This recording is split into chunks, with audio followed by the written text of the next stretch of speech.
Chapter 413, White Fog Canyon.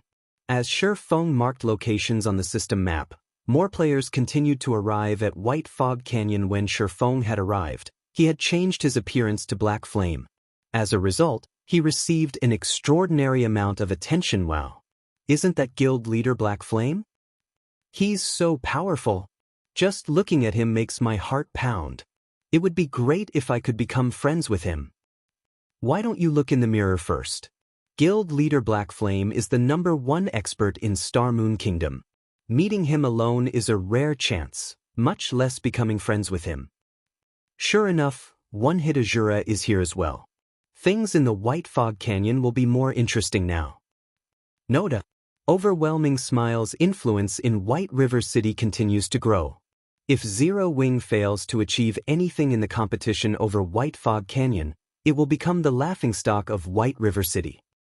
However, Overwhelming Smile has dispatched an impressive army of players. Look, even Overwhelming Smile's branch leader, Lone Tyrant, has shown up. A huge war is going to break out over the canyon. I hurried here specifically to watch this war unfold. Upon seeing Feng, many players began to discuss Zero Wing and Overwhelming Smile. Currently, the atmosphere surrounding White River City grew increasingly tense with each passing day. Despite Overwhelming Smile's clear attempts to suppress Zero Wing, it had not acted directly. Thus far, it had only employed various plots to poach the members of Zero Wing. It was as if Overwhelming Smile was dead set on stealing every single member from Zero Wing. Meanwhile, Feng's guild showed no signs of taking action. The guild had only declared that all members who withdrew from Zero Wing were permanently barred from joining the guild again in the future. At the same time, Zero Wing also lowered their recruitment criteria. Both sides appeared strangely calm as they maintained a delicate balance. No one knew what these guilds were thinking. There was a faint feeling of a storm brewing behind the scenes. Now that these guilds had gathered in the White Fog Canyon, they were both on high alert for each other. When Lone Tyrant saw Feng, his eyes turned bloodshot as killing intent radiated from his body. He glared at Feng as if the man was his greatest enemy. Any expert could feel Lone Tyrant's killing intent. Naturally, Feng was no exception. Guild leader, it seems that Lone Tyrant's hatred for you is quite intense. Despite the fact that you've killed him several times, he refuses to learn his lesson. Aqua Rose giggled. He can only act this rampant because he has Overwhelming Smile backing him. Why don't we head over and kill him again? We can use this chance to massacre Overwhelming Smile and relieve some stress. Blackie snarled. Fire Dance stepped forward and said, I alone will be enough to kill him. Feng, who had busied himself with the system map all this time, simply smiled and said, Ignore him. We have more important matters to tend to. Fire Dance, you especially have much to do. Feng thought little of Lone Tyrant. The one Feng was truly worried about was the Overwhelming Smile branch based in Maple City and the several surrounding cities controlled by Underworld. At this moment, a graceful and quiet woman standing beside Lone Tyrant softly reminded him, Brother Tyrant, we have not come here to wage war with Zero Wing. Don't forget our goal.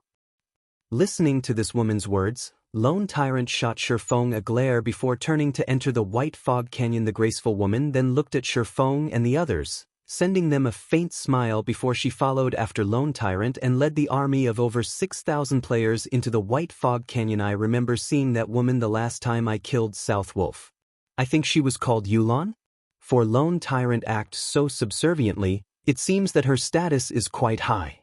Naturally, Feng noticed the woman who had smiled at them, uncertainty filling his gaze. Feng had only paid attention to Yulon because of his intuition. He could feel an indescribable sense of danger from the woman, yet, after using omniscient eyes to inspect Yulon, Feng discovered that the woman was merely a level 24 Tier 0 summoner. There was nothing special about her at all. Feng began to doubt his intuition. After Overwhelming Smile entered the canyon, the other guilds promptly followed. Only Feng and the others lingered at the entrance. Guild leader, Overwhelming Smile, Emperor's Light, and Assassin's Alliance have already entered. Are we not going in yet? Aqua Rose asked as she watched guild after guild enter the White Fog Canyon. In a moment. I'll be done soon, Feng leisurely responded. White Fog Canyon was a level 20 to level 30 grinding area. Or rather, it had been originally. However, after the meteorite shower, the monsters inside had gone berserk and had become far more difficult to deal with. At the very least, the White Fog Canyon was no longer suitable for ordinary players around level 20.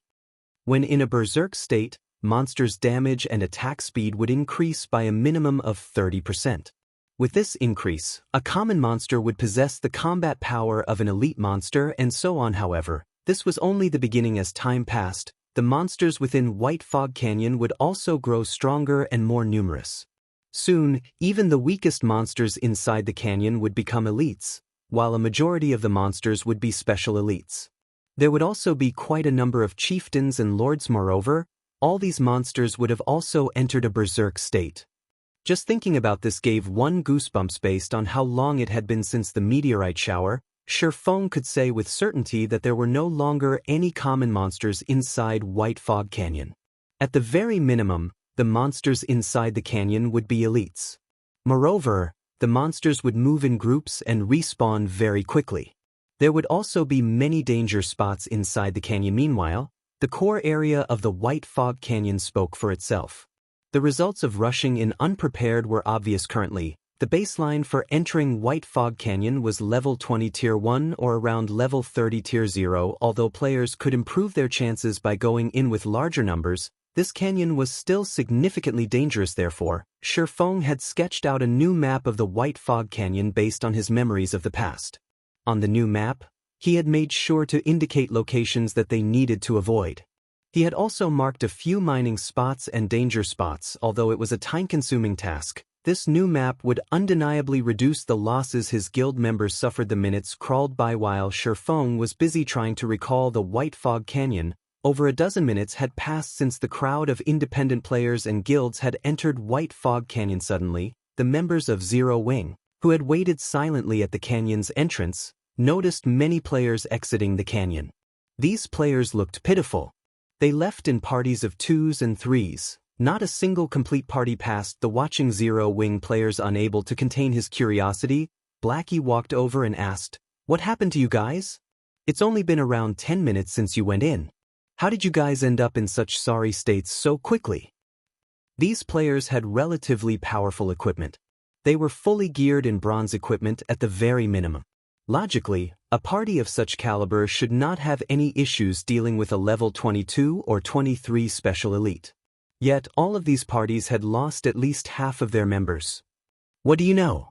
The monsters inside White Fog Canyon are all berserk elites. Even our level 21 shield warrior could only take a dozen hits at most. Facing one was hard enough. Yet, for some reason, the monsters in there move in groups of 3 at least. They also have a massive aggro range, so they are easy to pull. Many had party wiped, and we only managed to escape after much difficulty. We've decided to level elsewhere until we hit level 25 at least. A level 21 veteran player replied, sighing. At this moment, his heart still trembled when he thought back to those groups of elite monsters. Chapter 4:14, Beast War. Every Zero Wing member laughed when they heard these independent players. In the end, independent players only amounted to so much. Even with a party of 6, 2 or 3 elites had been too much for them. They were truly weak. Guild leader is being too cautious. How could an independent party's strength compare to ours? Now that Overwhelming Smile has taken the lead, won't those bastards claim the Great Lord kill? It shouldn't be possible. It's a Great Lord. Overwhelming Smile has dispatched over 6,000 members for this, and all of them are elites. Killing a Great Lord should be child's play to them. Indeed. Even though a Great Lord is very powerful with 6,000 players, they could simply exhaust it to death. I really don't understand what the guild leader is thinking. Everyone has already arrived, yet, we're just standing here. By the time we enter, who knows how many elite monsters the other guilds will have killed already. Why are we here anyway? While the members of Zero Wing grumbled about Feng's approach, a team of several hundred players left the White Fog Canyon. These players' equipment looked uniform, and they all wore the same guild emblem on their chests. They were clearly a guild team. What's up with these people? The crowd from Zero Wing grew curious as they watched the members of this guild team, disgrace haunting these players' expressions following which, another large wave of players came out of White Fog Canyon, these players also belonging to a guild. However, the second guild team had far more members than the first. Moreover, instead of slowly walking out of the canyon, these players ran in a panic. This scene thoroughly confused the Zero Wing members waiting by the canyon's entrance. Had these people gone insane? Wait, there's something behind them. One of Zero Wing's level 22 rangers with the Eagle Eyes skill said. Everyone from Zero Wing then shifted their gazes and were immediately dumbfounded by what they saw previously. They had not been able to get a clear view due to being too far away. Now that it had come to them, they could finally see it behind the frantically running players. Thousands of crimson-eyed battle monkeys stormed after them. These bloodthirsty monkeys released frenzied roars as they charged at the escaping players like a tsunami, devouring everything in their path. Crimson-eyed battle monkeys, elite rank. Level 22. HP 16, 000/16, 000. Although these crimson-eyed battle monkeys did not have a lot of HP, compared to players, their bodies were half a size larger. Not only were they nimble and powerful, but they also possessed naturally long arms.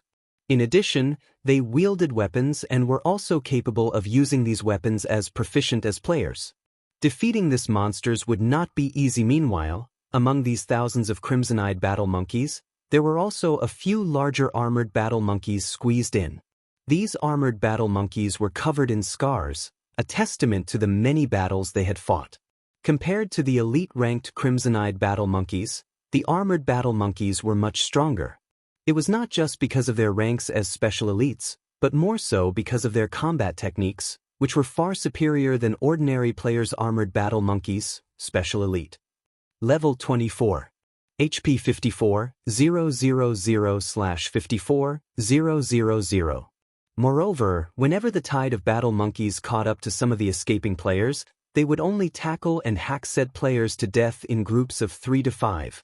Not every battle monkey would stop to attack. Although frenzied, these battle monkeys fought with intelligence and organization. More players continued to die. Save me. Save me, please. I don't want to die. Many players screamed as the battle monkeys caught up to them. As for resisting, most of them had forgotten how to do that. The players of God's domain had never experienced such horrific slaughter before, and their legs had long since gone limp with fear. At this moment, only those who possessed a strong heart managed to keep running, whereas the weaker-willed players had died under the monster tsunami. Although some of the escaping players were also attacking as they ran, there were simply too many battle monkeys. Retaliation was no different than pouring a cup of water into a raging inferno. After a short moment, over 100 players had died in the end. The players who escaped the White Fog Canyon numbered less than 500. These players had even implicated the guild team that had escaped before them, causing the latter to suffer another loss of over 100 players. After watching the massacre, the idle members of Zero Wing were stupefied. These battle monkeys were terrifying. Are these really monsters? This question lingered in everyone's hearts. The battle monkeys had behaved completely different from the monsters they had seen and fought before. Fighting these monsters was no longer grinding. Rather, it looked more like a full-blown war at this moment. The Zero Wing members who had previously complained about Shifeng's decision fell silent. Now, they only admired Shifeng's forethought. If they had not witnessed this scene and had foolishly charged into White Fog Canyon, it was highly possible that they would have suffered a similar fate to those players. As for the other guild members, they looked at Shifeng with even greater reverence now. While the crowd from Zero Wing continued to linger around the entrance, one guild team after another fled the canyon. As for the independent parties, very few had managed to escape, as practically all of them had died inside the canyon. Instead of calling the White Fog Canyon a precious grinding spot, it was more like a gigantic meat grinder. All right, let's join the party, Shifeng said after he finished organizing his map. He then said in the team chat, "You've seen for yourselves the various guild teams that have escaped. Most of those guild teams have more members than we do. However, as you can see, only half of them made it out alive. You can imagine for yourselves just how dangerous White Fog Canyon is, so I hope that everyone will obey the commands given to you. Do not take any arbitrary actions. If anyone violates their orders, I will deal with you personally. The crowd involuntarily trembled upon hearing Shifeng's words, tensing unconsciously since no one has any issues. Stand by the groups and formations previously arranged. Shifeng nodded and said, let's head in then. After the meteorite shower, White Fog Canyon had ceased to be a grinding area. It was more like a super large-scale dungeon. Obtaining the Starfire ore would not be an easy task. Instead of grinding monsters, they were about to wage war inside the canyon. Danger lurked around every corner of the map. Inside the canyon, they did not need to look for the battle monkeys, as the battle monkeys had long since been ready to ambush them. Hence, they needed to stay vigilant inside the canyon. The formation Shifeng had organized scattered the MTs around the team, whereas healers and ranged classes were safer in the center of the group. As for the assassins, they were sent to scout ahead, reporting back any activities they discovered so as to avoid an ambush under Shifeng's lead. The Zero-Wing team quickly arrived at the inner region of the White Fog Canyon. During this period, everyone had experienced several battles, and the battle monkeys they killed numbered over 1,000.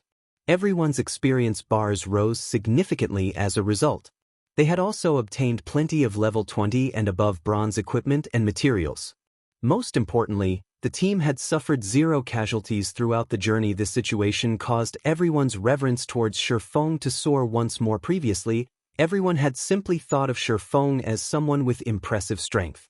They had never expected him to be a superior leader as well. Suddenly, Fire Dance, who was in stealth in a nearby tree, reported in the team chat, Guild Leader, a group of nearly 300 battle monkeys currently approaches from the left side of the team. Contact in roughly 30 seconds. Guild Leader, a group of close to 400 crimson-eyed battle monkeys approaches from the rear. There are also a dozen or so armored battle monkeys with them. They will reach the team's current location in roughly 1 minute. Flying Shadow, one of the 5 demon generals, reported. Everyone's hearts trembled upon receiving these 2 reports. The previous ambushes they had encountered had only come from a single direction. Now, these battle monkeys were initiating a pincer attack. Moreover, their numbers were far greater than before. The previous ambushes had only consisted of 100 or so battle monkeys. Now they had to face a total of nearly 700. They were outnumbered. Chapter 4:15, Sword Practice. Sure enough, what will come has come. Shifeng silently examined the system map of the White Fog Canyon. He was not the slightest bit surprised by the battle monkey's pincer attack. Smiling brightly, the White Fog Canyon was like a dungeon. There was a proper strategy to raid it. Shifeng had been able to lead his party around the canyon freely with what knowledge he had in his previous life. With the experience he had accumulated, leading his current party would be a breeze compared to the past. The current White Fog Canyon was practically child's play back then. Not only had Shifeng's party been required to deal with the battle monkeys, but they also had to deal with the sneak attacks and plundering of other players. This was especially the case when they faced the high-handed interception of the major guilds. These opponents were far more difficult to deal with than the battle monkeys currently. Other than Shifeng, nobody else in White River City knew that the Starfire ore was the most valuable item in White Fog Canyon. Hence, this was the perfect chance for Shifeng to make a fortune. Nobody would bother mining the Starfire ore, so his chances of encounter competition were nil. All of the Starfire ore throughout the White Fog Canyon was free for Shifeng's taking. If this were in the past, he would only have encountered such an opportunity in his dreams. Everyone, run towards the narrow gorge ahead, Shifeng commanded through the team chat. Kola, your MT group will be responsible for blocking the entrance of the gorge. The other MTs, get ready to replace them at any given moment. Shifeng had already considered every situation they could possibly encounter on their way here. Shifeng also knew the topography of the White Fog Canyon like the back of his hand. A moment later, Zero-Wing's team of 500 entered the gorge. Meanwhile, the Guardian Knight Kola, along with 14 other MTs, walled off the entrance into White Fog Canyon's inner region.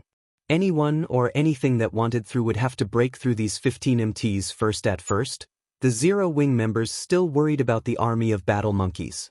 However, after seeing Shifeng maneuver his troops, they sighed with relief. They had never expected that this canyon would contain such strategic terrain in such a narrow area. The battle monkeys could not take advantage of their numbers. Moreover, with this setup, They did not have to worry about a pincer attack. They only needed to focus on a single location. Shortly after everyone prepared their defenses, the first wave of close to 300 crimson-eyed battle monkeys slammed into their empty wall. Like the cavalry charge on ancient battlefields, the enemy stampede shook even the land. The sound of the monkeys' bloodthirsty roars that echoed throughout the gorge sent tremors through everyone's hearts. Despite having already experienced over a dozen battles, Zero Wings elites still panicked compared to the previous battles. This was on an entirely different level. The crimson-eyed battle monkeys appeared to be more organized than the foes they had faced before. These battle monkeys also seemed much fiercer, resembling the battle monkeys they had seen back at the entrance of the White Fog Canyon Guild leader. These crimson-eyed battle monkeys look strange. I feel that not only have they become more organized, but they are also stronger than before. Aqua Rose frowned slightly. Inwardly, she worried that Cola and the others might not be able to hold off this wave of monsters. Of course, the crimson-eyed battle monkeys we fought before were merely washouts. Meanwhile, the ones we are about to face right now are the victors, so, naturally, they are much stronger, Feng explained as he nodded. Moreover, these crimson-eyed battle monkeys have a war chief at their backs. Look over there. As he said so, Feng pointed towards a large tree outside of the gorge.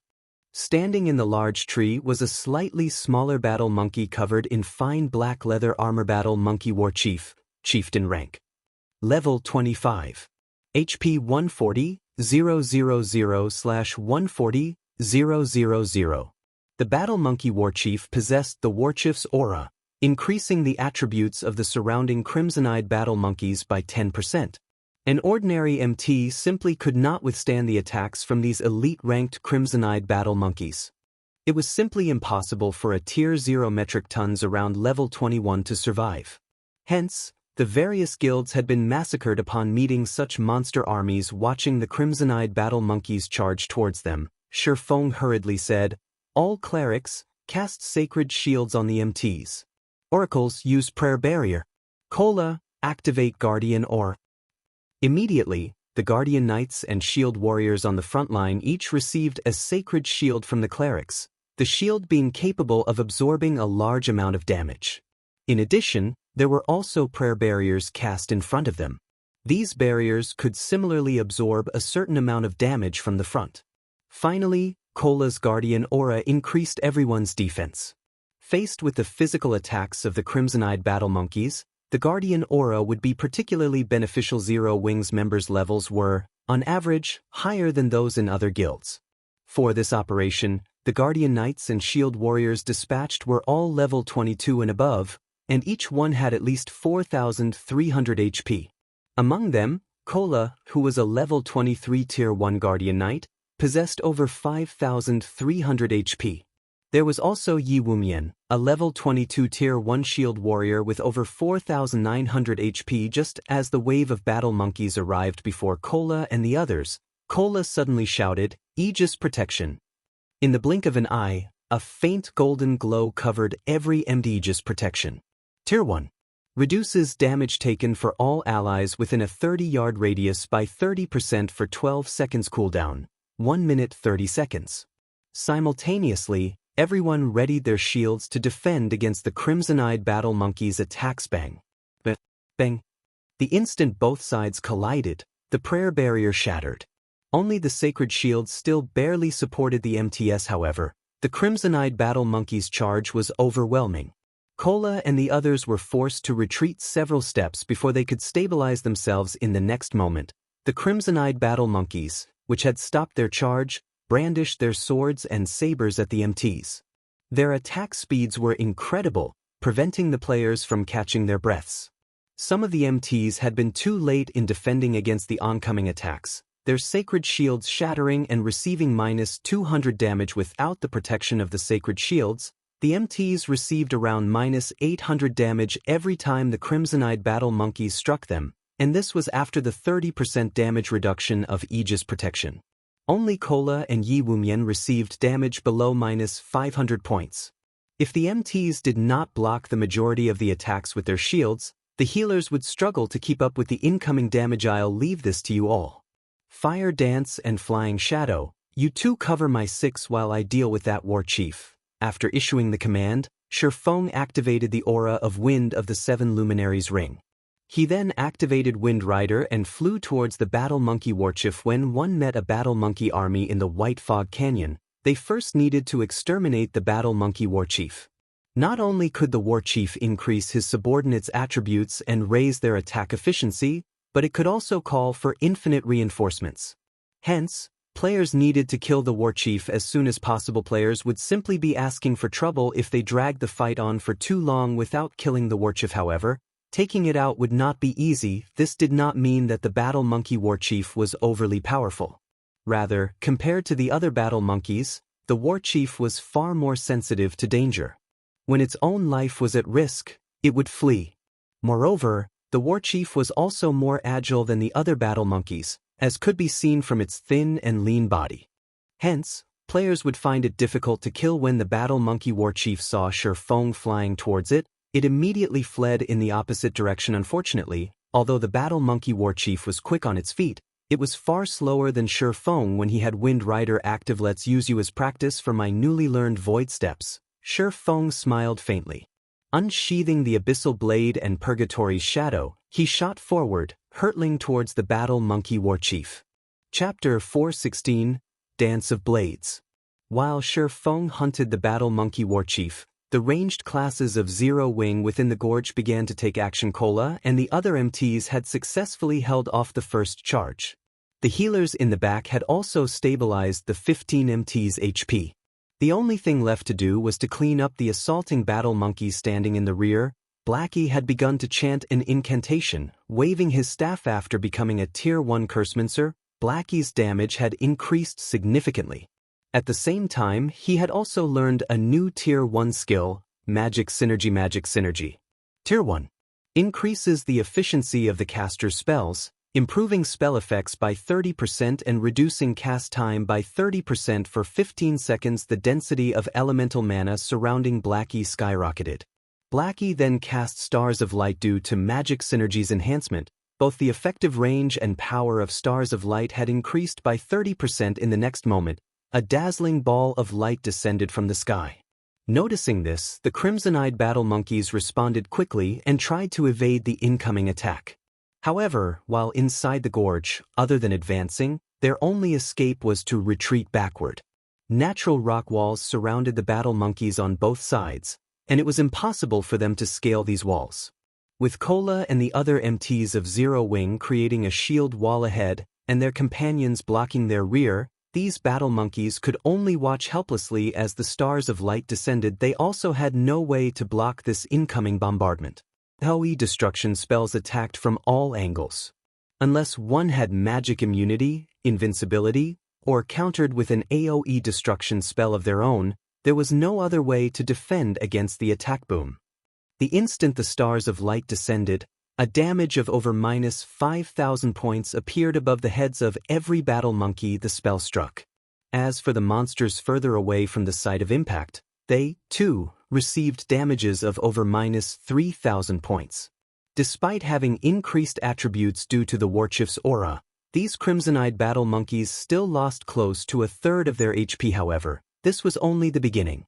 Stars of Light had a duration of 15 seconds, and with each passing second, the spell's damage would scale up by 10%. After only 5 seconds, all of the Battle Monkeys within range had turned to ash, leaving behind a plethora of loot. A large section of the gorge was suddenly empty. Making a rough estimate, over 100 crimson-eyed Battle Monkeys had died. Destruction spells are awesome, though it would be great if their cooldown times were shorter. Although Cola had seen Blackie cast the spell many times, his heart still trembled with excitement whenever he witnessed this overwhelming destruction. The scattered loot on the ground and his soaring EXP bar also exhilarated him. The EXP from level 22 elites was originally quite significant. Meanwhile, after the meteorite shower, the EXP from the monsters inside the White Fog Canyon had increased by 3 to 4 times. In other words, killing a single monster here was the equivalent of killing 3 or 4 monsters of the same level and rank outside of White Fog Canyon. After Blackie's Stars of Light ended, Yuumian rose from level 22 to level 23, his HP breaking past the 5,000 threshold. Everyone else also watched their experience bars increase by a huge chunk. Originally, it would have taken them several hours to gain so much EXP. Now, however, they had only taken around a dozen seconds or so. Stars of light truly shone when used in a war. Not only was it massively destructive, but it could also shock enemies. Take the crimson-eyed battle monkeys caught outside the range of stars of light, for example. Despite having received no damage, they did not barrel forward after stars of light ended. They stood there with stunned expressions. Their previous fierce momentum had completely vanished. Unfortunately, AoE destruction spells like Blackie's stars of light were rare. Moreover, these spells possessed long cooldowns, needing a full half an hour. In a battle, such spells could be used once at most. Stop daydreaming. All ranged classes, attack those dazed battle monkeys. Aqua Rose commanded. Suddenly, spells and arrows bombarded the dazed monsters. Momentarily, the crimson-eyed battle monkeys were at a loss of what to do. They had even forgotten to dodge or use their weapons to fend off the incoming attacks. In the blink of an eye, over a dozen more battle monkeys died. However, one would be sorely mistaken if they thought they could get rid of these crimson-eyed battle monkeys so easily. As soon as these monsters regained themselves, they charged at Cola and the other MTs with even greater madness. Suddenly, the second battle of attrition had begun. Although the battle was vicious, compared to Shurfeng's battle, it paled in comparison. Shurfeng's current opponent was the battle monkey war chief, a level 25 chieftain that had gone berserk. Inside a dungeon, the war chief was definitely worthy of the role of a boss. Only, its HP was slightly lower than a typical dungeon boss. Shurfeng moved in front of the battle monkey war chief with a flash, blocking its path. He then activated Chop and sent 3 silvery gray blades of light slashing at the warchief's thin frame, completely sealing off its exit. The monkey warchief suddenly squinted its blood-red eyes as it screeched, releasing an intimidating power. It then took a step back, its right fist punching towards the convergence point of the 3 blades of light. Ping. The 3 blades of light shattered. The monkey warchief then took a step forward and swung its left fist, flames covering the fist as it flew towards Shurfeng's head. The whole process had happened in the blink of an eye, and the battle monkey warchief had launched its attack was a lot more accurately and faster than many expert players. However, the instant the monkey warchief's fist struck Shurfeng's head, it felt as if it had struck air. Taking a closer look, the monkey warchief discovered that had only hit Shurfeng's afterimage. Meanwhile, Shurfeng had used silent steps and arrived behind the battle monkey warchief. He then used Thunderflame Explosion. The Tier 1 Thunderflame Explosion possessed a brief area suppression effect when cast, slowing all enemies' movements within a 10 by 10 yard area. Moreover, Shurfeng was now a Tier 1 player. Despite being only level 22, the effect of the attack-type skills he used would not have weakened in the slightest even against the level 25 battle monkey warchief. Furthermore, Shurfeng also possessed the Golden Stigmata, which allowed him to ignore up to 20 levels of suppression. Suddenly, the battle monkey warchief's speed had fallen, having only 1/6 of its original speed. It was no longer capable of blocking or dodging incoming attacks in time. Boom. The power of lightning and fire assaulted the monkey warchief. However, it had a surprisingly high defense for such a thin frame. Despite being a Tier 1 Blade Saint, Shurfeng only managed to deal over -3,600 damage to the monkey warchief. Fortunately, Thunder Flame Explosion forced the monkey warchief into a fainted state for 6 seconds. Originally, Shurfeng had intended to follow up his victory with Hot Pursuit, taking the opportunity to damage the monkey warchief heavily while it was incapacitated for 6 seconds. In the end, however, the battle monkey warchief activated Berserker Rage, becoming immune to all control effects and increasing its strength and speed. It then unsheathed the war saber hanging on its back and brandished it at its adversary. Suddenly, 9 blades of light wrapped around Shurfeng. This was one of the battle monkey warchief skills. Dance of blades if struck, even an MT like Cola would die without question. However, Cola possessed a large shield that he could use to defend himself. He would have no problems blocking the majority of the blades of light. Shurfeng, however, did not possess a shield. He only had his 2 swords. Good timing. At this moment, Shurfeng could feel impending doom approaching. Yet, he neither defended with his swords, nor did he activate Defensive Blade to save his life. Instead, he activated Purgatory Power and charged at the Monkey Warchief's dance of Blades' Void Steps. Previously, Shifeng would have never thought of confronting a Berserk level 25 battle Monkey Warchief head-on. After all, the Monkey Warchief was terrifying after going Berserk. Not only did its speed surpass Tier 1 players, but Tier 1 players also could not block its incredible attacks. After his match with Soaring Snake, Shifeng had finally succeeded in learning the advanced footwork Void Steps. However, he had not found a chance to test his footwork again since that match. Meanwhile, the agile battle Monkey Warchief was the perfect opponent for Shifeng to practice Void Steps on. The usefulness of Void Steps wasn't limited to PvP. It was also effective against monsters. After the battle Monkey Warchief swung its saber, it suddenly discovered that Shifeng had disappeared. By the time the Monkey Warchief discovered his opponent again, the latter had already appeared beside it, casually walking past.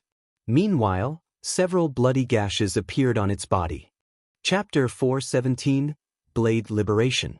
In a withered forest located at the outer area of White Fog Canyon, Fire Dance and Flying Shadow, who had been standing watch around the team all this time, were currently dashing towards the Gorgesister. Fire Dance Guild leader is too amazing. He can actually fight the battle Monkey Warchief, a Berserk level 25 chieftain, all by himself. With eyes filled with anticipation, Flying Shadow added, "I hope that Monkey Warchief can last until we get there." Flying Shadow, you're still in a mood to joke around? Although Guild leader is amazing, a chieftain that has gone Berserk is no laughing matter. In a moment, we'll need to be careful when we go in and support Guild leader. We will lose our lives if we're hit by the Monkey Warchief. Fire Dance reminded him. Fire Dance felt that it was too risky for Shifeng to fight a Berserk level 25 chieftain all by himself. Such a battle did not permit even the slightest mistake. After Fire Dance succeeded in her class change quest and became a Tier 1 assassin, she had wanted to test her own standards. Hence, she had sent the members of the guild out looking for monsters for her to test herself against. At the very beginning, she had required little effort to defeat a level 15 special elite. She then challenged herself with a level 16 chieftain. However, 20 seconds into the battle, she was already in a miserable state. In the end, she had to use Vanish and Flee. Hence, Fire Dance knew clearly just how powerful a chieftain-ranked monster was, let alone a level 25 chieftain that was constantly in a berserk state. Sister Fire Dance, I can hear sounds of battle coming from the front. They should be fighting over there, Flying Shadow said excitedly. Many people wished they could watch the battles of the one-hit Azura. Some players were even offering to purchase unpublished battle videos of the one-hit Azura at high prices, hoping to learn a thing or two from watching these videos. Flying Shadow himself had also watched Shifeng's battle videos over 100 times and received great benefits from doing so. However, at the end of the day, a video was still a video. It simply could not compare to seeing a battle live. However, Shifeng's battles were simply too fast-paced. Even though Flying Shadow could witness them, there was a limit to how much his mind could absorb. Hence, Flying Shadow also wanted a recording of the battle to study it in detail. After returning to this end, Flying Shadow had specially asked Fire Dance to activate holographic simulation mode to record Shifeng's battle. Before Flying Shadow had experienced a virtual gaming cabin, he had only been dismissive of the machine. Wasn't it just a 97% sync rate? The virtual gaming helmet also possessed a 90% sync rate. How huge of a difference could there be? The makers of the virtual gaming cabin were simply trying to swindle people's money. However, after Flying Shadow tried the cabin for himself, he instantly fell in love with it. Not only could the virtual gaming cabin allow him to display more of his actual combat power, but it was also of great help in regard to learning how to fight in God's domain. The holographic videos in particular were far superior to flat-screen videos. Unfortunately, there were only 5 virtual gaming cabins in Zero Wings Workshop, 3 of which were dedicated to the guild leader, Fire Dance, and Blackie. The remaining 2 had to be shared with other core members in rotation. Currently, Flying Shadow was not using the virtual gaming cabin, so he could not utilize the holographic recording. He could only request one from Fire Dance. That way, he could properly watch the video the next time it was his turn to use a virtual gaming cabin. In regard to Flying Shadow's request, Fire Dance was not opposed to it. She, too, wished to learn from Shifeng's battle. Then, she simply needed to give Flying Shadow a copy. When the two arrived at the scene of the battle, they suddenly saw Shifeng disappear, before shortly reappearing beside the battle monkey warchief and slowly walking by it. Meanwhile, a few additional gashes manifested on the monkey warchief's body, fresh blood spurting out all over the place. What's going on? The sight suddenly set off an endless ripple in Fire Dance's and Flying Shadow's hearts. Each of Shifeng's strikes only managed to deal around -900 damage. The 3 slashes amounted to just slightly over -2,700 damage. To the battle monkey warchief, which had 140,000 HP, they were merely scratches.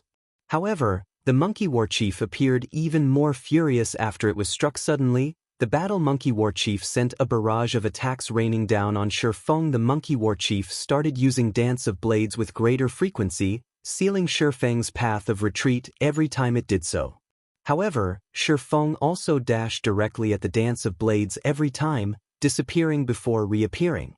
Shifeng was like the moon's reflection in the water. Although the monkey warchief could see him, it always failed to hit Shifeng's physical body. Meanwhile, the monkey warchief's HP also continuously decreased. For a moment, Shifeng had completely suppressed the battle monkey warchief. Has the guild leader learned a new technique? Flying Shadow muttered with uncertainty. Though he wanted to call it a skill, that would be incorrect. Normally, powerful skills possessed very long cooldowns. How could a skill that allowed one to disappear and reappear shortly after be frequently usable? It shouldn't be a skill.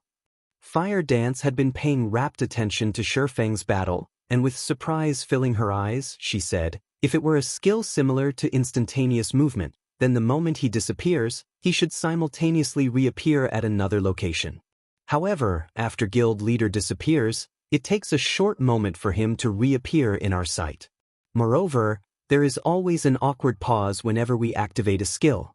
Yet, there is no pause when guild leader uses that move. Fire Dance's observations were indeed on point. However, they only gave Flying Shadow an even greater shock. Players can actually carry out such powerful moves without using a skill? This revelation completely shattered Flying Shadow's understanding of virtual reality games. Guild leader seems greatly exhausted. It seems that this move places an enormous burden on one's mental strength. Fire Dance's observations were quite thorough, and very quickly, she noticed that Shifeng's complexion seemed somewhat pale. His eyes seemed slightly dimmer as well. Prepared to take action. In fact, it was exactly as Fire Dance had said. Void Steps was advanced footwork, a technique that removed one's own presence from the other person's brain. In other words, despite others clearly being able to see and sense Shifeng's presence, their brains would actively shunt this information to the subconscious mind and focus on other less relevant information, which would result in failing to see or sense Shifeng. However, such advanced footwork posed extremely high demands on its user, whether in terms of movement, breathing, and so on. Although Shifeng had already succeeded in executing void steps, and his proficiency improved with each subsequent use, the technique still placed a significant burden on his mental strength. Flying Shadow silently nodded. At this moment, he had already focused all his concentration on Shifeng, hero worship filling his eyes. Even though such a powerful move greatly exhausted one's mental strength, it was still very impressive. When the battle monkey warchief had only half its HP remaining, Shifeng was already beyond exhaustion. I guess using void steps to deal with a berserk chieftain is really pushing things too far. Shifeng smiled bitterly in his heart as he looked at the battle monkey warchief that grew increasingly fearless the more it fought. If he were up against a player, he could definitely finish them off after using void steps twice. The battle would not drag on for such a long time. However, this battle against the monkey warchief was greatly beneficial to Shifeng, as he honed his mastery of void steps with each subsequent use of the footwork. Meanwhile, when the battle monkey warchief noticed that its opponent looked no different from a tired dog, it squinted its eyes as it revealed a cold smile. It then brandished its saber, using Dance of Blades once more. At this moment, Shifeng was quickly reaching his limit. If he used void steps one more time, it was highly possible that he would faint on the spot. Faced with the 9 saber images that completely sealed his movements, Shifeng suddenly erupted with Power Blade Liberation. This was the Tier 1 Super Berserk skill Shifeng had spent 20 legacy skill points to learn. The skill's duration was only 20 seconds, and after that period he would enter a weakened state, with all his attributes decreased by 80% for 3 minutes. If he could not finish off his enemy in 20 seconds, then only death awaited him. Meanwhile, the weapon Shifeng used Blade Liberation on was the level 20 Dark Gold ranked Purgatory Shadow.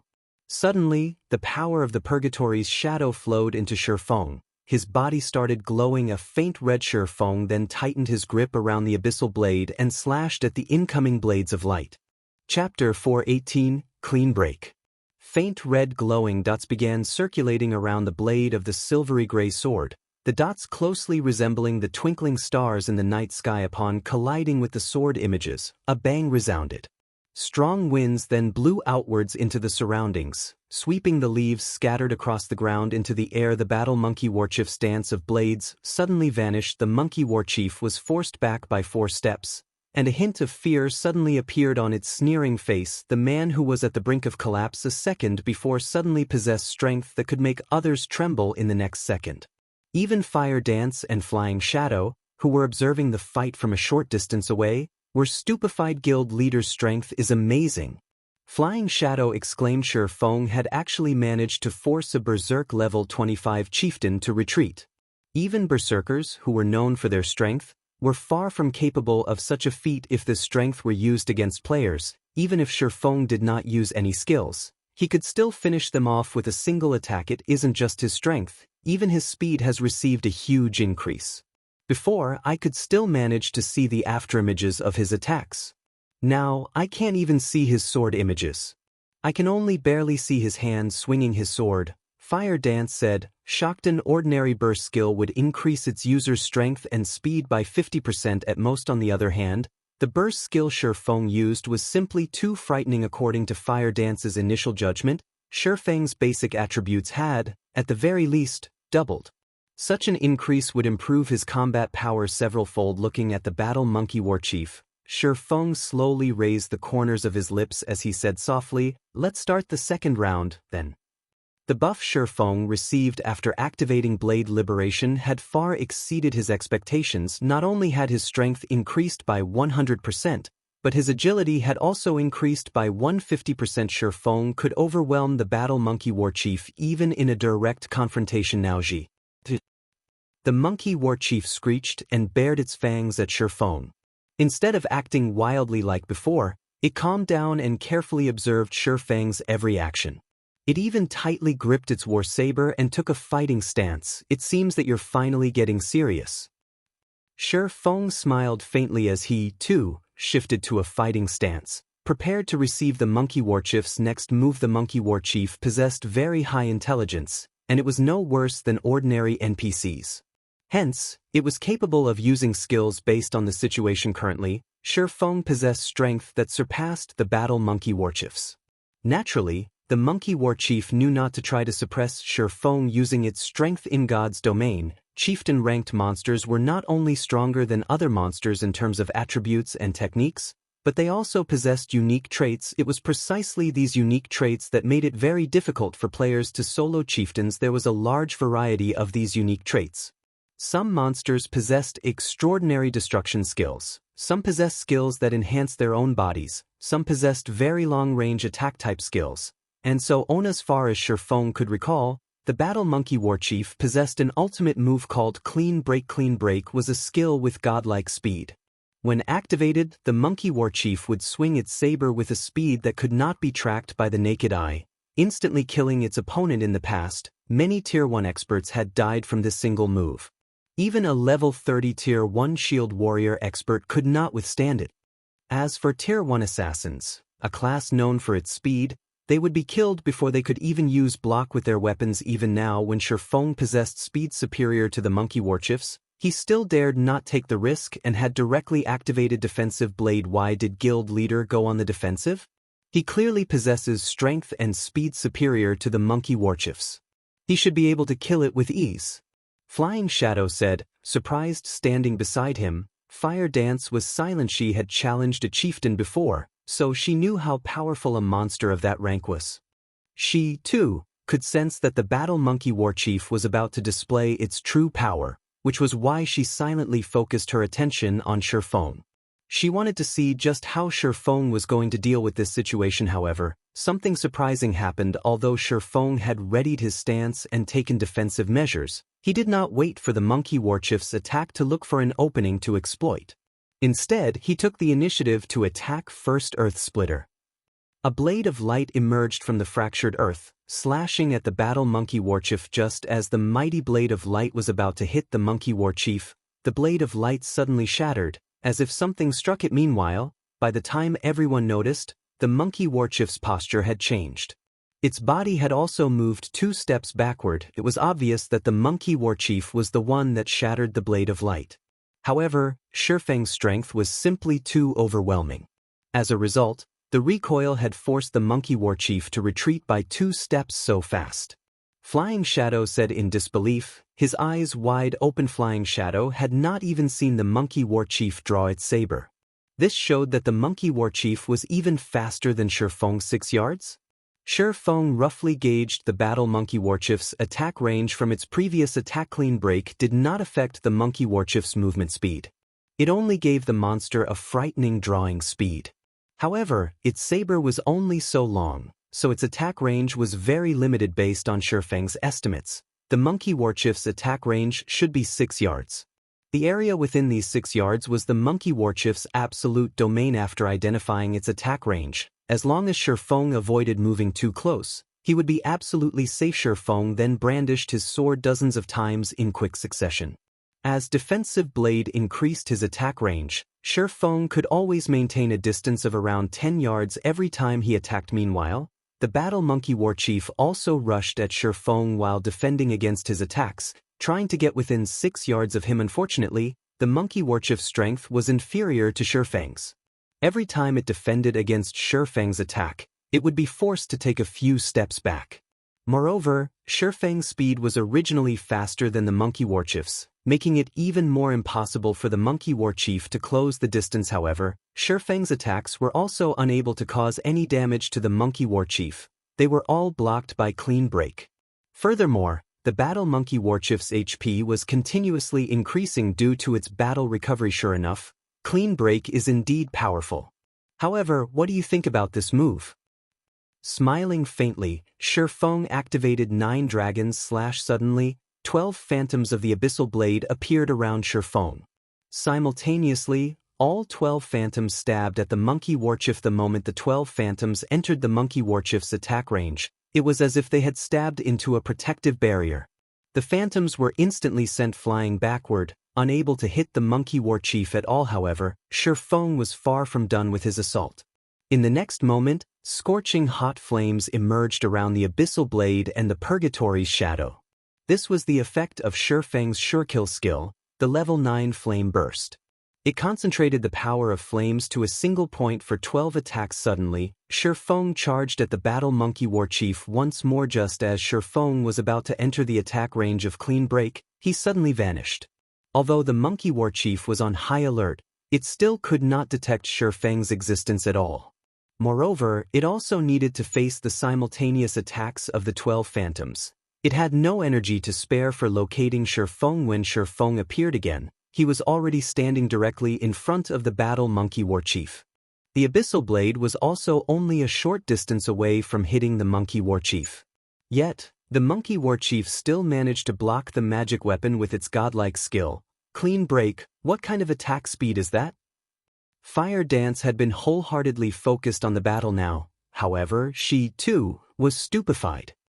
In her view, Shifeng's sword simply could not be blocked at such a short distance. Yet, the monkey warchief had managed to do exactly that. How was Shifeng supposed to kill it? However, despite having succeeded in blocking Shifeng's attack, the battle monkey warchief had an extraordinarily grim expression on its face. In the next moment, the abyssal blade cleaved the war saber in its path, like a hot knife through butter.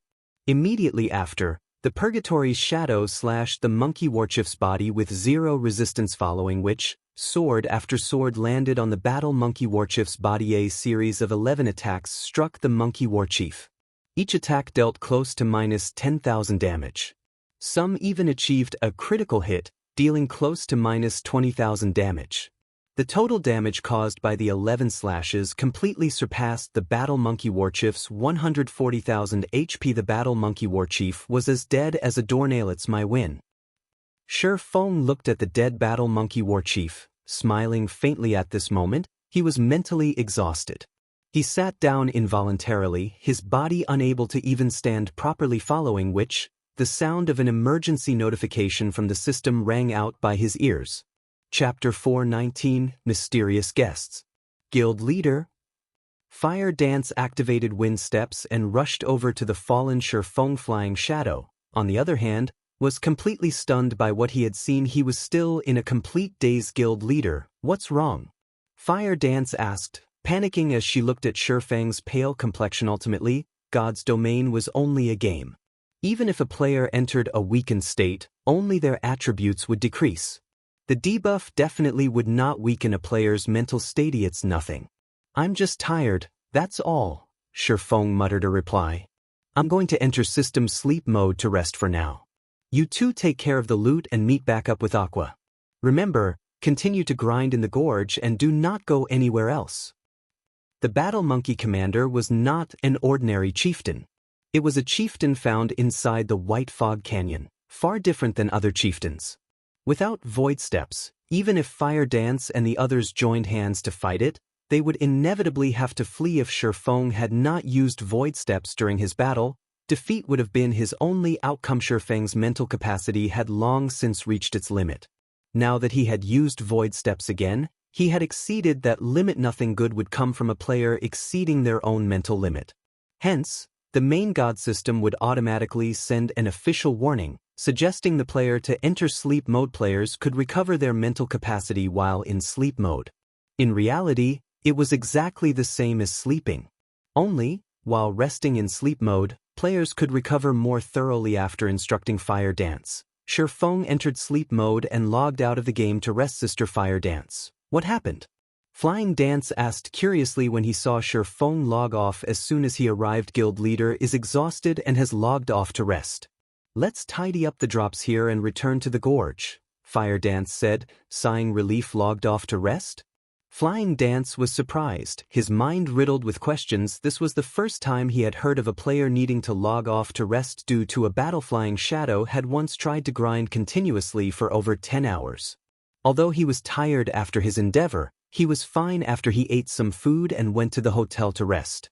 Now, Sure Feng actually needed to log off and rest. However, after giving it some thought, Flying Shadow found nothing strange about this situation. After all, despite the Battle Monkey Warchief being such a powerful monster, Sure Feng had soloed it with that mystifying move.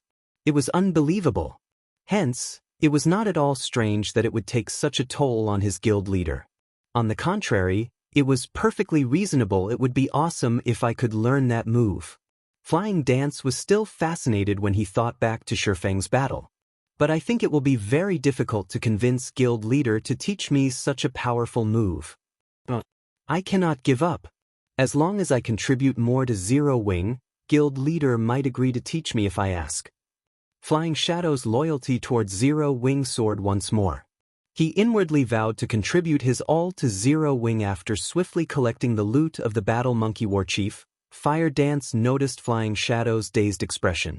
At this sight, she could not help but chuckle, saying, "Flying Shadow, stop daydreaming.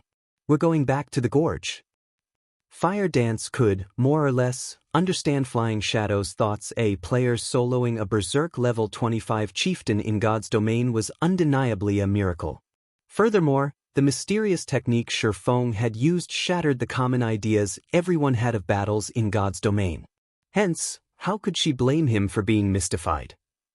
Compared to Flying Shadow, Fire Dance had a far more profound experience of the battle. She was connecting to the game using a virtual gaming cabin, so she could see and feel the formidableness of void steps. Clearly, the benefits she obtained from watching this battle had exceeded what she had gained from watching over 100 battles of other experts. Oh.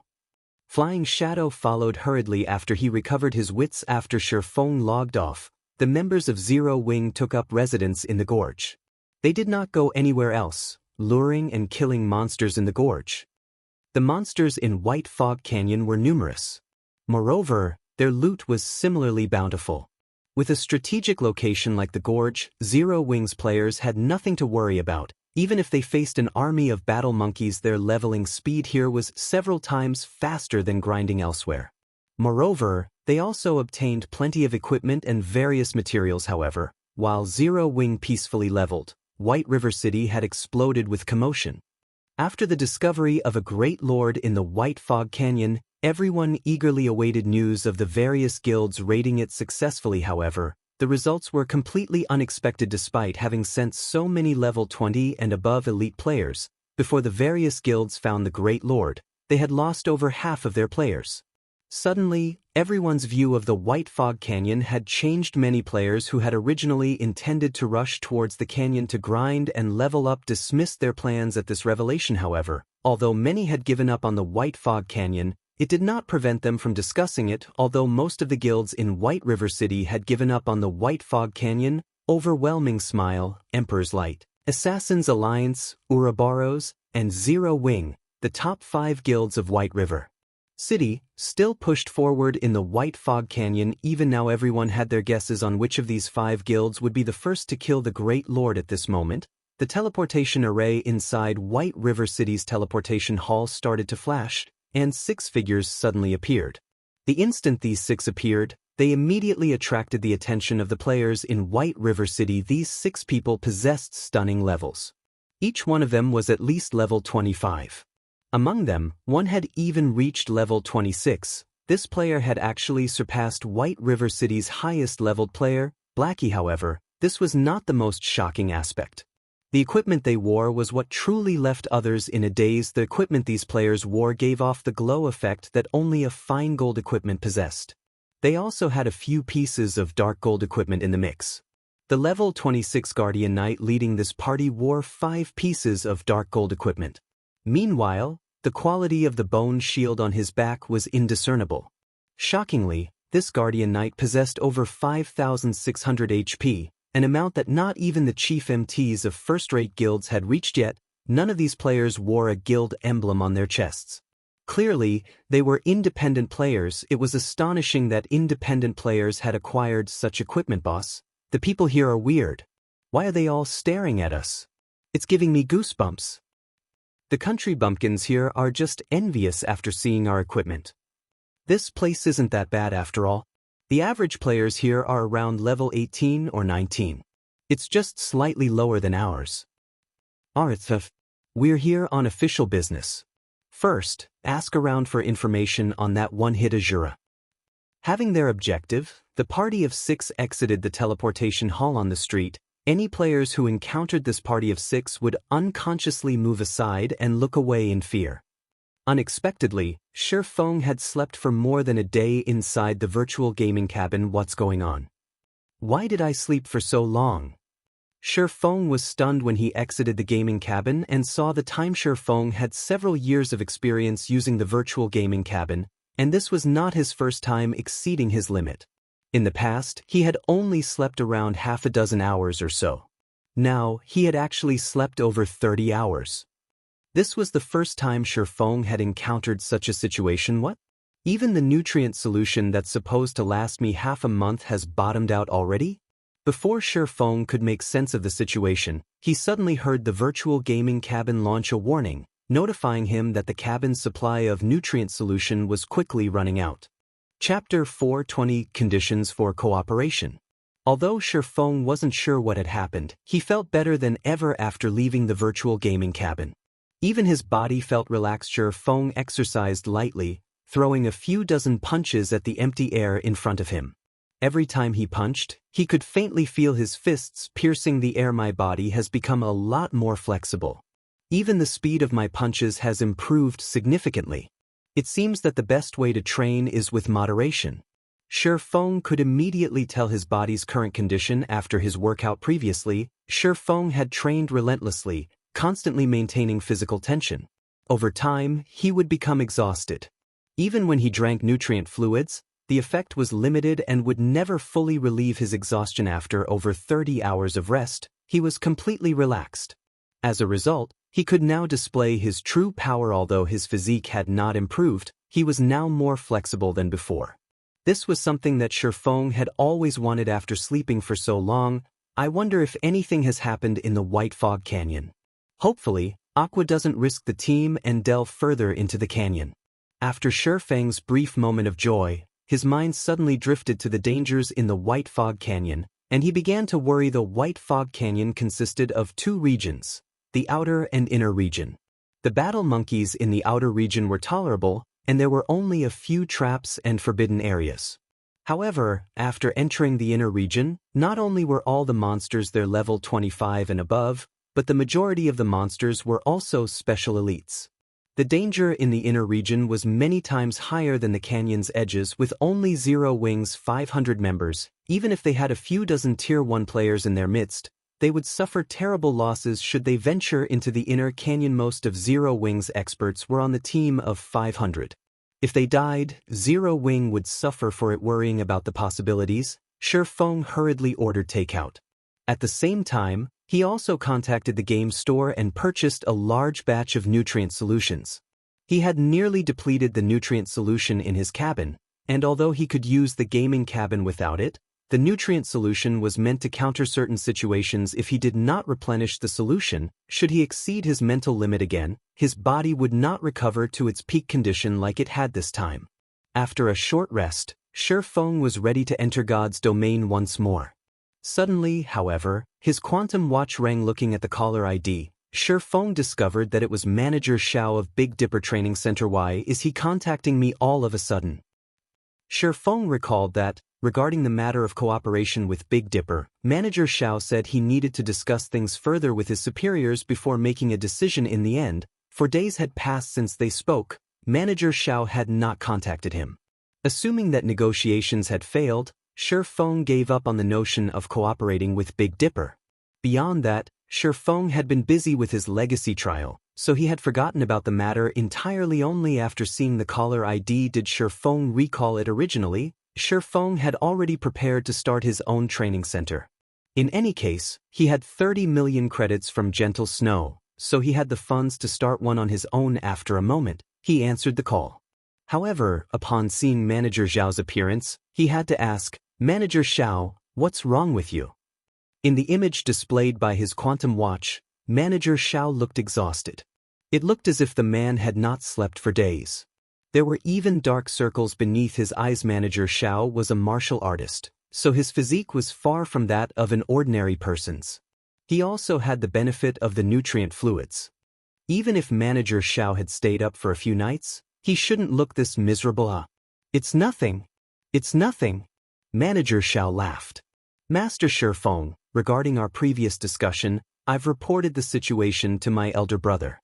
My elder brother held a director's meeting specifically for this purpose. In short, we agree to your conditions. However, we have a condition of our own. A condition? Shifeng chuckled before continuing, what condition? Although Shifeng was physically only 22 years old, he was mentally over 30. He had experienced many negotiations before, so he could instantly tell that Manager Xiao was hiding something. Currently, God's domain's popularity had exploded. An increasing number of people had become addicted to the battles in God's domain, and many had lost interest in the fights in real life. Naturally, this would affect locations such as training centers and dojos. Based on Manager Xiao's appearance, Shifeng was sure of it. Big Dipper Training Center's business was declining rapidly, so much so that it had caused even those in power in Big Dipper to tremble. Hence, they needed someone that could revitalize Big Dipper. Although fighting competitions were becoming less popular, there was still a market for them. Only, other than possessing first-class facilities, Big Dipper had nothing else to offer. Compared to the dojo commanded by Jin High City's champion fighter, Chen Wu, Big Dipper Training Center was significantly inferior. If they had a martial arts master to lead the training center, helping them forge a name for themselves and acting as a combat instructor, they could save themselves from their current decline. After all, the combat techniques displayed in God's domain were mostly evolutions of the combat techniques found in real life. We require Master Shifeng to compete against a well-known fighter. As long as Master Shifeng wins, we have no issues agreeing with all of the conditions you have previously stated, Manager Xiao explained. May I know your thoughts on this? Even a fool could tell that the big shots of Big Dipper wished to test Shifeng's strength and at the same time, increase Big Dipper's reputation. Meanwhile, to garner fame for the training center, Shifeng's intended opponent would certainly be powerful fine. But I have another condition. Shifeng answered. Master Shifeng, please don't hold back. Manager Xiao said excitedly upon hearing Shifeng's reply. If I win, I want 5 virtual gaming cabins and 15 S-rank nutrient fluids. Shifeng coveted the S-rank nutrient fluids. It was something that he could not buy even if he had the money. The virtual gaming cabins were similarly in high demand. Currently, Zero Wing's workshop was still in its development phase. If he wanted to improve the workshop quickly, he needed a large number of experts. However, ordinary experts of God's domain would not do. He needed top-tier experts with the virtual gaming helmet's 90% sync rate. It was simply impossible to nurture a top-tier expert. However, until this day, Zero Wing only had a measly 5 virtual gaming cabins. Ignoring the ones dedicated to himself, Fire Dance, and Blackie, there were only 2 cabins available for the other core members of the workshop. If he could obtain another 5 virtual gaming cabins, although not every core member could have their personal cabin, rotating use should suffice. This Manager Xiao felt cornered upon hearing Shifeng's request 15 bottles of S-rank nutrient fluids. With Big Dipper's connections, they could barely obtain so many. As for the 5 virtual gaming cabins, there were no problems on that end either. However, these items together were worth around 30 million credits. Even to a successful corporation like Big Dipper, this was not a small sum of money. Normally, they could have afforded to agree to Shifeng's request. Now, however, Big Dipper's business was not doing too well. No good. Shifeng frowned slightly as he said, if you can't do it, I can only look elsewhere. His demands were not particularly extravagant. After all, as long as he won the match, Big Dipper would double their profits. Moreover, 30 million credits was spare change to Big Dipper. If they were unwilling to pay such a small price, Shifeng might as well start his own training center. Chapter 421. Did you transmigrate? Live combat was not without danger. It was especially true in a fight between experts. Injuries were commonplace. Although the current medical facilities were top-notch, capable of healing a large majority of injuries very quickly, there were still some injuries that one could not fully recover from. Not even S-rank nutrient fluid could cure them. Moreover, martial arts masters were extremely rare. Finding one was like finding a needle in a haystack. Hence, it was incredibly costly to invite martial arts masters to face each other in the ring. Even a martial arts master who had recently become famous would charge an appearance fee of over 100 million credits. This was in the case of an exhibition match, let alone an official match. Moreover, martial arts masters normally fought using internal force. Internal force possessed great power. Even if an attack containing internal force did not strike a vital point, it could still cause significant damage to the opponent. Regardless of whether they would win or lose, martial arts masters would not agree to fight one another if they're without sufficient potential gain. Shifeng's grasp of internal force had already reached the standard of a martial arts master. Although he was not famous in any way, he would not undervalue himself. His price of 30 million credits was quite reasonable. Shifeng wouldn't have even considered the competition if it were not for his new flexibility. After all, injuries were no laughing matter. The higher-ups of Big Dipper must be dreaming if they thought they could get him to fight for free. This was why battles in God's domain were gradually replacing fighting competitions in the real world, becoming increasingly popular among the public masses. Not only were the battles in God's domain safe, but players also had no scruples when they fought each other. Furthermore, players in God's domain possessed physiques that far surpassed their bodies in the real world. They could easily perform actions and combat techniques that were impossible in the real world. Take void steps, for example. This footwork had already far surpassed what ordinary humans could accomplish. It was simply impossible to perform in the real world. However, it was possible in God's domain. A fight between ordinary humans just couldn't compare to a fight between superhumans. If it were only a battle inside God's domain, Shifeng might have agreed without an appearance fee. Manager Xiao frowned in the video, hesitation appearing in his eyes. Suddenly, however, a disembodied voice addressed Shifeng. Mr. Shifeng, I agree to your demands. If you win, we will deliver 5 virtual gaming cabins and 15 bottles of S-rank nutrient fluids to your doorstep. Elder brother. The other voice from the call was Xiao Yan's elder brother, Xiao Yu. The true wielder of the power of Big Dipper. Xiao Yu then took over the call and spoke with Shi Feng directly. Although Xiao Yu and Xiao Yan had very similar appearances, after being the chairman of Big Dipper for so long, Xiao Yu projected an aura of natural dignity and power with both his voice and demeanor. This aura made one unconsciously bow with respect before Xiao Yu. However, this aura of authority was useless against Shi Feng. He was not uncomfortable around this aura in the slightest. When is the battle? We still need to prepare for this, so the fight should be in roughly 4 days. As for the exact time, we will contact Mr. Shi Feng with the details in the future. All right. After Shi Feng and Xiao Yu set their appointment, the video call disconnected. Elder brother, Big Dipper has already spent a huge sum of money on nurturing the student fighters. If we spend another 30 million, it will have a massive impact on Big Dipper's future plans. Xiao Yan looked at Xiao Yu skeptically. The premise of paying for those items is that Shi Feng can win. Before the battle has even begun, you are already so confident of his victory. It seems that this Shi Feng is not a simple man. Xiao Yu glanced at Xiao Yan. He then shifted his gaze as he examined the test record on his table, smiling. The data on the test record was precisely what Shi Feng had left behind at Big Dipper. Such a young man is actually capable of using internal force and achieving a punching power 576 kilograms. Although he cannot compare to those other martial arts masters, he is still impressive. This appearance fee is not expensive at all. If we deepen our relationship now, it will benefit future cooperation. I understand. Xiao Yan helplessly nodded. Back in his apartment, Shi Feng logged into God's domain. What is going on here? Shi Feng could not help his surprise when he saw the scene before him. As far as the eye could see, corpses of players and battle monkeys littered the ground.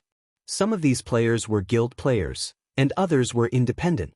Overall, there were over 300 player corpses. Furthermore, there were even more players currently engaged in combat, with 5 to 6 players dealing with a single crimson-eyed battle monkey. The players fighting were all level 20 and above, and they all possessed significant strength. Many parties here were far more powerful than the elite parties of guilds. Originally, the White Fog Canyon had been a forbidden area for players. Now, however, it had become infested. Shi Feng was confused. He had only logged out of God's domain for slightly more than a day, yet he was already so unfamiliar with the White Fog Canyon. Brother, are you alone? Seeing as you are level 22, you should have some decent skill. Why don't you join our party? If equipment drops, we'll split it equally. How about it? Before Shi Feng could digest the information before him, a party of 6 approached him. Leading the party was a red-haired beauty geared with light blue scale armor. The woman had a forthright appearance, and the body-fitting scale armor fully displayed her tall and slender figure. She was no less attractive than Zhao Yuer. This red-haired beauty was a level 22 shield warrior, and the shield and one-handed saber hanging on her back were both secret silver rank. The majority of her equipment was also secret silver rank. Moreover, there was no sign of a guild emblem on her chest, so she was clearly an independent player. As for the others in the woman's party, they were all at level 21. Their equipment was also mysterious iron rank and above. Overall, this independent party was stronger than even the elite parties from major guilds. Are you referring to me? Shi Feng asked strangely. At this moment, he appeared as Black Flame. Although he kept his ID hidden, there was not a single soul in White River City who would not recognize him. However, this red-haired beauty had actually said to him, "You should have some decent skill," and had even invited him to join them. Shi Feng was speechless. You're funny. Who else would we be speaking to? The red-haired beauty laughed as she pointed to the surroundings. She then continued, Are you worried that we will go back on our word once the loot drops? If you're worried, then we can sign a main god contract. You can relax with that, right? At this moment, capable-looking male elementalist said, Cloud, what's the point of wasting your time with this little brat? If he doesn't want to join us, then so be it. We are more than enough to deal with these crimson-eyed battle monkeys. We'll just earn less if we invite another person. Feng could not help but laugh bitterly as he shook his head. He had guessed that none of them recognized him. Or, to be precise, none of them recognized the #1 expert of Star Moon Kingdom, Black Flame. As for matters like swindling equipment, Feng was not worried whatsoever. In White River City, even an organization like Underworld would not get away with stealing loot. You guys are not local players of White River City, right? Why have you come to White Fog Canyon? Feng asked curiously. You're right. We are not local players of White River City or Star Moon Kingdom. We came from Beacon City of the Black Dragon Empire. However, that's really not surprising though, right? Many of the parties here have also come from different cities and countries. Didn't you know that? You couldn't have transmigrated, right? Chapter 422, Warfire Set Equipment. Feng was rendered speechless by the red-haired beauty. If possible, he really wanted to say that he had not transmigrated, but had reincarnated instead. Are there players from other countries as well? Feng looked at the surrounding players. Confused, he asked, the teleportation fees between countries are not cheap. With an elite player's income, it is simply impossible to accumulate enough unless they sold a majority of their equipment. However, if they did so, why would they come to White Fog Canyon? Previously, Feng had spent close to 300 gold to teleport Aqua Rose and her 100+ subordinates to White River City. On average, each person had spent over 2 gold. Of course, this was a little higher than average because the Storm Empire where Aqua Rose and the others had originally resided was very far away. However, even if a player came from the Black Dragon Empire, they would need to pay around 1 gold 40 silver to reach White River City. Only those powerful players might be able to afford such a fee. As for the party of independent players before him, even if they emptied their pockets, at most, they would have 20 to 30 silvers. Accommodations, food, potions, repairs, and such things required a lot of money, so it was not possible for players to save too much yet. Among the crowd of players in White Fog Canyon, many had traveled across countries to visit. This was simply madness. You came to White Fog Canyon without even knowing this? The red-haired beauty's eyes widened, looking at Feng as if he were a fool. Suddenly, Feng was momentarily stunned as he thought of a possibility. Don't tell me they've already discovered the secret of the Starfire ore? Feng's chest tightened. He then shook his head, denying his thoughts. Even if the secret of the Starfire ore had been discovered, there had not been this many players traveling to White Fog Canyon from other countries in the past. Although Starfire ore was quite valuable, it was not that easy to obtain in White Fog Canyon. The risks outweighed the benefits by far. Even in the past, not many players had risked themselves for the ore. On top of that, the levels of the current player population were much lower than in the past. With far greater risks, the canyon should not have attracted so many people. Moreover, in the hands of others, Starfire ore was not particularly valuable. Each ore was only worth 1 silver. Only by collecting 100 ore could one earn 1 gold. However, with the level and tier of the current players, the difficulty of collecting 100 Starfire ore was more difficult than clearing a 20-man hard mode team dungeon. Feng had considered Starfire ore profitable because he had the Horizon Alliance, a lifestyle guild, working under him. There were even a large number of amazing forgers working for him. With the Starfire ore, he could produce various high-level equipment and make a huge profit cloud. Let's stop wasting time with this brat. If this continues, the others will steal all the remaining crimson-eyed battle monkeys. How are we supposed to make a profit then? The elementalist grumbled indignantly. Don't forget, we borrowed a lot of money to come here. If we waste any more time, our equipment will belong to someone else. You really do not know? The red-haired beauty asked again. However, seeing Feng's confused gaze, she didn't think he was lying. Previously, she thought Feng belonged to another party when she saw him. However, after observing him for a while, she discovered that Feng was alone. A level 22 assassin would find it very difficult to venture so far into the White Fog Canyon, much less a swordsman. For this reason, she was optimistic about Feng's strength. If their party had another strong player, they could explore further into the canyon. At that time, they would have fewer competitors, and their opportunity to make a fortune would grow. I really do not know. I haven't logged into the game for over a day now. What exactly happened while I was gone?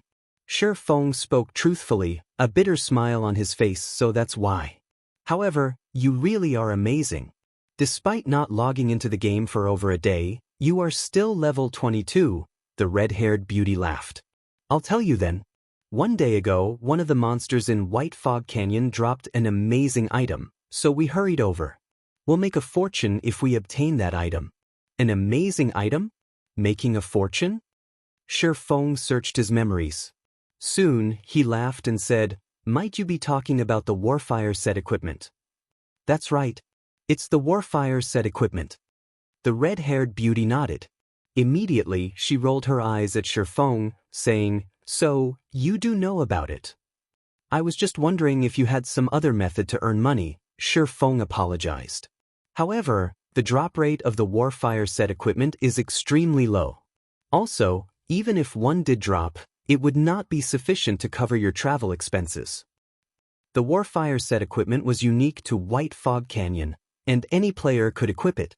If a magical class wore it, the set would generate attributes suitable to magical classes. If a physical damage-dealing class wore it, the set would generate attributes suitable to physical damage dealers. If a tank class wore it, the set would similarly generate attributes suitable to tanks. Overall, the Warfire set equipment was very special. In addition, the Warfire set equipment was evolvable. It started out as bronze rank, and if one was willing to sacrifice a sufficient amount of EXP, they could evolve the set to fine gold rank. Meanwhile, the Warfire set equipment's level ranged from 20 to 30. Similar to epic items, it would level up according to the player's level. The attributes of the equipment would similarly improve a level 30 fine gold set equipment. To the core team of any guild, equipment of such quality was extremely precious. It was incredibly hard to obtain even from a dungeon. Not to mention, dungeons had a cooldown time, making it far more difficult to obtain a complete set. Hence, in the past, the Warfire set equipment had been highly sought after by the various guilds. As long as they sacrificed sufficient manpower, time, and EXP, they could obtain a fine gold set equipment. The Warfire set equipment was the easiest fine gold set equipment to obtain. What do you know? The Elementalist said disdainfully. Someone has already offered to purchase each set piece for 5 gold coins. If we collect all 7 set pieces, that person is willing to pay 80 gold. Moreover, this price was offered up 10 hours ago. Now, it's definitely higher than 80 gold. 80 gold? Shifeng could not help but laugh. If they could really farm the full Warfire set equipment, Shifeng was willing to spend even 180 gold. Not to mention a level 30 fine gold set equipment. Even the fine gold ranked arclight shields Shifeng previously made had sold for over 30 gold coins in the past. There were many players who had sought to make a fortune through grinding for the Warfire set equipment. However, the set's drop rate was abysmally low. Only when guild teams had spent a long time grinding did they barely manage to obtain a few sets. Look at how excited you are. We need to get the full set in order to get 80 gold. The red-haired beauty laughed. How about this? If you guys obtain any of the set pieces, I'll buy them for 10 gold each. Shifeng decided that the red-haired beauty's party was relatively powerful. If given a few days, they might obtain 1 or 2 set pieces. It was not a bad idea to purchase the Warfire set equipment directly. Items such as a fine gold set equipment were mainly used for raiding dungeons. To an independent player, its usage was limited. If you gather all 7 pieces, I'll buy the set for 180 gold. Hearing Shifeng's offer, the red-haired beauty's party was stunned. Shifeng had so casually offered 180 gold. It was not easy to obtain so many gold coins, even if one had the credits to afford them. Not even the tycoon players could come up with so many gold coins at a moment's notice. However, they had actually met such a player at this moment. All 6 had the same thought. They met a godlike tycoon. Chapter 423, Final Cave. Are you serious? The red-haired beauty could not help but re-evaluate her opinion of Shifeng, going as far as using an identification skill on him. However, other than the fact that Shifeng was level 22, she could not uncover any information about Shifeng. The beauty's companions had similarly focused on Shifeng, hoping he would confirm their suspicion. Shifeng's offer of 10 gold coins for each piece of the Warfire set far surpassed any offer they had received thus far. Furthermore, if they could collect the entire set, they could sell it to this swordsman for 180 gold, making a fortune. Of course, We can add each other as friends. As long as you obtain the Warfire set equipment, you can contact me anytime, Shifeng said, smiling. What a joke. That was the Warfire set equipment. If he bought it for 180 gold, he would only profit. Fine gold set equipment dropped from level 20, 50-man large-scale team dungeons. Moreover, only hard mode dropped them. Only 100-man hell mode team dungeons would drop dark gold set equipment. Unfortunately, it was too difficult to collect a complete setas for the Warfire set equipment. Shifeng recalled a few valuable farming locations for it. Was not because those locations had higher drop rates, but because the battle monkeys there were densely packed.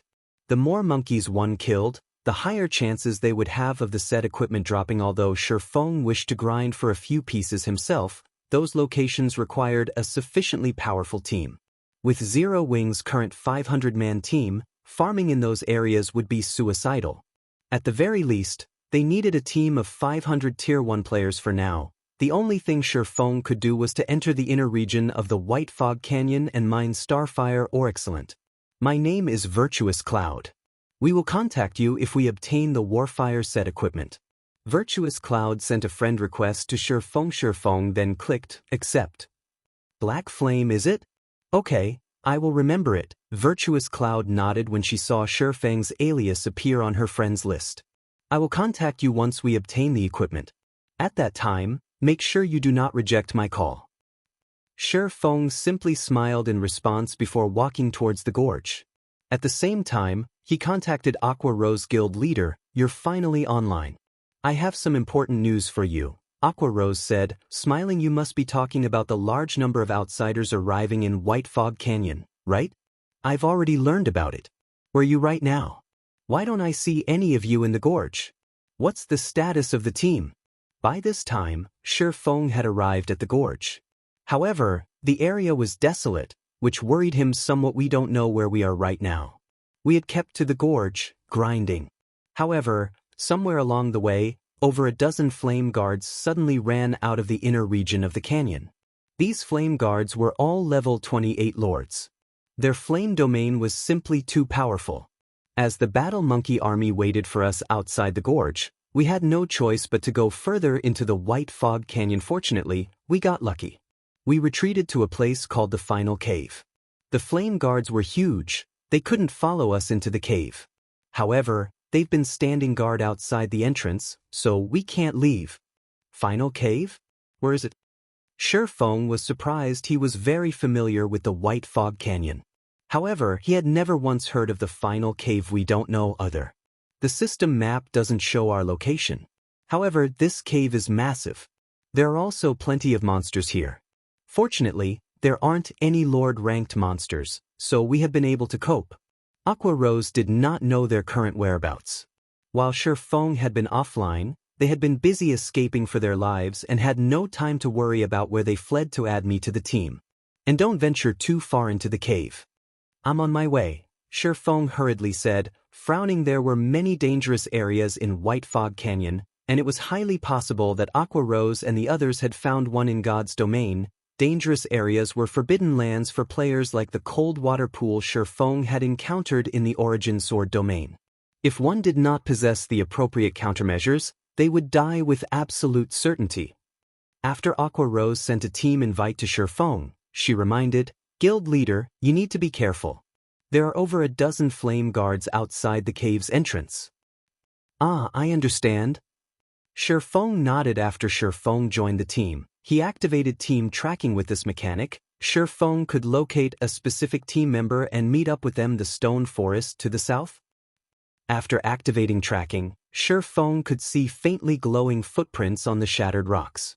These footprints belonged to Aqua Rose. The stone forest in White Fog Canyon's inner region was complex and chaotic. Even with a map, it was incredibly easy to get lost there. However, the paths in the stone forest were narrow, so it was the perfect location to shake off enemy pursuit. Along the way, Shifeng cautiously avoided the high-level monsters as he followed the footprints. However, after tracking Aqua Rose for over 10 minutes, the footprints suddenly vanished. It was as if Aqua Rose had disappeared. How could they disappear? Shifeng's frown deepened as he examined the empty space before him. There was no sign of any caves nearby, much less the large forms of the dozen or so flame guard. Sher Feng decided to explore his surroundings. Even so, he still could not find any tracks. Aqua Rose's footprints had just ceased to exist. Could there be a barrier? After giving it some thought, he could only think of one possibility. There were various kinds of barriers in God's domain. Some trapped people inside, some were lethal, and some even contained hidden areas. However, certain conditions must be met to enter a barrier. Aqua Rose and the others must have fulfilled those conditions, so they were able to enter the barrier. Sher Feng, however, had not. This was what had troubled Sher Feng. With a team of 500 players, who knew what they had triggered in order to enter the barrier? Who would even know what the conditions were? I wonder if the omniscient eyes will work. Sher Feng walked to the location where the footprints had disappeared. He then activated Omniscient Eyes. Omniscient Eyes could uncover all information within a 100-yard radius. Nothing could hide from it. After Sher Feng activated Omniscient Eyes, his heart skipped. A Beata light blue wall loomed before him. Beyond the wall, there were over a dozen flame guards roaming around the entrance of a cave. However, due to their massive bodies, they could not fit inside. However, they would certainly make it difficult for a player to enter Flame Guard, Lord rank. Level 28. HP 700, 000/700, 000. As these flame guards were in a berserk state at the moment, they were far more powerful than ordinary Lord-ranked monsters. A single flame guard could easily exterminate a 100-man team. With over a dozen gathered, even an army of several thousand elite players would be nothing more than ants to them. Originally, Sher Feng had considered his options of breaking into the barrier. However, as if the flame guards outside the cave had detected him, they all suddenly turned to stare at Sher Feng. Emitting low growls, they issued blazing flames from their hands that transformed into a sizable flame warhammers. One hit from this warhammer could instantly flatten a player, burning them to ash. No way. Sher Feng gaped at the flame guards as they charged at him, stunned. Every one of them radiated malicious intent. Without hesitation, Sher Feng immediately turned and ran. Before Sher Feng could get too far, the faint blue barrier wall instantly shattered as the flame guard's hammer struck it. The lords then stormed towards Sher Feng. Chapter 424, Locked Dark Gold Treasure Chest. The instant the flame guards broke out of the barrier, Sher Feng felt a wave of heat wash over him, the surrounding temperature rising rapidly. This was the flame guard's flame domain. Any enemy within a 50-yard radius would receive a burning dot and lose 400 HP every 3 seconds. Currently, level 20 players only had around 2,600 to 2,700 HP on average, while plate armor classes only had around 3,000. On top of that, most players didn't have any fire resistance. Under the effects of the flame domain, most players would not last very long. Hence, compared to other lords, the flame guards were far deadlier to the current players of God's domain. Moreover, the flame guards had instantly shattered the powerful barrier that had hidden the cave. One could just imagine how powerful they were. Even if Sher Feng activated Blade Liberation, he would not be a match for these guards faced with over a dozen level 28 Berserk Lords. Even as a Tier 1 Blade Saint, Sher Feng's only option was to flee for his life. Fortunately, the flame guards were not very fast, and with the dense stone forest hindering their movements, they were even slower. Moreover, the most frightening aspect of the flame guards, the flame domain, was ineffective against Sher Feng. With 60 points of fire resistance, Sher Feng was not even slightly uncomfortable inside the flame domain. On the contrary, he felt warm and cozy. Considering that the barrier had shattered, Sher Feng had an idea. Suddenly he spun around. He then activated Defensive Blade and dashed towards the flame guards. The dozen or so berserk flame guards roared as they watched the ant charge at them. They raised their warhammers, ready to slam their weapons down on Sher Feng. Sher Feng smiled faintly as he used Void Steps. After having rested fully, Sher Feng suddenly felt that the burden on his spirit was much lighter when he used Void Steps than it had been. Moreover, Sher Feng had a sense of familiarity that he never felt before when using Void Steps. Every movement felt natural. Before the gigantic flame hammers could strike him, Sher Feng's figure suddenly vanished from sight. When the flame guards lost their target, their flame hammers paused in midair as they scanned the area for Sher Feng. After the dozen or so lords searched for a moment, they still could not find any traces of their quarry. It was as if Shi Feng had never existed. Suddenly, the flame guards were at a loss. By the time Shi Feng reappeared, he had already passed the flame guards' blockade and was about 10 yards from the lords. Such a long distance. Shi Feng was shocked when he discovered that he could actually move more than 10 yards while using void steps. Previously, he had only been able to move around a distance of 5 to 6 yards before reappearing. Now, he could cross over 10 yards before he was discovered. Right now, he had almost caught up with the top-tier experts who had reached minor completion of void steps in the past. Before Shi Feng could rejoice about his improvement, the flame guards spat scorching flames from their mouths like a tsunami. The fire blanketed the ground, devouring everything in its path as it swept towards Shi Feng. However, although the flames moved swiftly, Shi Feng was not any slower. With the 150% movement speed increase Wind Rider provided, Shi Feng had easily shaken off the inferno chasing him as he dove into the final cave. Immediately after Shi Feng entered the cave, a notification sounded out from the system. You have discovered the final cave. The final cave's interior was dark. However, the cave walls looked like the starry skies, softly illuminating the gloom. With the weak starlight, Shi Feng could see up to 50 yards around him. If he encountered a monster, he could respond in time. Meanwhile, inside the cave, the footprints that Shi Feng had previously lost track of had appeared once more. Shi Feng then gradually advanced while following Aqua Rose's footprints.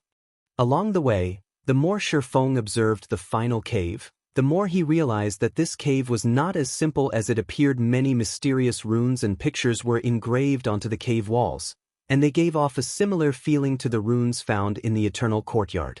They felt ancient and full of divine power. Other than these runes, there were also many earthen puppets roaming inside the final cave. These puppets were around the same size as a player. Though they were somewhat slow, their flesh consisted of stone, their bodies were extremely tough. Ordinary weapons would only dull, and durability would decrease if they struck these earthen puppets. Earthen Puppet, Special Elite. Level 27. HP 100, 000/100, 000. Although there were many earthen puppets, Shi Feng could easily outdistance them after activating Windwalk. Once he was a certain distance away, he would simply use void steps. As these earthen puppets lost their target, they discontinued their pursuit. After Shi Feng had followed the tracks for over half an hour, he finally discovered his guild members who were currently resting after not seeing each other for more than a day. Everyone had leveled by at least one. The lowest leveled player in the team was level 23. Blackie had even reached level 26. Their leveling speed was something to behold. On the contrary, Shi Feng had become the lowest leveled player on his team. When everyone noticed Shi Feng's arrival, their eyes widened in shock. It was as if they had seen a ghost guild leader. How did you manage to get in here? The Guardian Knight Kola asked, concerned. They knew full well just how powerful those earthen puppets were. Not only did they have high magic resistance, but their defense was also powerful. Their attacks were just as frightening. To kill just one, they had to spend a long time wearing it out. However, those earthen puppets respawned indefinitely. Sometimes, if they took too long to kill one another, would respawn the moment it died. Meanwhile, when those earthen puppets discovered an enemy, they would not rest until their target was dead. If they did not kill them, these puppets would overwhelm them. They had spent over half a day to reach their current location, yet Shi Feng had arrived so casually. Moreover, only 2 hours had passed since he had started to search for them. I ran here, of course. Shi Feng laughed. Guild leader, did you not encounter any earthen puppets? Aqua Rose asked curiously as she stared at Shi Feng, who did not appear exhausted in the slightest. I met them, but I managed to throw them off. Shi Feng smiled. Alright, let's not worry about that. Let's leave. Guild leader, we can't leave, Aqua Rose said, shaking her head. Previously, when Fire Dance scouted ahead, she discovered a locked dark gold treasure chest not far from here. She is currently trying to unlock it, while we're helping her fend off the patrolling puppets. A locked dark gold treasure chest? Shi Feng could not help his excitement upon hearing those words. Shi Feng could count on one hand the number of dark gold treasure chests he had encountered in the past. Countless guilds would drool over a dark gold treasure chest because there was a certain chance to obtain an epic item. Dark gold items were extremely rare in God's domain at the moment. As for epic items, most players dared not even dream of owning one. Shifeng had only obtained a few due to good luck. No other guild had one. Let me have a look at it, Shifeng said as he walked over the 7 luminaries key Shifeng had obtained from the god's grave allowed him to unlock up to 3 dark gold treasure chests. He still had 2 uses left when he arrived at the dark gold treasure chest. He noticed Fire Dance trying to unlock it. However, the difficulty of opening a dark gold treasure chest was too high. Fire Dance's unlock skill level was not insignificant, and she had a very small chance of unlocking a dark gold treasure chest. However, after trying over 100 times, she had not succeeded. Let me try.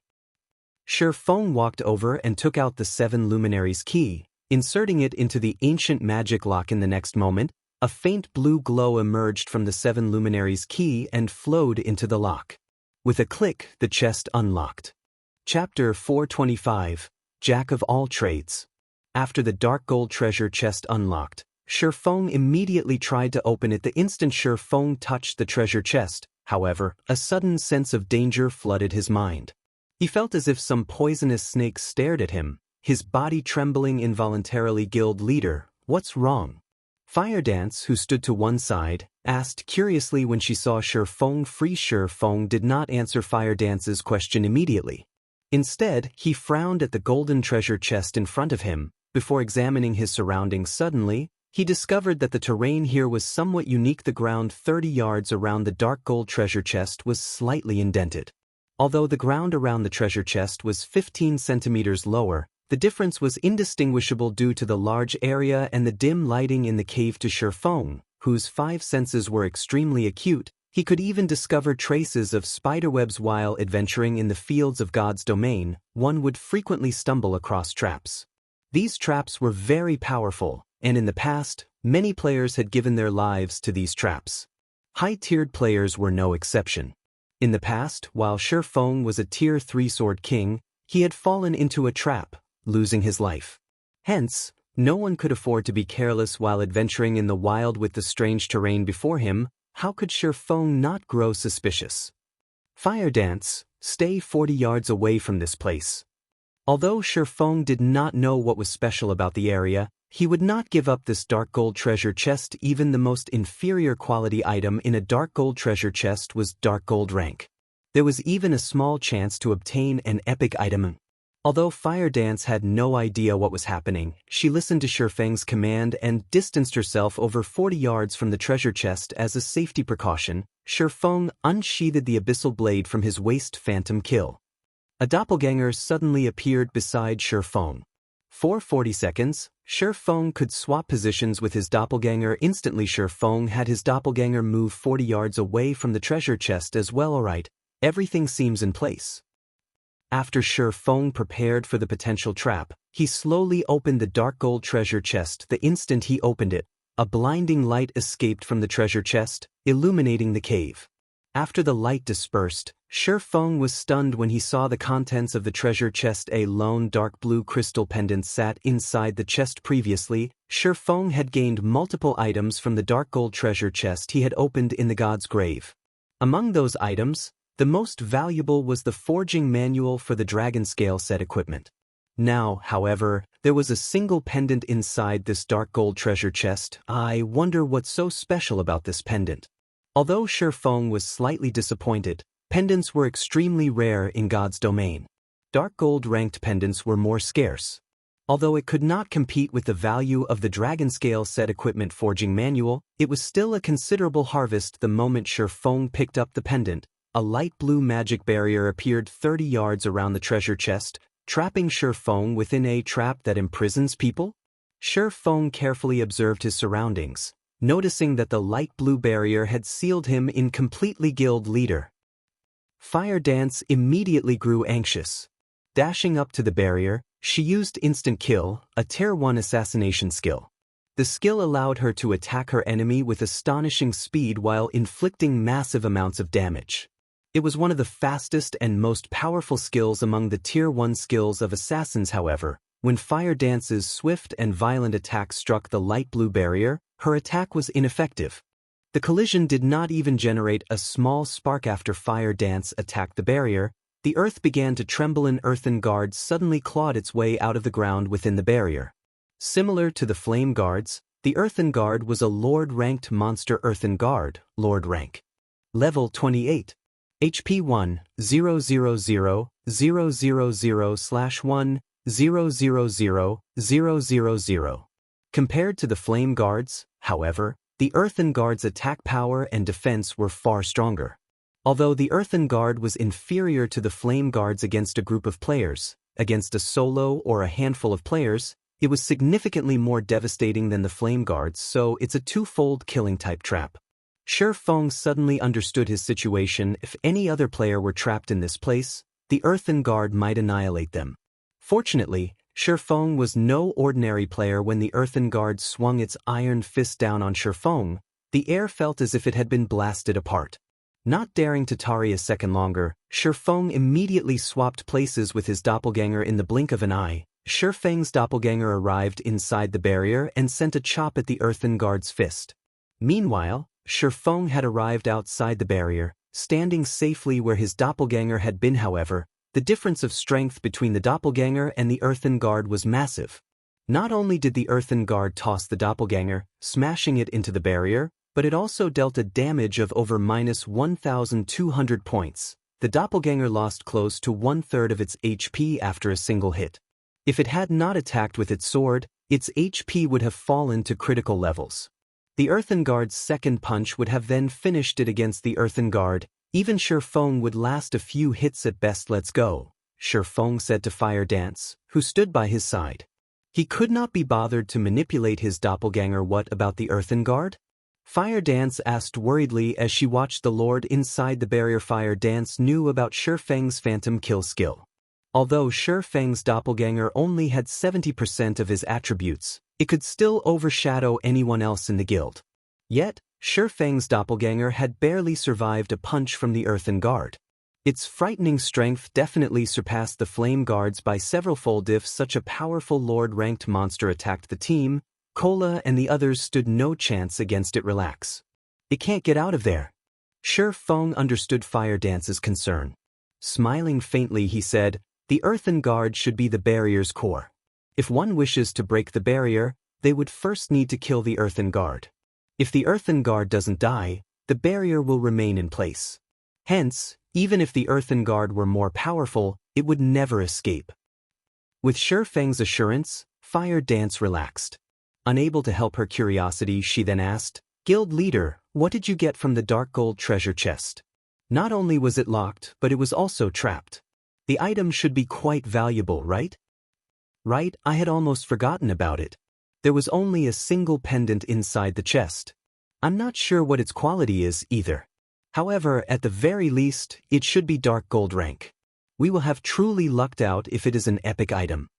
Shi Feng then took the deep blue crystal pendant from his bag. As it was unknown, it could neither be identified nor equipped. "What a high-end item." Shi Feng laughed as he shook his head. He then activated Omniscient Eyes and began his appraisal. Compared to other advanced identification skills, Omniscient Eyes was a jack of all trades. It could ascertain, perceive, and appraise. It was very convenient during the later stages of God's Domain. Most items players found would be unknown, and such items needed to be appraised before use.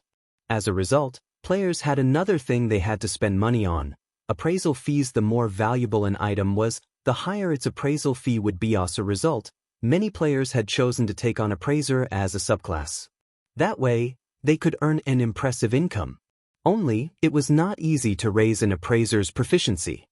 Hence, if one wished to have an advanced item appraised, they needed to look for NPC appraisers. If a player managed to learn Omniscient Eyes, they could simply set up their own shop and work full-time as an appraiser. Their fees alone could grant them a life of luxury. Chapter 426, A Godly Tool. When Shi Feng appraised the pendant with Omniscient Eyes, the process actually required 10 full seconds to complete. Shi Feng had used Omniscient Eyes to appraise many unknown items before. However, those normally took 1 or 2 seconds, with high-end items requiring 2 or 3 seconds. Even dark gold items only needed 4 or 5 seconds. However, the pendant required 10. Jackpot! Feng could not help but smile. Ornaments were much more difficult to obtain than weapons and equipment. Even after reaching level 40, a majority of the players in God's domain would still have around level 20 ornaments. Moreover, these ornaments would be low quality, with Mysterious Iron rank as the average and Secret Silver rank as the more powerful one's. Guild leader, look at how happy you are. What sort of treasure is this? Fire Dance asked curiously upon seeing Feng's grin. I don't know. Feng shook his head. It's still being appraised. After 10 seconds, a notification from the system sounded out, signifying appraisal's completion. Feng then clicked on the dark blue crystal pendant, checking its attributes. What? Feng's eyes shone upon seeing the attributes of the pendant. Icarus's heart, necklace, bronze rank can be evolved. Equipment requirement, all attributes 90. Level 20, level 50, currently level 20. All attributes plus 8. Luck plus 5. Additional skill. Divine Providence, temporarily increases player's luck by 20 points for 30 seconds cooldown, 1 hour. Evolution condition. Absorb the souls of 100 Lord-ranked monsters to evolve to Mysterious Iron rank. 0 out of 100. Although the Icarus's heart was only bronze rank right now with low attributes, the 5 points of luck were extremely valuable. More importantly, it had Divine Providence, instantly increasing a player's luck by 20 points. This offered a player 25 points of luck. The luck attribute was the most precious attribute in God's domain. Not only could it increase the equipment drop rate when killing monsters, but it could also increase the success rate when producing items. It was an extremely valuable attribute for lifestyle players, and it was an attribute that would never become outdated. With just 1 point of luck in players' current levels, their drop rate would almost double. Although increased values of luck offered diminished returns, 25 points of luck could still increase the drop rate by 6 or 7 folds if Feng activated Divine Providence when killing a boss, skyrocketing his luck. His chances of obtaining a high-quality item would improve significantly. Previously, Feng had reaped massive harvests with only the 3 points of luck that Shadow's Blessing provided normally. Lord-ranked bosses would only drop Secret Silver items, fine gold items if one were lucky. With 25 luck, however, Feng could almost certainly obtain a fine gold item when he killed a lord. If he killed a high lord, it might drop a dark gold item. Icarus's heart was most likely even more valuable than an epic item. Unfortunately, the equipment requirements for Icarus's heart were quite high, requiring 90 points in all attributes. Throughout Zero Wing, only Feng could equip it. I need to kill 100 lords to evolve it? Its demand is quite high. After reading the attributes of Icarus's heart, many ideas flooded Feng's mind. The Warfire set equipment unique to White Fog Canyon in particular was the level 30 fine gold set equipment that countless guilds dreamed of obtaining. Currently, Icarus's heart was only bronze rank. If he evolved it to fine gold or dark gold rank, it would offer far more luck points. At that time, it would be a godly tool when raiding large-scale team dungeons. Zero Wing was already the center of attention right now. If other guilds knew that Zero Wing possessed an item like Icarus's heart, they would lose their patience with Feng's guild. It was highly possible that they would unite to attack Zero Wing. Hence, Feng had no intentions of letting others discover Icarus's heart. Moreover, he would only make a fortune if he kept quiet about it. He would be a fool to reveal his hidden cards. Fire Dance, we're returning. Feng smiled faintly as he switched out the Shadow's Blessing around his neck for the Icarus's heart. He then said, let's go make a fortune. Guild leader, there might be more treasures deeper in the cave. Are we not going to search for them? The final cave intrigued Fire Dance. She had discovered a dark gold treasure chest just by exploring this far. If they searched the cave, they might stumble upon something greater. Feng shook his head, laughing bitterly. He said, our strength is still lacking. We will only find our deaths if we delve further. If you don't believe me, go down this passageway, and you'll reach a large, empty hall. Take a peek outside the hole, and you'll know. Previously, while Feng still had omniscient eyes activated, he had perceived everything within 100 yards of him. Roughly 70 yards away, there was a hole that led to a large hall. Inside the hall, there were 2 level 30 Great Lords guarding a tightly sealed stone door. However, as the path was dimly lit, players could only see around 40 to 50 yards ahead of them, so neither of them had noticed the hall before two level 30 Great Lords. One of such monsters could easily annihilate a team of several thousand level 30 elite players.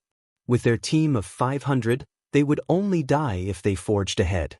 They wouldn't even be enough to fill in the gaps of the teeth of those two Great Lords. Initially, Fire Dance had not believed Shi Feng and had chosen to advance. After walking for some distance, she suddenly froze. She had not stopped because she did not wish to continue forward. Rather, it was because she could faintly see the hole. However, Fire Dance could feel power and killing intent that gave her goosebumps radiating from the hole. She felt as if she would plunge into an abyss if she took another step. Fire Dance's intuition was undoubtedly correct. If she dared to enter the hall, the Great Lords inside would slaughter her mercilessly. Thus, Shi Feng had told her only to take a peek from outside the hole. All right, let's head back. We shouldn't make Aqua and the others wait for us too long. Shi Feng laughed as he saw the hesitant look on Fire Dance's face. Fire Dance obediently nodded. She then pouted at Shi Feng, complaining, "Guild leader, you're too evil." If Shi Feng had told her there were such powerful monsters ahead, she would not have approached them. Fortunately, she had sensed them and stopped. Had she not, the consequences would have been dire. Relax. Those monsters are only guarding the door. As long as we don't go through the hole, they won't attack us, Shi Feng said, laughing. However, after not seeing you for some time, it seems that your senses have grown sharper. You sensed the danger when you were halfway there.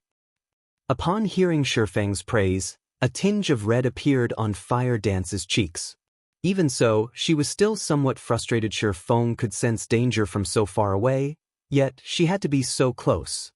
After rejoining the team, Shi Feng led everyone to the path they had come from. Along the way, they continuously killed the patrolling level 28 earthen puppets. After Shi Feng joined the team, the journey that would have originally taken the team the majority of the day was shortened to only a few hours.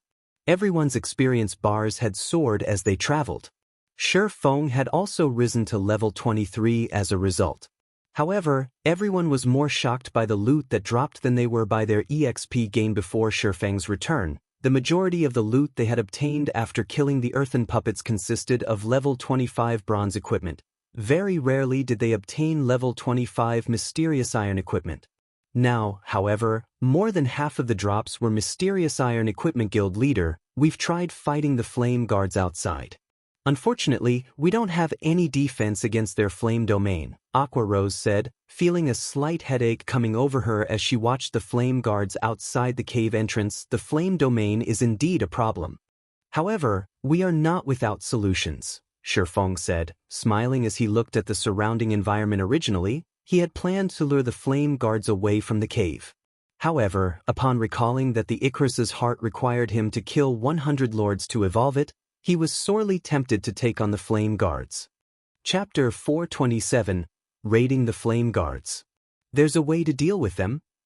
Although she did not voice it, Aqua Rose doubted her guild leader's declaration when she saw his confident smile. With Shi Feng's frightening damage and support, it would be a breeze to deal with an ordinary lord-ranked monster. Aqua Rose had also witnessed this before personally. However, the level 28 Flame Guards were somewhat different. Due to White Fog Canyon's unique environment, they were constantly in a berserk state. Their attack power and attack speed were far superior to lord-ranked monsters of the same level elsewhere. Their combat power could rival high lords of the same level outside the canyon. If they only had to kill one flame guard, they had a chance. However, there was a total of 16 flame guards waiting outside the entrance. In other words, they had to face 16 high lords simultaneously. On average, they could only send 31 players to deal with each level 28 High Lord in God's domain. An ordinary High Lord in the fields required a team of over 100 players to defeat. If it were a powerful High Lord, then a team of over 500 players might be necessary. Furthermore, the flame guards outside the cave possessed a flame domain that covered a radius of 50 yards. Players who entered the flame domain would lose 400 HP every 3 seconds. Even with the healers going all out, it was impossible to keep everyone's HP from plummeting. If a team did not have high fire resistance, They would not survive in the flame domain. Aqua Rose really could not think of any solutions to their predicament. Without hesitation, Shifeng ventured roughly 30 yards from the cave entrance. He then wandered around, adjusting his position. However, the flame guards standing outside the entrance had long since discovered Shifeng. They all had squeezed against the cave opening, attempting to charge in and tear Shifeng apart.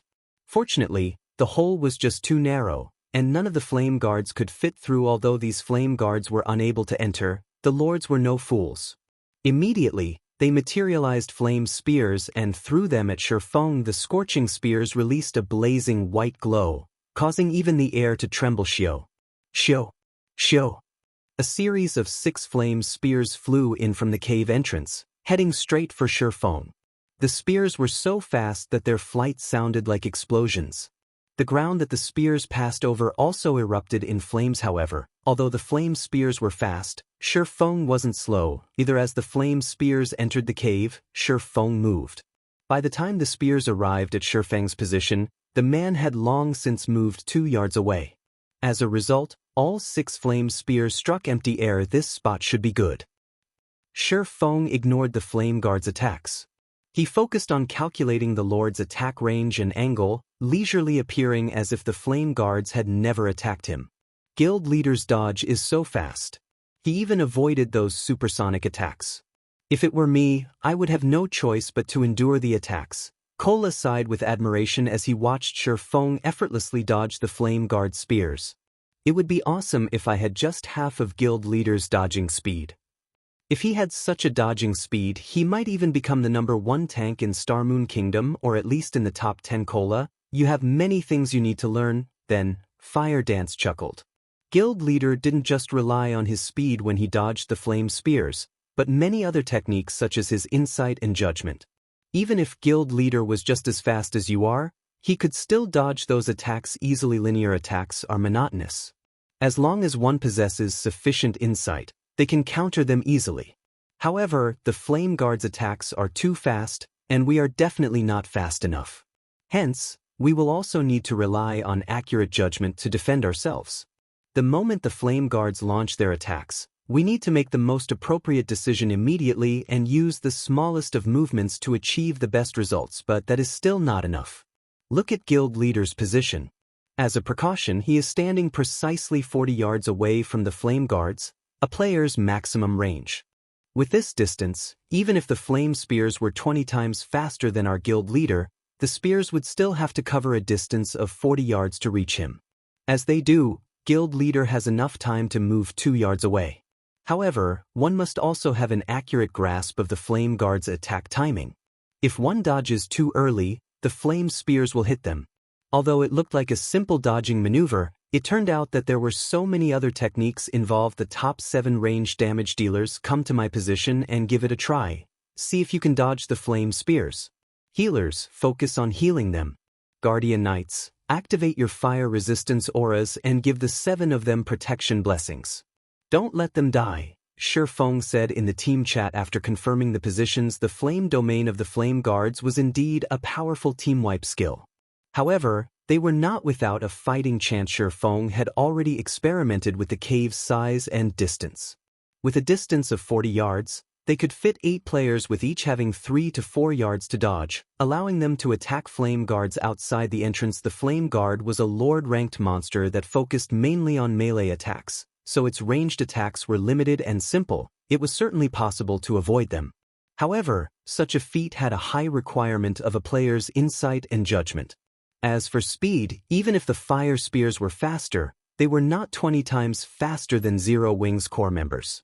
This was even the case for the magical classes. Shifeng had even purposefully slowed down when dodging the flame spears. Yet he still dodged the attacks effortlessly also, as the effects of the flame domain did not stack. With the protection of the fire resistance aura, each of the 7 ranged players would only lose 300 HP every 3 seconds. There were over 60 healers in the team, more than enough to keep the 7 of them alive. The healers could also take turns healing. They could afford to fight a battle of attrition, following which, the top 7 ranged damage dealers took turns attempting to dodge the spears. The 7 included Aqua Rose, Blackie, one of the 5 demon generals, the Ice Queen Su Qianlu, another 5 demon general, the Ranger Minor Wind, Violet Cloud, and 2 others. Although they struggled in the beginning, none of these 7 were ordinary players. They were all experts of Zero Wing. They quickly adapted to the Flame Guard's attacks, and soon, they could dodge the attacks effortlessly. After finishing with his experiments, Shi Feng reformed the team once again. After repeating the process, they started raiding the level 28 Flame Guards. The moment the battle began, ice spells and arrows flew across the cave and bombarded one of the Flame Guards outside the entrance.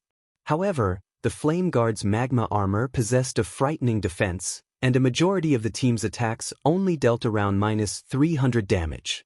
Among them, Aqua Rose managed to deal over -500 damage, whereas Blackie dealt over -600 damage with his Dark Arrow. As for Violet Cloud, although she had already become an Astromancer, her instantaneous explosive power was still less than Aqua Rose's, a Tier 1 Elementalist, and Blackie's, who possessed an epic staff and was a Tier 1 Cursemancer.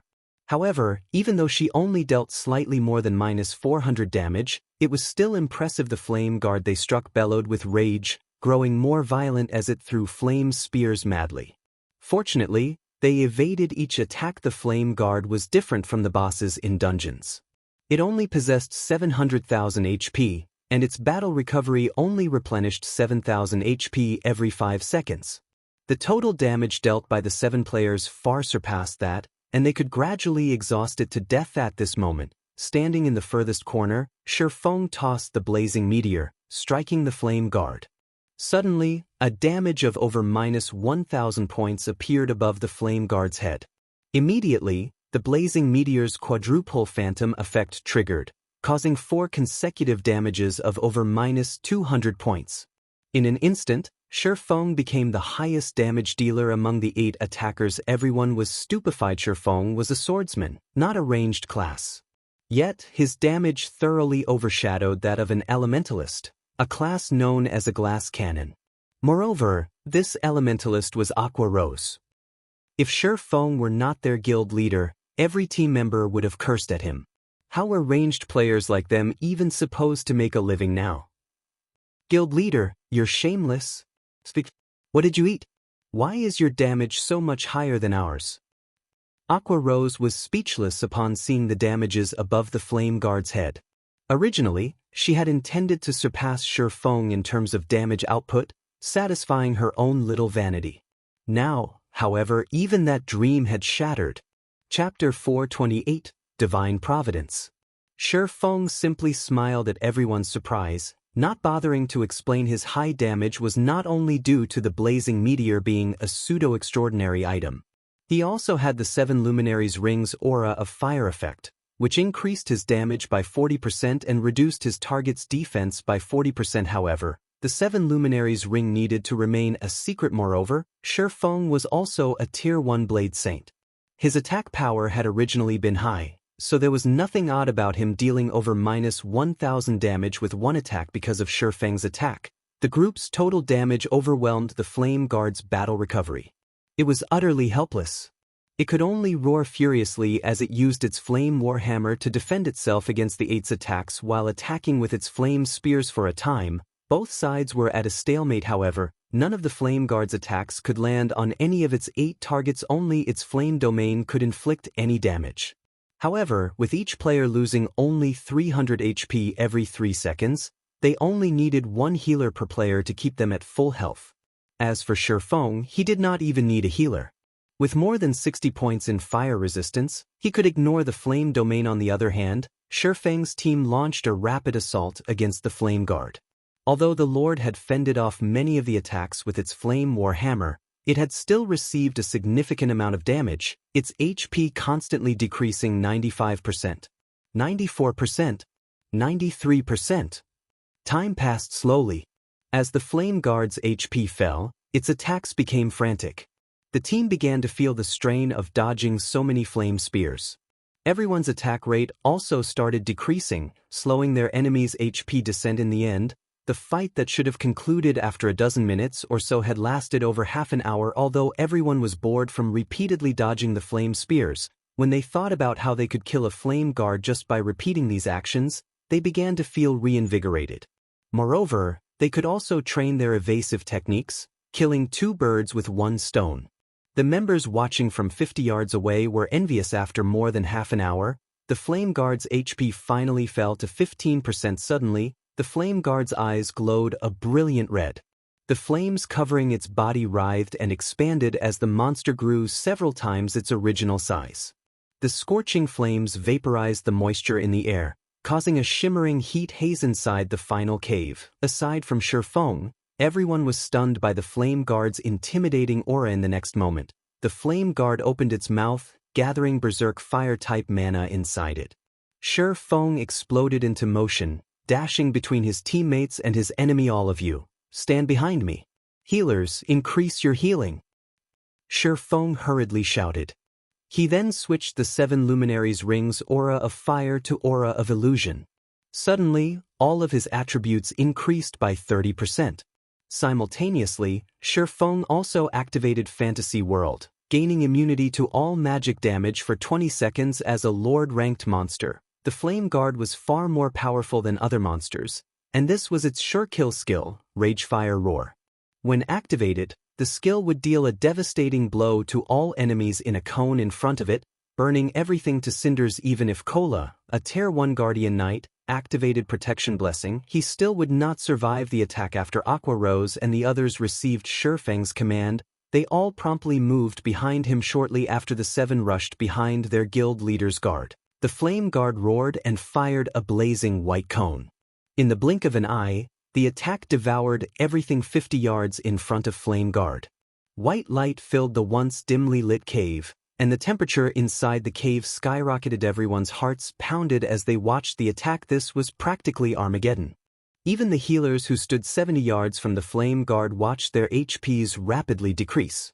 They lost over 400 HP every second, needing the assistance of their fellow healers, who stood further back, to keep them alive.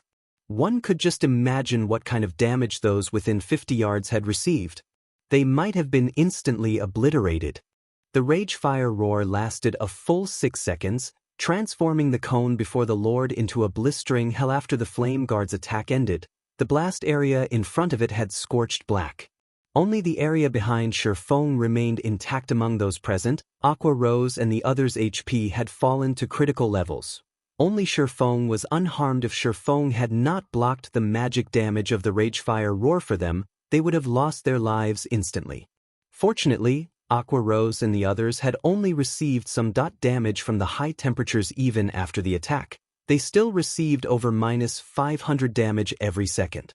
If not for the healers working frantically to restore their HP, they would have fallen, their roasted husks decorating the ground. The Flame Guard has entered a weakened state. Hit it with everything you've got. Shifeng shouted as he glared at the shrunken Flame Guard. Immediately, everyone scattered and returned to their respective positions, resuming their bombardment on their target once again. When the Flame Guard only had 30,000 HP remaining and was about to use Ragefire Roar again, Shifeng activated Divine Providence, increasing his luck by 20 points for 30 seconds. Shifeng also gave off a faint golden glow, becoming a dazzling sight to behold. Shifeng then used Flame Burst, gathering power into the blazing meteor. He aimed at the Flame Guard and launched a series of rapid attacks. One hit after another struck the Flame Guard, each attack dealing over -4,000 damage. After 12 consecutive attacks, the Flame Guard's 30,000 HP had vanished. The Flame Guard did not even have the chance to use its Ragefire Roar again. The moment the Flame Guard died, a large number of items scattered around its body. Ordinarily, a Lord-ranked monster would only drop around half a dozen items or so when it died. However, due to the White Fog Canyon's unique environment, the drop rates of the monsters inside the canyon had increased significantly. Coupled with Shifeng's 25 points of luck, the Flame Guard dropped a mother load. With a simple glance, one could count over a dozen items scattered across the ground outside the cave entrance. At the same time, everyone's experience bars soared. The Flame Guard was a level 28 Lord. The amount of EXP gained from killing monsters inside White Fog Canyon was already high, 3 to 4 times that in the outside world. As the Flame Guard was level 28, there was also the bonus EXP from the level difference. Hence, everyone received an abundance of EXP. As a Blade Saint, Shi Feng required double the EXP needed by other classes to level up. Yet, even so, his experience bar still rose by 7% as long as they killed the remaining 15 flame guards outside the cave. Shi Feng would definitely reach level 24. Let's take a break. We'll start another round after we rest. Shi Feng examined everyone's statuses. Whether it was the magic damage dealers or healers, their mana was nearly exhausted. Hence, Shi Feng decided it was best if they rested before challenging the other flame guards. Moreover, they had spent the past hour dodging and attacking frantically. This had definitely strained everyone mentally.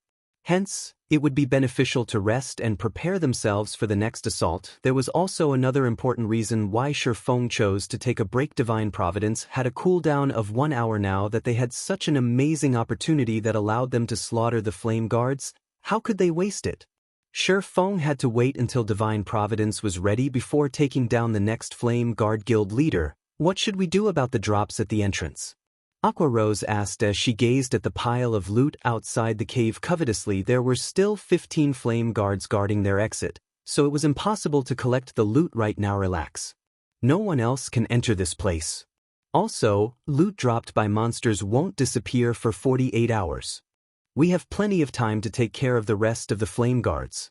Although Shi Feng also wanted to dash over and pick up the loot, the 15 flame guards were not there just for show. After taking a short break, everyone resumed another round of attrition. Now that everyone had experienced fighting a flame guard, it was much easier to deal with the rest. Time passed quickly, and one flame guard after another fell.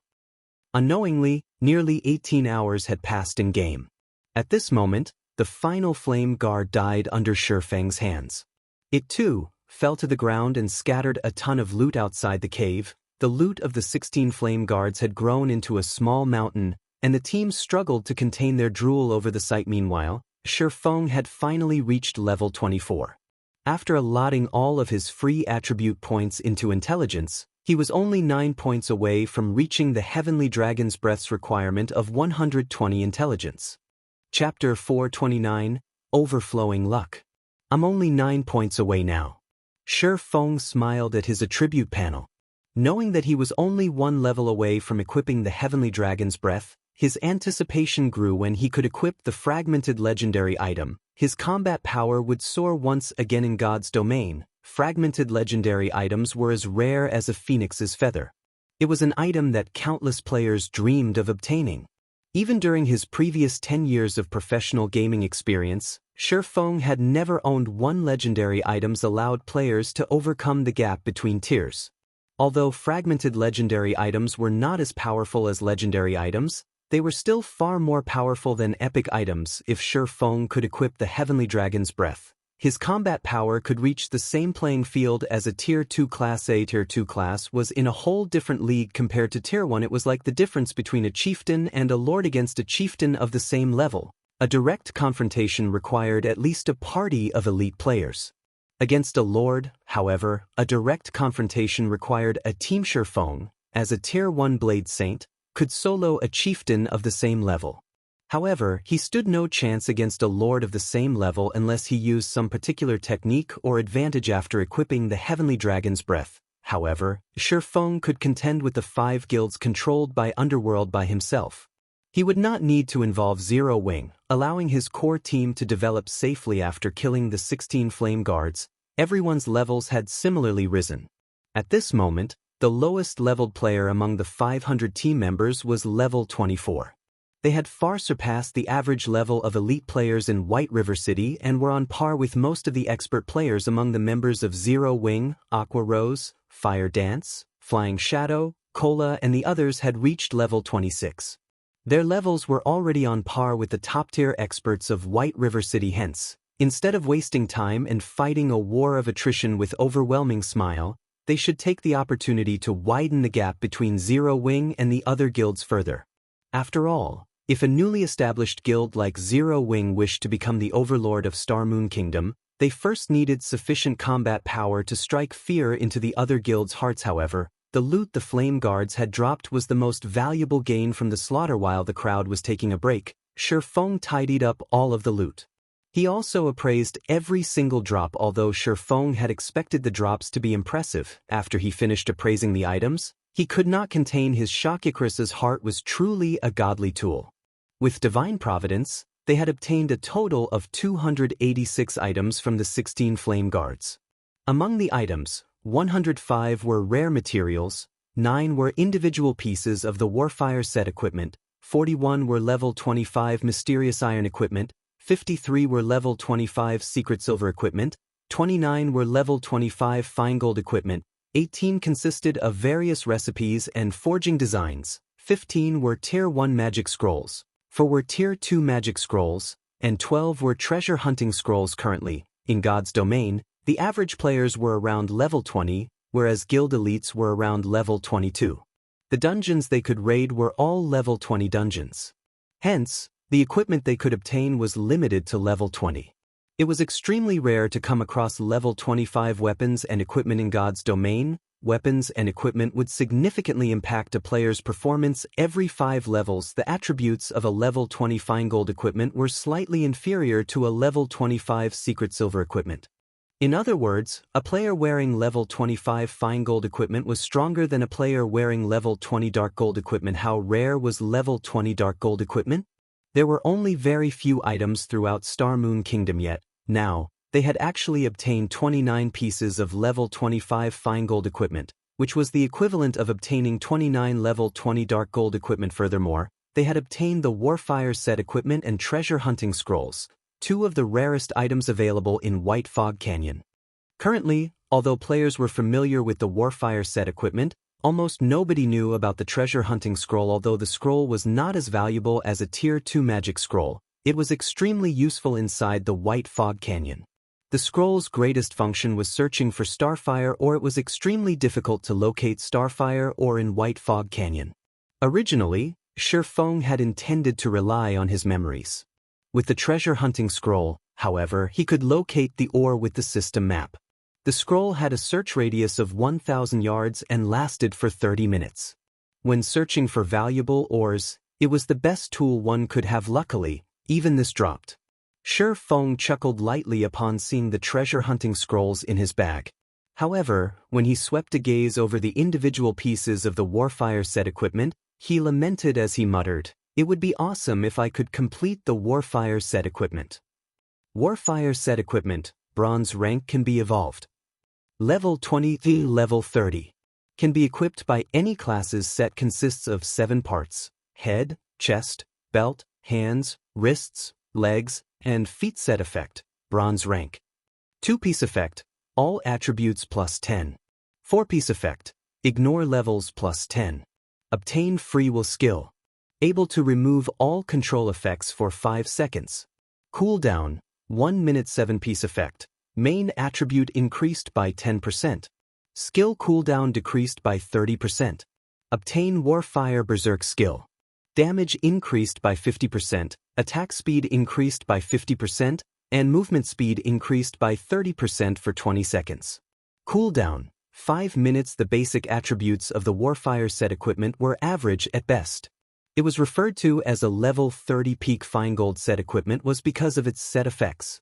In particular, the free will skill and Warfire Berserk skill were the main reason it ranked as peak fine gold set equipment. Although Shi Feng now had 9 individual pieces, there were duplicates for the head, hands, and legs slots. He was only missing the wrist pieces. The Warfire set equipment only reached its true value when it was complete, following which, Shi Feng distributed the level 25 fine gold and secret silver equipment to Fire Dance, Aqua Rose, Cola, and the other core members who had reached level 25. As for everyone else, they had yet to meet the level requirements and could not use any of the level 25 equipment. However, they had obtained the corresponding guild points. When they returned, they could exchange these guild points items in the guild's warehouse. Nobody argued Shi Feng's arrangements. After all, those who had contributed the most to the Flame Guard's deaths were Aqua Rose, the core members, and the healers. Everyone else had simply watched from the side, doing nothing at all. They were satisfied with receiving guild points. Moreover, even if Shi Feng had given some of the equipment to them, they could not equip it. Guild points were far more practical. Guild leader, where are we heading next? Aqua Rose had just replaced a few pieces of her equipment with the level 25 fine gold ranked cloth armor they had obtained, increasing her attributes significantly. Right now, she was itching to test her newfound strength. Are we going to look for more lords? No, we're going to the inner region to mine ores. Shi Feng smiled faintly as he took out a treasure hunting scroll. He then unfurled the gray scroll and chanted an incantation. Suddenly, several red dots appeared on Shi Feng's system map. Mine ores? Aqua Rose could not help but ask. Their team consisted of 500 elite players. Yet, they had not come here to grind and level up, but to mine ores? She was utterly speechless. You'll understand when the time comes, Shi Feng laughed. He then sent parties to the highlighted locations on the map. If he had a large stock of Starfire ore, he could mass-produce the fine gold-ranked dragon-scale set equipment for the guild. At that time, how could Overwhelming Smile compete with them? Chapter 430 Frantic Beginning. The inner region of White Fog Canyon was complex and densely covered by stone forests. After the meteorite shower, the fog inside the canyon had also grown thicker, lowering visibility to less than 30 yards. In addition, elite and special elite monsters would show up every now and then. If players entered the canyon without sufficient strength, they would easily lose their lives. However, danger and opportunity coexisted with each other, such as the precious Starfire ore could be found within the White Fog. Shi Feng separated the team of 500 into multiple smaller teams, with each team consisting of 2 parties. That way, even if a team encountered a special elite, they could safely deal with it themselves. As the assassins possessed high survivability, Shi Feng allowed them to take independent action. Meanwhile, Shi Feng himself ran around the map, quickly recording the red dots that appeared in his system map and sending the coordinates to the various teams, having those closest mine the ore there within the inner region of White Fog Canyon. Not all red dots represented the Starfire Oregon. There were actually many different types of ore. Hence, if Shi Feng wanted to harvest a large amount of Starfire ore, he needed a large amount of manpower. As expected of the undeveloped White Fog Canyon, there really are a lot of ore deposits. Shi Feng looked at the many red dots on his system map, joy blossoming in his heart. In the past, he had to spend over half an hour just to locate a single ore deposit. Even if he had discovered one, he would still have had to contest over it with other players. As for discovering a hidden ore deposit, one needed to be significantly lucky. He would have been fortunate if he had located 8 or 9 Starfire ore deposits in a day. Now, he was able to locate over 100 Starfire ore deposits in just half an hour. Players could excavate Starfire ore from Starfire ore deposits. As for how many pieces of ore one could acquire, it relied on the player's own luck and mining level. 1 or 2 pieces if the number was low, and 3 or 4 pieces if it was high. After several hours of hard work, Shi Feng's team of 500 managed to secure over 1,000 Starfire ore deposits and had amassed over 3,000 pieces of Starfire ore, which was equivalent to over 30 gold to Shi Feng. However, the value of these 3,000 plus pieces of Starfire ore far exceeded 30 gold. After using up the 12 treasure hunting scrolls, the team's speed at locating the Starfire ore deposits gradually slowed. Even with 500 players continuously searching for the deposits, after an hour's worth of effort, they had only managed to harvest around 200 pieces of Starfire Oregon. However, Shi Feng was still satisfied. The Philosopher's Stone he possessed allowed him to refine the Starfire ore into Starfire Essence, free of charge. At that time, with so many Starfire Essences, his certainty of producing the level 20 Dragon Scale set equipment would greatly increase. Level 20 Fine Gold set equipment was precisely what the current players of God's Domain needed and lacked the most. Currently, the majority of the player population were around level 20. If it were a level 25 set equipment, very few people would be able to equip it. Hence, the demand for it would also be low. If Shi Feng produced a Dragon Scale set equipment, he could sell it for over 100 gold. Right now, at the very least, people were only offering 80 gold to purchase the complete Warfire set because, currently, no one knew its true value. Moreover, even if someone managed to gather the full Warfire set equipment, it would initially start at bronze rank. They would have to sacrifice a lot of their EXP in order to raise it up to fine gold rank, hence why it was so cheap in the past. The price of the Warfire set equipment had once soared up to 500 gold. Yet, even with such an astronomical price, Supply failed to meet demand, time passed quickly. Unknowingly, the members of Zero Wing had mined or deposits in White Fog Canyon for 2 whole days, obtaining an abundant cache of ores. They had practically dug up every deposit in White Fog Canyon at least once, and the amount of starfire ore they gathered had exceeded 15,000 pieces. In addition, they had also obtained over 7,000 pieces of various other kinds of ore. During these 2 days, aside from mining or deposits, everyone from Zero Wing had also killed plenty of Lord-ranked monsters.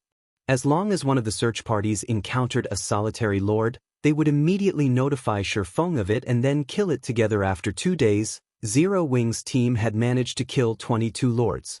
With Shifeng's divine providence, they managed to obtain a large number of level 25 equipment. Among them, most were secret silver and fine gold equipment. They had also obtained many Warfire set pieces. By now, they had enough to complete close to 3 sets.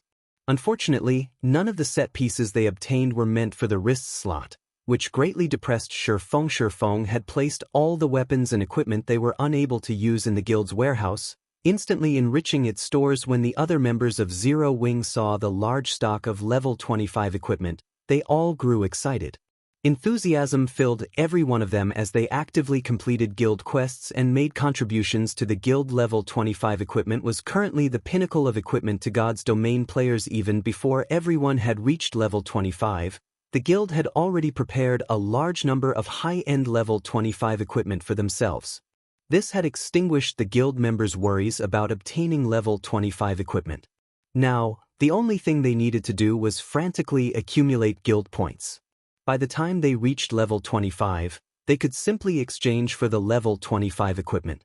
This point alone made Zero Wing superior to every other guild. The appearance of level 25 equipment in Zero Wing's warehouse had undoubtedly punched a big hole into Overwhelming Smile's poaching plan. Now, those who originally planned to defect from Zero Wing started hesitating. Although the benefits offered by Overwhelming Smile were very high, the equipment it possessed was unable to keep up with the times. Meanwhile, if their equipment fell behind, how would they hunt for even better equipment? How were they supposed to grind and level up quickly? Once behind, always behind. At this moment, many players who had previously defected from Zero Wing to Overwhelming Smile began regretting their decision. Just how did Zero Wing manage to get so many level 25 high-end equipment? I hear that a guy who was a lot weaker than me has already obtained a level 25 mysterious iron chest piece. As soon as he reaches level 25, he can replace the level 20 mysterious iron chest piece he is wearing. If I had known something like this would happen earlier, I would never have left Zero Wing. I might already have enough points to exchange for a level 25 secret silver equipment by now. I couldn't agree more. A guy I know who was previously about equal in strength with me is now very well off. When I chatted with him 6 hours ago, he told me that he had managed to accumulate enough points to exchange for a level 25 secret silver equipment. He is only level 22 right now. By the time he reaches level 25, he might accumulate enough points to exchange for 5 or 6 pieces of level 25 secret silver equipment. In White River City, many of Overwhelming Smile's members started having heated discussions in the bars, sighing enviously. Why are all of you lauding the spirit of the enemy and belittling that of our own? The higher-ups of Overwhelming Smile have already sent people to investigate the source of Zero Wing's equipment. Soon, with our guild strength, we can definitely obtain a large number of level 25 high-end equipment much more easily than Zero Wing. Zero Wing can only remain arrogant for now because all of our guild's core members are focused on raiding the Great Lord inside the ruined shrine. After they finish with it, not to mention level 25 fine gold equipment, we might even get dark gold or epic equipment. Many Overwhelming Smile members had expressed their disdain regarding Zero Wing's recent performances. They firmly believed that Overwhelming Smile was a lot stronger than Zero Wing. Meanwhile, inside White Fog Canyon, during their 2 days of grinding and mining, everyone from Zero Wing had leveled up quickly, with many having already reached level 25. Blackie had even broken through to level 27, whereas Aqua Rose and the other core members had risen to level 26. Violet Cloud had also reached level 25, replacing her level 20 equipment with level 25 secret silver and fine gold equipment only. Shifeng remained at level 24. He was still a short distance away from reaching level 25. However, this could not be helped. Shifeng and Violet Cloud were both owners of hidden classes, so the EXP they required to level up was much higher than the others. Shifeng required twice as much EXP as ordinary classes, whereas Violet Cloud required 1.6 times guild leader. We discovered a Starfire or Vayne. However, we were suddenly ambushed by some assassins from Overwhelming Smile. Although our party managed to get rid of the 8 of them, 2 of our brothers were killed. Seeing that we are interested in the Starfire, or those bastards from Overwhelming Smile have sent 3 teams to guard the Starfire or Vayne. They are currently clearing out the surrounding monsters and are planning to mine the deposit, Flying Shadow reported, wrathful flames burning in his eyes. If not for the bastards from Overwhelming Smile outnumbering them, he really wished he could go over and massacre them right this instant. Chapter 431, Denounce. Beside one of the streams inside the White Fog Canyon, a team of over 100 players currently guarded the entrance of a mine. Each of these players wore a guild emblem in the shape of a purple moon on their chests. This was none other than Overwhelming Smile's guild emblem at this moment. These players faced off against the 8 level 27 special elite ranked flame furbolgs that had emerged from within the mine. Flame furbolg, special elite. Level 27. HP 70,000/70,000. Although the massive flame furbolgs were very powerful, the members of Overwhelming Smile fought with organization, continuously draining their enemies' HP. Boss Oriental, Zero Wings party killed Monkey and the others. A level 23 gray-clothed ranger reported as he walked up to the level 24 swordsman who currently commanded the team. This level 24 swordsman was fully geared with level 20 secret silver equipment. The snake bone sword that hung on his back was even a level 20 fine gold weapon. Currently, in God's domain, his items were definitely top tier. That was 2 parties of elite assassins. A single party from Zero Wing actually wiped them out? Did Zero Wing receive help from someone else? The level 24 swordsman, Oriental Sword, asked. Although the assassin named Monkey was not an expert, he was a PvP veteran. He sported a promising battle record, and even experts would find him difficult to take down in a short amount of time. If he focused solely on his escape, it would be even more difficult to kill him. Oriental Sword had not expected that not even one assassin would return. The only possibility he could think of was that Monkey and the others had been outnumbered and surrounded. No. There was only a single party from Zero Wing. However, the assassin leading the team was a level 26 expert, the ranger said, shaking his head. Was it that Fire Dance from Zero Wing? Oriental Sword grinned. Before I reached White River City, I had heard rumors of Fire Dance's prowess. Some are even calling her the Flaming Rose. Originally, I thought she was merely one of Black Flame's decorations. I expected as much from the team leader of Zero Wing's core team. Not bad. She isn't the one who killed Monkey. That assassin was a man called Flying Shadow. Monkey had only lasted 5 moves against him. Of the 12 players in the 2 parties, 8 had died at that man's hands. There was no mention of a person named Flying Shadow in any of the reports we had received. The ranger was very familiar with Oriental Sword's personality. Oriental Sword was absolutely confident of his own strength, and he would never consider anyone a worthy opponent. He loved PvPing more than anything, especially against experts. He was a complete battle maniac. However, he was also one of Overwhelming Smile's top experts, which was why he had been sent to White River City. If not for the higher-ups prohibiting anyone from challenging Zero Wing, Oriental Sword might have been the first to launch an assault against the guild Flying Shadow? This seems intriguing. Oriental Sword's interest grew. Ignore Zero Wing's party. Since Monkey and the others had failed to kill them, they would definitely report back to their superiors. There is only one thing we need to focus on, and that is mining the ores inside this cave. Boss Oriental, will our skirmish with Zero Wing cause an all-out war between our guilds? Haven't the higher-ups warned us not to create any friction with them? The ranger asked. Strangely recently, Zero Wing has been mining ores in White Fog Canyon. Their movements are unusual. In addition, They have somehow managed to obtain a lot of level 25 equipment. There might be a relation between these incidents. Our superiors agree, it doesn't matter if a small conflict occurs. So what if we ambush those cowards from Zero Wing? What will they do to us? Do you think they will start a war? Don't be a fool. Since Zero Wing had not declared war on us when Overwhelming Smile started investing in White River City, they missed their best chance. If they start a war now, they will only gamble their lives. However, I, on the other hand, hope that Zero Wing takes action.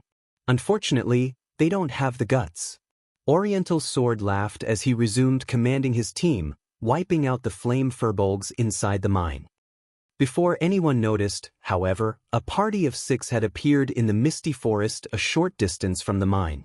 This party disregarded the team of over 100 elite players under Oriental Sword's leadership, walking leisurely towards the mine guild leader. I've discovered the mine after using a treasure hunting scroll. I've even used stealth and scouted its interior.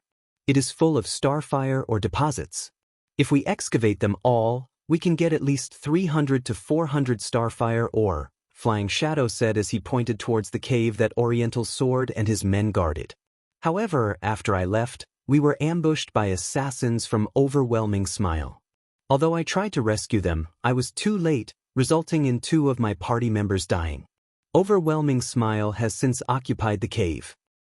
Shi Feng nodded before commanding, "Violet, go and revive the 2 who died. Everyone else, let's take a look." Following which, Violet Cloud ran over to where the 2 players had died as Shi Feng led Aqua Rose, Blackie, Fire Dance, and Flying Shadow towards Oriental Sword. Shi Feng's movements had undoubtedly attracted the attention of Overwhelming Smile's team. The fellows from Zero Wing are kind of interesting. Oriental Sword grinned upon seeing Shi Feng and the others. Boss Oriental, that level 24 swordsman is Black Flame. The 2 beauties by his side are the Elementalist Aqua Rose and the Assassin Fire Dance. The Cursemancer is Zero Wing's famous expert, Blackie, and that male assassin is the person who killed Monkey and the others, Flying Shadow. The ranger beside Oriental Sword briefly introduced the members of Shi Feng's group. Black Flame's arrival surprised every member of Overwhelming Smile. Black Flame's fame was truly too immense. He was the publicly acknowledged #1 expert of Star Moon Kingdom. There was nobody in White River City who had not witnessed Black Flame's battle videos. Killing every player with a single hit, he had massacred over 100 Dark Star members. He suppressed more than 10,000 players with his aura alone, causing all of them to freeze. In the end, he even escaped unharmed. Guild leader Black Flame, what brings you here today, I wonder? Oriental Sword asked playfully as he smirked at Shi Feng. A straightforward person does not resort to insinuations. Today, you sent your men to ambush members of our guild. Now, you've occupied the mine that we found after much difficulty. Don't you think that you've gone a little overboard? Shi Feng asked calmly. Although Shi Feng's voice had been soft, his overbearing tone intimidated the crowd from Overwhelming Smile. Overboard? Oriental Sword laughed madly. 12 of my men died. I have not even asked for compensation, yet you come here to denounce me. Since you're here, we can use this opportunity to discuss compensation. I don't want much. Just pay me 100 gold per person for a total of 1,200 gold. How about it? Mockery filled Oriental Sword's expression. He believed that Shi Feng was a complete fool.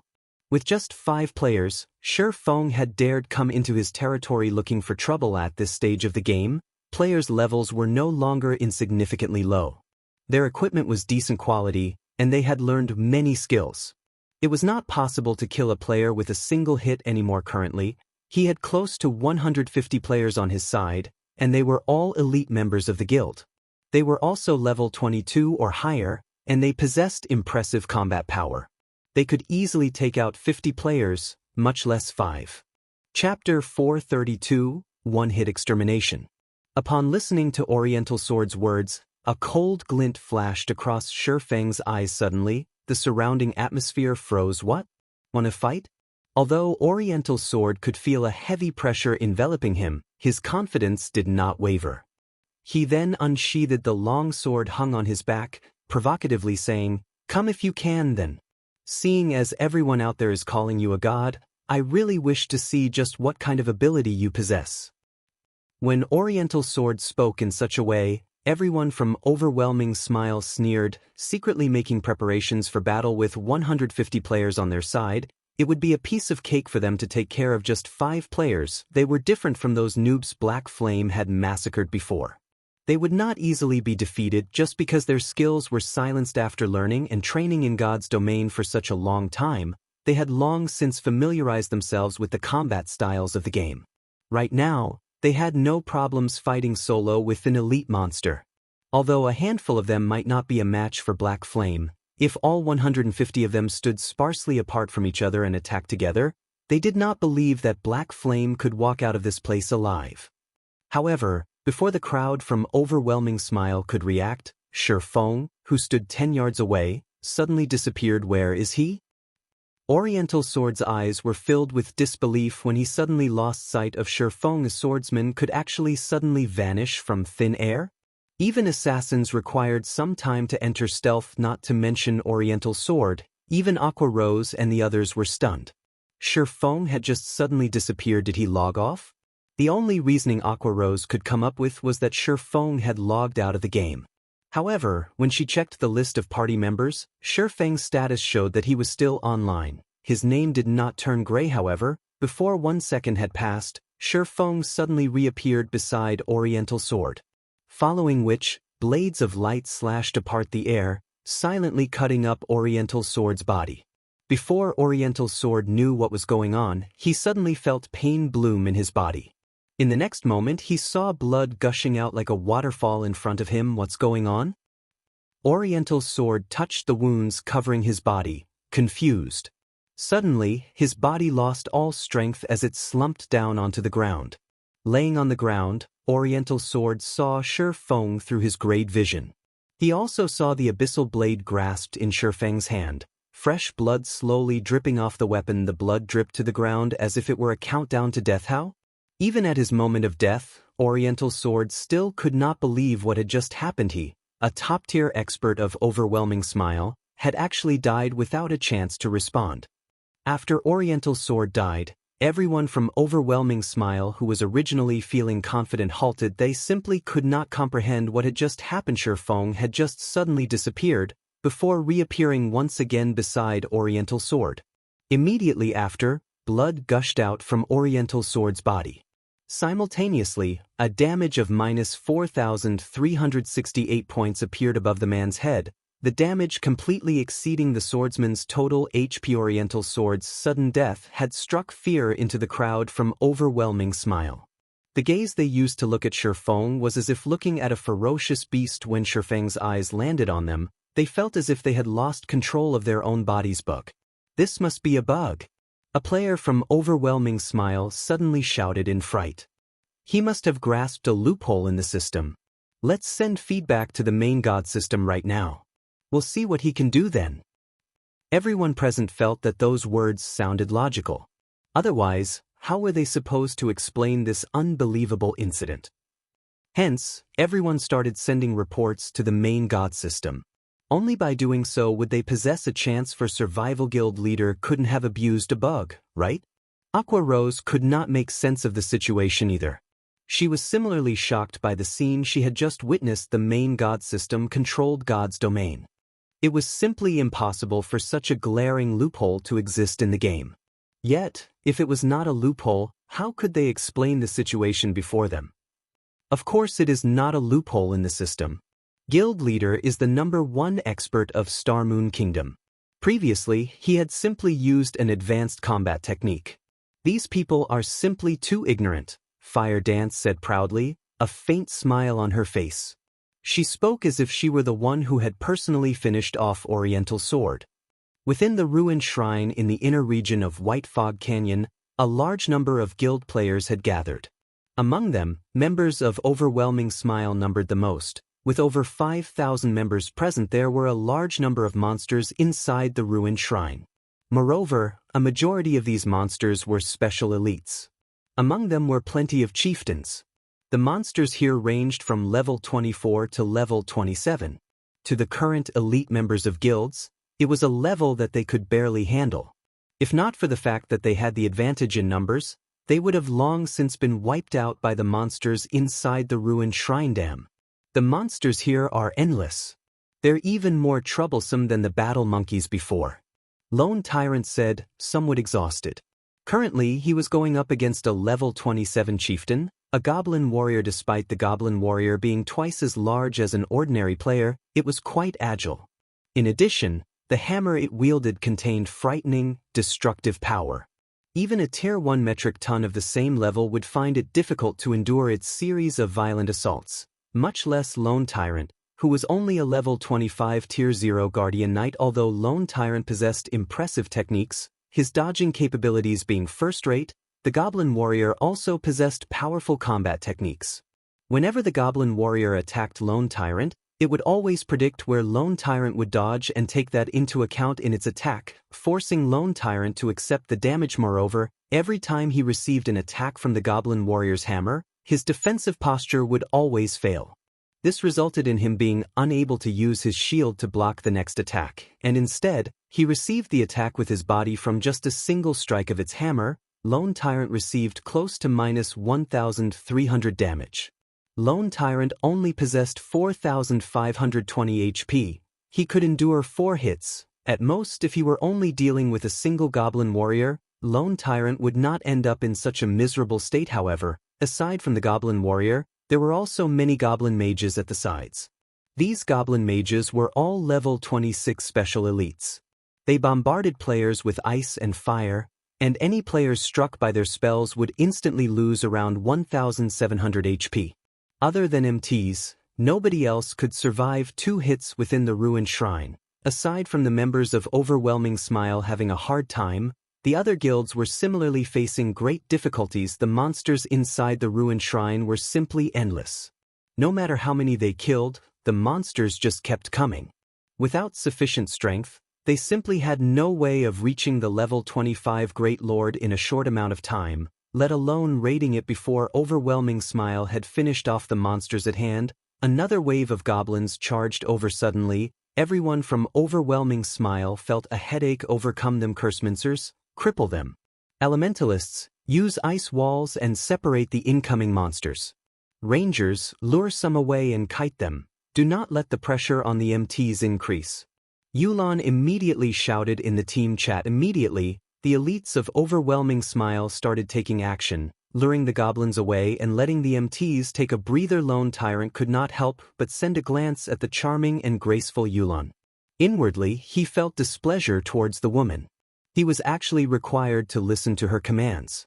However, he also had no choice but to admit that Yulon was indeed amazing. They were only able to reach their current location thanks to Yulon. Otherwise, they would not have been able to pass through the battle monkeys. Even if they could, they would have had to suffer immense losses. Take Emperor's Light and the Assassin's Alliance for example. Since entering White Fog Canyon, their total numbers had already decreased by a quarter. Meanwhile, under Yulon's command, Overwhelming Smile was able to advance through White Fog Canyon easily. Along their way to the ruined shrine, they had only lost a small number of players. Shortly after Overwhelming Smile cleared out all the goblins, Yulon received a message. After reading the message, her expression turned grim. Lone Tyrant could feel Yulon's mood suddenly changing, and he could not help but ask, "What happened?" After spending some time together, Lone Tyrant had a general grasp on this woman. She was always calm and collected. Even in the face of several Lord-ranked monsters, she would remain unfazed. Yet, now, after seeing a single message, her expression had turned solemn. How could Lone Tyrant not grow curious at this situation? Chapter 433, Evil Rakshasa. Hearing Lone Tyrant's question, Yulon, who had originally planned to explain, suddenly received another message notification. When she read the contents of the message, her frown deepened. Oriental sword, that fool. I told him to investigate the secret Zero Wing had used to obtain their stock of level 25 high-end equipment, yet, he brazenly killed Zero Wing's members. He has even provoked Black Flame. Yulon was furious after reading the message. Yulon had previously investigated Black Flame. However, the more she looked into the man, the more creeped out she felt. Black Flame had appeared silently, and like a rising comet, he shocked everyone with every action in White River City. Not only had he massacred so many players, but he had also been able to move about freely. This strength alone was sufficient to strike fear into others. After all, if such a powerful person ambushed someone out in the field, and the victim was not strong enough to survive, they would still meet tragedy. If they were dealing with an ordinary expert, they could simply form larger teams when leaving the city. That way, those experts would not dare attack them. However, Black Flame was different. He was too powerful. Even if they formed teams, Black Flame could still slaughter them with little effort, and they could only helplessly watch as he did so. The only real solution was to form a team of several hundred players. However, they could not do that every time they left the city. Not only would this be detrimental to the guild's development, but it would also make them the laughingstock of God's domain. However, if Black Flame constantly hunted and ambushed their members, his growth would stagnate. Moreover, such ambushes would not significantly impact the guild if they only occurred 1 or 2 days. Black Flame needed to ambush them over a long period of time to wound Overwhelming Smile. Meanwhile, it would be detrimental if Black Flame neither leveled up nor upgraded his equipment for a long time. There were countless experts in God's domain. If one did not continuously improve their strength, others would quickly surpass them. Zero Wing's success today was largely due to Black Flame's strength. If Black Flame let himself go, it would damage Zero Wing. Hence, Yulon had prohibited the members of Overwhelming Smile from crossing any lines, maintaining the balance between both parties. She was worried that, if angered, Black Flame would disregard all consequences and act so roguishly now. However, Oriental Sword had broken the balance that they had maintained. At this point, Yulon wanted to hunt Oriental Sword down personally and strangle him. After Yulon received the message, Shurfeng began to annihilate Overwhelming Smile's members with Aqua Rose and the others by his side. Shurfeng's void steps had long since petrified his opponents. Later, they even reported to the main god system, stating that Shurfeng had abused a loophole in the system to kill players. They all hoped that the main god system would bring them justice, giving Shurfeng his deserved punishment. Yet, the reply they had received stated that there were no issues. Shurfeng's every action had been within the rules of the system. Overwhelming Smile's members had been even more shocked upon receiving this reply that ghost-like method Shurfeng had used to kill Oriental Sword wasn't actually a bug. For a time, the crowd from Overwhelming Smile despaired. In the face of Shurfeng's merciless slaughter, their previous confidence was nothing but a joke. The only thing they could do was escape. As for battling Shurfeng, that was a fool's errand. Just how were they supposed to fight an enemy that they could not see? Moreover, said enemy could kill them instantly upon reappearing. You guys wish to escape? Try it. Without hesitation, Shurfeng activated Skywheel Sword. Previously, to kill Oriental Sword in one hit, Shurfeng had specially activated Aura of Fire and Purgatory Power, holding nothing back. Now, after activating Skywheel Sword, countless swords of light appeared in the sky above the mine's entrance. When the swords descended, not only did they deal over -2,400 damage to all enemies within an area of 20 by 20 yards, but it also sealed all enemies within range, preventing them from leaving the region for 4 seconds. Instantly, the members of Overwhelming Smile were trapped within the mine. When everyone from Overwhelming Smile saw that there was no longer hope for escape, they tried to resist. Unfortunately, Shurfeng did not give them a chance. Shurfeng then used the skill of the Aura of Fire, Firestorm. Suddenly, flames filled the interior of the mine. A damage of close to -10,000 points appeared above every player and monster within. After Firestorm's duration of 5 seconds, only ash remained. Since Shurfeng began his assault, the whole process only lasted a few seconds. Just like that, over 100 elites from Overwhelming Smile had been exterminated. Moreover, Shurfeng had collected the immortal souls of every player that he killed. Within a short time, all of these players had been locked out of God's domain. If Shurfeng had been a wild beast that gave other guilds massive headaches before he had become a Blade Saint, now he was an evil Rakshasa that others would avoid at all costs. Meanwhile, inside the ruined shrine. So what if it's Black Flame? We have the advantage of numbers. We can easily get rid of him. A wrathful flame immediately blossomed within Lone Tyrant's eyes when he heard Black Flame's name. Hurriedly, he said, "Why don't I take some men to assist Oriental Sword and kill Black Flame?" Ever since dying by Shifeng's hands, Lone Tyrant had toughened his heart and trained arduously every night and day. He had done so to exact his revenge.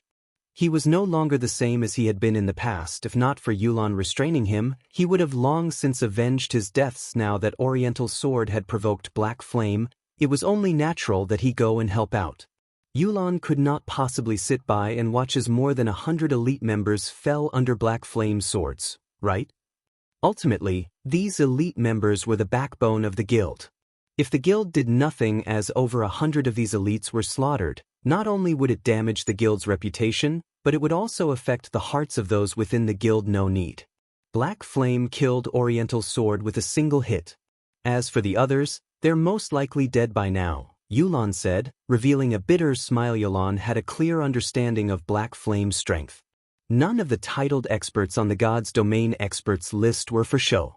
Furthermore, Black Flame currently had several experts by his side. Those 100+ elite members had zero chance of surviving. Only a top-tier expert might have a chance of walking away. Upon hearing Yulon's statement, Lone Tyrant was stunned. He said, "I am very familiar with Oriental Sword's strength. Moreover, he has so many people with him. How could Black Flame kill him with one hit? I do not know how exactly he died, but according to the reports sent from above, Oriental Sword had not managed to respond before dying," Yulon said. "It seems that after not encountering Black Flame for a while, he has grown even stronger. We need to hurry and take down this great lord. Are we just going to let this go?" Lone Tyrant had yet to give up on the idea of killing Black Flame. Staring at Yulon, he asked, "If others find out that, despite Black Flame having killed so many overwhelming Smiles elites, we are indifferent, we will become a laughingstock. What will we do if our inaction angers those above us?" Yulon frowned. Just as Lone Tyrant had said, if they did not take any sort of action now, they would become a joke to the public. "Yulon, what's going on with you? You shouldn't wear such an ugly expression. Do you need Big Brother's help?" Just as Yulon struggled with her indecision, a lean man walked over, smiling. This man was a level 26 assassin, his level surpassing everyone in Overwhelming Smile. Yet, despite there being no guild emblem on his person, everyone from Overwhelming Smile treated him with respect and reverence. Even Lone Tyrant was no exception. He was deeply afraid of provoking this young master. The reason they were behaving in such a way was not only this young man's high level. More importantly, this man was the key to their operation of killing the Great Lord. Back then, young Master Feng had repeatedly instructed them to treat this youth before them with respect. If they provoked this youth, they would be responsible for their own actions. Chapter 434, Free Combat System. Big Brother Summer, it's great that you are willing to help, but the opponent is very hard to take down. We might even miss out on our chance to kill the Great Lord. I'm worried that it will affect Big Brother Summer's task.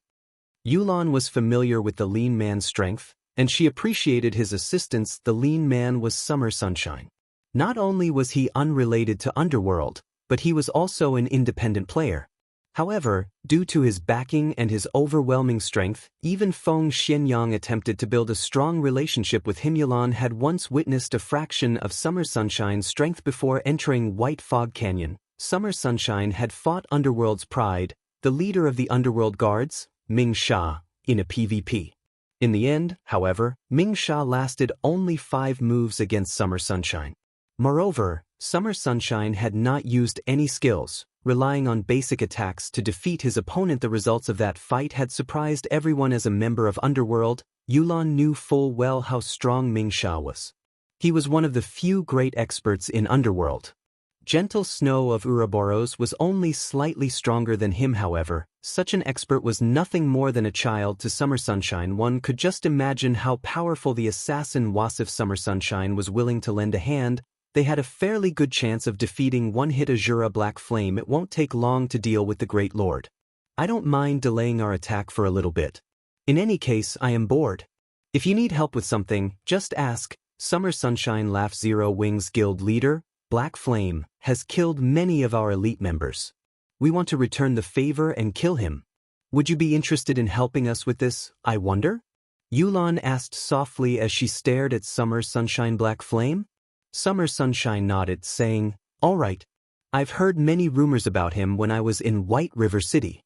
I hear that he's pretty amazing and has the title of one-hit Azura.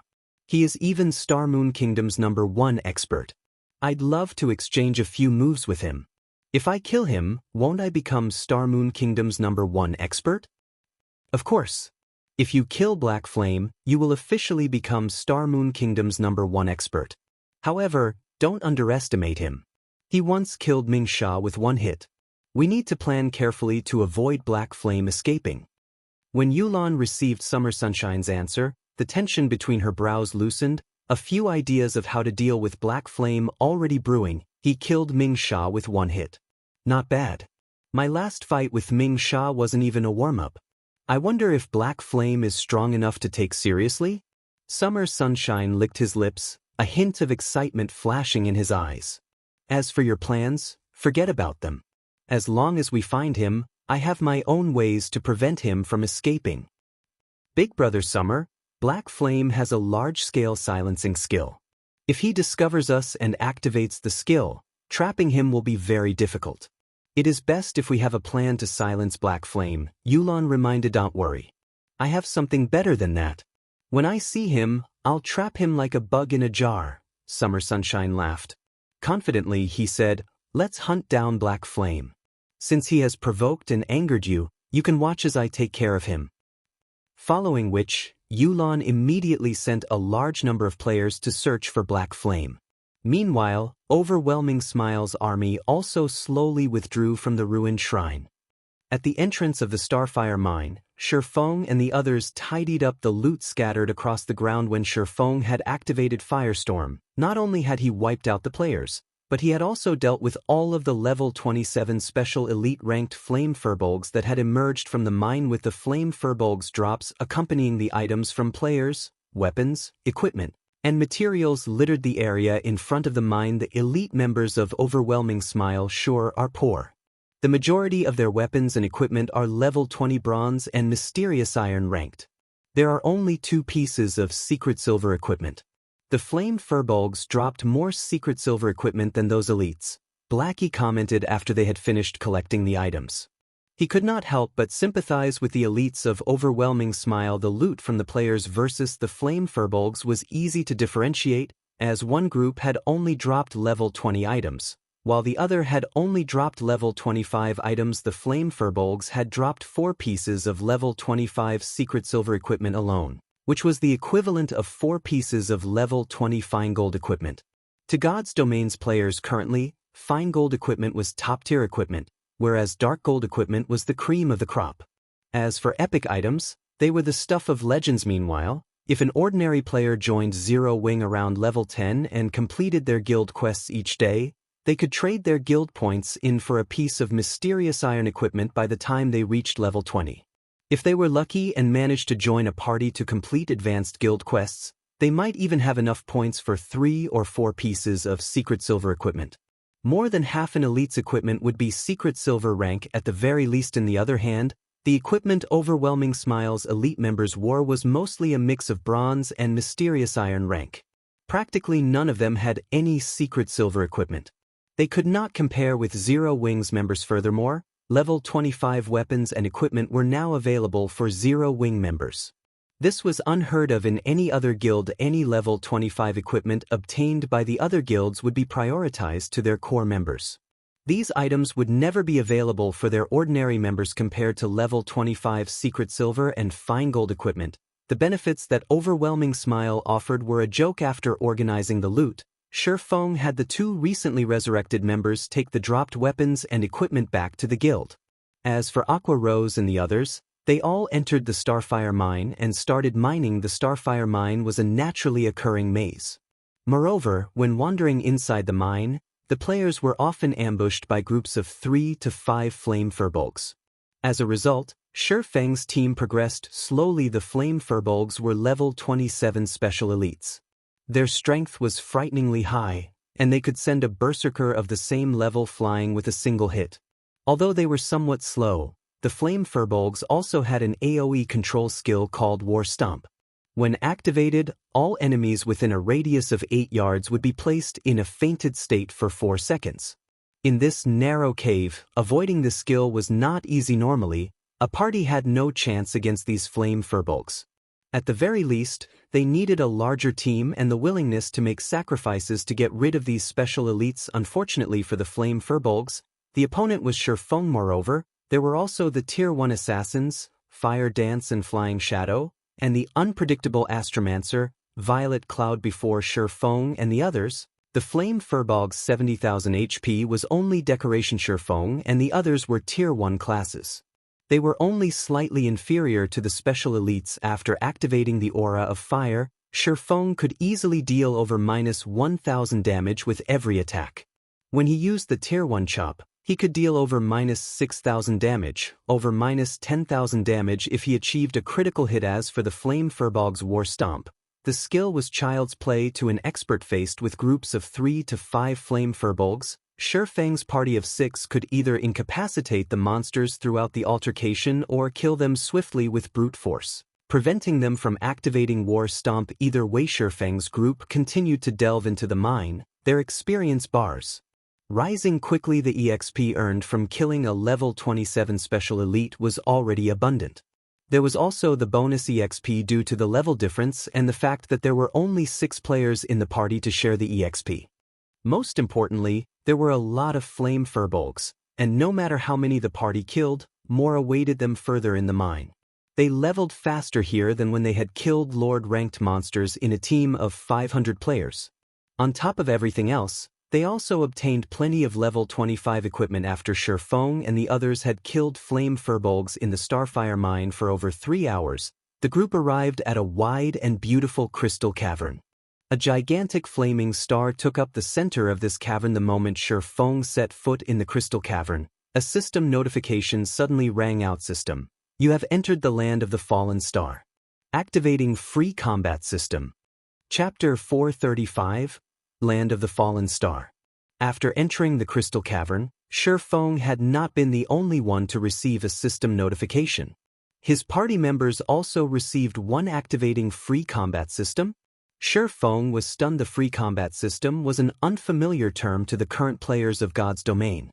Shurfeng, however, could not be more familiar with it. This was a mechanic that would only exist after the second evolution of God's Domain. In order to make combat in God's Domain more realistic, friendly fire was now active. Originally, if 2 players were in a party together, their attacks would not damage each other. However, after activating the free combat system, if one were not careful and struck a party member, said party member would receive damage from the attack. Players could also damage themselves with their own skills. For example, if a player used an AoE skill and they were within the skill's effective range, they would receive damage. In the past, after the free combat system had activated, many players had ended up in the graveyard because of either themselves or each other. As a result, when attacking, players needed sufficient control of their attacks. Otherwise, no one would be willing to join their party regardless of the benefits. Guild leader, what just happened? Aqua Rose could not contain her curiosity when she saw Shurfeng's surprise. We have activated the free combat system. From now on, our attacks will not differentiate from friend and foe, so we need to be careful in the battle. Don't mistakenly injure yourselves or your teammates, Shurfeng explained. However, before the others could respond, a deep purple barrier sealed off the cavern's entrance. When Blackie accidentally touched the barrier, he suddenly lost 1,000 HP. Frightened, Blackie hurriedly backed away from the barrier. We've fallen into a trap. Be careful of your surroundings and don't take action casually. Shurfeng considered the purple barrier at the cavern's entrance before observing his surroundings. Suddenly, a large group of Wolfman warriors appeared in the land of the fallen star, which had originally been void of any monsters. The Wolfman warriors each carried a shield and a weapon, and they stared at Shurfeng's group with fangs bared and smelly drool leaking from their mouths. They treated Shurfeng and the others like a meal. Wolfman warrior, elite rank. Level 27. HP 42,000/42,000. Although the Wolfman warriors were much weaker than the flame furbolgs, there were many of them. They moved in groups of a dozen or so, making them far more difficult to deal than the groups of 3 to 5 furbolgs. Guild leader, what should we do now? Blackie said, his heart wavering as he watched the hundreds of Wolfman warriors slowly walk towards them. Fight as we look for an exit. Sure Feng could not think of any better ideas. With the entrance sealed off and the sudden appearance of so many Wolfman warriors, the only plan he had was to fight as they ran. I'll open a path. Fire Dance and Flying Shadow, cover me. Aqua, focus on controlling those Wolfman warriors. Based on Sure Feng's experience, all traps in God's domain gave players a chance of survival. As long as they found the trick to unlock the trap, they could escape with their lives. Meanwhile, the trap before them was clearly directed towards those who were unfamiliar with the free combat system. If everyone randomly used their skills, they would kill themselves before laying a scratch on the monsters before them. Hence, it was safer if only he took action, following which, Sure Feng led the party and charged towards the area with the least number of Wolfman warriors. Even so, there were still over a dozen elites ahead of him. Seeing Sure Feng's group barreling towards them, these Wolfman warriors opened their mouths and howled. They raised their weapons and charged at Sure Feng. At this moment, the other Wolfman warriors had similarly started to surround Sure Feng, and the others don't fight. Just lure them to a single location and then kill them. With that order, Sure Feng took the fight to these Wolfman warriors, leading his own band of elites. He then unsheathed the Abyssal Blade and the Purgatory's Shadow, brandishing his swords and sending over a dozen swords of light to strike the Wolfman warriors' vital points. Sure Feng's attack speed was extremely fast. Although the Wolfman warriors tried to defend themselves, Sure Feng's swords of light reached the monsters first. A single sword strike sent a Wolfman warrior that was over 2 meters tall flying backward, a damage of over -1,000 points appearing above its head. Sure Feng had no desire to continue fighting. After having sent the dozen or so Wolfman warriors flying, he led the party and moved past the Wolfman warriors if possible. Sure Feng wanted to finish off these Wolfmen. If he did, however, they would end up surrounded by more of these elite monsters. If that happened, they wouldn't escape despite their efforts. In such a way, Sure Feng, Fire Dance, and Flying Shadow opened a path for the party, the six continuously advancing regarding the Wolfman warriors, chasing them relentlessly. Aqua Rose continuously cast ice walls and ice spheres behind her, using the spells to reduce the monsters' speed. Although the Wolfman warriors could not catch up, the number of monsters chasing after Sure Feng's party had increased past 1,000. If Sure Feng and the others made a single mistake, they would most likely lose their lives. We can use the terrain ahead. Fire Dance, Flying Shadow, and I will block the Wolfman warriors behind us. Blackie, use Stars of Light. It doesn't matter even how far you cast it. Just remember not to include us in the spell's effective area. Sure Feng had constantly observed the surrounding terrain as he ran, and he caught sight of an elevated area. The path there was also very narrow. 2 or 3 people would be sufficient to block it completely. Hence, he hastened towards that elevated ground. Leave it to me. Watch me get rid of these wolf pups. Blackie nodded when the party entered the narrow path. Sure Feng and the 2 assassins spun around, facing the oncoming Wolfman warriors. 20 yards, 15 yards, 10 yards. Watching the Wolfman warriors come closer and closer. Release! Sure Feng shouted, having prepared. Blackie waved his staff, and in the next moment, a star of light descended from the sky. One after another, the stars of light bombarded the 1,000+ of Wolfman warriors. Those near the epicenter of the crash received over -7,000 damage, while the others in the spell's vicinity received over -3,000 damage. The Wolfman warriors had 42,000 HP. They could only endure a few waves of stars of light before dying. However, the Wolfman warriors outside of Blackie's spell were intelligent. They had not foolishly charged into the range of the stars of light. Instead, they stood in place, waiting for the spell to end. Although the effect of stars of light was frightening, the spell only took the lives of slightly over 200 Wolfman warriors. To an army of over 1,000, that was nothing. However, after stars of light ended, the experience bars of Sure Feng's party skyrocketed. If they could repeat this process, they could easily reach level 30 in a few hours before anyone could catch a breather. Dozens of Wolfman warriors charged into the small path, howling as they brandished their weapons. Due to the free combat system, Blackie had not had a perfect grasp of his skill's coverage area. As a result, the Wolfman warriors that had been at the very forefront of the charge had not been caught in the effective area of stars of light. Fortunately, The small path only allowed for 5 or 6 Wolfman warriors. Without hesitation, Shi Feng sent a Tier 1 Thundering Flash at the incoming elite monsters. Compared to the Tier 0 Thundering Flash, the Tier 1 skill was far more agile. Whether it was in terms of speed, power, distance, or number of attacks, all had massively improved. Most importantly, Shi Feng could now use it to attack horizontally, increasing its attack area. A blue arc of lightning tore through the path in the blink of an eye, splitting the path in two. Following which, another arc of blue lightning streaked towards its target. After 5 consecutive arcs of lightning, astonishing damages appeared above the dozens of Wolfman warriors: 1,624, minus 2,240, minus 3,136, minus 4,394, 6, 152. Thundering Flash's effect stacked, and each consecutive hit would have its damage increased by 40%. If a target were struck by all 5 lightning strikes, the total damage would be terrifying. However, the might of Thundering Flash could not deter these crazed Wolfman warriors. They still threw themselves forward with little regard for their lives. Aqua Rose waved her staff, and suddenly, 3 ice walls appearing on the small path, reducing the Wolfman warriors' speed. Blackie also cast Hell Flame, dark green flames emerging from the ground.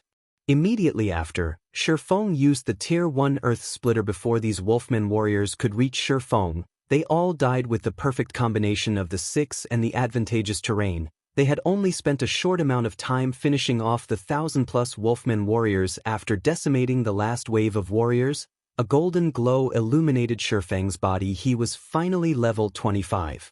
Chapter 436, Combat Power Soars. Guild Leader, you're finally level 25. Blackie sighed with relief when he saw the golden brilliance illuminate Shi Feng's body. That's right. Shi Feng laughed bitterly.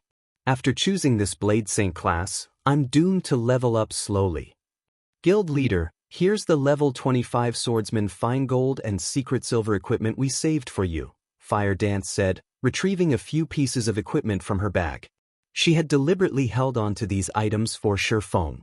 As for the other level 25 equipment, she had sent them to the guild's warehouse. Shi Feng's hidden class was no secret among the core members of Zero Wing. This included Violet Cloud's Astromancer class as well. Originally, everyone had envied and admired hidden classes, searching desperately for a legacy that would give them the chance to obtain a hidden class. However, they could now see both Shi Feng's and Violet Cloud's leveling speed for themselves. Their progression could only be described with one word: slow. Some of the team members who were originally a lower level than Shi Feng and Violet Cloud had even surpassed the two over these past few days in White Fog Canyon. More importantly, their levels were currently in the 20s. When they reached the 30s, 50s, or even 100s, the two's leveling speed would most likely slow to a crawl. When the others thought about how they would level far slower than other players, they promptly dismissed their intentions of searching for a hidden class. If they encountered an advanced legacy in the future, they would change classes then. If not, so be it. Levels were very important in God's domain. Moreover, everyone paled at the thought of dying just once as a hidden class. Thanks. Shi Feng accepted Fire Dance's offer. His current equipment mostly consisted of random level 20 pieces. If he switched them out for level 25 fine gold and secret silver equipment, his attributes would increase significantly. Shi Feng also retrieved a fiery red pair of boots from his bag. The delicate boots each had 3 beautiful flame crystals embedded in them, and a bright red glow circled the footwear. These were super top-tier boots that Shi Feng had obtained after killing the scorching Lamia Flame boots, plate boots, dark gold rank. Level 25. Defense plus 175. Strength plus 21, agility plus 30, endurance plus 15. Movement speed plus 8. Fire resistance plus 5. Additional skill dash. Flame Rush. Increases movement speed by 100% for 10 seconds. Cooldown, 2 minutes. The boots were worth at least 30 gold. As Shi Feng had not met the level requirement for the boots when he had first obtained them, he had kept them in his bag until now. After equipping the flame boots, Shi Feng's attributes soared once more. He had even obtained a new skill, Flame Rush. This was a must-have skill for both escape and pursuit. Undoubtedly, the flame boots had significantly increased Shi Feng's mobility. Guild Leader, What kind of boots are those? They're so beautiful. Aqua Rose asked excitedly upon seeing the flame boots on Shurfeng's feet. Aqua Rose wasn't the only person with this opinion, as both Fire Dance and Violet Cloud similarly eyed the flame boots. Women always loved beautiful things. I got these boots from killing a High Lord in the Flame God's cave. However, you guys are mages, so you can't equip them. If you could, we'd go back and farm more High Lords. Even with his experience in countless battles, Shurfeng squirmed under the intense stares of the three beauties. In the end, he had no choice but to display the flame boots data. When everyone saw the boots' attributes, they were stunned. Guild leader, is this a level 25 dark gold item? Flying Shadow's eyes nearly popped out of his sockets in shock. Originally, he had thought the flame boots were level 25 fine gold equipment. After all, ever since they started killing level 25 and above Lord-ranked monsters, the best equipment they had obtained was level 25 fine gold equipment. These attributes are amazing, Blackie said enviously. He was not particularly surprised that the flame boots were dark gold. Ranked guild leader, when did you kill a level 25 or above High Lord? Aqua Rose asked with disbelief. When Fire Dance and the others heard Aqua Rose's question, they suddenly realized the weight of Shurfeng's word. Zero Wing had only recently entered White Fog Canyon. Based on Shurfeng's behavior, he had obtained the flame boots long before entering the canyon. However, only High Lords had a chance of dropping dark gold equipment. Moreover, as the flame boots had a level 25 requirement, Shurfeng would have had to kill a level 25 High Lord at the very minimum. Meanwhile, since Shurfeng always acted independently, it meant that he had most likely killed a level 25 High Lord by himself. Was something like that really possible in God's domain? If I remember correctly, I think it was around the time when I was level 15, Shurfeng said after giving it some thought. However, I used some special methods to defeat that scorching Lamia. If it were a direct confrontation, she would have killed me instantly. Amazing. Inhuman. Guild leader, you're too insincere. We are all in the same boat, yet you still keep so many secrets to yourself. Due to their shock and surprise, Aqua Rose and the others were utterly speechless. They all knew full well how powerful a High Lord was. They also knew how inconceivable it was to kill a High Lord. A team of 50 players stood no chance against one, much less a solo player. Even if Shurfeng had used some particular method to kill one, it was still an amazing feat. It turns out that guild leader has hidden his strength all along. It seems that I'll need to work harder from now on. Aside from her shock, Fire Dance was also disappointed. She inwardly lamented over her lack of strength. Originally, she had thought that she was only a short distance from catching up with Shurfeng. She now realized that not only had the gap not shortened in the slightest, but it had even grown wider. However, this revelation had not discouraged Fire Dance.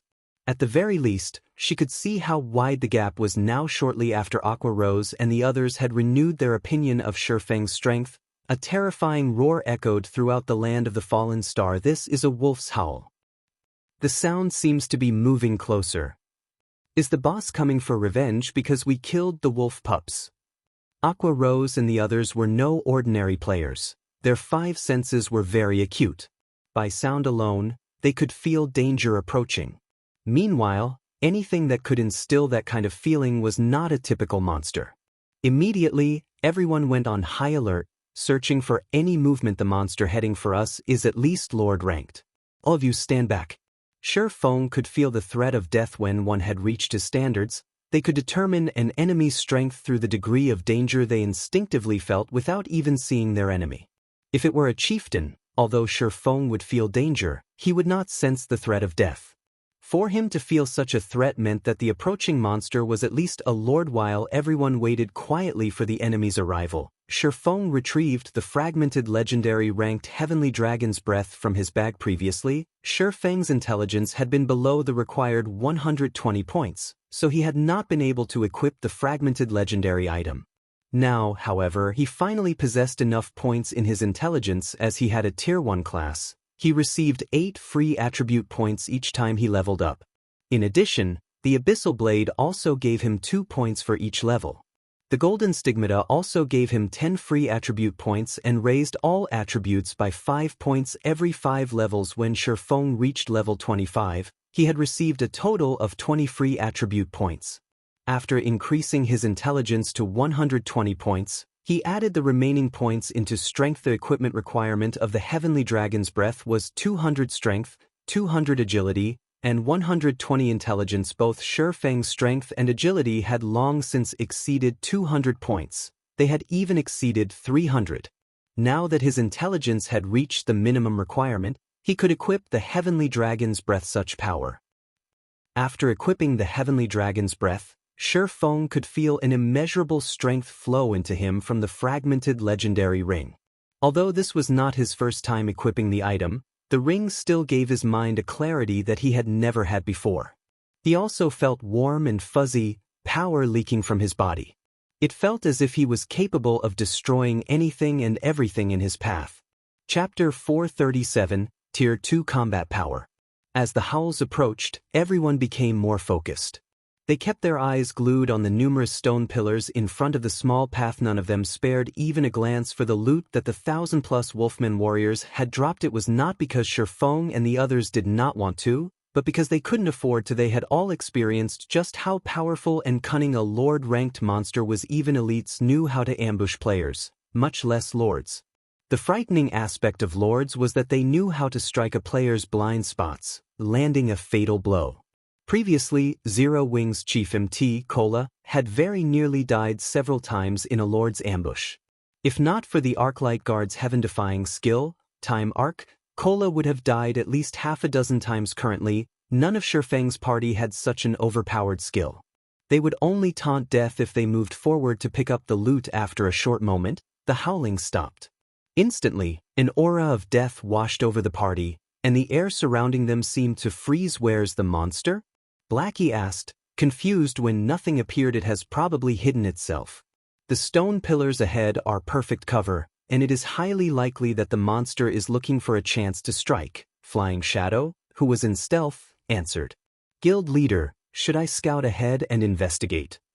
No, it's already heading towards us, Shifeng said, shaking his head as he unsheathed the abyssal blade and the purgatory shadow. With a grim expression, he said, everyone, prepare for battle. Flying Shadow and Fire Dance, cover me. Violet, you focus on healing. Aqua and Blackie, use your control skills but don't pull too much aggro.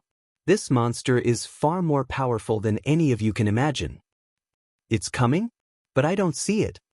Aqua Rose scanned the area ahead of her, failing to detect any traces of a monster. It's normal that you can't see it. It's in stealth right now, even I can barely see its blurred figure.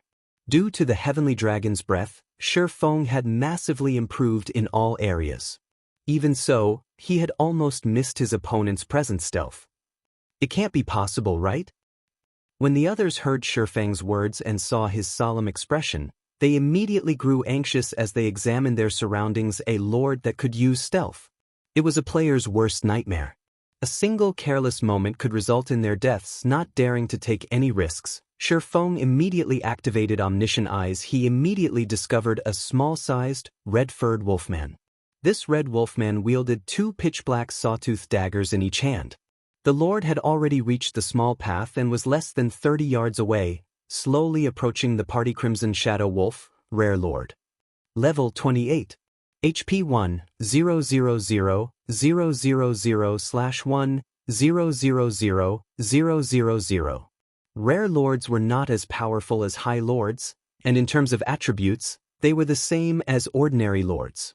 However, Rare Lords possessed an additional innate skill. It was just like how a player with a hidden class possessed legacy skills unique to their class. Hence, Rare Lords were significantly more powerful than ordinary Lords, and to certain players, that difference might even be fatal. If Shifeng had a team of 500 players, he could kill the Crimson Shadow Wolf with absolute certainty. However, not only did his party only consist of 6 players, but they also did not have an MT. Facing this rare lord would prove quite difficult. When Shifeng saw the Red Wolfman's information, distress filled his heart. Fortunately, after equipping the Heavenly Dragon's Breath, his mind could remain extraordinarily calm. His attributes had also significantly increased: strength increased by 40%, agility increased by 40%, intelligence increased by 30%, endurance increased by 50%, movement speed increased by 20%, attack speed increased by 30%. The improvement that the fragmented legendary item had provided to his attributes was much higher than the growth he had received when he became Tier 1 Blade Saint. Furthermore, he also had 3 new skills: Dragon's Authority, Dragon's Breath, and Heavenly Dragon's Power. With these new skills, he could easily contend with a lord of the same level.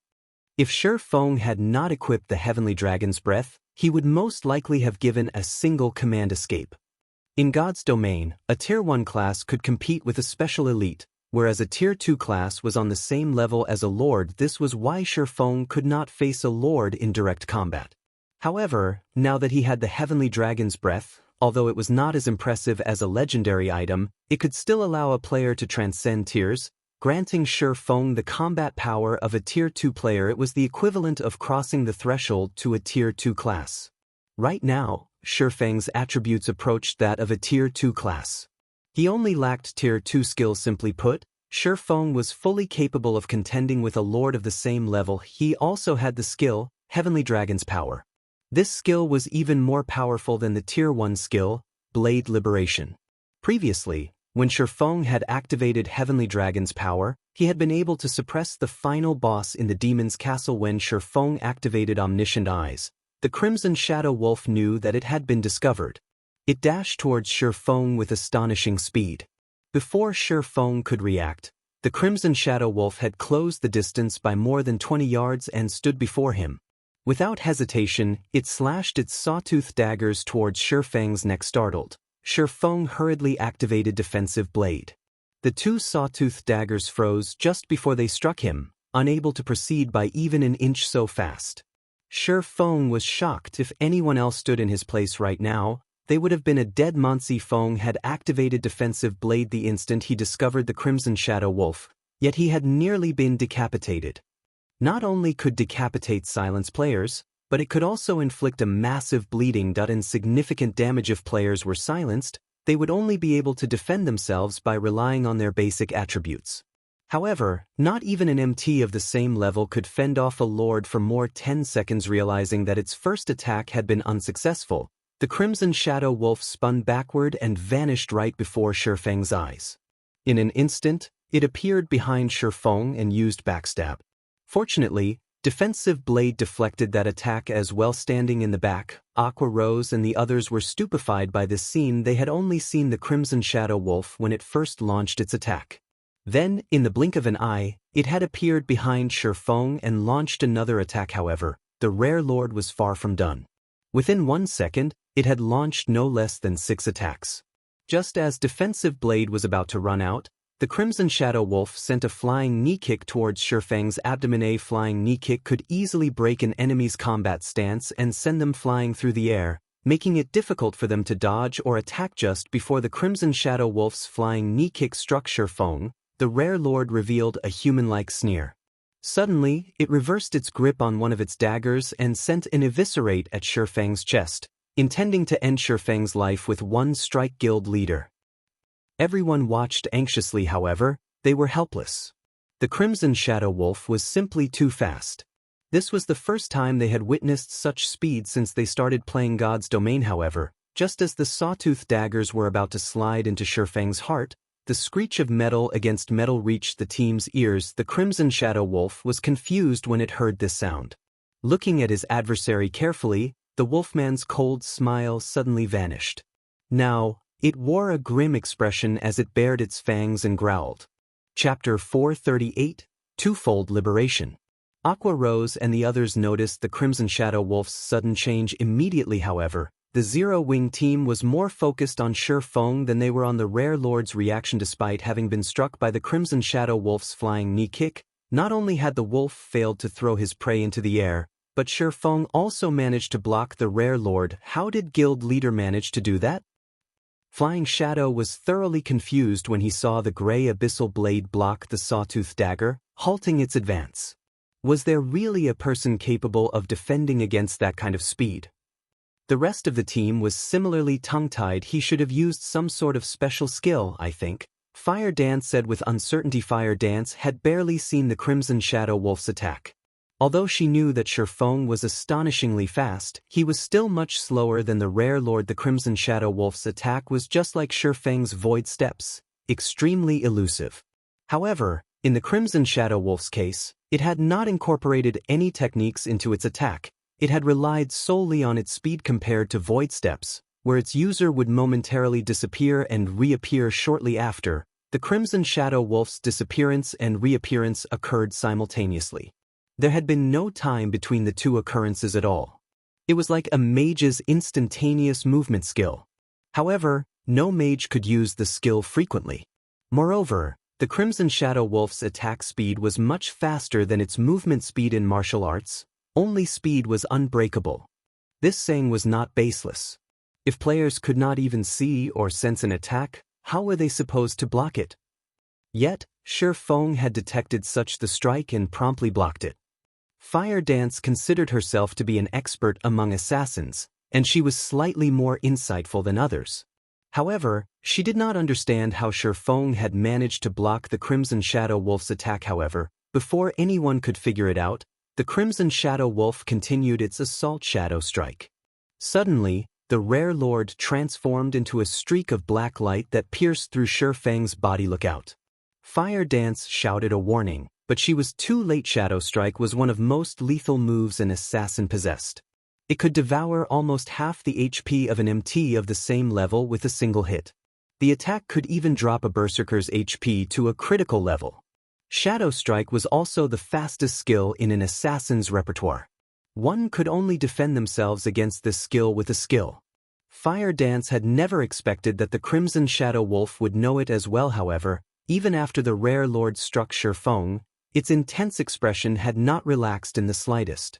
On the contrary, it had grown even more solemn as it glowered at Shifeng, emitting a low, angry growl. It turned out that the skill had not struck Shifeng, but his afterimage. The Crimson Shadow Wolf was furious. Suddenly, it launched a series of violent attacks at Shifeng, disappearing in one moment and appearing in the next. The pitch-black daggers transformed into countless streaks of light that bombarded the formidable blade saint. However, Shifeng also vanished and reappeared repeatedly, and the abyssal blade and the purgatory's shadow responded with their own streaks of light, blocking every attack sent at their owner. The one-sided situation had suddenly become a stalemate as both sides clashed. Sparks flew into the air around them.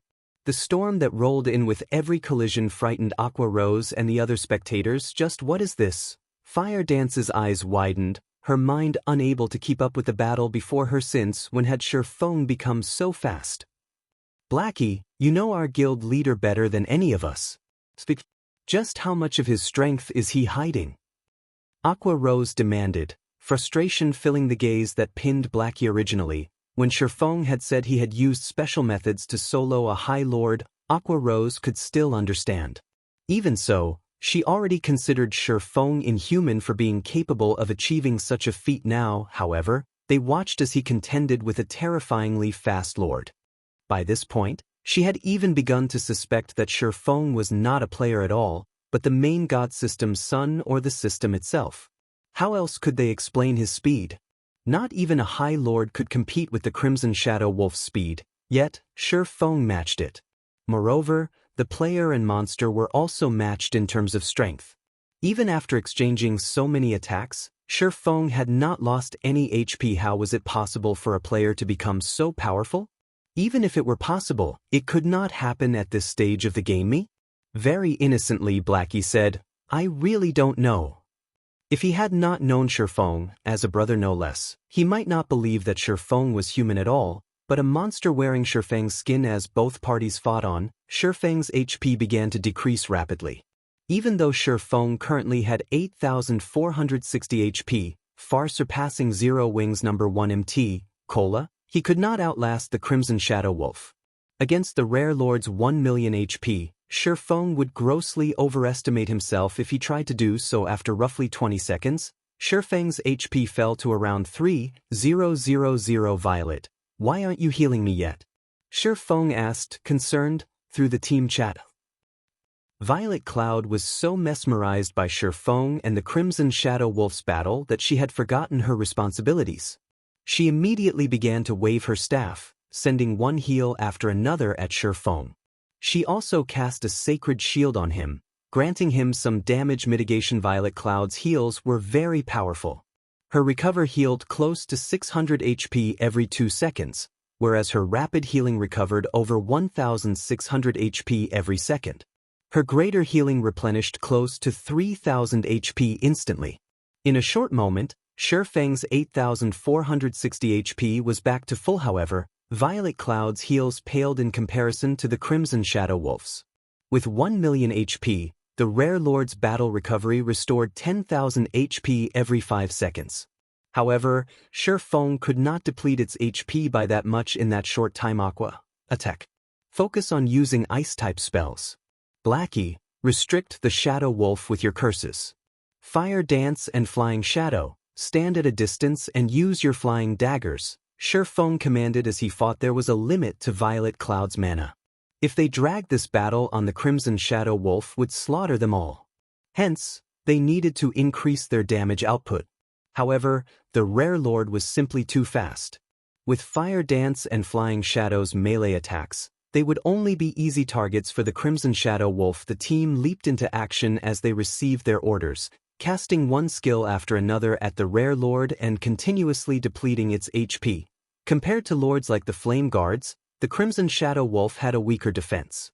Hence, although the Crimson Shadow Wolf dodged most of the attacks effortlessly, those that landed still inflicted significant bursts of damage. Aqua Rose's Frost Arrow dealt over -1,000 damage, and her Flame Barrage dealt around -3,000 damage. As for Blackie, his Dark Arrow achieved over -1,300 damage, over -2,000 damage if it was a critical hit. His Unstable Affliction also dealt close to -1,000 damage every 2 seconds. Fire Dance and Flying Shadow could deal around -300 damage with each of their throwing attacks. In addition, Shifeng would occasionally deal over -2,000 damage with his attacks. As a result, everyone's total damage within 5 seconds easily exceeded 10,000 points. After an hour or so, the Crimson Shadow Wolf only had 43% of its HP remaining. As long as they continued to wear it down for another few hours, they would kill the Rare Lord with the hope of killing the Crimson War Wolf in sight. Everyone sighed relief. Previously, the Rare Lord had been terrifying, causing everyone to despair. They had been certain that they would die. Guild leader, why are you so good at hiding yourself? You must have been lying when you said you defeated the level 25 High Lord using special methods before, right? In reality, you must have relied on your own strength to kill it. Aqua Rose grumbled. You guys misunderstand me, Shifeng suddenly said while he continued to face off against the Rare Lord. Misunderstand? Everyone was confused. I don't have the ability to defend against such a astonishing speed. Shifeng explained. Previously, I, too, was afraid of the Shadow Wolf. Against its speed, I'm not a match for it even if I go all out. However, while the Shadow Wolf was attacking me, I took a look at the system time. Afterward, I realized why the Shadow Wolf was so fast. It's not because the Shadow Wolf is fast. It's because the Shadow Wolf's innate skill slows our reaction time, altering our perception to think that it's fast and unstoppable. Upon hearing Shifeng's explanation, everyone did what Shifeng had said. Sure enough, they understood at the beginning of the fight. Shifeng was similarly frightened. However, when he had glanced at the time displayed by the system, he realized that something was off. Originally, Shifeng believed that the Crimson Shadow Wolf's attack had happened instantaneously. Yet, the system had indicated that a short moment had passed. In particular, when the Crimson Shadow Wolf had charged at him, Shifeng saw the Rare Lord cross the 20-yard distance in an instant, but according to the system clock, 2 seconds had passed. As Crimson Shadow Wolf was about to land the finishing blow, Shifeng activated the aura of space, becoming immune to all control effects. Since the Crimson Shadow Wolf's innate skill no longer had an impact, he had no problems defending against the Rare Lord's normal attack speed. After all, he, too, possessed the combat power of a Tier 2 class. If anyone else had stood in his place, they would have fallen to the Crimson Shadow Wolf's innate skill. However, after engaging in the battle for such a long time, Violet Cloud's mana was almost depleted. Although she used mana recovery potions constantly, with her current consumption rate, she would last another 10 minutes or so at most. Unfortunately, the Crimson Shadow Wolf still had 43% of its HP remaining. I can only give it a shot. Sure Feng gritted his teeth as he glared at the Crimson Shadow Wolf's HP. Purgatory Power, activate. Heavenly Dragon's Power, activate. Suddenly, Shifeng's body released a dazzling golden glow. The glow this time was far more impressive than it had been in the demon's castle. His aura was more intense, forming the faint figure of a gigantic dragon. In the next moment, the dragon released a roar that made one's eardrums tremble simultaneously. Shifeng's attributes underwent a massive transformation. Shifeng's HP instantly rose to 25,380, and his strength slammed past the 800-point threshold. His defense had also improved with a wave of his sword. Shifeng forced the rare lord back, dealing over -400 damage with the strike. He then took a step forward and used a Tier 1 chop. Due to the attack speed and damage buffs of Purgatory Power, critical double damages of -4,920, -7,312, and -7,324 appeared above the wolf's head before it could react. The Crimson Shadow Wolf was sent crashing into a stone pillar by the side of the small path. The rare lord and swordsman's strengths were no longer on the same level. Suddenly, Shifeng's furious roar echoed throughout the cavern. Dragon's authority. Dragon's authority.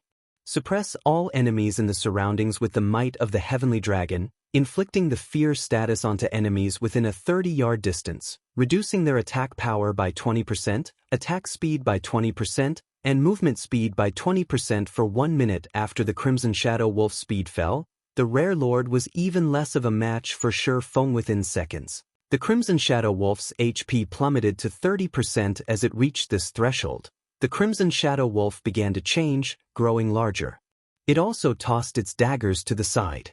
It was now 4 times larger than it had been, as tall as a 2-story building. The ground trembled as it took a step. By appearances alone, the Zero-Wing team understood how terrifying this monster had just become. However, Shifeng couldn't care less. Gritting his teeth, he activated Blade Liberation. Suddenly, the Abyssal Blade released a dazzling silver light, its power flowing into Shifeng. Chapter 439, Overpowered Strength. The angry roar of the berserk Crimson Shadow Wolf shook the very space around them.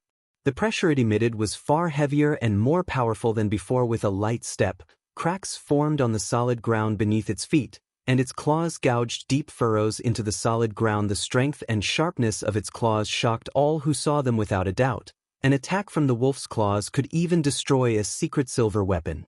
Even a fine gold weapon would only last a few hits. Only dark gold weapons might endure a long beating. The Crimson Shadow Wolf abruptly leaped forward and brandished its sharp claws at Shifeng guild leader. Everyone worried for Shifeng upon seeing the ferocious Crimson Shadow Wolf. The rare lord's strength had more than doubled. If a Tier 1 metric ton of the same level did not activate a life-saving skill, they would most likely die from one hit.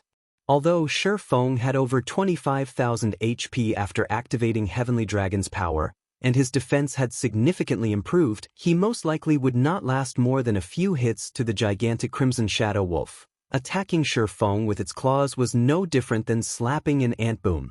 The ground shattered and fist-sized gravel erupted into the surroundings. Initially, everyone had believed that it was game over. However, the Crimson Shadow Wolf's claws had actually stopped a few centimeters above Shifeng's head, and no matter how hard the rare lord tried, it could not move its claws any further. Instead, the ground beneath Shifeng's feet had begun to fracture. At this moment, doubt began to seep into the Crimson Shadow Wolf's eyes. Despite its increased strength, it was still useless standing at a distance. Aqua Rose and the others were similarly slack-jawed, overcome with shock. By the time they noticed it, waves of red gas had surrounded Shifeng's body. Meanwhile, the silvery gray abyssal blade in his hand had actually stopped the claws that had contained frightening power. Moreover, Shifeng had not lost even a single HP from the collision. The Crimson Shadow Wolf bellowed angrily and began a brutal assault. 1 swipe. 3 swipes. 6 swipes.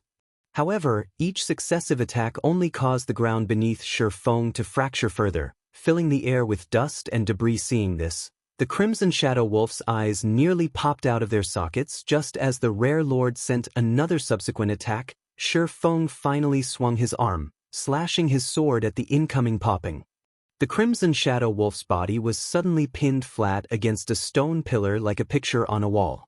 In addition, a damage of over -1,000 points appeared above the Rare Lord's headcrab.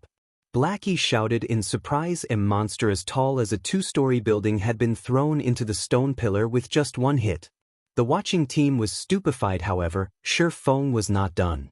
Moving his feet, he instantly appeared before the Crimson Shadow Wolf. Although the Rare Lord tried to retaliate, Shi Feng immediately launched a series of attacks striking at its 4 limbs, breaking them. Unsatisfied, Shi Feng continued to wield his 2 swords, sending a storm of blades at the Crimson Shadow Wolf. Shi Feng's every attack inflicted over -2,800 damage on the Crimson Shadow Wolf, whereas a double critical hit dealt over -5,700 damage, and a triple critical hit dealt over -8,500 damage.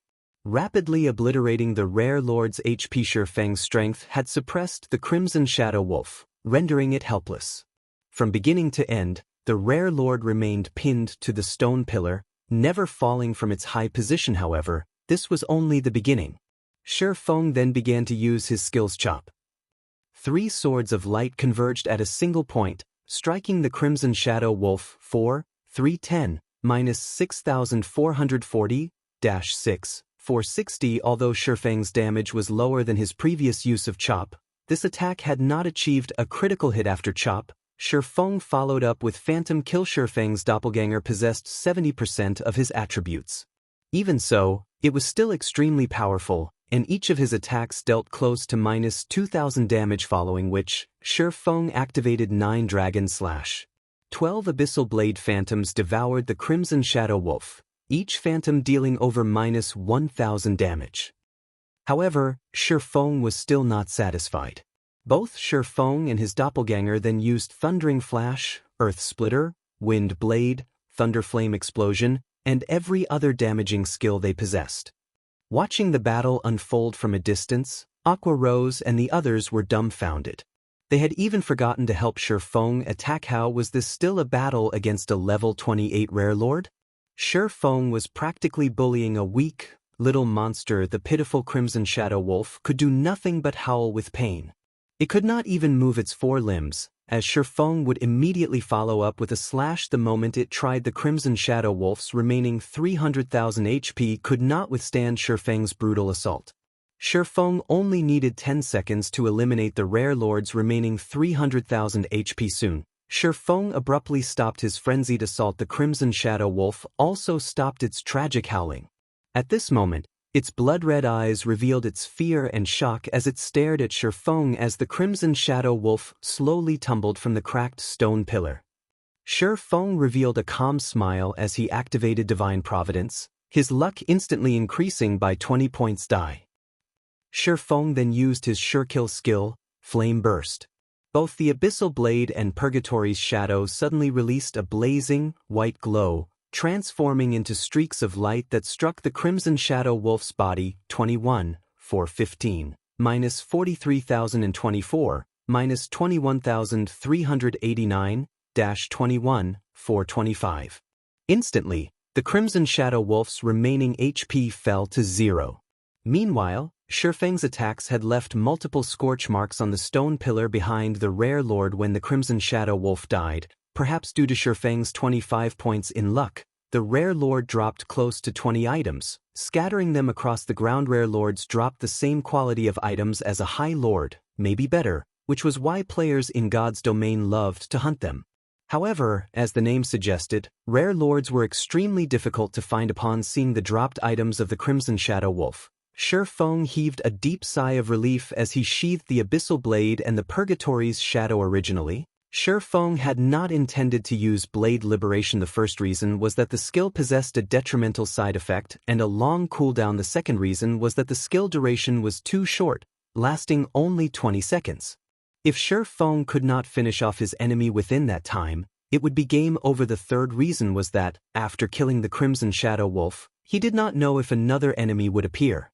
If he saved Blade Liberation, he could still use the skill should the need arise. However, after seeing the Crimson Shadow Wolf's transformation, Shifeng knew that he had no chance against it if he relied on Heavenly Dragon's power.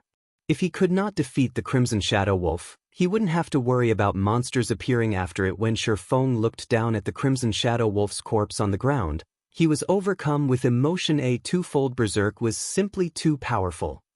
If it had lasted slightly longer, he could definitely solo a lord. He might even be able to challenge a High Lord Guild leader. Just what is that berserk skill of yours? It was amazing. You killed Berserk Lord by yourself. How are people like us even supposed to play the game with any dignity now? Blackie joked as he walked up to Shifeng. If we release the video of this battle, no one will believe it is real. Of course, slamming a Berserk Lord into the wall with a single hit? Who would believe that something like that is possible? Everyone nodded in agreement. They were immensely excited. It was obvious that Shifeng had used a Berserk skill. Only, this Berserk skill was too frightening, and not even a Berserk Rare Lord stood a chance against him. Originally, no one had paid any attention to Berserk skills. However, they had never expected that such a skill could play such a significant role during a crucial moment. At this moment, a yearning for Berserk skills grew in everyone's hearts. They all swore to gain one for themselves after returning. Alright, let's hurry up and collect the loot. We don't know what kind of danger awaits us. Shifeng laughed while everyone collected the loot. Blade Liberation's duration ended suddenly, like a deflated balloon. Shifeng's body shrunk. His attributes fell by 80% as well. What's going on? Shifeng was surprised when he saw the duration of the weakened debuff. Originally, the weakened state imposed by Blade Liberation only lasted for 3 minutes. Now, however, the debuff would last for 3 whole hours. Chapter 440 Truefire Blade. Shifeng's sudden change immediately attracted everyone's attention. Guild leader, why do you seem smaller? Even your aura has diminished significantly. With her refined observation skills, Fire Dance instantly noticed Shifeng's transformation. The rest of the team was also curious. When they took a look at Shifeng's HP bar, they were suddenly very afraid. Shifeng, who had originally possessed over 8,400 HP, now had a maximum HP of 1,700. He could not even compare to a level 20 ordinary player. Right? No, it's nothing, just the weakened debuff I got after going berserk. Many Lord-ranked monsters deal with the same thing. I'll be fine after some time has passed. Shifeng laughed, giving it some thought. Everyone understood the logic behind the mechanics. A skill that could render a rare lord helpless. If there were no side effects to it, it would be far too overpowered. Following which, everyone finished collecting the loot scattered across the ground. The 1,000+ Wolfman warriors before had dropped a ton of items. Although it was only the loot of elite monsters, the quantity was more valuable than even the loot from a lord. Meanwhile, Shifeng stored the loot the Crimson Shadow Wolf had dropped. As for weakened state's extension to 3 hours, Shifeng had some idea of why this had occurred. Dragon's power significantly increased one's attributes. Coupled with Blade Liberation Sword's power, his body could not bear the fusion of the two buffs, which resulted in his extended weakened state. It seems that Twofold Berserk should only be used as a last resort in the future. Shifeng could only smile bitterly at his 3-hour weakened state. If nothing special happened during these 3 hours, all would be fine. However, he did not know what sort of trouble they would encounter as they moved on. With his attributes reduced by 80%, even if his original attributes were overwhelming, he would not be a match for an ordinary player.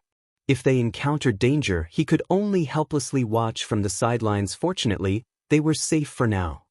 Guild leader, the monsters here are stingier than the monsters outside. The Wolfman warriors rarely drop weapons or equipment. Moreover, the majority of the items are common rank with a small amount of bronze equipment. Blackie was already used to grinding lord-ranked monsters. Now, he could only feel contempt when he saw the loot of elite monsters. It's actually quite good. Previously, I had never carried more than 1 gold coin. Now, I pick up more than 2 gold. There are also 37 pieces of level 25 bronze equipment and over 100 common items. If we sell them, each item could fetch at least 6 or 7 silver coins. 100 pieces is worth 6 or 7 gold coins. This was the first time Flying Shadow had joined Shifeng's party on an excursion. When he saw that the money inside his bag had exceeded 3 gold, he was elated. If he grinded monsters outside of White Fog Canyon, at most he would obtain a little EXP. Very rarely would the monsters drop weapons or equipment. Even if they did, 95% of the time the items would be common. Ranked guild leader, what did that Crimson Shadow Wolf drop? Let us have a look. Aqua Rose held little interest in the loot of the Wolfman warriors. At this point, she was only interested in the loot from lords. Not bad. We have a total of 12 weapons and pieces of equipment, 1 intermediate strength potion recipe, and the rest are materials. Shifeng had just finished appraising the drops. Smiling, he said, among the 12 weapons and equipment, 5 are dark gold rank, 3 of which are weapons, 1 is cloth armor, and 1 is leather armor. The remaining 7 items are all fine gold rank. Have a look for yourselves. Saying so, Shifeng displayed the data of all the dropped weapons and equipment. This rare lord is awesome. It even dropped such top-tier weapons.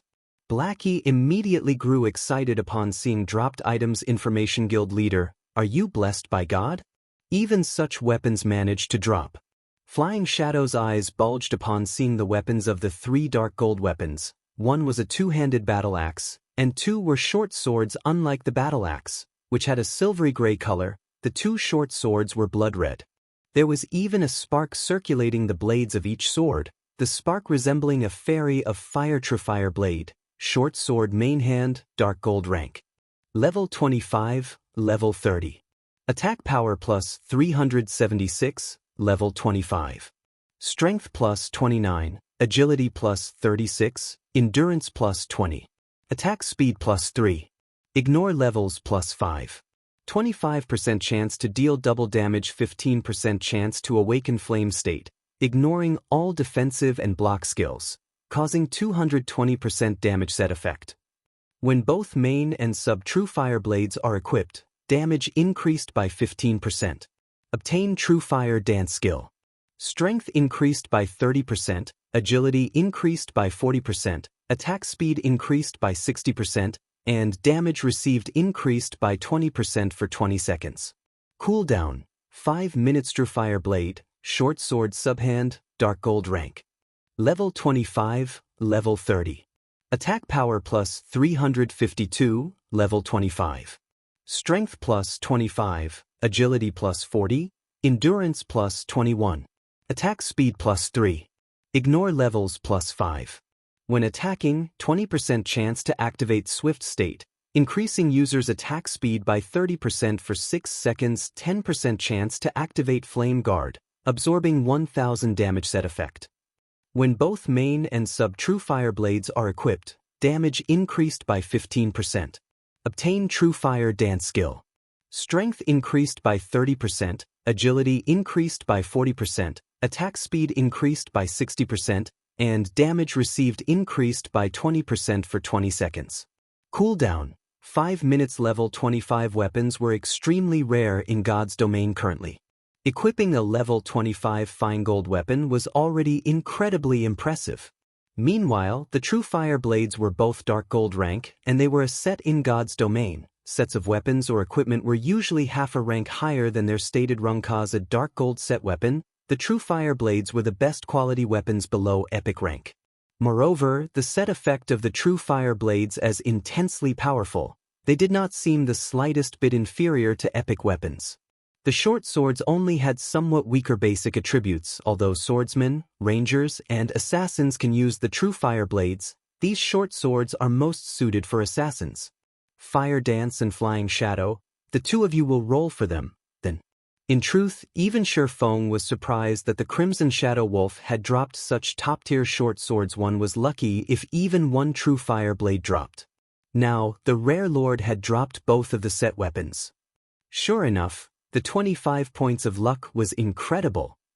After Shifeng said so, Flying Shadow shook his head, saying, "Guild leader, forget about me. Let Sister Fire Dance have the Truefire blades." Although the Truefire blades were very attractive, he knew that he was not worthy of them. Moreover, he had done almost nothing during the battle with the Crimson Shadow Wolf. Such weapons were only suited to the number 1 assassin of Zero Wing. Only in Fire Dance could wield these weapons to their full potential. The party had killed the Crimson Shadow Wolf, resulting in these items dropping. If more than one player can use them, we will roll. Don't be shy. They're just dark gold weapons. Shurfeng laughed, having long since understood Flying Shadow's personality. There is also a leather armor shirt among the dark gold equipment. The winner gets the weapons, while the loser gets the shirt. Guild leader has already told us to roll. Let's just do it, Fire Dance said as she chose to roll. After a moment of hesitation, Flying Shadow decided to roll as well. In the end, Fire Dance rolled a 91, while Flying Shadow rolled an 86. The system automatically distributed the Truefire blades to Fire Dance, whereas the level 25 dark gold ranked leather shirt went to Flying Shadow. After equipping the Truefire blades, Fire Dance's combat power abruptly soared. Moreover, the streams of light on the Truefire blades further enhanced her beauty. At this moment, Fire Dance looked like an elf standing in fire. Blackie successfully rolled for the level 25 dark gold cloth armor, while Aqua Rose and Violet Cloud both obtained a piece of level 25 fine gold equipment. Shurfeng gained 2 pieces of level 25 fine gold plate armor. One was a pair of gauntlets, while the other was a set of leg guards. Now, the majority of his equipment consisted of level 25 fine gold equipment. After happily distributing the equipment, everyone returned to their search for the exit. Time passed quickly, and unknowingly, Shurfeng's party had made a full circle around the land of the fallen star. Although they had not encountered a single monster, they had mined plenty of starfire ore, over 1,000 pieces in total. Just as Shurfeng began to grumble about the exit's mysterious location, the system suddenly announced an emergency notification. Before Shurfeng could react, he was thrown out of God's domain. Moreover, Shurfeng had not been the only one. Aqua Rose and the others had also been expelled from the game. Chapter 441, Second Evolution. When the system had expelled the Zero Wing party from God's domain, Shurfeng had been automatically sent into his sleep space. He had not completely logged out and could still browse the internet. He could also communicate with his friends. Calling out his system friends list, Shurfeng discovered that every one of his friends was in a leave state, not in God's domain. They were all in their respective sleep spaces. Nobody's on God's domain. What's going on here? Shurfeng was puzzled, as this was the first time he had encountered something like this. He had been kicked out of the game before he had a chance to read the emergency notification. Now, he couldn't log into God's domain and could not contact anyone to ask about the previous notification, following which, Shurfeng contacted Aqua Rose and the others, hoping to gather some information. Unfortunately, Aqua Rose and the others were in a similar situation. The system had logged them out of the game upon receiving the notification as well. I guess I can only check the official forums. Shurfeng sighed. Normally, crucial information was not available on the official forums. However, something big must have happened in God's domain if they had been forcefully expelled from the game. Sure enough, after logging into the official forums, he discovered that everyone was having a heated discussion over their expulsion for some reason. However, everyone else had received their notification 2 hours ago, whereas Shurfeng's party had only received theirs a few seconds before the main God system started logging players out of the game 2 hours ago. Wasn't that around the time I killed the Crimson Shadow Wolf? Shurfeng calculated the time, and it matched almost perfectly. Did killing the Shadow Wolf cause the main God system to start the second evolution of God's domain? Giving it some thought, Shurfeng felt that it was highly possible. Previously, when his party had entered into the land of the fallen star, they just happened to activate the free combat system. It was likely that the main God system had used their party as an experiment. After seeing that they had easily defeated the rare Lord-ranked Crimson Shadow Wolf, the main God system must have decided to initiate the second evolution of God's domain. Considering the situation, Shurfeng really did not know how to express the emotions running through his heart. Now that God's domain began the process of the second system upgrade, players would have to wait until the next day to log in. Many players on the forums had expressed their frustration with the new system upgrade. After the system underwent its first upgrade, the system gave its players a true taste of combat. The overall difficulty of the game had made a massive leap, affecting adventuring, grinding, and leveling for those in God's domain. Yet, just a short time after the first upgrade, the second system upgrade had already begun. After this upgrade, The difficulty of the game might shock most players. This upgrade also gave Shifeng a headache. The second evolution of God's Domain had occurred too quickly. Based on the original timeline, it shouldn't have happened for another several months. He was not prepared for it right now indeed. Just as he had guessed, after the second system upgrade, the free combat system would be introduced into the game. In future battles, the requirement of a player's control over their skills would become extremely demanding, and mistakes might very well lead to friendly fire. It was especially true for AoE skills after the second evolution of God's Domain. Rather than dying at the hands of monsters, many players would send themselves to the graveyards with their own abilities. Due to this, many players would act conservatively when fighting in groups long after the upgrade. In addition, after the second evolution, the difficulty of dungeons had also significantly increased. However, although the second evolution had made the game more challenging and realistic, the system upgrade had also added a benefit for players, and that was the improvement to skill proficiency. After the second evolution, the combat style of players also undergone a major transformation. Players no longer needed to chant incantations or shout the name of their skills to use them. No, players would activate their skills with movement. Every skill possessed a standard set of movements.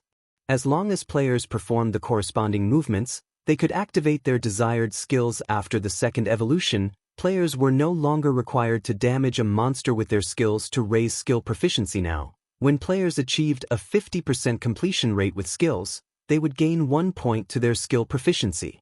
In addition, the awarded skill proficiency would increase with the percentage of their completion rate. That way, even if players fought monsters of the same level or 2 or 3 levels lower, they could still improve their skill proficiency. As players gained skill proficiency, their skill levels would also grow. With high-leveled skills, players would have a much easier time killing monsters. Players would undoubtedly find it challenging to adapt to such a combat style in the beginning. After adapting to the free combat system, however, players would discover that the new style allowed them to display more of their combat power. However, it would not be easy for players to adapt to this realistic combat style.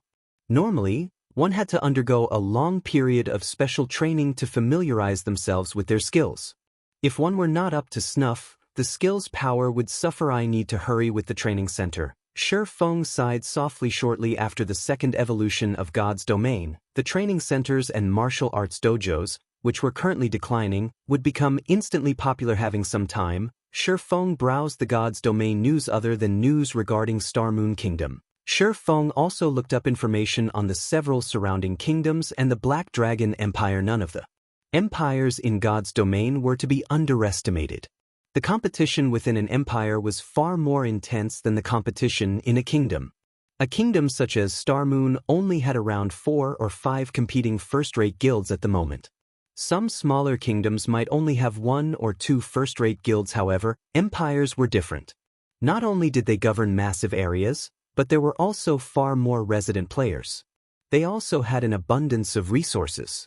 The number of first-rate guilds residing in an empire was not something a single kingdom could compare with. Statistically, there were at least 7 first-rate guilds in an empire. There were also many second-rate guilds that rose to become first-rate guilds due to the investments of major corporations in the past. There had been a total of 9 first-rate guilds in the Black Dragon Empire. The empire was many times stronger than the neighboring Star Moon Kingdom. In the future, if Shifeng wanted to carve a place for himself in God's Domain, dominating Star Moon Kingdom would not be nearly good enough. After a casual glance at today's God's Domain news, Shifeng felt an immense weight on his shoulders. Zero Wing had only obtained its guild residence after much difficulty, yet several first-rate guilds in the Black Dragon Empire had already established their own guild residences.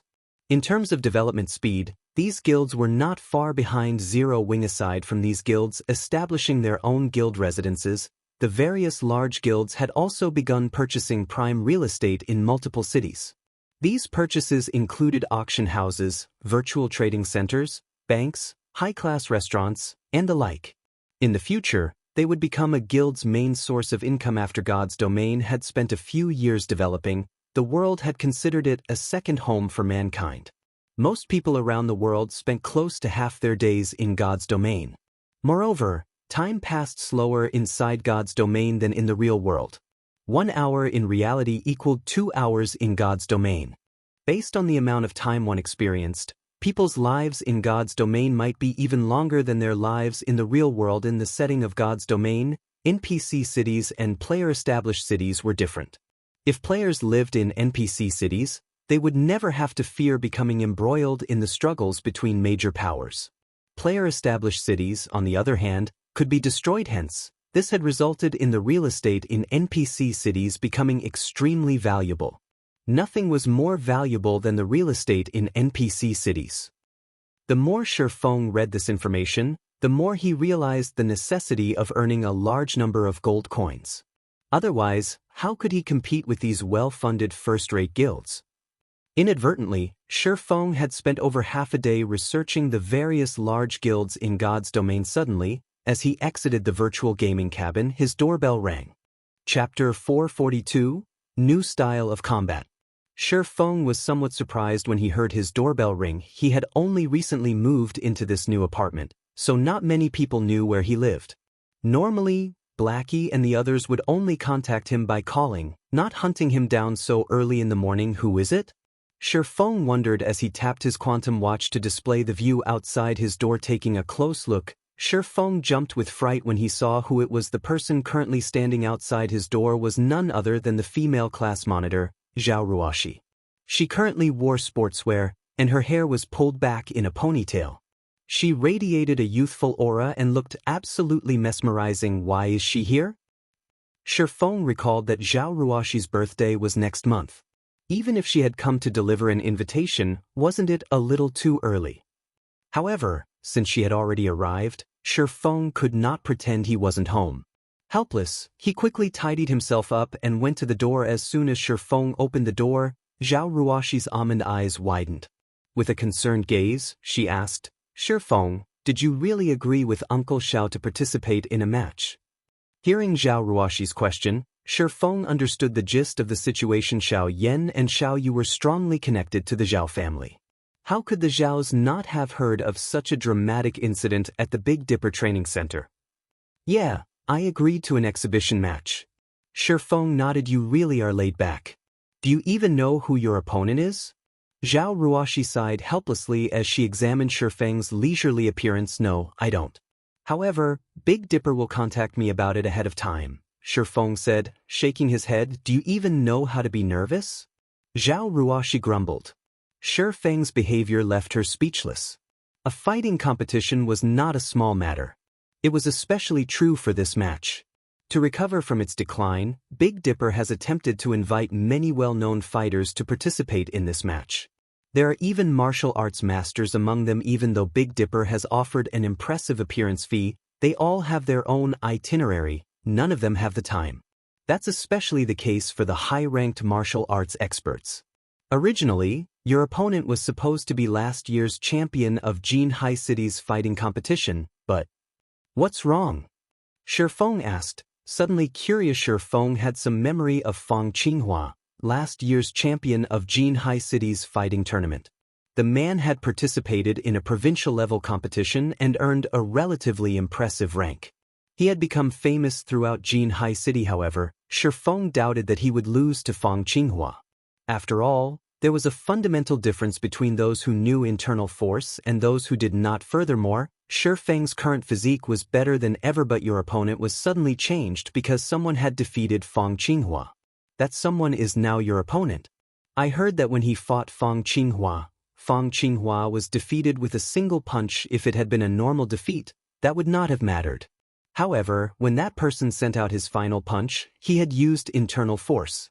He has even expressed great interest in becoming the head instructor at the Big Dipper Training Center, hence why he wanted to replace Fang Qinghua in this match with you. Although Zhao Ruoshi knew Shifeng was proficient with internal force, the opponent was similarly an internal force expert. Moreover, the other party was very powerful. If the two really fought each other, no one knew what kind of result to expect. An internal force expert, huh? Interest suddenly sparked within Shifeng. Internal force experts were not cabbages easily found in the streets. Even after a decade, such experts were extremely hard to find.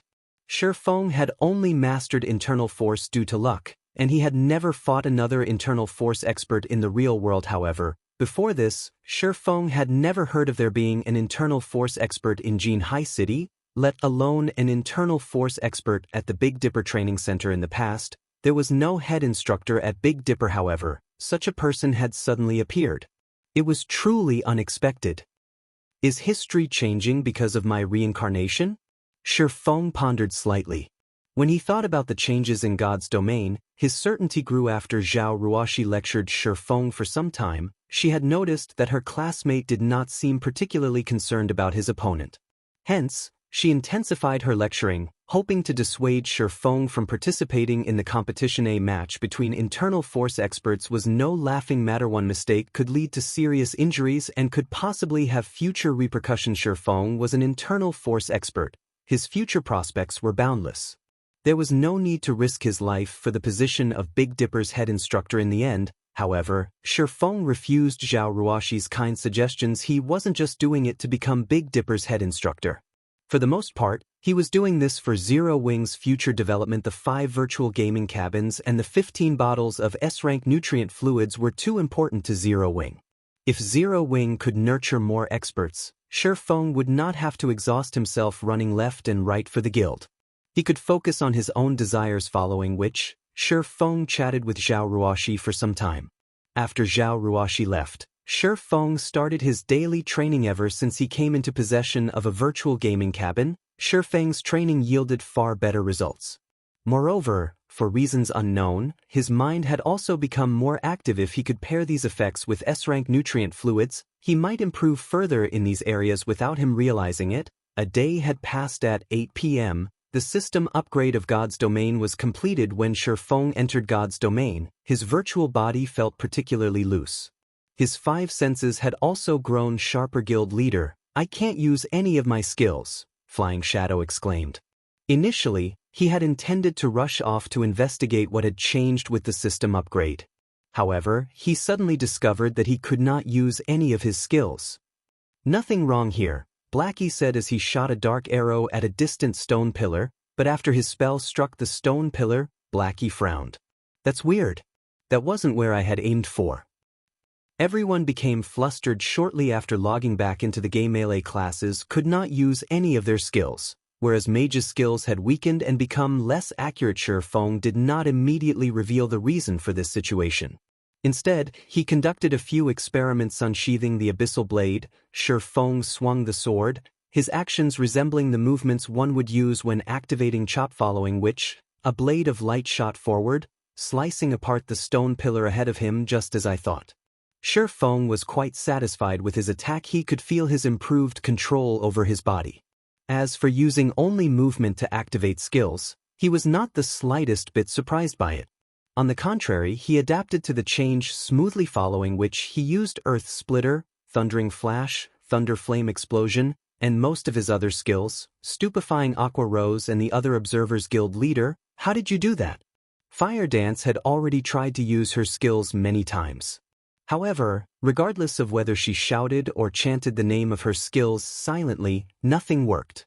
How was an assassin without skills supposed to kill monsters? Yeah, let us in on the secret, guild leader.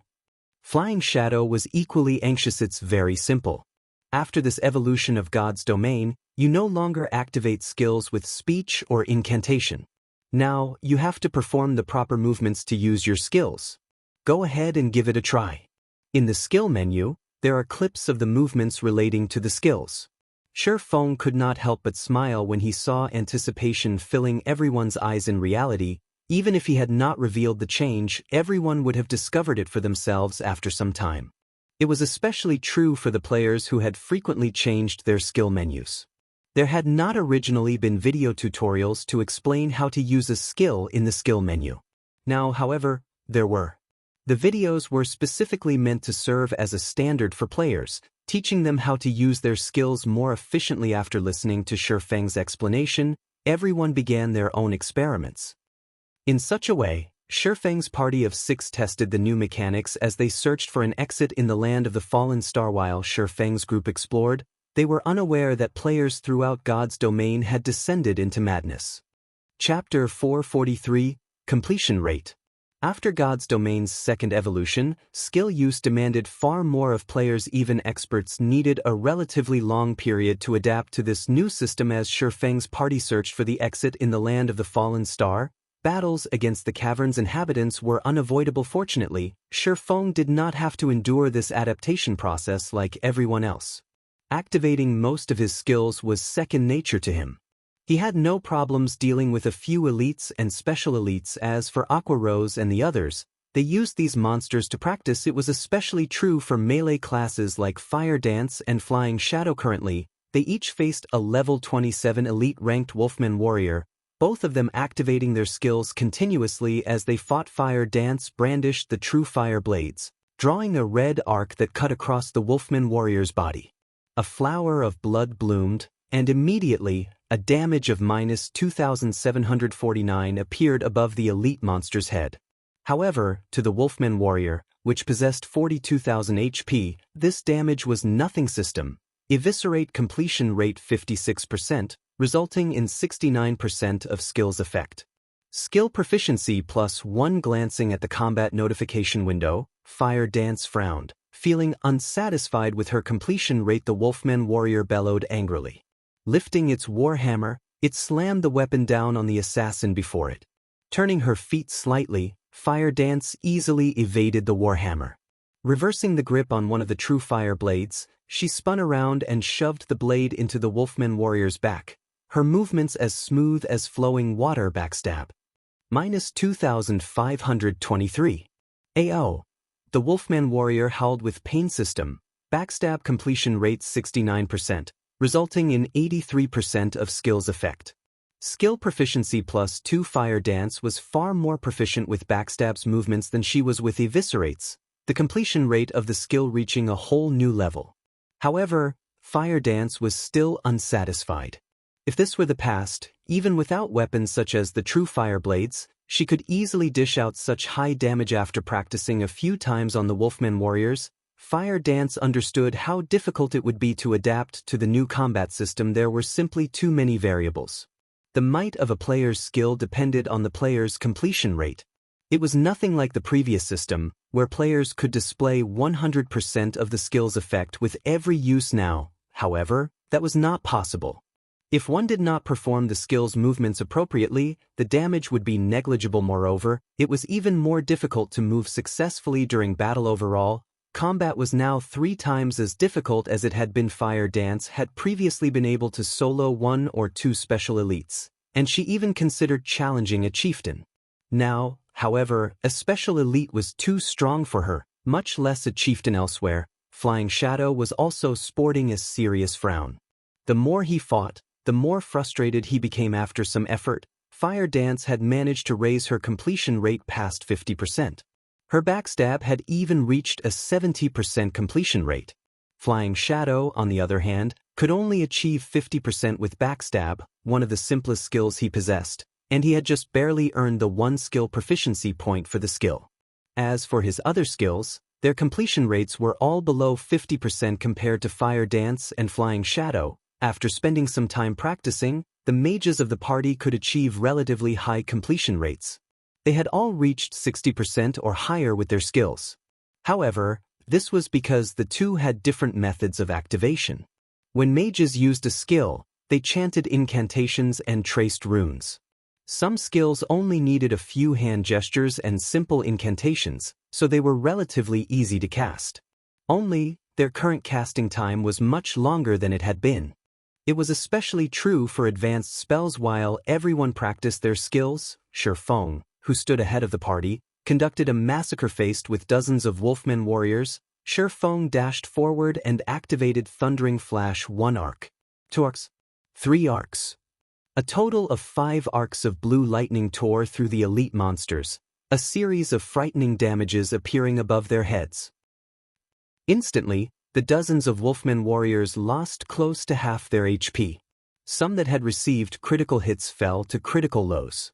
In addition, due to the damage amplification debuff of Thundering Flash, they would receive an additional 30% damage from future attacks, and yet, the damages were nothing compared to Thundering Flash's completion rate system. Thundering Flash completion rate 83%, resulting in 97% of skills effect. Skill proficiency +3. Immediately after his attack, Shi Feng leaped into the air. As he raised the abyssal blade high, the power of lightning and fire emerged from the sword. He then slammed the weapon down towards the gathering of Wolfman warriors. Boom. All of the warriors within an area of 10 by 10 yards fell into a fainted state instantly and received over -7,000 damage. Those that had received a critical hit suffered over -14,000 damage. The Wolfman warriors with low HP's crumbled system. Thunder Flame Explosion completion rate 74%, resulting in 89% of skills effect. Skill proficiency +2. The moment Shi Feng landed, he followed up with Chop, striking 3 Wolfman warriors and dealing over -2,800 damage to each system. Chop completion rate 85%, resulting in 100% of skills effect. Skill proficiency +3 inches. Just a moment. Shi Feng had exterminated dozens of wolfmen standing at a distance. Aqua Rose and the others were tongue-tied after watching Shi Feng's battle. Every member of the party had personally experienced how difficult it was to achieve a high skill completion rate.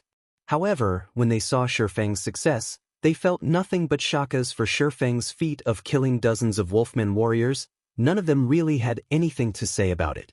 The Wolfman warriors were merely elite monsters. Everyone present could easily destroy them. Although they had trouble using their skills, their basic attacks were still very powerful thanks to their equipment. Dealing with these elites was only a matter of time. The reason for their shock was Shi Feng's ability to reach a completion rate above 80%, yet after training arduously for the past 4 hours or so, they had only achieved above 50%. Moreover, even when using Thunder Flame Explosion, the skill Shi Feng was least proficient with, he could perform a completion rate above 70%. However, this was still not the most noteworthy aspect. Shi Feng's casual use and chaining of his skills were what impressed them the most. How could they not be shocked? Guild leader, can't you just teach us how we can improve our skill completion rates? Aqua Rose envied and admired Shi Feng's super high completion rate. That's right. It's not like we're demanding much. I will be satisfied if I can reach a 70% completion rate. Blackie's completion rate had given him a headache in the beginning. Their completion rates had improved relatively quickly. Within half an hour, they had managed to achieve 50%. However, it had taken them over 3 hours to rise from 50% to 60%. Moreover, it only became more challenging to raise their completion rates the higher they went. By now, their completion rates had basically plateaued. At around 60%, they could only display roughly 60% to 70% of their skill's potential. If they could stabilize their completion rates at 70%, they could almost display their previous strength. Only when a skill achieved an 85% completion rate could it manifest 100% of its effects.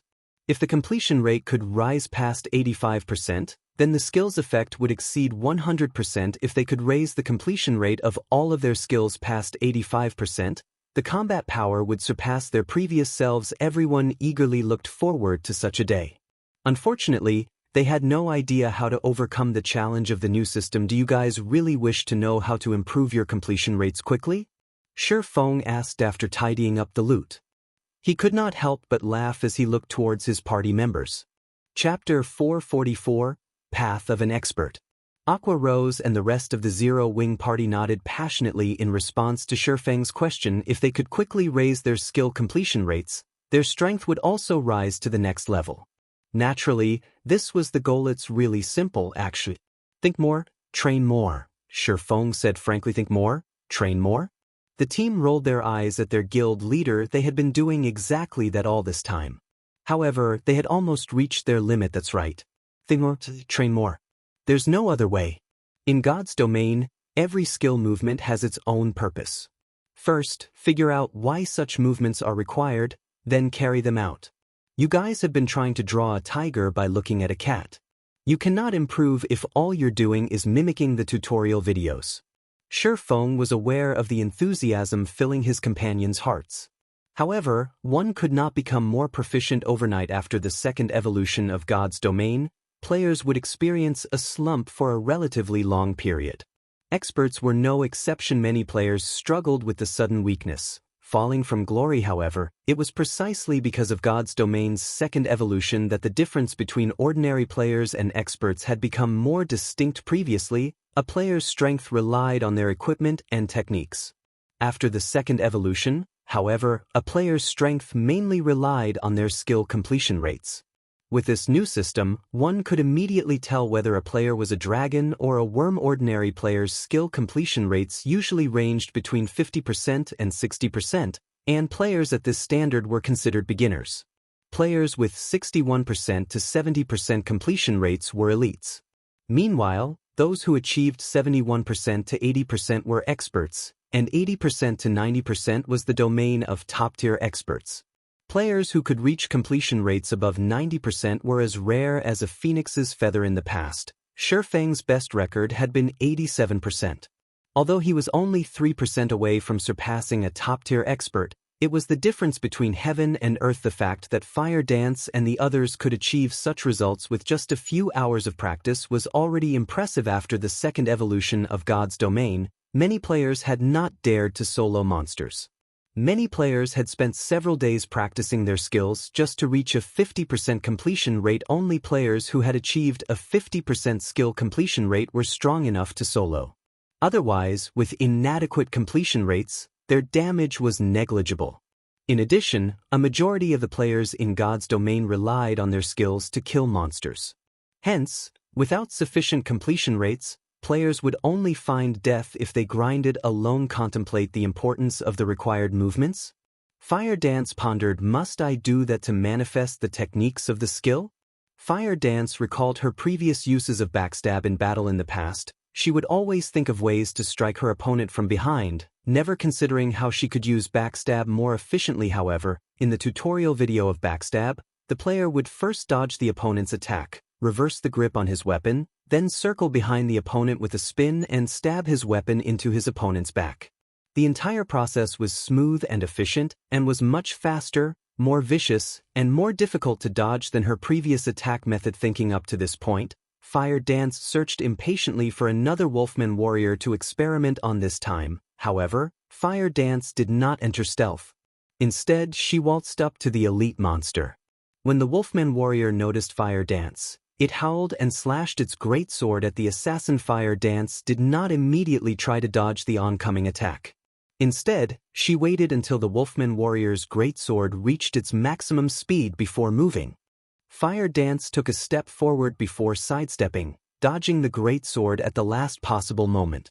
Reversing her grip on the Truefire blade, she then spun and shoved the blade into the Wolfman warrior's back. Due to her body's rotational power, the radiant sword's speed had increased. Even Shifeng could not avoid such a fast attack, much less the Wolfman warrior Hua. The Truefire blade pierced the Wolfman warrior's back, a damage of -2,736 appearing above its head system. Backstab completion rate 76%, resulting in 90% of skill's effect. Skill proficiency +2. Fire Dance's eyes shone upon seeing this system notification. As if she had found a path through the darkness, her confidence suddenly skyrocketed. Hence, she continued practicing backstab on the Wolfman warrior. When the skill's cooldown finished, she would begin again. In the end, the poor Wolfman warrior died after Fire Dance toyed with it for 5 minutes. Sister Fire Dance is amazing. That last one even reached 78%. Flying Shadow's admiration intensified when he saw the final backstab Fire Dance had used on the Wolfman warrior. After watching Fire Dance's performance, as if realization had dawned upon them, everyone hunted down their own targets to practice with. Meanwhile, Shifeng continued to search for the exit in silence. Not bothering to comment, excessive guidance would lead to Fire Dance and the others to believe that his way was the only way. However, everyone had their own paths and unique fighting habits. Different habits and body types would lead to different skill techniques. If they followed him blindly, although they could improve massively in a short time, it would be detrimental to their future development. Thus, he wanted them to figure things out for themselves. In the past, Shifeng had tried mimicking other experts, copying their every move in the hopes of improving his technique. Unfortunately, nobody had warned him about his actions' downsides. Although his strength had soared in a short time, in the end, he had been stuck as a top-tier expert. No matter what he did, he could not overcome that final hurdle. In the past, he had never been able to use void steps. However, after reincarnating, Feng discovered that only the path that suited him most was the best path. He was not other people, so how could he achieve any results if he followed a path meant for someone else? In the end, this revelation had allowed him to master void steps in this life, becoming significantly stronger. However, learning void steps was nothing more than the first step away from mimicry. He still had a long way to go and many aspects to explore before he could forge his own way. For a time, the land of the fallen star became a testing ground for Feng and his party members. Without realizing it, they had spent over 7 hours in the land of the fallen star, and during this period, they had killed numerous level 27 elite-ranked wolfman warriors. Everyone's skill completion rates had constantly improved during this time. Although they could not consistently achieve 70%, they could still manage above 60%. The party had also mined over 1,300 pieces of starfire ore, their mining far more efficient than when they were outside this crystal cavern. Now, they had accumulated over 20,000 pieces of starfire ore. Such a large stock of starfire ore was worth over 200 gold. Once Feng refined the ore into starfire essence using the Philosopher's Stone, the total value would be over 800 gold. Even for first-rate guilds, 800 gold was a massive sum of money. If they obtained several hundred more gold, they could purchase relatively valuable real estate. If used for forging, the value of the starfire essences would rise by several folds. The thought alone excited Feng. Guild leader, I've discovered a hidden door, Fire Dance suddenly reported. Chapter 445, Golden Stone Tablet. Silver flames engulfed a stone pillar. Everything within 10 yards of this flame had been incinerated, transformed into a field of white ash. Guild leader, the hidden door is inside this flame, Fire Dance said as she pointed towards the silver fire. Just before Feng moved closer to have a better look, Fire Dance held him back, saying, Guild leader, be careful. The silver fire is extremely hot. When I stepped into that scorched region, I immediately lost 2,000 HP. Such high flame damage? Although Feng could tell that the silver flame was something extraordinary, he had not expected it to be so powerful. If it could deal minus 2,000 damage to players every second, he would take significant damage even with his 70 points in fire resistance.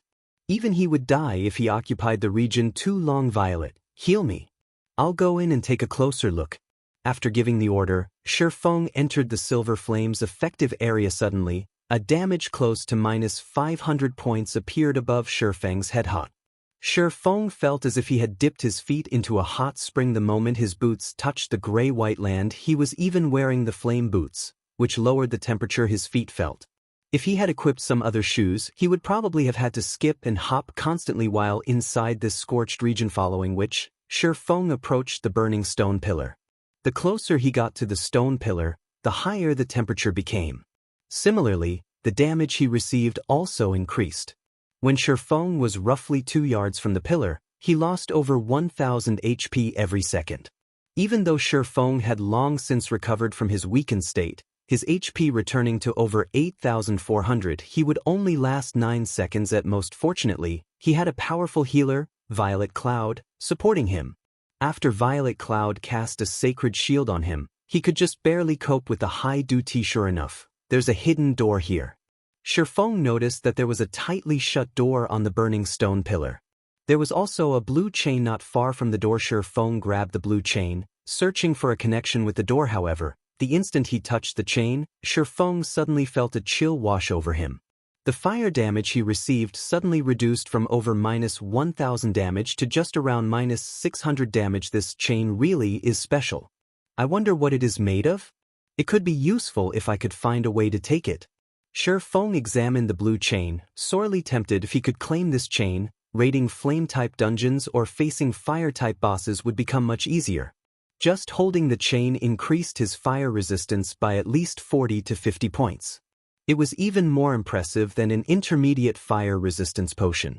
Moreover, the latter only had a duration of 1 hour, whereas one only needed to hold the former to gain the buff. Just how much money could he save on fire resistance potions? As Feng pulled the blue chain, the stone door in the middle of the massive pillar opened slowly. A dark passage with zero visibility lay beyond the threshold. After the stone door opened, the silver flames diminished gradually until they had been extinguished. Shortly after, the scorched earth also began to cool, allowing players to transverse through the region freely. Guild leader, you're amazing. Your fire resistance is so high. No one else could reach and open the door, even if they knew about it. Blackie laughed. Although they had obtained a bounty from this land of the fallen star, it would mean nothing if they could not find their way out. Let's go. Shi Feng unsheathed the abyssal blade and the purgatory's shadow as he crossed the threshold cautiously. The passage beyond the stone door was cramped, and engravings of ancient texts and drawings decorated the walls on either side. From the looks of them, these texts and drawings seemed to originate from an ancient era, and not even Shi Feng, someone who was very familiar with God's domain, recognized them. The passage allowed, at most, 3 people to walk abreast, so it would be extremely challenging to coordinate their attacks. Fortunately, the party did not encounter a single monster along their entire journey. After wandering down the passage for over half an hour, the party arrived at a towering altar. Massive statues of wolf-headed men guarded each side of the altar, and the silver flame dancing on the altar was the same flame Shi Feng and the others had seen outside the stone door. A short distance to the right of the altar, there was a teleportation magic array. A stone tablet emitting a golden glow sat to the left of the altar. Divine runes and drawings covered the tablet, and one could tell with a glance that the tablet was something extraordinary. As the team walked up to the altar, they suddenly felt an extraordinary pressure weighing down on them. It felt as if someone pummeled them repeatedly with a sledgehammer. Guild leader, look, over there, Blackie said as he pointed at the space above the altar. Goosebumps covering his skin. Everyone shifted their gaze to where Blackie pointed. A figure hovered above the altar, but due to the poor lighting around the altar, they could not see it clearly. However, they could feel an intense threat of death emanating from this figure. Shi Feng could not get a clear view of that figure either. However, he could feel this figure looking down at them. Shi Feng then activated omniscient eyes and observed the figure. The results were shocking. Anubis's gatekeeper, Great Lord. Level 30. HP 10, 000, 000, 000/10, 000, 000. Great Lord. Shi Feng muttered. Others might not realize how powerful a Great Lord was in God's domain, but Shi Feng knew full well what one was capable of. Their party of 6 would not even be enough to fill the gaps between this gatekeeper's teeth. It was especially true for such field Great Lords.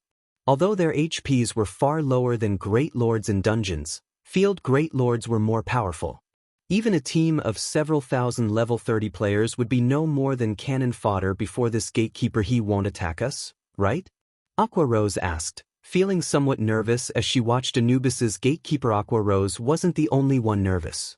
Even Shi Feng struggled to keep his cool. Hopefully not, Shi Feng said. Uncertainty. However, since he hasn't moved since we've arrived, let's not take any risks. If Anubis's gatekeeper took the initiative to attack, even Shi Feng would be helpless against it. They could only try to escape. They would only throw away their lives if they tried to confront it.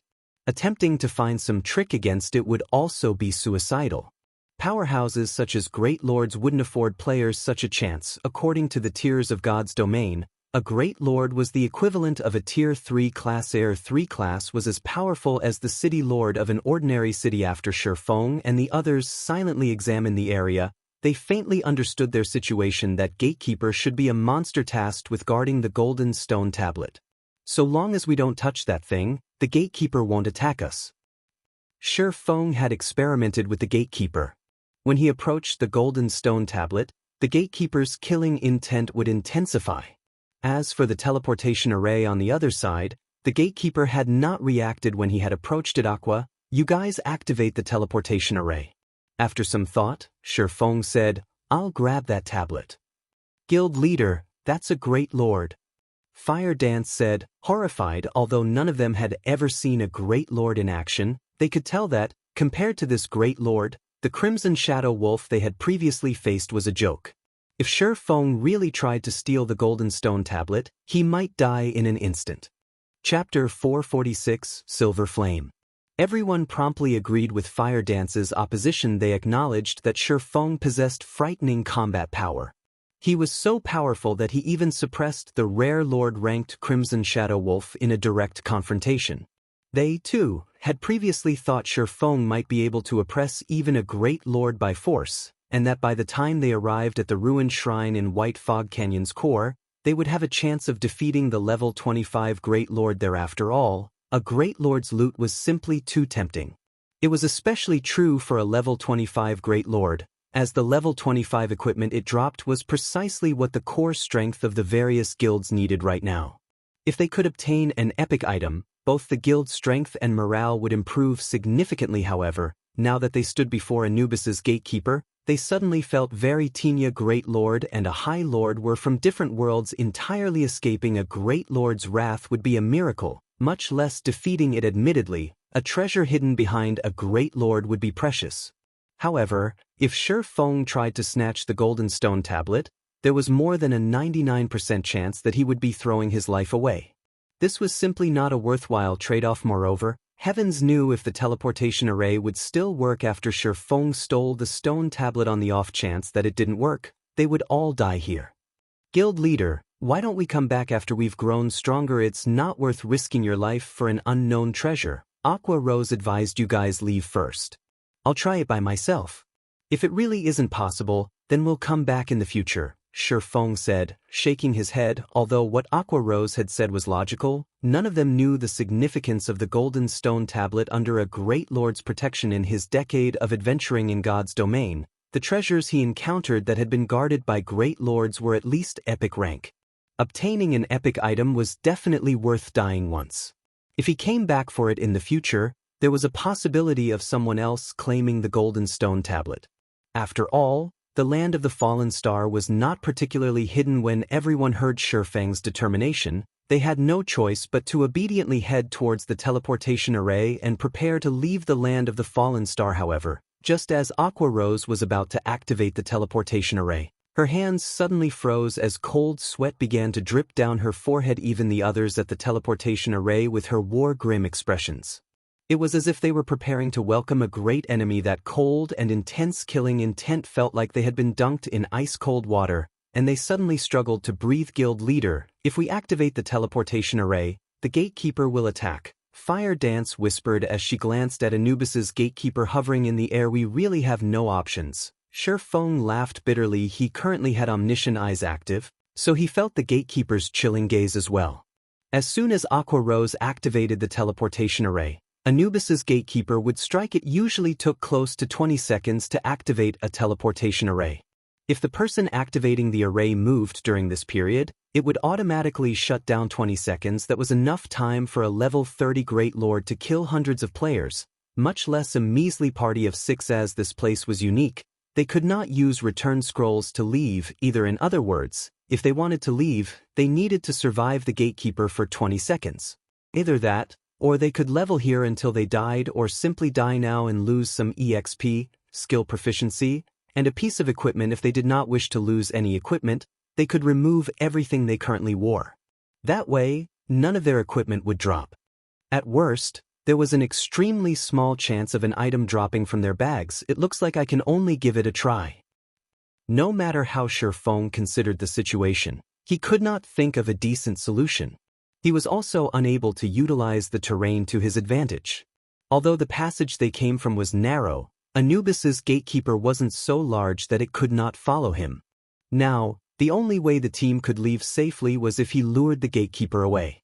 Otherwise, with the strength of a Great Lord and his extremely wide splash range, no one would survive. Fire Dance, get ready to activate the teleportation array.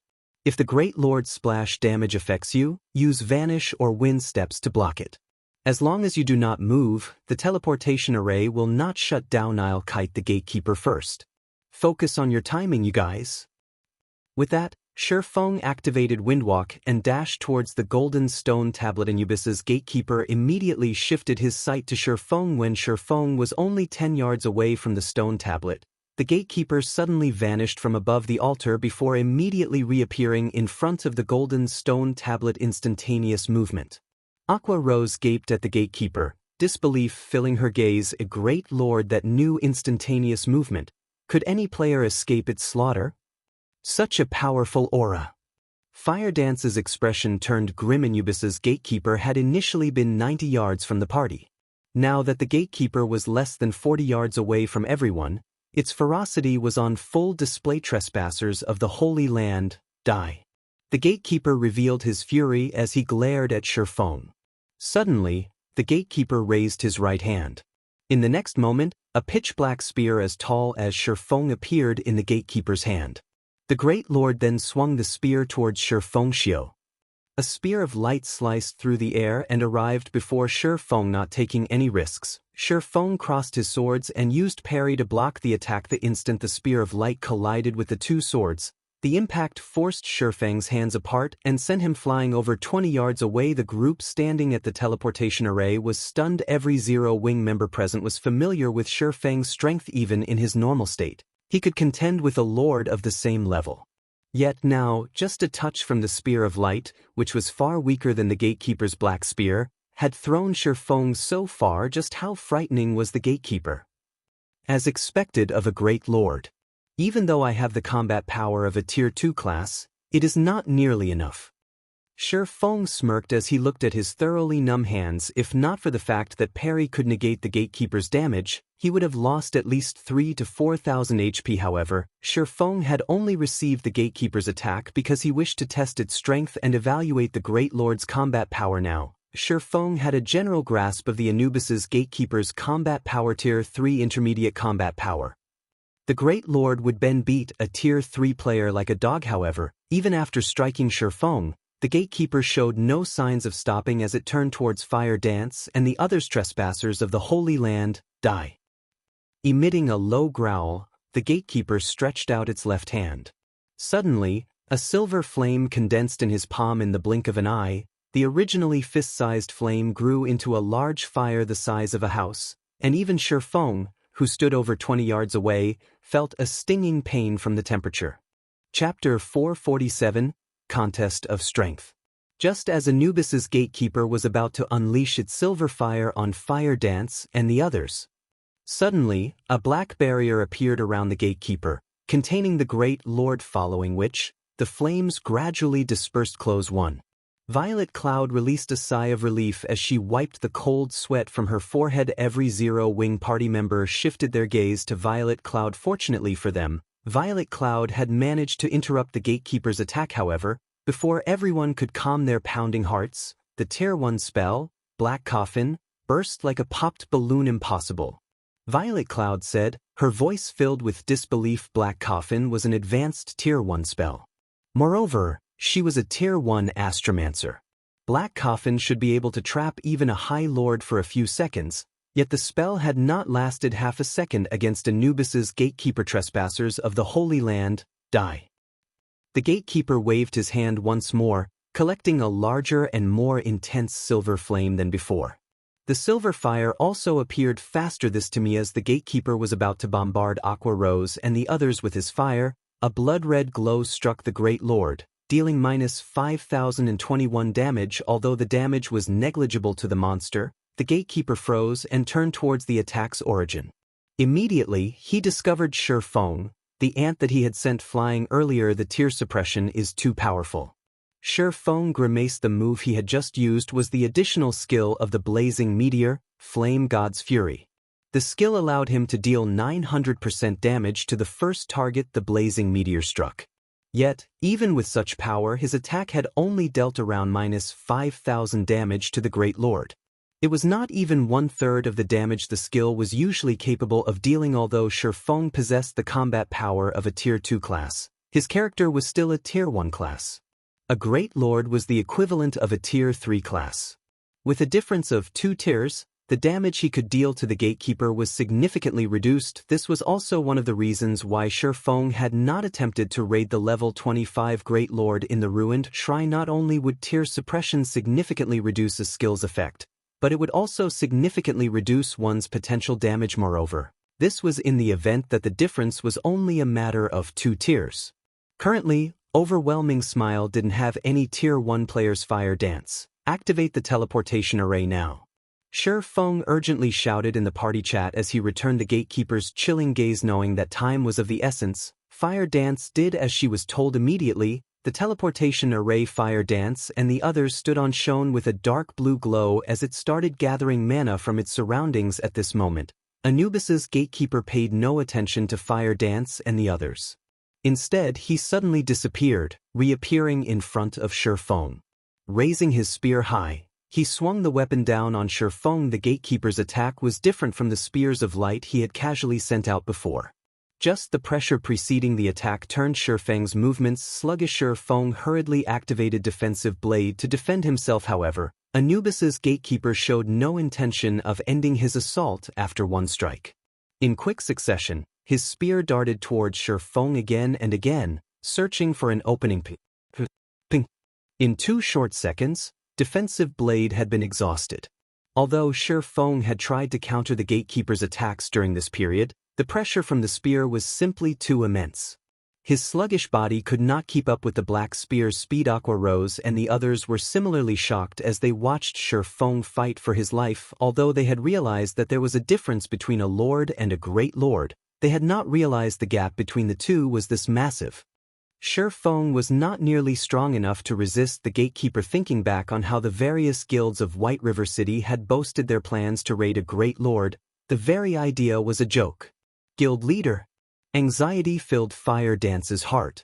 She struggled with her desire to charge forward to help her guild leader, but the teleportation array was their only hope of leaving this place. If she moved, she would waste all their efforts. The others were similarly anxious. Although they wished to help, they could not. It was highly possible that their aid would lure Anubis's gatekeeper to the array. If that happened, they would all die. Moreover, even if they lent their assistance, it would not change the battle. Seeing as the black spear was about to strike at him once again, Shurfeng decided that he was done holding back purgatory power. Heavenly Dragon's power. Blade Liberation. In the blink of an eye, Shurfeng's strength reached an entirely different realm. Purgatory power increased his attack speed by 100% and damage by 30%. Heavenly Dragon's power increased his defense by 300%, HP by 300%, and strength attribute by 100%. Instantly, Shurfeng's strength broke past the 800-point threshold. Blade Liberation increased Shurfeng's strength by 80% and agility by 120%, allowing his strength to reach close to 1,500 points. With close to 1,500 strength, even a rare lord of the same level would be beaten mercilessly. At this moment, Shurfeng's body released a faint, bloody glow. Now, the black spear's pressure was ineffective against Shurfeng. Immediately, Shurfeng swung the abyssal blade upward, meeting the gatekeeper's attack head-on. Boom. The collision instantly created a storm in front of the altar. Shurfeng's teammates nearly lost their balance due to the resulting shockwave. This shockwave is so powerful. Blackie exclaimed, "Nothing will happen to guild leader, right?" Flying Shadow was thoroughly shocked. Despite standing over 30 yards from the battle, the intense shockwave still reached them, rocking them back. One could just imagine how horrific the combatant's strength was. Guild leader had overpowered a rare lord easily with the strength he's using now. He should be able to hold the gatekeeper off for some time, Fire Dance said, uncertainty coloring her voice. The others also nodded in agreement. With strength capable of suppressing a rare lord, Shurfeng should have a fighting chance even against a great lord. If not, then a great lord was truly a heaven-defying existence. When the dust settled, everyone could finally see the conclusion of the exchange. They were all stupefied. Cracks spreading out as far as 10 yards away covered the ground beneath Shurfeng's feet. A damage close to -600 points had also appeared above Shurfeng's head. On the other hand, the gatekeeper of Anubis was completely unharmed. The Great Lord had not received a single point of damage. Over. The gap between them is just too wide. Fire Dance muttered in despair. Flying Shadow silently agreed with Fire Dance. Shurfeng had received nearly -600 damage, doing nothing more than defending himself with his own weapon. Mages might not understand what this meant, but as melee classes, they knew full well the significance of the gap between Shurfeng and Anubis's gatekeeper. Trespassers of the Holy Land, die. The gatekeeper growled once more as it continued brandishing its black spear. The Great Lord thrust his spear towards Shurfeng in an unending barrage. Although Shurfeng tried to avoid the oncoming attacks, both the spear's speed and angle of attack were extremely precise. He could not dodge the attacks. He could only counter with his swords. However, every time he blocked an attack, the impact would force him backward. The gatekeeper sent over a dozen strikes at Shi Feng in quick succession, forcing Shi Feng into a constant retreat and disrupting his balance. Meanwhile, Shi Feng had lost close to 10,000 HP during this brief assault. Fortunately, Dragon's power increased his HP by 300%, granting him a total of over 25,000 HP. The 300% increase in defense also allowed him to survive the brutal onslaught.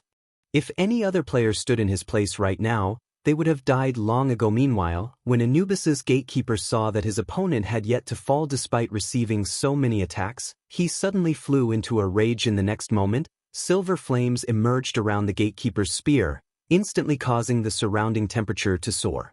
The gatekeeper then jumped into the air, and gripping his spear with both hands, he slammed the weapon down at Shi Feng. The black spear was like a giant flame serpent as it spread its jaws, intending to swallow Shi Feng with a single bite. Chapter 448, Close Call. As the giant flame serpent was about to devour Shi Feng.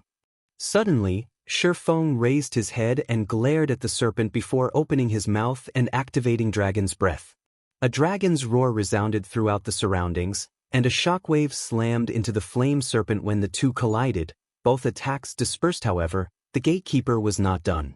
Tightening his grip on the black spear, the gatekeeper thrust it towards Shi Feng's heart. Shi Feng immediately activated Flame Rush, his movement speed increasing by 100% for 10 seconds. As his speed soared, Shi Feng launched himself backward, barely avoiding the spear as expected. It really is pushing it too much to challenge a great lord with the combat power of a Tier 2 class. After Shi Feng landed, he focused on Anubis's gatekeeper, having no intention of initiating an attack. Survival was his main priority. He would delay as long as possible. Despite using his twofold berserk technique and pushing his combat power to the max, he had still lost close to half of his HP after a few seconds. If not for the fact that he was a Blade Saint and that he owned a fragmented legendary item, the gatekeeper's spear would have long since claimed his life. However, Anubis's gatekeeper clearly had no intention of letting Shi Feng delay for time as he raised his spear and slammed it into the ground. Suddenly, the Great Lord split into 3 copies of himself, each copy having a maximum HP of 6,000,000. Crap. Shi Feng could not help but curse. Although the gatekeeper had split his strength by 3, with each copy significantly weaker than the original, they still possessed the combat power of a Tier 3 class. Even if Shi Feng faced one of the copies one-on-one, he would not find his opponent any easier to deal with. On the other hand, Shi Feng now had to deal with 3 gatekeepers simultaneously. The danger he currently faced was far from just 3 times greater. Having no other option, Shi Feng used Phantom Kill, his doppelganger appearing by his side. Although his doppelganger only possessed 70% of his attributes, it could still relieve some of the pressure. Trespassers of the Holy Land, die. The 3 gatekeepers charged at Shi Feng, launching a barrage of attacks without hesitation. Shi Feng used 9 Dragon Slash to pin down the middle copy. Both he and his doppelganger then turned and fled in opposite directions. Even if he were a Tier 3 class, he still could not take on 3 Great Lords at once. When the 2 unrestricted gatekeepers saw the identical Shi Fengs running off in different directions, they split up from each other to chase both the original and the doppelganger. As for the gatekeeper pinned down by 9 Dragon Slash, he remained where he was for a time. A game of cat and mouse transpired. Although the gatekeeper's ability to split himself into 3 copies had greatly increased the danger Shi Feng faced, the situation had also given Shi Feng a lifeline. The 3 gatekeepers' attributes could not compare with the original Great Lords. Initially, Shi Feng had been far slower than his adversary. Now, however, their speeds were almost equal. Moreover, after Anubis's gatekeeper split himself, his copies could no longer use instantaneous movement. His copies were only capable of chasing Shi Feng on foot, and this allowed Shi Feng to catch a breather. The seconds ticked by slowly. To Shi Feng, the seconds felt like hours. Both Shi Feng and his doppelganger lost HP rapidly as time passed. As for Violet Cloud at the teleportation array, she refrained from healing her guild leader even once. It was not because she did not want to or that she couldn't, but because it was likely that she would pull the aggro of one of the gatekeepers if she did. If that happened, none of them would leave this place alive.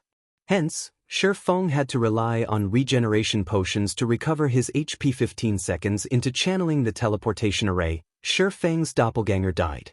Now, Shifeng had to deal with two gatekeepers alone. Realizing that the situation had become unfavorable, Shifeng immediately retrieved a speed scroll from his bag. After using the scroll, he dashed into the narrow passage their party had come from. All three gatekeepers instantly took up the chase. In less than 3 seconds, the gatekeepers had caught with to Shifeng. However, Shifeng suddenly turned to smirk at the three great lords goodbye. Shifeng smiled faintly as he activated space movement. He then jumped into the black hole that appeared before him and disappeared from the narrow passage, leaving behind three dumbfounded gatekeepers. Although the Land of the Fallen Star prohibited the use of return scrolls, he could still use space movement. Only, the skill's range was limited to the area within the Land of the Fallen Star. He could not use the skill to leave. When Shifeng had approached the golden stone tablet for the first time, he had marked its coordinates. Now that he had lured the gatekeepers away, he used space movement to arrive before the golden stone tablet. Shifeng dashed up to the golden stone tablet and stored it in his bag space. Meanwhile, Fire Dance had channeled the teleportation array for 18 seconds. Shifeng was currently close to 30 yards from the array. Just as he was about to rush over to his party, Anubis's gatekeeper suddenly appeared in front of Shifeng, an extraordinarily grim expression on the Great Lord's face. At this moment, silver flames surrounded the gatekeeper's entire body. They even encased the black spear he carried. The instant he appeared, the gatekeeper used Thousand Sweep against Shifeng. In the face of the gatekeeper's spear, even space tore. The black spear was so fast that it could not be seen by the naked eye. The weapon slammed into Shifeng. Boom. An explosion shook the altar. Trespassers of the Holy Land, die. Although the gatekeeper of Anubis had struck Shifeng with his spear, the rage in his heart had only grown, not lessened. The gatekeeper had struck only Shifeng's Afterimage Guild leader. Fire Dance called out with surprise when she saw Shifeng appear beside her. Everyone had lost hope the moment they saw the Great Lord's attack. That final strike had simply been too fast. Blocking the attack would have been impossible, much less dodging it. Yet, Shifeng had successfully avoided the attack. Moreover, he even appeared right beside them. It was astonishing. However, only Shifeng had known how much danger he had been in just now. The instant the gatekeeper appeared before him, he had immediately used silent steps on Fire Dance. Had he hesitated in the slightest, he would have definitely lost his life. All of you shall die. Anubis's gatekeeper bellowed as he glared at Shifeng. He then threw his black spear towards Shifeng's group. The weapon was extremely fast. None of them had time to respond to the oncoming attack. Meanwhile, there was still slightly over 1 second before the teleportation array would activate. That 1 second was more than enough time for the spear to annihilate them all. Suddenly, Shifeng moved and stood in front of everyone, prepared to receive the attack. Just as the black spear covered in silver flames was about to reach its target, Shifeng switched the aura of space for the aura of illusion, instantly increasing all of his attributes by 30%. He also activated Fantasy World. Immunity to all magic damage and 15% of magic damage received will be converted to healing to recover players' HP for 20 seconds. Cooldown, 3 minutes. The instant the black spear collided with its target, Shifeng instantly recovered close to 5,000 HP.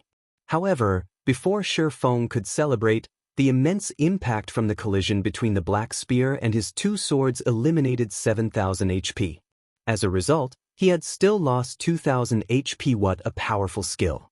Although Shifeng had blocked the black spear, both of his hands were completely numb. He couldn't move them at all now. If he had not activated Fantasy World, the flames surrounding the black spear would have extinguished his life in an instant.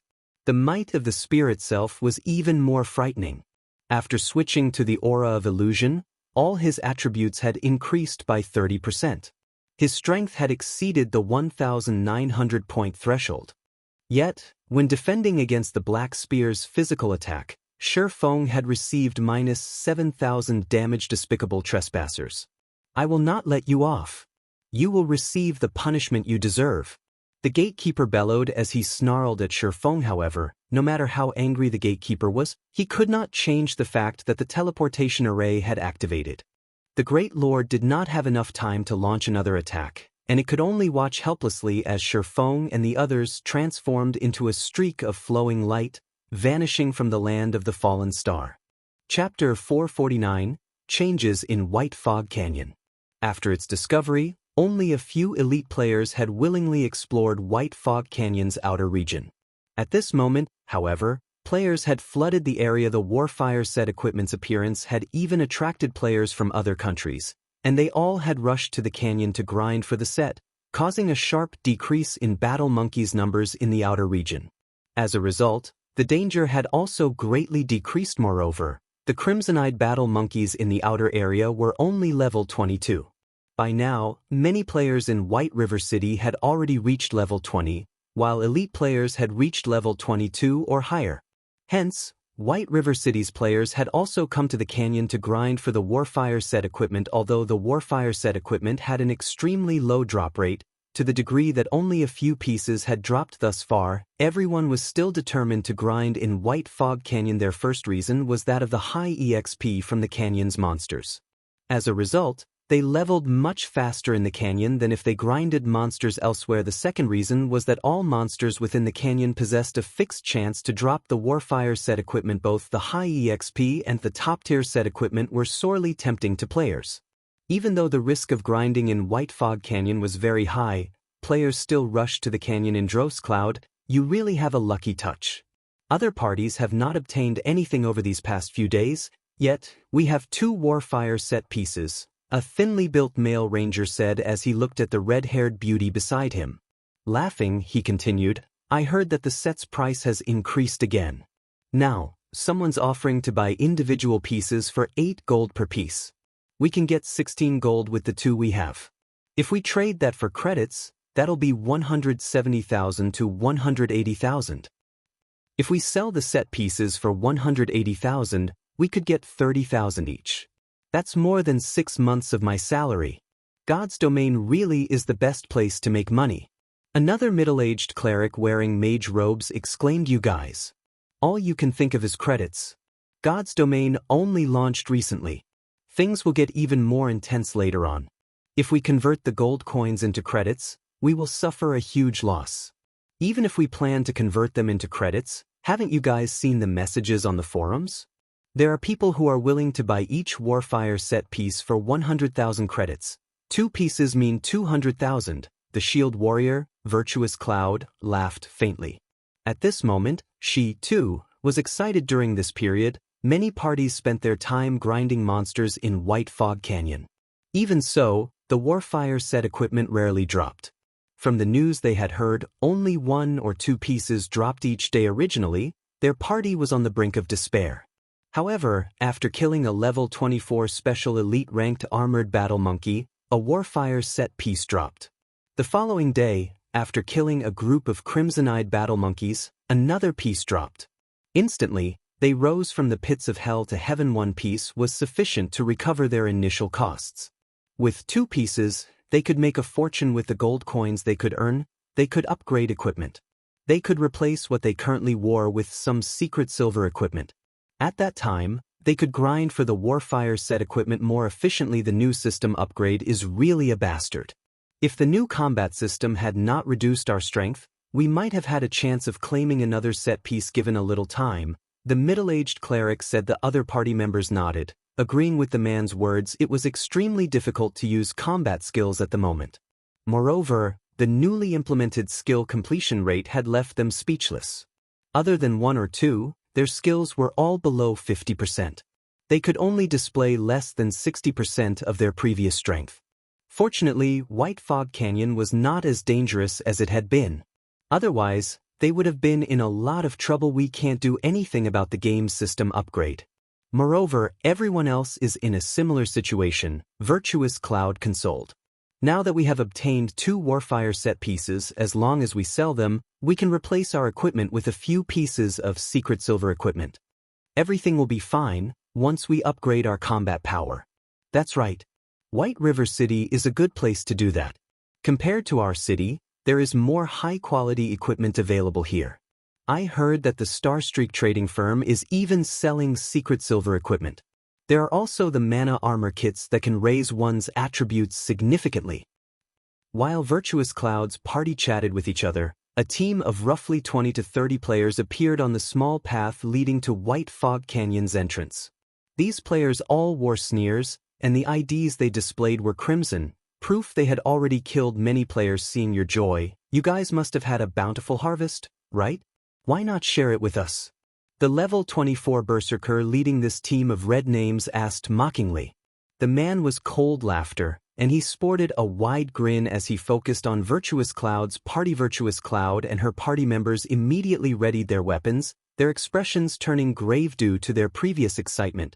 They had forgotten about the horrors in White Fog Canyon. Although the danger of monsters had decreased, the danger from other players had skyrocketed. Monsters' drop rates in White Fog Canyon were a lot higher than the outside world. Even if players did not obtain the Warfire set equipment, they could still make a hefty profit from selling the other equipment that dropped. Hence, many elite players had come to grind. As elite players, their equipment was definitely high quality compared to grinding monsters. It was far more profitable to kill elite players.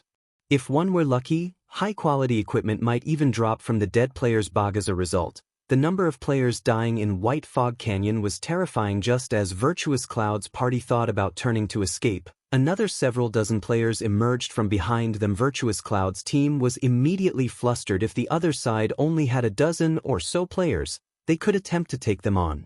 After all, they too were elite players. However, their enemies had over 50 players on their side. With just the 6 of them, they were outmatched. It isn't easy for us to guard this road. I won't mince words. I will let you guys pass if each of you hand over the best piece of equipment you have and 20 silver coins. If not, you will all die here. Cold Laughter grinned as he fiddled with the great sword in his hand. After Cold Laughter spoke, the red names blocking the road promptly unsheathed their weapons.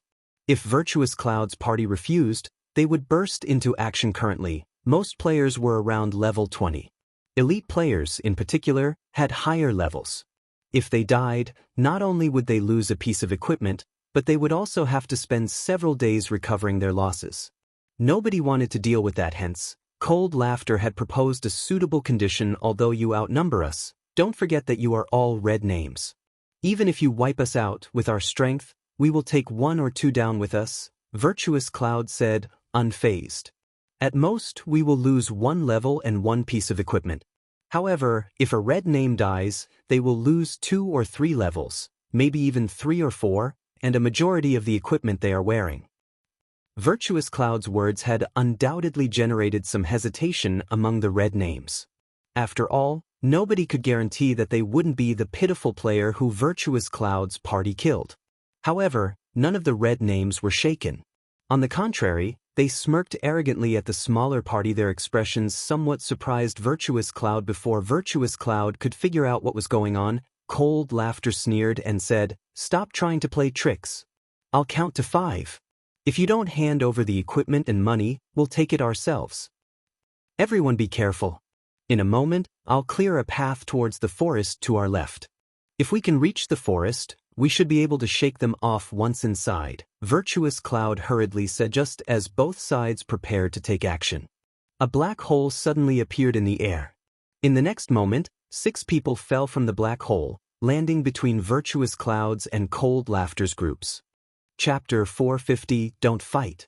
Virtuous Cloud's and Cold Laughter's groups were both stunned by the 6 who suddenly fell out of thin air. Boss Cold, check out their levels. The lowest among them is level 25. It doesn't seem like a good idea to provoke them, a level 23 ranger said. Slightly breathless elite players at this stage of the game were mostly around level 22, while experts were around level 24. Virtuous Cloud's party, only she was level 23, while the others were level 22. As for the red names, the highest leveled player was Cold Laughter, who was currently level 24. While everyone else ranged between level 21 and level 23. On the other hand, the 6 players that had suddenly appeared ranged between 25 and 27. It was common knowledge that each level demanded more EXP than the last. Disregarding their equipment, just the fact that some of them were level 27 was terrifying enough. Why do these people seem somewhat familiar? Cold Laughter was no fool. After taking a careful look at the newcomers, He used an identification skill. Suddenly, his lips curled into a smile. Sure enough, it's him. Boss Cold, who is it? The ranger asked. Don't you remember the bounty Overwhelming Smile has offered? Cold Laughter said excitedly as he grinned at the level 25 swordsman wearing a black cloak. The ranger then followed Cold Laughter's gaze and used an identification skill on that level 25 swordsman as well. Immediately, he discovered that the swordsman's name was Black Flame. Black Flame? That's right. He's the same Black Flame who has the title of Star Moon Kingdom's #1 expert. A few days ago, Overwhelming Smile posted a bounty on his head. If we report his location, they will reward us with 10,000 credits. If he's still here when they arrive, they will give us another 300,000 credits. If we kill Black Flame, Overwhelming Smile is willing to pay 2 million credits. Many experts have found the offer tempting, and everyone's been looking for him. I never thought that I would find him here. But, Boss Cold, I heard that Black Flame is ridiculously powerful. With our numbers, I'm afraid. What's there to be afraid of? Now that God's domain has undergone its second system upgrade, everyone's strength has decreased significantly. Even if Black Flame is the #1 expert of Star Moon Kingdom, he is a tiger that has lost its claws and fangs. Does he think he can do whatever he wants in my turf? Contact Overwhelming Smile immediately. Tell them that we have found Black Flame and to prepare the money for his corpse. Saying so, Cold Laughter waved his hand. Suddenly, all 50 red names closed in on both Virtuous Cloud's and Black Flame's parties, leaving no opportunities for escape. Why are you here? Virtuous Cloud asked Shurfeng, surprised to see him. Shurfeng was a godlike tycoon. She had initially prepared to sell the 2 Warfire set pieces to Shurfeng after they returned to White River City. She never expected to meet Shurfeng here, and in such a predicament you are? Shurfeng looked at Virtuous Cloud. Suddenly, the figure of the red-haired beauty he met a few days ago popped into his mind. Unable to help his laughter, he said, "How has your luck been these last few days?" "Not bad. We were just about to head back to the city and look for you." Laughing bitterly, Virtuous Cloud continued, "However, now that we have encountered them, I'm not sure whether we will profit or suffer from our trip to White Fog Canyon." "Enemies?" Shurfeng asked as he examined his surroundings. These red names all had relatively high levels and good equipment, especially the level 24 berserkers standing in the lead. They were all independent players. Anyone who could reach level 24 at this stage of the game was definitely an expert. Virtuous Cloud was left speechless by Shurfeng's leisurely behavior. However, when she looked at the other 5 players beside Shurfeng, they, too, did not seem particularly concerned about the 50 red names surrounding them. This situation only served to surprise Virtuous Cloud further. Were all of these players godlike tycoons as well? Have none of them ever encountered a player interception before? They were actually able to remain calm in such a situation. Sighing, Virtuous Cloud chose to explain patiently, saying, "No. They're red names who are blocking the road and are trying to rob us. Judging by their expressions, it doesn't seem that they intend to let you guys go either. I suggest we join hands. If we face their 50 with our 12, some of us might get out of here alive." So, it's a robbery. Seems that quite a lot of players have come to White Fog Canyon recently. Although Shurfeng had anticipated such a situation, he had not expected PvP to begin so soon. In the past, White Fog Canyon had become a gruesome war zone because everyone had discovered the value of Starfire. Oregon teams of several hundred players, even some with over 1,000, would gang up on innocent players to steal what they could. 50? Blackie looked at the 50 red names surrounding them before excitedly saying, "I claim half of them.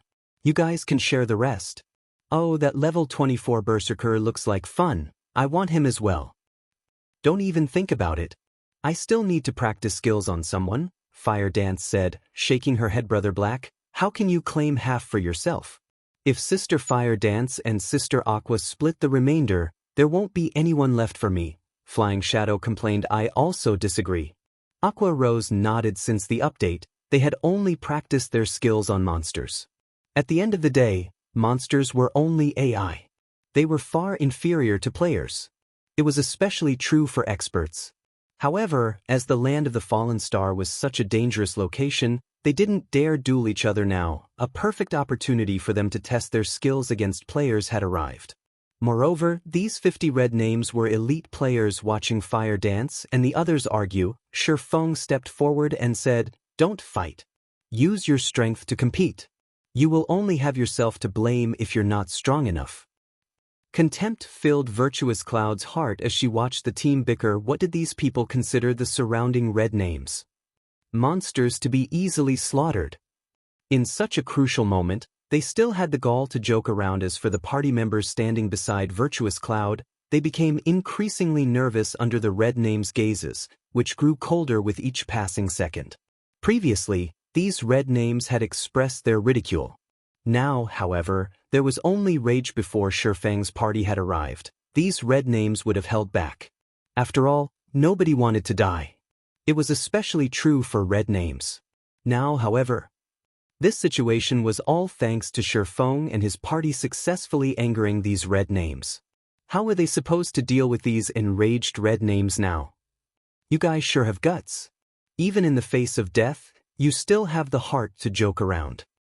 Cold Laughter's expression turned grim as his eyebrows twitched. Throughout the many days he had hunted players in White Fog Canyon, this was the first time he had met anyone who dared to look down on them. "Brothers, get rid of them." Chapter 451, Massacre.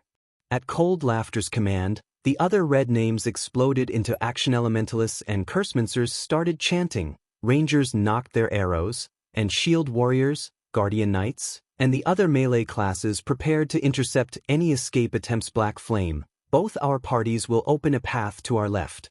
There's a forest in that direction, so it will be easy to lose them once we're inside," Virtuous Cloud hurriedly said as she raised her shield in preparation to take damage. Seeing that Black Flame's party members had such high levels, it was very unlikely that they would be weak. Although they were still outnumbered, 12 on 50 was still a lot better than 6 on 50. Not to mention, Black Flame's party was clearly stronger than her party. There was still a chance for them to break through the encirclement. However, before Virtuous Cloud had finished speaking, Fire Dance had already taken action using shadow steps. Fire Dance immediately appeared behind Cold Laughter. In an instant, her blood-red short sword slashed across the back of Cold Laughter's head. Cold Laughter had no hope against Fire Dance's speed. Before he knew it, a damage of -1,106 points appeared above his head, his HP instantly falling by 1/3. When Cold Laughter saw the other Truefire blade coming in for another attack, he was instantly afraid. Scram. Cold Laughter urgently used Whirlwind Slash, slashing his great sword horizontally towards Fire Dance. Berserkers were known for their strength. In addition, Whirlwind Slash greatly increased the might of an attack by utilizing momentum. Even if Fire Dance had a higher strength, she couldn't defend against his attack. Dang. However, as if his greatsword had struck an immovable wall, the weapon stopped right beside Fire Dance, unable to advance. For a moment, Cold Laughter even felt his hands go numb. How? When Cold Laughter saw the blood-red short sword in Fire Dance's hand block his greatsword effortlessly, he could no longer hide his fear. Was this an assassin? This question echoed through Cold Laughter's mind. During Cold Laughter's brief moment of shock, Fire Dance twisted the Truefire blade in her hand, disengaging from Cold Laughter's greatsword and forcing the Berserker to retreat by a few steps. Fire Dance then swung her other arm, sliding the other Truefire blade smoothly into Cold Laughter's chest. Although Berserkers focused on strength, with the difference in equipment, Fire Dance's strength left Cold Laughter's in the dust. Despite her agility-focused class, this was the cruel reality of God's domain. Equipment spoke volumes. Class advantage was meaningless in the face of powerful equipment. Cold Laughter hurriedly tried to defend against Fire Dance's sword. However, the latter gave him no opportunity to do so. Shadow Strike. Suddenly, Fire Dance disappeared, her entire person passing through Cold Laughter and appearing behind the Berserker. Although Cold Laughter tried to turn towards the assassin, the damage of -3,426 points that appeared above his head had emptied his remaining HP. Immediately, Cold Laughter's vision began to gray. The battle had ended before it had even started. From beginning to end, Cold Laughter had not known what was happening. Wasn't she just an assassin who was 2 levels higher than him? Yet, he couldn't even put up a fight. Is the gap between players really that intense? Cold Laughter didn't understand. Fire Dance's appearance had shattered his past preconceptions. However, even if doubt filled the berserker's mind, his body still fell to the ground. Only an instant had passed from the moment Fire Dance had taken action. The surrounding red names had only noticed Fire Dance's disappearance before she suddenly reappeared in front of Cold Laughter. In the next moment, Cold Laughter's body hit the ground. Their boss and the only expert in their team had died, just like that. The consequences of death for a red name spoke for themselves. Not only had Cold Laughter dropped a majority of his equipment, but he would also lose at least 3 levels. Seeing this, the surrounding red names were scared stiff, so fast. Admiration filled Virtuous Cloud's gaze as she watched Fire Dance. No matter how one viewed Cold Laughter, he was not an ordinary player. The fact that he was level 24 and the leader of these elite players proved it. His dark red name also spoke of his countless player kills. He could not be underestimated, and she wasn't even confident of defeating the berserker. Yet, Fire Dance had killed the red name in the blink of an eye. Meanwhile, after killing Cold Laughter, Fire Dance had not stopped. Spinning around, she dashed towards the enemy magical classes. Currently, the stunned crowd was like a herd of frightened sheep.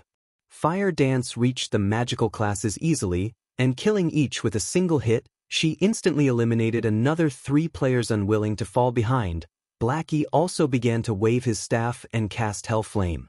Green pillars of fire suddenly rose among the crowd, and any players the flames touched received multiple damages of over -2,000 points. Before these players could escape Hell Flame's range, they died. In an instant, another dozen or so players had lost their lives. Aqua Rose joined the fray, casting Flame Barrage and downing another 6 players. Flying Shadow had long since charged into the crowd as well, massacring the red names. Even though many tried to resist, Flying Shadow dealt with all of them easily. The male assassin was like a ghost, his movements erratic. None of the red names could even catch sight of the man, let alone damage him. On the contrary, due to friendly fire, they even killed some of their own. By the time the red names realized the situation, they had lost over half of their numbers run. With less than half of their original army remaining, these red names no longer had the confidence to face Fire Dance and the others. Don't you think that it is a little too late to escape now? Shifeng could not help but sigh as he watched the scattering red names. Even if Shifeng's party and these red names were on the same level regarding attributes, which they certainly were not, Fire Dance and the others would still have annihilated them easily in a moment's time. Fire Dance's group of 5 had devastated the 50 red names. Equipment and corpses littered the ground. With a rough estimate, the red names dropped close to 300 pieces of equipment. Furthermore, the lowest quality was bronze ranked. If sold, they could make a fortune from the loot. Virtuous Cloud, who stood beside Shifeng all this time, was utterly shocked. Only now did she realize why Black Flame's party members had been so calm, so they weren't putting on an act at all. Virtuous Cloud glanced at Shifeng, a hint of shame surfacing on her face. Originally, she thought that Shifeng's group was simply a bunch of rich tycoons who were ignorant about worldly affairs. Now, however, it would seem that she had been greatly mistaken. With such frightening strength, it was no wonder they paid no attention to these red names. Thank you for saving our lives, Virtuous Cloud said as she took out a Warfire set piece from her bag, intending to give it to Shifeng. I don't have anything else on me that I can offer, so please accept these Warfire bracers. When Virtuous Cloud's party members saw her use a Warfire set piece as payment for their rescue, although their hearts ached at the sight, none of them tried to hinder their party leader's actions. It had not been easy to reach their current levels. If they died, not only would they lose a level, but every one of them would also have to lose a piece of equipment. Losing the Warfire bracers was more affordable. Moreover, Virtuous Cloud's decision could also allow them to forge a connection with an expert. This was a welcomed opportunity for all of the Warfire bracers. Shifeng had plenty of Warfire set pieces in his bag, enough to form 3 sets and more. He only lacked the Warfire bracers. Thanks, but you don't have to. Why not sell it to me instead? As we had previously agreed, I'll buy it for 10 gold coins. Saying so, Shifeng traded 10 gold coins to Virtuous Cloud. He then added the Warfire bracers to his bag. Finally, a complete Warfire set equipment. When Sherfong looked at the completed Warfire set equipment in his bag, an indescribable sense of joy filling his heart. Chapter 452, Warfire. In White Fog Canyon's inner region, a large group of players currently faced a level 27 Lord. Although these players only inflicted around -100 damage with each attack, there were over 2,000 players attacking simultaneously. In the end, the Lord died, unable to withstand the barrage of attacks. What good luck! A level 25 fine gold weapon dropped. Lone Tyrant laughed after he finished organizing the loot during this period. Aside from searching for Black Flame's whereabouts, they had also searched for and killed Lord-ranked monsters. After such a long time, they had managed to kill over a dozen Lords. However, the drop rate of level 25 fine gold ranked weapons and equipment was very low. They had only obtained 2 pieces. One was a cloth armor, while the other was the weapon that had just dropped. Everything else they obtained was mainly secret silver ranked. When the Overwhelming Smile elites saw the level 25 fine gold weapon in Lone Tyrant's hand, they nearly failed to contain their drool. A level 25 fine gold weapon was the equivalent of a level 20 dark gold weapon. The former's attributes were even slightly better than the latter. One could even say that level 25 fine gold weapons were the best weapons currently available in God's domain. Aside from Zero Wing, there was no news of other guilds in White River City possessing level 25 fine gold weapons. Now, however, Overwhelming Smile had finally obtained one of their very own. Although they possessed far fewer level 25 fine gold weapons than Zero Wing, it was still proof of Overwhelming Smile's strength. Unfortunately, the elite members of Overwhelming Smile could only look at the level 25 fine gold weapon.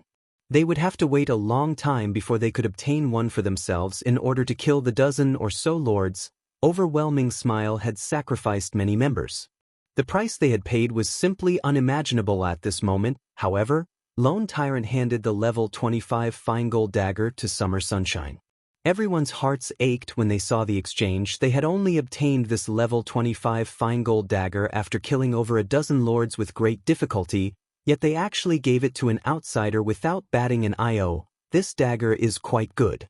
It's slightly better than my level 20 dark gold dagger, Summer Sunshine said after he gave the level 25 fine gold dagger a few swings. Nodding with satisfaction, he said, "All right, let's search for another Lord, then." "Wait a minute. Yulon suddenly said, is there a problem?" Summer Sunshine asked as he turned to Yolan. "Big Brother Summer, I've just received information that someone has spotted Black Flame. He is currently in the outer region of White Fog Canyon. If we hurry, we can still catch him," Yulon said after Black Flame had killed Overwhelming Smile's expert, Oriental Sword. All traces of the man had vanished. To avoid letting Black Flame escape, Yulon had prohibited Overwhelming Smile's members from acting rashly and alerting the enemy, giving Black Flame the chance to take preventive measures. All this time, they had searched for Black Flame in secret and had posted a bounty for the man. Unfortunately, even after so much time, nobody had seen the swordsman. Now that they had received news of Black Flame, they could not let him go. Black Flame was too famous. At this rate, Zero Wing would become increasingly difficult to deal with, and it would become very difficult for Overwhelming Smile to take control of White River City. He has finally shown himself. Let's head over there immediately. I want to see just how strong the #1 expert of Starmoon Kingdom is, Summer Sunshine said as he sheathed the dagger he had just received, anticipation filling his eyes. "I'll have to trouble Big Brother Summer, then." Yulon smiled faintly. Although she had constantly searched for ways to deal with Black Flame, she was still not confident of killing him. Now, however, they had an expert like Summer Sunshine on their side. Moreover, Summer Sunshine had just received a new weapon. Combined with the plans she had prepared, she was 90% certain that they could take Black Flame's life this time. Even if Black Flame were as strong as a Lord, he would still die at her hands. Elsewhere, after Sherfong had obtained the Warfire bracers and completed the Warfire set equipment, he had not equipped the set himself. Instead, he passed it to Fire Dance from the side. Virtuous Cloud and the others widened their eyes in shock when they saw Sherfong reveal the completed Warfire set equipment. "Cloud, is that the Warfire set equipment?" one of Virtuous Cloud's party members secretly asked through the party chat. For a moment, he had even doubted his own eyes. "This should be available, I think." Even when Virtuous Cloud saw the flowing purple light unique to the Warfire set equipment, She still found it hard to believe what she saw. Someone had actually completed the Warfire set equipment. Just how difficult was it to collect each piece of the set? Since the discovery of the Warfire set equipment in White Fog Canyon, less than 10 pieces of the Warfire set had dropped. Various guilds and tycoons had purchased these pieces. Moreover, based the information she had obtained, many of the pieces obtained were duplicates. Even with all 10 pieces, a full set had still not dropped. However, Shifeng had retrieved 7 Warfire set pieces from his back without a single duplicate. Virtuous Cloud could not fathom how Shifeng had accomplished such a feat. She had grinded for the set pieces for several days now, so she knew full well just how difficult it was to obtain even one. Just how powerful was Shifeng's backing for him to gather a complete set? Guild leader? Fire Dance was astonished when she looked at the Warfire set equipment inside her bag. She had personally seen the Warfire set equipment's attributes before. It was definitely top-tier equipment. Only, the set required a lot of EXP to upgrade. However, if someone upgraded the Warfire set equipment to Fine Gold rank, below level 30, it was one of the best sets available in the game yet. Instead of using it himself, Shifeng had actually given her the first set. Shifeng's actions confused her. Black Flame was famous throughout the Star Moon Kingdom. If Zero Wing wished to continue flourishing, Black Flame needed to continue improving. Hence, all equipment should naturally be prioritized for Black Flame. However, leveling up is my priority right now. Even if I equip the set, the bronze rank set effects are not particularly useful. If I sacrifice my EXP to raise the set's quality, it will do me more harm than good. Moreover, with Zero Wing's current situation, what the guild lacks isn't top-tier experts but experts with overwhelming might. Don't reject it. I still have Warfire set pieces, so don't worry about it, Shifeng laughed. Fire Dance understood Shifeng's intention. Zero Wing had no lack of top-tier experts. Facing so many powerful guilds, what Zero Wing needed most was an expert capable of turning the tides of battle by themselves, following which, Fire Dance replaced her equipment with the Warfire set equipment immediately. Fire Dance started upgrading the set's quality. After her level fell from level 26 to level 25, the Warfire set equipment had reached Mysterious Iron rank. The basic attributes of the set had increased significantly. Warfire set equipment, Mysterious Iron rank can be evolved. Level 20 to level 30. Can be equipped by any classes. Set consists of 7 parts: head, chest, belt, hands, wrist, legs, and feet. Set effect, Mysterious Iron rank. 2-piece effect, all attributes plus 15. 4-piece effect, ignore levels plus 10. Obtain free will skill, able to remove all control effects for 7 seconds. Cooldown, 1 minute. 7-piece effect, main attribute increased by 12%. Skill cooldown decreased by 35%. Obtain Warfire Berserk skill. Damage increased by 50%, attack speed increased by 50%, and movement speed increased by 30% for 20 seconds. Cooldown, 4 minutes. Chapter 453, Favor. Sister Fire Dance, you look so beautiful in that set. Violet Cloud said enviously. The rest of the party promptly nodded in agreement. One had to admit that the Warfire set equipment was indeed exquisite. The set Fire Dance wore a mix of red and black leather, coupled with the 2 dazzling Truefire blades hanging from her waist. Without a doubt, the set had enhanced the assassin's allure. A hint of awe moved her teammates' hearts after Fire Dance had equipped the Warfire set. Although her attributes had fallen slightly, no one present viewed her as any weaker. It had been some time since God's Domain had launched.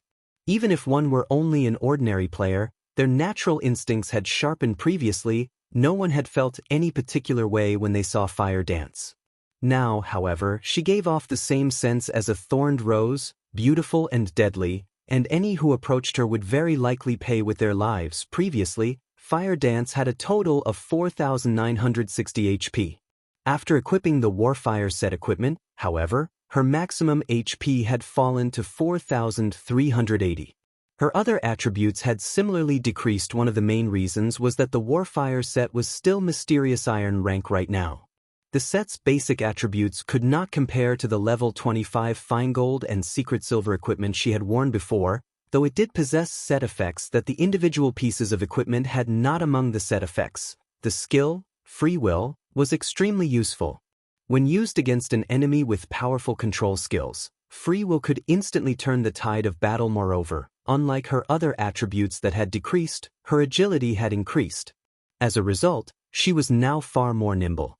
The 35% cooldown reduction she received for all her skills also increased the variety of skill combinations she could implement. Most importantly was the Warfire Berserk, a Berserk skill. Although Warfire Berserk was not as powerful as the Berserk skills Shifeng possessed, a player with a Berserk skill was still superior to a player without one. Because of this, envy blossomed in Fire Dance's friends when they saw her in her new armor. After Virtuous Cloud recovered from her daze, she pulled her gaze from Fire Dance and turned to Shifeng.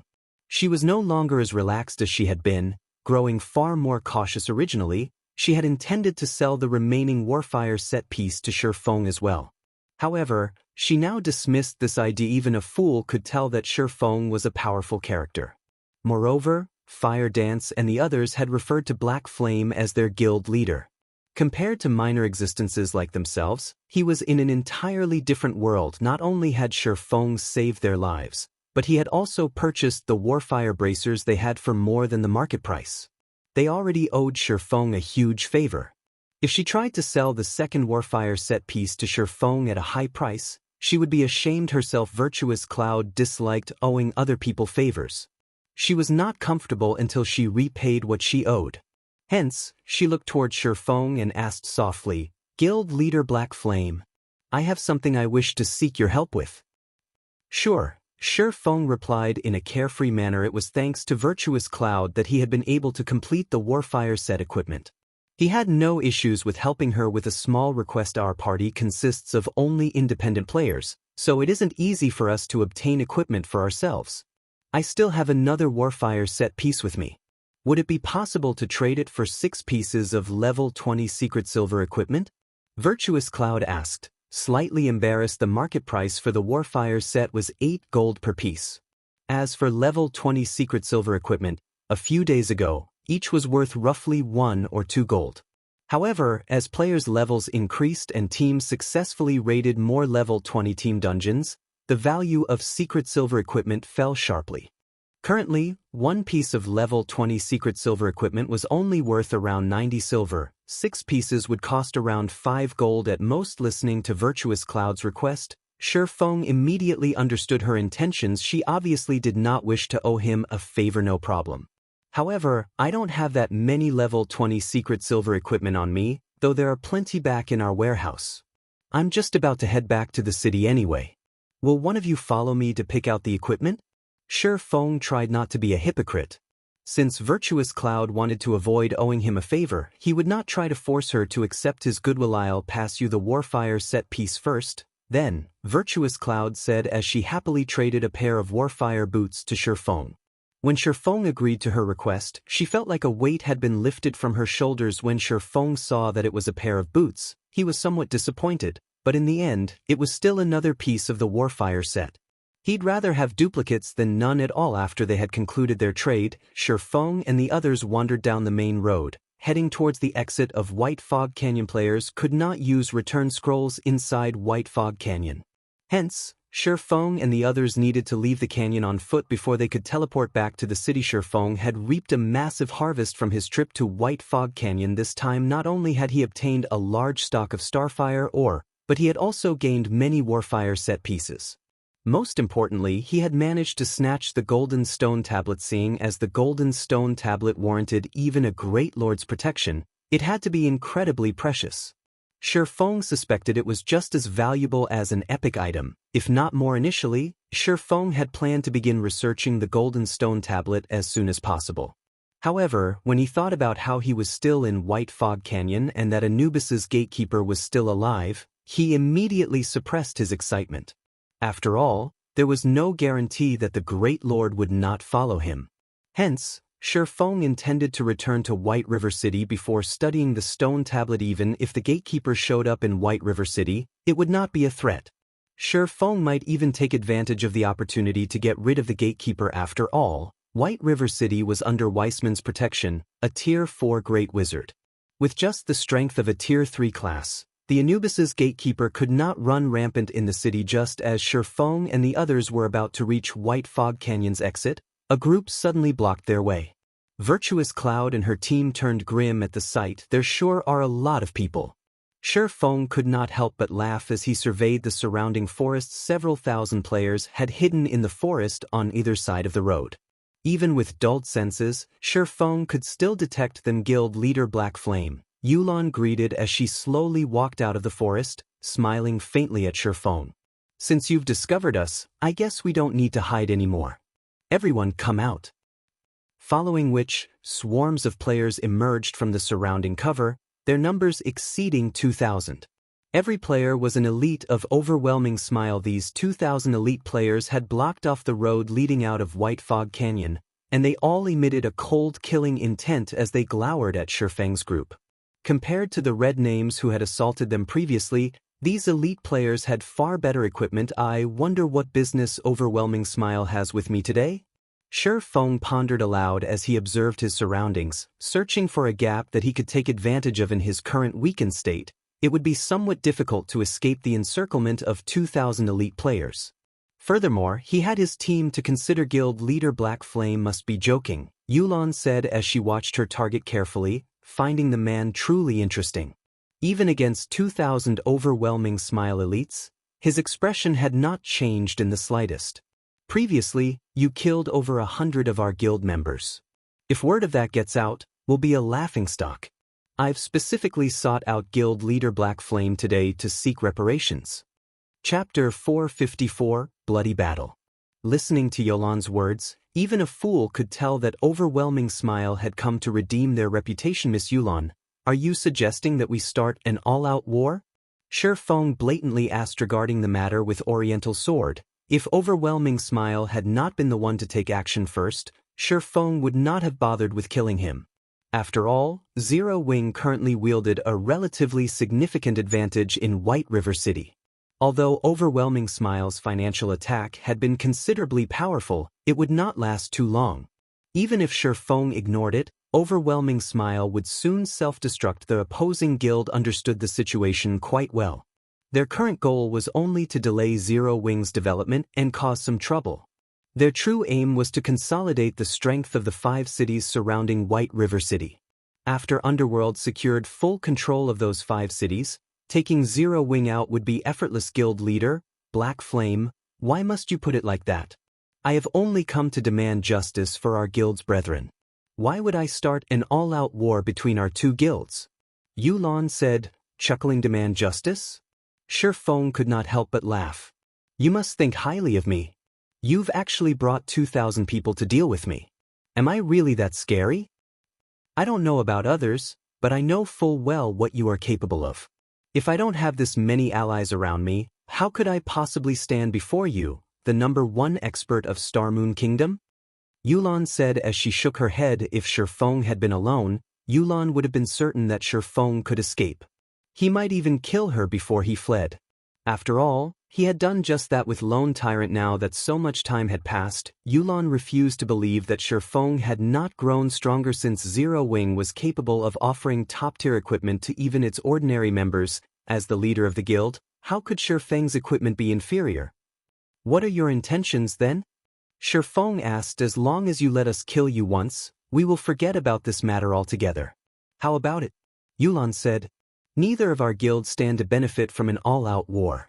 In fact, such a situation will only allow other guilds to take advantage of us.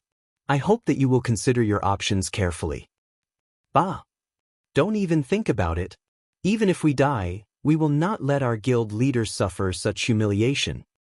Blackie and the others stepped forward in retaliation. Facing their current predicament, they had already prepared to fight to the death. If news about Zero Wing's guild leader becoming a martyr spread, Zero Wing would become the laughingstock of God's domain. How was Zero Wing supposed to continue developing in God's domain then? I'll open a path in a moment. Escape if you can, Shurfeng ordered his party as he unsheathed the abyssal blade and the purgatory's shadow, a cold glint flashing in his eyes. He then turned to Virtuous Cloud. Apologizing, he said, I really am sorry for dragging you into our guild's struggles. However, If you are to clarify things with overwhelming smile, they should not touch you. After all, this is a matter between guilds. Independent players are innocent. Currently, Shi Feng was still in a weakened state with all of his attributes reduced by 80%. Although he did not know what the outcome of today's battle would be, he swore that he would repay this debt of blood tenfold in the future guild leader, Black Flame. Don't worry about it. Those red names should have killed us. How can we sit by and do nothing when you've been cornered? Virtuous Cloud stated as she raised her secret silver shield and walked to the forefront of the Team Virtuous Cloud's party members nodded in agreement as they readied their weapons. They were prepared to face the 2,000 elite players alongside Shi Feng, an army of 2,000 elite players. Their silent stance in the distance was enough to frighten any ordinary player, much less the killing intent they emitted when Virtuous Cloud and her party members saw Overwhelming Smile's battle formations. They paled. The pressure they felt from this army was far greater than any they had felt from red names in the past. Virtuous Cloud suddenly thought of the red names they had faced as nothing more than cute dolls. Against 50 players, they still had a chance to flee. However, against 2,000 players, only death awaited them. Since you insist on being stubborn, don't blame us for being rude. Yolan's lips unconsciously curled into a smile when she saw the stern expressions of Shi Feng's team. Immediately, she made a wave with her hand. Kill them. Suddenly, the 2,000 elite players approached Shi Feng and his allies slowly and orderly. Simultaneously, a gigantic black magic array emerged in the sky. Suddenly, the magic array released a black light that covered the sky before enveloping every player on the battlefield. Everyone's vision suddenly turned black, unable to see anything at all. After a brief moment of darkness, however, the players regained their sight and felt no discomfort whatsoever. Shi Feng was suddenly shocked. This is the effect of the Tier 3 magic scroll, Dead Zone. Any life forms exposed to the black light are silenced for 5 minutes. The scroll's effects also prohibit the usage of any tools. The players tensed when they heard the word silenced. Although it seemed as if Overwhelming Smile would suffer more from the silenced state than Shi Feng, his team still had skills such as Blackie's Stars of Light and Shi Feng's Firestorm. With these two skills, they could obliterate waves of enemies. Not to mention, Shi Feng's group also had many AoE attack magic scrolls now. However, they couldn't use any of them. Ha! Black Flame is dead for sure this time. Let's see if he can escape without skills or scrolls. Lone Tyrant rejoiced as he watched his guildmates slowly surround Shi Feng. What a pity. I had originally thought I would get a chance to solo that Black Flame. However, I never expected that you still had such a trump card hidden. No wonder you are known as the female Zhuge. It seems that I won't have a chance to take him on. Summer Sunshine sighed as he shook his head. Big brother Summer, Black Flame is not so simple. In a moment, we will still have to rely on you to get rid of him, Yulan said. She was not rash like Lone Tyrant. Before dealing with an enemy, she would always investigate them thoroughly and prepare for the worst possible scenarios. Although the situation seemed in Overwhelming Smile's favor, melee combat experts such as Shi Feng excelled in situations in which both sides were silenced. If not for the fact that Yulan had her own melee genius, Summer Sunshine, she wouldn't have been as certain of Shi Feng's defeat in that case. Let me have a go at him. Hearing Yolan's words, passion and excitement filled Summer Sunshine's gaze as he watched his opponent. Finished speaking, he took a step forward before dashing towards the battlefield. Chapter 455. There isn't only one expert. After everyone had been silenced, only the physical classes could display any considerable combat power. The magical classes could only watch from the sidelines. Yolan had long since prepared for this. Among the 2,000 players from Overwhelming Smile, close to 2/3 were physical classes. Moreover, Overwhelming Smile's attack formation was well organized. Shield Warriors and Guardian Knights led the attack, closely followed by the Berserkers, Swordsmen, and Assassins. Rangers stood the furthest behind, launching a ranged attack. The road leading out of White Fog Canyon had suddenly transformed into an ancient battlefield. Advance towards the left. Shi Feng took the lead and charged towards thinnest concentration of enemies. His and Virtuous Cloud's teams promptly followed. However, before Shi Feng and the others had taken even a few steps, Hundreds of arrows suddenly blotted out the sky. Virtuous Cloud's 3 magical class members were simply too weak in terms of agility and strength. Moreover, magical classes were usually not adept at dodging attacks as they usually dealt damage from a safe distance. Hence, when the first wave of arrows rained down on them, the 3 party members immediately died and dropped a piece of their equipment. Stranger. Virtuous Cloud's vision turned red after she watched her party members die. Glaring at the overwhelming Smile members in front of her, she gripped her shield and charged forward. Die! Unfortunately, although Virtuous Cloud's equipment and level were considerably good, she could not hold her own against 5 shield warriors and guardians knights of the same caliber. The overwhelming Smile elites forced Virtuous Cloud back, preventing her from reaching the rear rangers. Virtuous Cloud's other 2 party members faced a similar situation. No matter how hard they tried to attack, the enemy held them off. In the end, Virtuous Cloud's party was forced into a constant retreat. In the next moment, however, 2 figures suddenly brushed past Virtuous Cloud's party, slamming into overwhelming Smile's MTS. Among the 2 figures, the most dazzling was Fire Dance.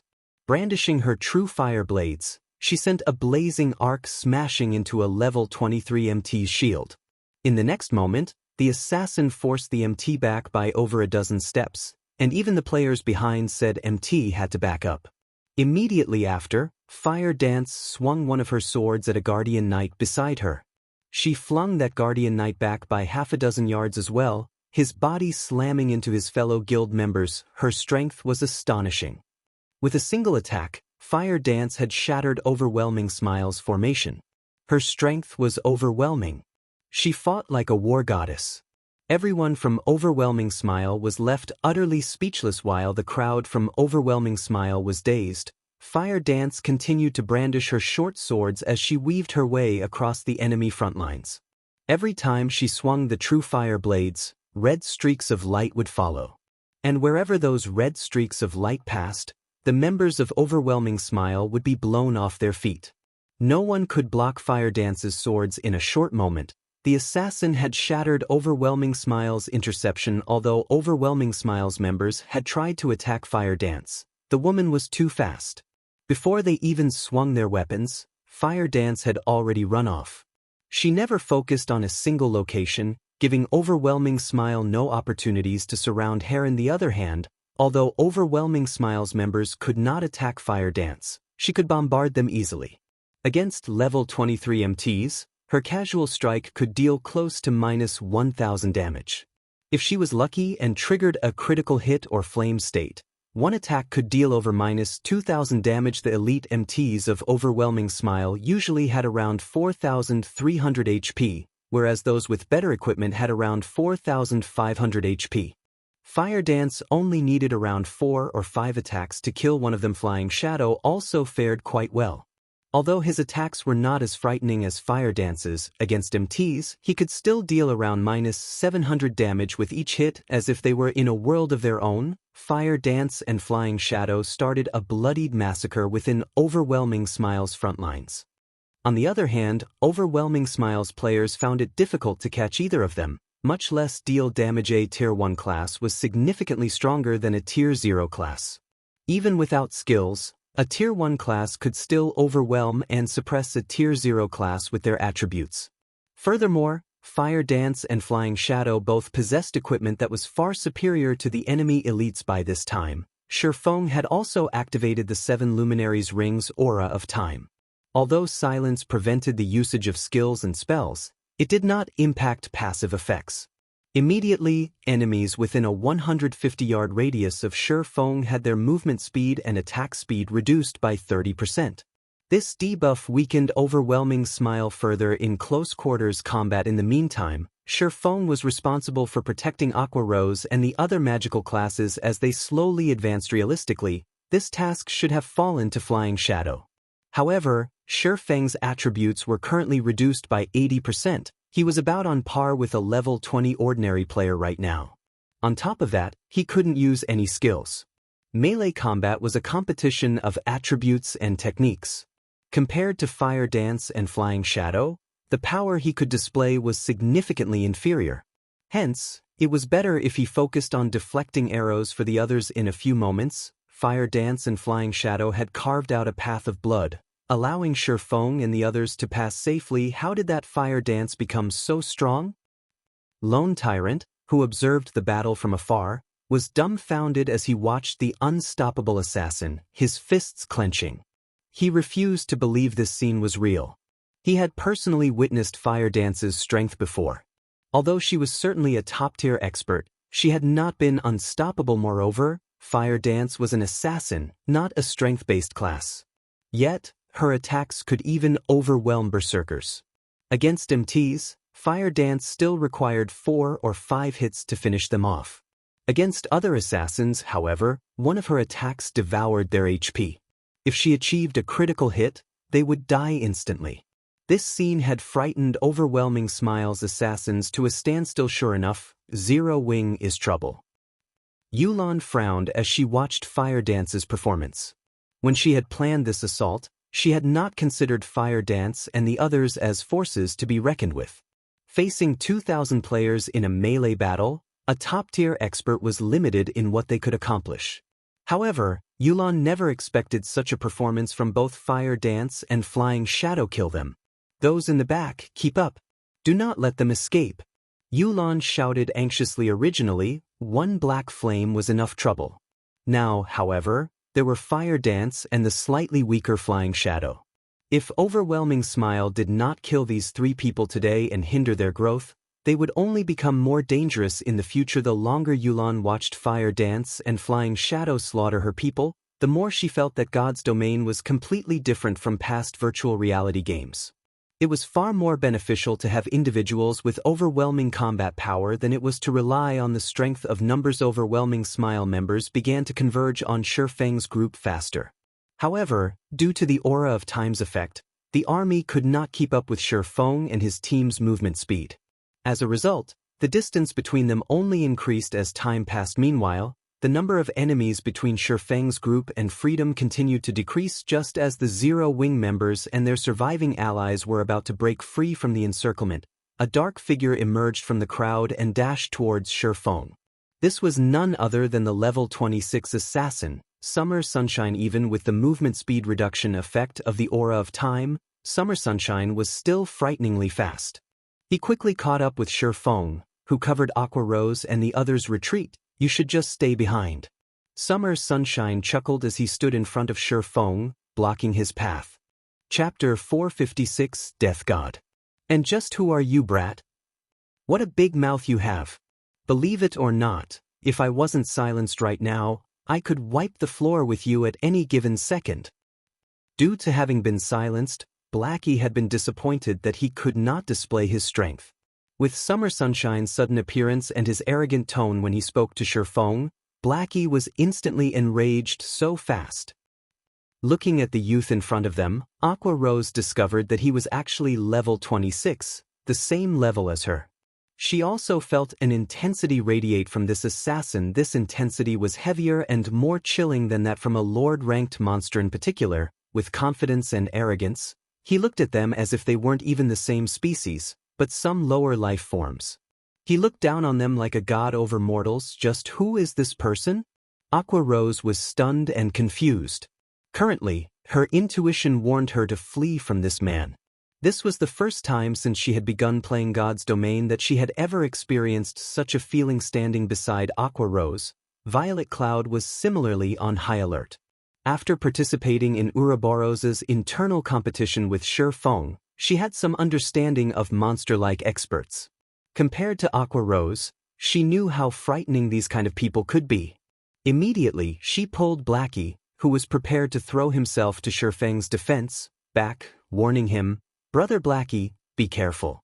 That man isn't as simple as he looks. He's on an entirely different level than we are." Violet Cloud's caution calmed Blackie immediately. When he examined Summer Sunshine again, cold sweat suddenly dripped down his forehead. Previously, the frustration of being silenced had clouded his mind, so he had failed to detect the powerful aura or the boundless killing intent that emanated from the cocky assassino. You guys aren't too shabby after all.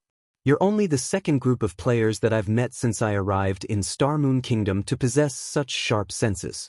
White River City really is an interesting place. Summer Sunshine could not help his surprise when he saw Aqua Rose and the others' reactions.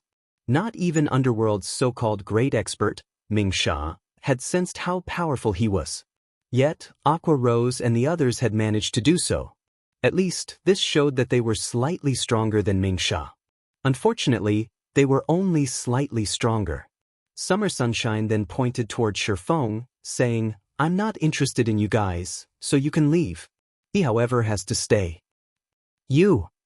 Though Blackie wanted to sling a flurry of curses, Shifeng quickly stopped him. "You guys can take off," Shifeng said, but Blackie understood Shifeng's current situation. To face the Great Lord ranked Anubis's gatekeeper, Shifeng had used a berserk skill. He was still in a weakened state at the moment, and his strength had been significantly reduced. Nothing good would come from soloing Summer Sunshine right now. "Can we not defeat him even though we outnumber him?" Virtuous Cloud asked with astonishment. She could not understand the Shifeng's party's current performance. They were experts who were capable of defeating 50 red names single-handedly. Yet, now, a single assassin had stopped them in their tracks. Even if the magical classes could not join the fray, the three of them were still elite players. They could defeat a level 26 assassin easily if they worked with Black Flame. "You guys need to get going. If you waste any more time, the enemy will catch up." Shifeng waved his hand, rejecting Virtuous Cloud's proposal. Virtuous Cloud and the others had yet to reach that level, so they did not understand how frightening the youth before them was. Aqua Rose was also helpless. If they had not been silenced, they could have helped in this fight. In their current condition, however, they would be nothing more than cannon fodder to the assassin. Hence, taking the initiative, Aqua Rose said, "Let's go." Following which, Aqua Rose led her party members away. "Gold leader, I'll help you," Fire Dance said through the party chat when she noticed Summer Sunshine. "No need." Led Aqua Rose and the others away from here quickly. "If anyone catches up, it will be very difficult to escape." Shifeng immediately rejected the offer. It was not because Shifeng did not believe in Fire Dance's strength. However, the youth named Summer Sunshine was not an ordinary expert. Rather, he was someone who stood at the peak of all assassins in God's domain, Death God Summer Sunshine. The reason he had the title of Death God was that Summer Sunshine had successfully become a Tier 6 class in the past. He was an existence that stood at the peak of God's domain. Summer Sunshine and Violet Cloud were different. Unlike the former, Violet Cloud had only begun to shine during the later stages of God's domain, eventually becoming a god and standing at the peak of God's domain. However, Summer Sunshine had stood at that apex since God's domain had launched. He was one of the few OP players initially. Shifeng had not believed the rumor about Summer Sunshine. Now that he saw the man in person, however, he believed it. Why is he participating in a battle between guilds? Based on the information Shifeng had obtained about Summer Sunshine in the past, the man had always been an independent player. He had never joined any powers and had never participated in struggles between powers. Now, however, he was actually helping Underworld. However, there was no point wasting his thoughts. The thing he needed to do right now was to escape. "My attributes have been reduced by too much. Even though he is affected by the movement speed reduction of the Aura of Time, my speed should still be inferior to his. I need to figure out a way to shake him off." Shifeng had no intentions of fighting it out with Summer Sunshine right now. He was simply at too much of a disadvantage. If the fight dragged on for too long, the crowd of players from Overwhelming Smile would catch up. He definitely wouldn't be able to hold back the attacks of Summer Sunshine and the elite players. While Shifeng was thinking up of a plan to escape, Summer Sunshine suddenly asked, "What? Trying to think of a way to avoid me in battle? I advise you to give up that idea and focus on our fight. I can tell that you are an expert who has also broken through that level. However, it will not be possible for you to throw me off." Saying so, Summer Sunshine took a step forward before abruptly vanishing. In the blink of an eye, he appeared right in front of Shifeng, and before anyone knew it, his snow-bright dagger was just several centimeters away from reaching Shifeng's chest. The entire process was simply too fast. How can he be so fast? Although Fire Dance was currently massacring the members of Overwhelming Smile, she had placed most of her attention on Shifeng's battle. When she saw Summer Sunshine's attack, her heart was filled with an indescribable sense of shock. Summer Sunshine's swiftness was different from ordinary swiftness. He used an attack method that allowed his speed to become extremely fast by abandoning all unnecessary actions. However, when Summer Sunshine's dagger was about to pierce Shifeng's chest, the latter suddenly vanished from everyone's sight. Where is he? Lone Tyrant, who was watching the battle from afar, asked in astonishment when he saw Shifeng suddenly disappear. Shifeng was definitely silenced. Thus, he was unable to use any skills or tools. Yet he had still vanished from Lone Tyrant's eyes. This was simply inconceivable. What's going on? Yulan similarly widened her eyes, her complexion turning extremely gloomy. Did he get away just like that? In reality, it wasn't just Yulan and Lone Tyrant who were shocked. Everyone on the battlefield was also shocked. While stuck in a situation where neither skills nor tools could be used, a living, breathing human being had actually vanished. No matter how one looked at it, this scene defied all common sense. Chapter 457, Fighting Against an Apex Expert. Aqua Rose also could not help her surprise when she saw Shifeng disappear. It wasn't just Aqua Rose who was confused. Even Blackie, who was standing beside her, was stupefied, not to mention Virtuous Cloud and her party, who had little knowledge regarding Shifeng. Everyone present couldn't use any of their skills, and the same went for their tools as well. Just what sort of method did Shifeng use to disappear from everyone's eyes? Moreover, unlike assassins who had to go through a short process before vanishing, Shifeng had taken only an instant to disappear completely. How could I forget that guild leader has this move? At this moment, Fire Dance suddenly recalled that Shifeng knew Void Steps. Aqua Rose and the others had never seen Shifeng use Void Steps before, so they did not know that Shifeng possessed such a cartas for Fire Dance, Flying Shadow, and Violet Cloud. They had personally seen Shifeng use Void Steps before, so they knew how powerful this technique was. Even if Summer Sunshine was incredible, he would be rendered helpless in the face of this move. After all, an enemy that one could not see was quite frightening. Moreover, the attack method gave one no time to react at all. Even if Summer Sunshine removed all excess movements and increased his body's speed to the maximum, he still could not block Shifeng's sword. Meanwhile, traces of shock appeared on Summer Sunshine's face as he failed to locate Shifeng's figure. Even after he searched his surroundings, suddenly, Shifeng appeared beside Summer Sunshine. The silvery gray abyssal blade also abruptly appeared at the assassin's waist, cutting across it. Although Summer Sunshine used everything he had to dodge and block Shifeng's attack, the time the abyssal blade had taken to cut him was simply too short. The abyssal blade had already struck him before he could even dodge or block, and damage of over -400 points subsequently appeared above his head. In just an instant, Summer Sunshine had lost close to 1/10 of his HP. However, Summer Sunshine had quick reactions. After being attacked, he counterattacked, his dagger suddenly striking at Shifeng's back with even greater speed. With the distance between them so close, there was simply not enough time for Shifeng to withdraw his sword and defend himself. In addition, Summer Sunshine's attack had no unnecessary actions, so his dagger moved at an extremely fast speed. Let alone now, even if Shifeng was not in a weakened state, he would still have great difficulty defending against the strike. In Shifeng's desperate attempt at dodging, the dagger missed its mark and only managed to scrape Shifeng's shoulder. Still, this single attack dealt over -800 damage to Shifeng, taking close to half his HP away. Yuri, quite good. You've actually managed to damage me. However, it seems that your attributes have been greatly weakened. I just attacked you once, and you already lost close to half of your HP, Summer Sunshine stated in a carefree manner as he looked at his injured waist. That footwork of yours is amazing. However, you are bound to reveal yourself when you attack.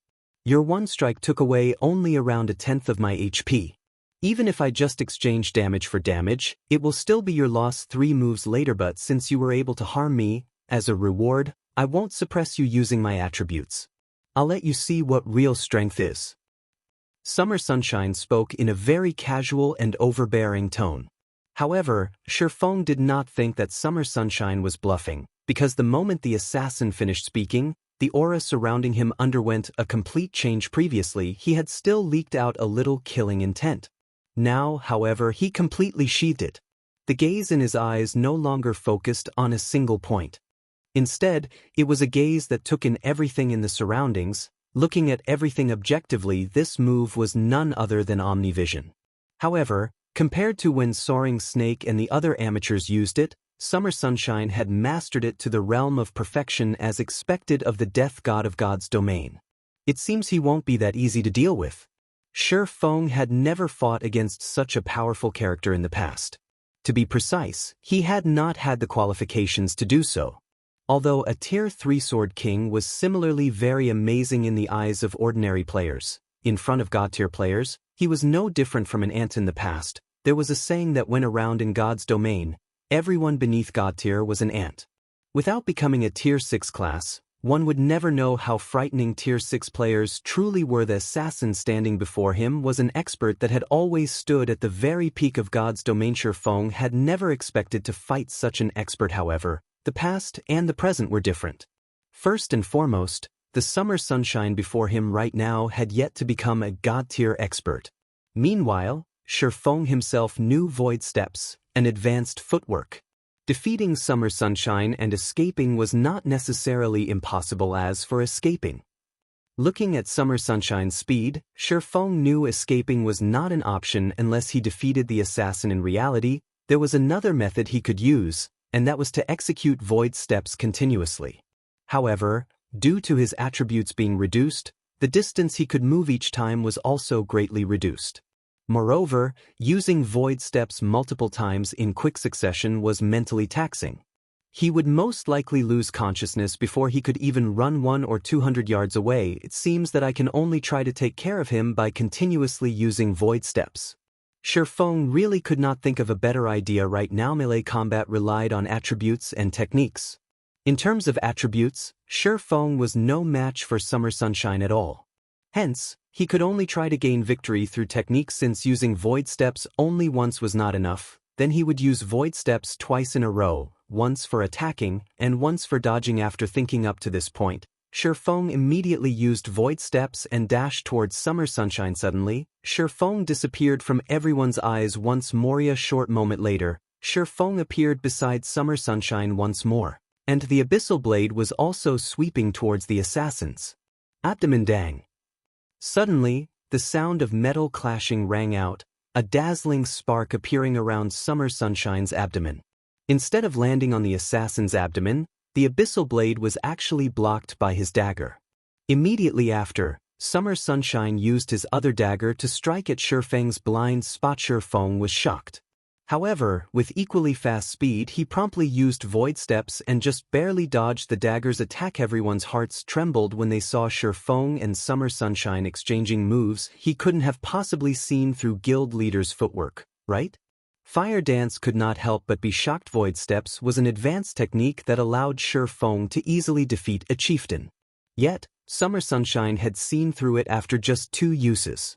Your footwork really is mysterious. Summer Sunshine chuckled lightly as he looked indifferently at Shi Feng standing 4 yards away from him. Originally, when I first saw that footwork, I really did think that you had disappeared. However, when you used it the second time, I can say with certainty that you did not disappear. Only, that footwork of yours forces my eyes to automatically ignore all information relating to your existence, which is why you seem to suddenly disappear from my eyes. Unfortunately, you've met me. If it were anyone else, they would really be rendered utterly helpless against you, without undergoing special training. That's right. Shi Feng nodded, having no intention of hiding the mechanics of void steps. Although void steps was an advanced footwork, it was not invincible. In the face of a god-tier expert, it was nothing but a joke. Only, Shi Feng had not thought that Summer Sunshine would see through it so quickly. Sure enough, Summer Sunshine's title of Death God was not undeserved. He really was as strong as a monster. Just as Shi Feng was thinking of how he should deal with Summer Sunshine, the latter took a step forward, then abruptly dashed towards Shi Feng. Chapter 458, Fleeting Sword.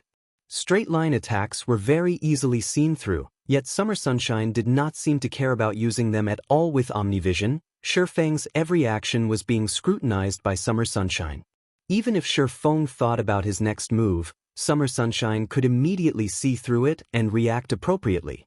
He was not afraid of his attack being seen through at all. Moreover, unlike Summer Sunshine's previous assault, this time, whether it was his movements or the dagger he was swinging at Shifeng, neither made any noise. His attack was both quick and silent, and it simply gave one no time to react at all. When an ordinary person was moving or attacking, they would always produce some form of sound. A sound would be produced because vibrations would form when an object moved through the air. These vibrations were caused due to energy dispersing from unnecessary actions, and the larger the vibrations, the louder the sound. Although attacks that generated thundering sounds looked very imposing, a lot of energy was wasted. In contrast, the less vibrations one produced when they attacked, the more concentrated the energy behind the attack would be. Naturally, the might of one's attack would also become greater during a battle. Other than sense of sight, a player also heavily relied on their sense of hearing and touch. Through listening to the noise produced by an attack, players could predict the general trajectory of the attack. The vibrations generated when an attack collided with air would also produce an impact, and by feeling this impact with their bodies, players could then take appropriate measures. However, Summer Sunshine's soundless attack was extremely hard to defend against. Originally, launching a soundless attack was already beyond the capabilities of ordinary men. However, Summer Sunshine's every single action was actually soundless. His movements dispersed practically no energy at all. This was already a realm that could not be reached by humans. Just who is he? At a distance, Fire Dance, who was battling while watching Shifeng's battle at the same time, was inwardly shocked when she saw Summer Sunshine's attack. She felt that it was simply inconceivable. Summer Sunshine fully embodied the class known as Assassin, and this was exactly what Fire Dance had been pursuing all along. Originally, Fire Dance had thought Shifeng was belittling her strength too much, which was why he had barred her from fighting against Summer Sunshine. Now, however, it would seem that Shifeng's decision was indeed correct. The gap between Fire Dance and Summer Sunshine was simply unimaginable. If they fought, she did not possess even the slightest chance at securing victory. Sure enough, he really is a monster. Shifeng inwardly sighed when he saw Summer Sunshine charging at him. He finally understood why Summer Sunshine was capable of standing at the peak of God's domain. After experiencing a decade of battles, Shifeng had only managed to achieve a soundless attack after much difficulty. Even so, not every move of his could achieve such a state of soundlessness. Yet, every single action of the assassin before him was actually soundless. The gap between them was simply unfathomable. Shifeng knew that he was currently not a match for Summer Sunshine at all. If he was not silenced nor in a weakened state, he might possess a chance of contending against Summer Sunshine. If he had to rely on pure techniques, however, there was simply no chance for him to win. If this fight took place in reality, it was highly possible that Shifeng would have been defeated by Summer Sunshine in just a single move. Although Shifeng knew that he was not a match for Summer Sunshine, for reasons unknown, there was a sense of joy filling Shifeng's heart right now. Shifeng no longer held back. He used Void Steps again and charged at Summer Sunshine. Void Steps placed a severe burden on its user's mental power. At this moment, however, Shifeng couldn't care less. If he did not use Void Steps, then he would only last a few moves against Summer Sunshine. Since he was going to lose either way, he might as well take the final plunge. After Shifeng disappeared, even though Summer Sunshine hesitated for a slight moment, he still responded very quickly. With a twist of his feet, he suddenly swept the dagger in his hand to his side. Everyone was greatly surprised, confused at just what the assassin was trying to do. However, when the dagger was halfway through its course, sparks were generated as the weapon was abruptly stopped in its path. Immediately after, Shifeng's figure was revealed before anyone could react. Shifeng used Void Steps and disappeared from everyone's sight once more. For a time, everyone watched as Summer Sunshine continuously brandished his daggers, creating dazzling sparks with every swing he made. Those who were ill-informed would think that Summer Sunshine had gone insane. However, everyone present knew that the assassin was currently fighting Shifeng. Moreover, it was obvious that the Summer Sunshine currently held the upper hand in this fight. A battle of such level thoroughly stunned everyone present. Compared to this battle happening right before them, the videos spread on the forums showing the battles of experts were just complete and utter garbage. Presently, everyone had even forgotten about their own battles. All their attention was focused on the battle between Summer Sunshine and Sure Feng. This is bad. Fire Dance grew anxious when she looked at Sure Feng, who was currently in battle. The strain Void Steps put on its user's mental power was no laughing matter. Previously, when Sure Feng had used Void Steps multiple times against a chieftain-ranked monster, his spirit ended up in an exhausted state. Despite his HP still being full back then, he did not have the energy to even move his body. As the battle continued to drag on, Sure Feng could feel himself almost reaching his limit. Suddenly, he pulled a distance away from Summer Sunshine. "You're really good. You are the first person capable of fighting against me for such a long amount of time. However, that move of yours should be placing a huge burden on your mental power, right? I wonder just how many more moves you can handle?"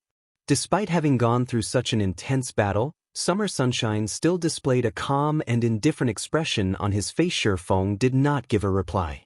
At this moment, his complexion was deathly pale, and even speaking had become an extremely exhausting task. "It seems that you don't have much energy left. Let's finish things then. Ever since entering God's domain, nobody has ever seen this move of mine, and you will be the first one to do so." Saying so, Summer Sunshine's expression turned serious. The killing intent he had kept hidden all this time suddenly exploded like a volcano, suffocating all those who felt it. Summer Sunshine was like a ferocious beast that had escaped its cage. In the next moment, his figure dashed towards Sure Feng. However, when Summer Sunshine was halfway to reaching Sure Feng, his body suddenly vanished. Immediately after, he reappeared behind Sure Feng, his dagger tightly held in a reverse grip as he swung it down towards Sure Feng's back. Suddenly, the spectators of the battle were stunned. "Does he know Void Steps as well?" Fire Dance said in shock. "No." Violet Cloud said, "That's second acceleration." Violet Cloud had previously witnessed Werewolf using second acceleration to attack many times before. Void Steps was a footwork that caused the opponent to ignore the user's very existence. Even if the opponent was able to see the user, their brains would still categorize this information as useless and promptly ignore it. However, second acceleration was a trick used to fool a person's eyes. Overall, it was a technique inferior to Void Steps. However, Werewolf had used second acceleration on his attack, whereas Summer Sunshine had used second acceleration on his movements. It was clear that Summer Sunshine's technique was several levels above Werewolf. Meanwhile, Sure Feng was feeling extremely weak. He was simply unable to block or dodge Summer Sunshine's soundless attack at this moment.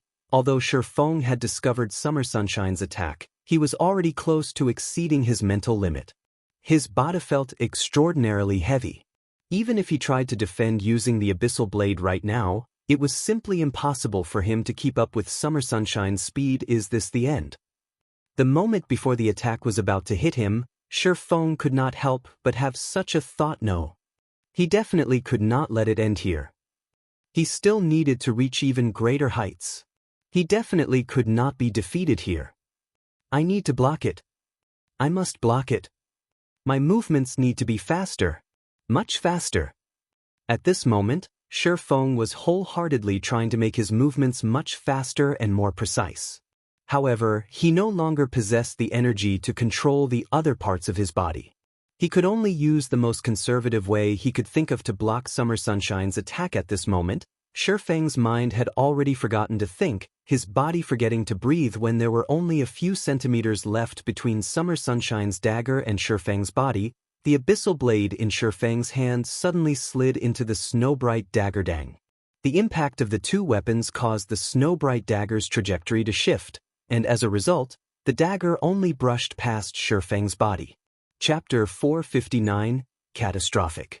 An astonished expression appeared on Summer Sunshine's face when he saw his attack miss its mark. How did he manage to block it? Summer Sunshine turned to look at Sure Feng. At this moment, he had yet to figure out just how Sure Feng had blocked his full-powered blow. His attack just now used footwork he had created after entering God's domain. Not to mention Sure Feng's current weakened state. Even if Sure Feng were in peak condition, it still should have been impossible for him to block it at this moment. The spectating crowd was similarly shocked by the outcome of the exchange. The battle between Sure Feng and Summer Sunshine had already exceeded everyone's understanding of the battles in God's domain. Meanwhile, the last scene only served to add to the confusion in everyone's minds. No matter how one looked at it, Feng was not in a good condition. Originally, Summer Sunshine was suppressing him. Yet, despite being clearly on his last breath, Feng actually managed to repel Summer Sunshine's mysterious attack. Is that black flame a monster? He's not dead even after this. Looking at Feng's fragile state, Lone Tyrant sucked in a cold breath in order to suppress the trembling of his body. It seems that Summer Sunshine won't be able to deal with Black Flame by himself. Everyone else, surround Black Flame. Don't bother about the other members of Zero Wing. No matter what, we cannot let Black Flame leave this place alive today. Yulan commanded as she squinted her beautiful eyes. Although she had long since considered the possibility that Summer Sunshine might fail, that had only been a scenario of hers. Now that such a situation had actually happened, she still found it somewhat hard to accept. However, since the problem had already occurred, they needed to solve it immediately. After seeing how powerful Black Flame was, they had even more reason not to let him gounder Yulan's command. The dazed elite members of Overwhelming Smile immediately started taking action, slowly moving to surround Feng. Even the members pinning down Fire Dance and the others promptly retreated to join the encirclement. Just as Overwhelming Smile's members took action, Summer Sunshine resumed his attack on Feng. 1 stab. 2 stabs. 3 stabs. 5 stabs. 10 stabs. Instantly, Summer Sunshine stabbed at 10 different locations on Feng's body. It looked as if the assassin had released 10 blades of light piercing directly at Feng. All 10 attacks were aimed at Feng's vital points. If Feng failed to block even one of them, his little remaining HP would instantly zero out. Dang. When Summer Sunshine's daggers approached Feng's body, a silvery gray glow suddenly flashed across them, deflecting all 10 attacks. However, due to the difference in strength, although Summer Sunshine's attacks were all deflected, they still forced Feng to retreat several steps. Fortunately, the difference between him and Summer Sunshine was not too great, so Feng did not take any damage from the impact. How do you know? That's swordsmanship. When Summer Sunshine saw Feng take action once again, he suddenly recalled a swordsmanship he had seen before. Although Feng's mastery of it was still incomplete, having only a few points of semblance, his performance was already very horrifying. Summer Sunshine's question did not receive a reply from Feng. At this moment, Feng's eyes appeared vacant.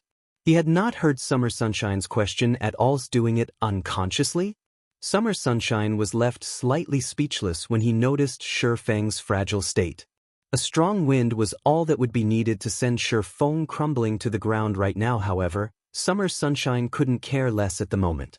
Since he had been entrusted with the task of getting rid of Feng, he still needed to complete it, even with Feng's mental state already at its limit. On the other hand, even if he did not take action, the approaching members of Overwhelming Smile could still finish off Feng.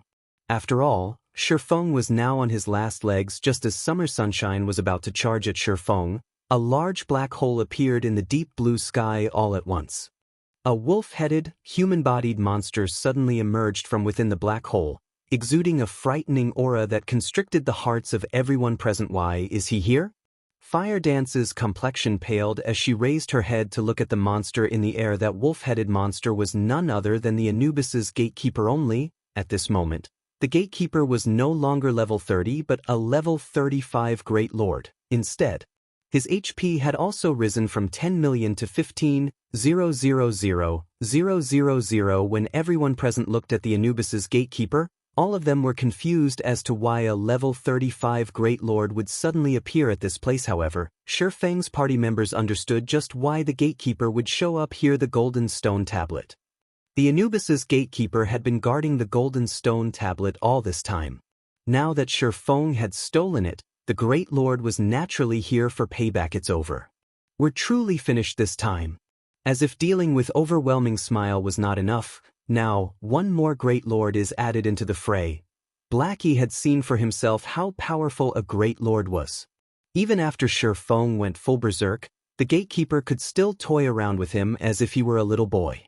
Not to mention, the gatekeeper's level had even received an upgrade now. Who knew how much stronger the Great Lord was? Although Blackie and the others sank into despair, The crowd from Overwhelming Smile was on cloud 9. Overwhelming Smile's main goal had been to raid the Great Lord of White Fog Canyon, only it was simply too difficult to approach the Great Lord inside the ruined shrine. The endless waves of goblins gave them no chance to raid the Great Lord at Allah. Great Lord? Lone Tyrant's eyes blazed. A field Great Lord was a fantastic opportunity for them to obtain an epic item. Everyone, retreat for now. Scouting parties, keep an eye on the Great Lord. Have all Overwhelming Smile members inside White Fog Canyon gather at my location. We cannot let anyone else have this Great Lord. Yulon was similarly feeling very excited. Although the Great Lord's level was somewhat high, God's Domain's second system upgrade had significantly weakened the effects of level suppression. It was not like they didn't have a chance at successfully raiding the Great Lord other than assembling the elite members of Overwhelming Smile inside White Fog Canyon. Yulon had also sent for the elite members present at other locations. The Anubis's gatekeeper suddenly howled all at once. A wolf's howl echoed throughout the entire White Fog Canyon, making all who heard it shiver in fear. Even the trees were trembling in the face of this howl. After the gatekeeper released his angry bellow, he turned to look at the crowd from Overwhelming Smile below him. Suddenly, the gatekeeper squinted his eyes, a bone-chilling light flashing in them. In the next moment, a black spear appeared in the gatekeeper's hand. Silver flames abruptly emerged from the spear as the gatekeeper aimed the weapon at the crowd from Overwhelming Smile and threw it. Shio. The black spear easily rent the obstructing air and landed in the center of the crowd. In the next moment, a fiery inferno erupted into the air high enough to be clearly visible to every player in the outer area of White Fog Canyon. When the spear landed, all players within a radius of 40 yards died. Not a single one survived. Since the Overwhelming Smile members stood very close together, just this single attack resulted in the loss of several hundred elite members. This?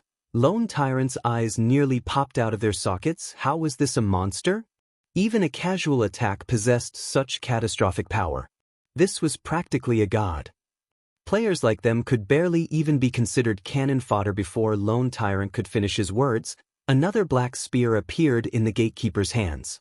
Once more, the gatekeeper threw his weapon into the crowd below, killing hundreds with his attack. Yet again, everyone, retreat. Retreat into the forest. Yulon's expression turned extremely ugly upon seeing these catastrophic attacks. She had never imagined that a Great Lord was actually this powerful. Not to mention 5,000 or 6,000 elite players, even tens of thousands of elite players would not be enough as warm-up for this monster. If everyone were to continue idling around without taking cover, they would be completely wiped out in only a momentus. For Black Flame, they could only set him aside for now. Upon hearing Yulon's command, everyone promptly charged towards the forests without hesitation. Nobody was foolish enough to stand around and serve as live target practice for the Anubis's gatekeeper. Summer Sunshine looked at Shurfeng, then at the gatekeeper in the sky. Heaving a sigh, he turned around and departed. Fire Dance immediately charged up to the nearly unconscious Shurfeng and dragged him into the nearby forest to hide. After hiding themselves among the trees, Shurfeng and the others were freed from their combative state. At this moment, Shurfeng was forcibly logged out of God's domain and put into his sleep space. Chapter 460, All-Out War. During the time Shurfeng was in deep slumber, White Fog Canyon had become a forbidden land for players. White Fog Canyon was a special region where return scrolls were unusable. After the Anubis's gatekeeper came out from the land of the fallen star, he would kill any player he met. As a result, countless players grinding for the Warfire set equipment were massacred. Although the various guilds in White River City tried to overwhelm the gatekeeper through sheer numbers, how could a level 35 Great Lord possibly be that easy to deal with? After receiving a few annihilation spears from the gatekeeper, the various guilds in White River City acknowledged their mistake and promptly withdrew from White Fog Canyon, no longer daring to take even half a step inside. At this moment, everyone realized that, compared to the High Lords they had raided before, a Great Lord was on an entirely different level. Although High Lords possessed many AoE skills and could cause players a significant amount of trouble, their usage of such skills was infrequent. They would still give players a little breather. As for a Great Lord, without hesitation, a Great Lord would immediately use spells of mass destruction. Moreover, it would use them repeatedly in quick succession. Even several tens of thousands of players would not suffice to raid a great lord. Fortunately, the Anubis's gatekeeper would not leave White Fog Canyon and only roamed inside the canyon itself. As a result, White Fog Canyon was no longer a gold mine for players but a forbidden land, instead. As for the players grinding for the Warfire set equipment, they all gave up on the enterprise. White Fog Canyon was originally a very dangerous place. Now, there was even a roaming Anubis's gatekeeper inside the canyon. Any who met the gatekeeper only had death awaiting them. Moreover, the Warfire set equipment's drop rate was simply too abysmal. Many who were already entertaining thoughts of giving up had their resolves hardened with the appearance of the gatekeeper. However, the matter regarding White Fog Canyon was still insignificant because after the second system upgrade, it became somewhat easier to increase one's reputation in cities. Hence, the various guilds promptly started grinding for reputation.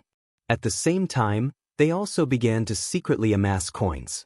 As soon as they possessed sufficient reputation, they could go into high gear, purchasing real estate in the city and paving a path for their own development in the future. The various guilds throughout God's domain started waging a covert war as they all tried to earn coins. There was only a limited number of ways to earn coins in God's domain: obtaining it from the drops of monsters, quest rewards, trading with players, and selling junk to NPCs. Guilds' main method of earning coins would be through monster drops and quest rewards. However, for guilds without their own guild residences, the amount of coins they could earn through quest rewards was minimal, so monster drops became the fastest source of income for such guilds. As a result, areas with abundant resources became the competition grounds of guilds, leaving independent players with no opportunity to grind for coins at those locations. However, at this critical juncture, a jaw-dropping incident occurred in White River City. Two of the major guilds in White River City, Zero Wing and Overwhelming Smile, actually started an all-out war with each other. They even declared each other as hostile guilds through the system. As long as their members met out in the fields, a battle was bound to occur. Since the two guilds were hostile guilds, members of both guilds would not become red names when killing each other. Hence, the members of both guilds had zero hesitation over starting a battle with members of the opposing guild. While other guilds were silently developing themselves and grinding for coins, Zero Wing and Overwhelming Smile had suddenly launched an all-or-nothing war against each other. Of course, the other guilds in White River City could not be more joyful over this development. They all simply chose to sit back and watch from the sidelines, taking advantage of the situation at appropriate times. They could not help but hope that these two guilds would suffer a mutual demise. After all, an all-out war like this would greatly affect both guilds involved. In just the first day since Zero Wing and Overwhelming Smile declared war on each other, thousands of members of both guilds had already died to each other out in the fields. Since these players were fighting for their respective guilds, both guilds had established a reward system. As long as their members killed a player from the opposing guild, the system would automatically record the achievement. Through these kills, members could receive contribution points.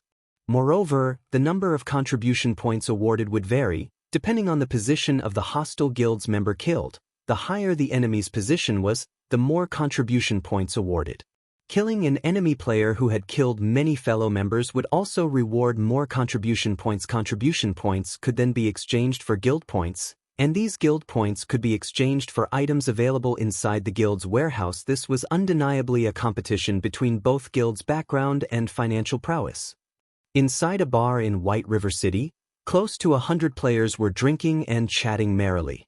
They discussed their personal harvests, matters regarding the secret pavilion's God's domain experts list, and such topics. At this stage of the game, the bars throughout God's domain had long since become the place for independent players to exchange information. Do you guys want to know why Zero Wing and Overwhelming Smile, two of the most powerful guilds in White River City, suddenly started an all-out war with each other? A level 20 ranger asked the female cleric seated beside him while drinking his beer. Do you know the reason? The cleric girl blinked her eyes, slightly skeptical about the ranger's words. Of course. I have a brother who is an elite member of Overwhelming Smile. He even personally witnessed the reason why both guilds started the war, the ranger youth said proudly. I got a shock when I first heard about this incident from that brother of mine. Can you tell me about it? The female cleric asked with great curiosity. The ranger's voice was quite loud when he spoke, so the players inside the bar heard his words very clearly. At this moment, all of them perked up their ears as well. Zero Wing and Overwhelming Smile were the tyrants of White River City. With the two guilds warring with each other, the hostilities would greatly affect White River City as a whole. As inhabitants of White River City, the players were naturally curious about why these two major guilds would wage an all-out war against each other. Proudly, that Ranger youth said. In reality, it was because Overwhelming Smile's members had come into conflict with Zero Wing's members. In the end, Black Flame had slaughtered Overwhelming Smile's 100-man team. In a fit of rage, the higher-ups of Overwhelming Smile secretly set out to kill the guild leader of Zero Wing, Black Flame. Back then, Overwhelming Smile had sent a total of 2,000 elite members. Overwhelming Smile had even invited the help of an extremely powerful expert. If not for the Anubis's gatekeeper showing up, Black Flame might have been killed back then. Having their guild leader encircled was a great humiliation for Zero Wing. Naturally, they would not let matters rest. In the end, they declared an all-out war with Overwhelming Smile. The players inside the bar felt that the ranger's words sounded logical. This was a matter of the guild's reputation. How could Zero Wing possibly concede this matter? Moreover, the hostility present between the two guilds was something long-standing. Obviously, after the encirclement this time, Zero Wing could finally endure Overwhelming Smile's antics no longer. I wonder which guild will come out victorious in this all-out war? I think that it should be Overwhelming Smile. The guild's main headquarters is based in Maple City. It also possesses massive financial support. Haven't you seen how excellent the benefits offered by Overwhelming Smile are? Just the monthly salary of the elite members is enough to make one drool. How could Zero Wing possibly compare? It should be Zero Wing. After all, this place is White River City. Zero Wing possesses a guild residence here. Moreover, there are plenty of experts in the guild. You can't imagine just how excellent the benefits provided by their guild hall are. Among them, the most welcomed is the private rooms. One can accumulate double EXP buffs by resting inside these private rooms. Moreover, Zero Wing's guild warehouse is the envy of every guild in White River City. There are plenty of level 25 equipment stored inside. Right now, many of the players who had defected to Overwhelming Smile regret leaving in the first place. For a time, everyone in the bar discussed the war between the two major guilds. However, a party of 6, seated at a corner of the bar, smiled contemptuously over this matter. It seems that Black Flame only amounts to this much. Leader, must we really go searching for him? A level 26 swordsman murmured. Search. Only after testing him would we know whether or not he qualifies. Chapter 461, Exceeding Potential. When the sun set, Shi Feng had already been in deep slumber for over a dozen hours. The virtual gaming cabin inside the bedroom continuously let out a warning sound at this moment. The nutrient solution inside the virtual gaming cabin was already depleted. After the alarm of the gaming cabin rang for some time, the cover of the cabin suddenly opened. So tired. Shi Feng opened his eyes and unwillingly climbed out of the virtual gaming cabin. He then took a look at the time. What? I've actually slept for 18 hours. Although he had exceeded his mental limit once again, it was not as severe as the first time.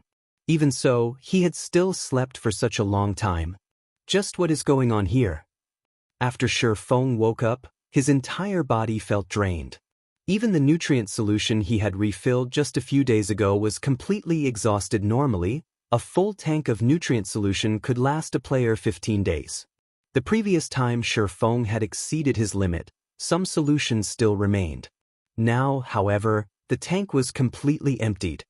However, compared to the matter of the nutrient solution's depletion, his body's current condition was much more inconceivable for Shi Feng. Not only was his body extremely weak, but he also felt a piercing hunger that he had never felt before.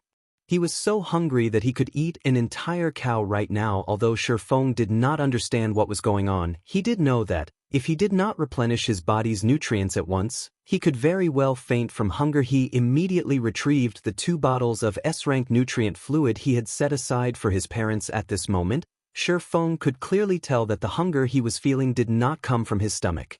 Instead, it was his body that starved of energy. Even eating a meal would not sate this hunger. What he needed to do right now was replenish the energy of the cells inside his body. Meanwhile, the S-rank nutrient fluids were the best solution for this problem. After removing the cap, Shi Feng directly gulped down a bottle of S-rank nutrient fluid. When the S-rank nutrient fluid reached Shi Feng's intestinal tract, the originally cooling liquid suddenly transformed into a warm current that moved through his blood, re-energizing his entire body. 5 minutes after drinking the S-rank nutrient fluid, Shi Feng felt much more comfortable than before. His spirit had also recovered significantly, and his body was no longer trembling as it had before. The value of 1 million credits was really not overstated. However, this feeling only lasted for a short while before the feeling of hunger flooded his mind once more. He felt as if he was a wolf that had been starving for 3 consecutive days. A bite of meat was simply not enough to sate him. The hunger he was feeling right now was even more intense than earlier. Is 1 bottle not enough? Shi Feng was speechless. A single battle actually required him to sacrifice 2 bottles of S-rank nutrient fluids. No choice. Shi Feng could only remove the cap on the last bottle of S-rank nutrient fluid and empty its contents. Originally, one had to wait an interval of 3 to 5 days before consuming another bottle of S-rank nutrient fluid, as the energy contained within the liquid was extremely concentrated. A person's body was simply incapable of completely absorbing all that energy. Instead, drinking 2 bottles consecutively would only damage one's body due to overnutrition. When Shi Feng drank the second bottle, he felt a little heartache. Each bottle cost 1 million credits. Moreover, one could not simply purchase S-rank nutrient fluids even if they could afford it. In the past, even though he had been the guild leader of Shadow, he only got to drink 1 bottle a month. Now, he had actually drunk 2 bottles in a single day.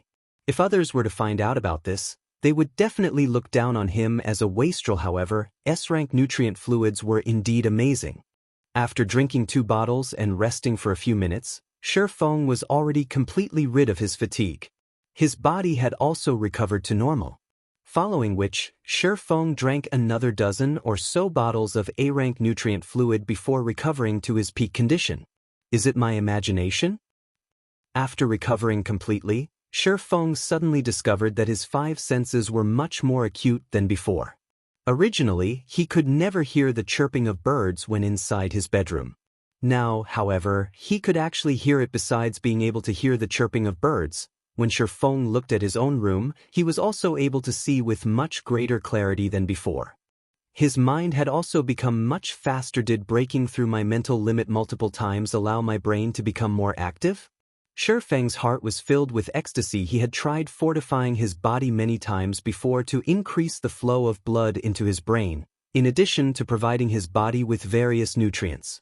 He had done so to develop his brain's potential and boost its activity level, so that he could create his legacy in God's domain. Now, he had actually achieved a breakthrough. The human brain had always been a domain filled with mystery. In the past, even the most amazing human could only exhibit 10% of their brain's potential.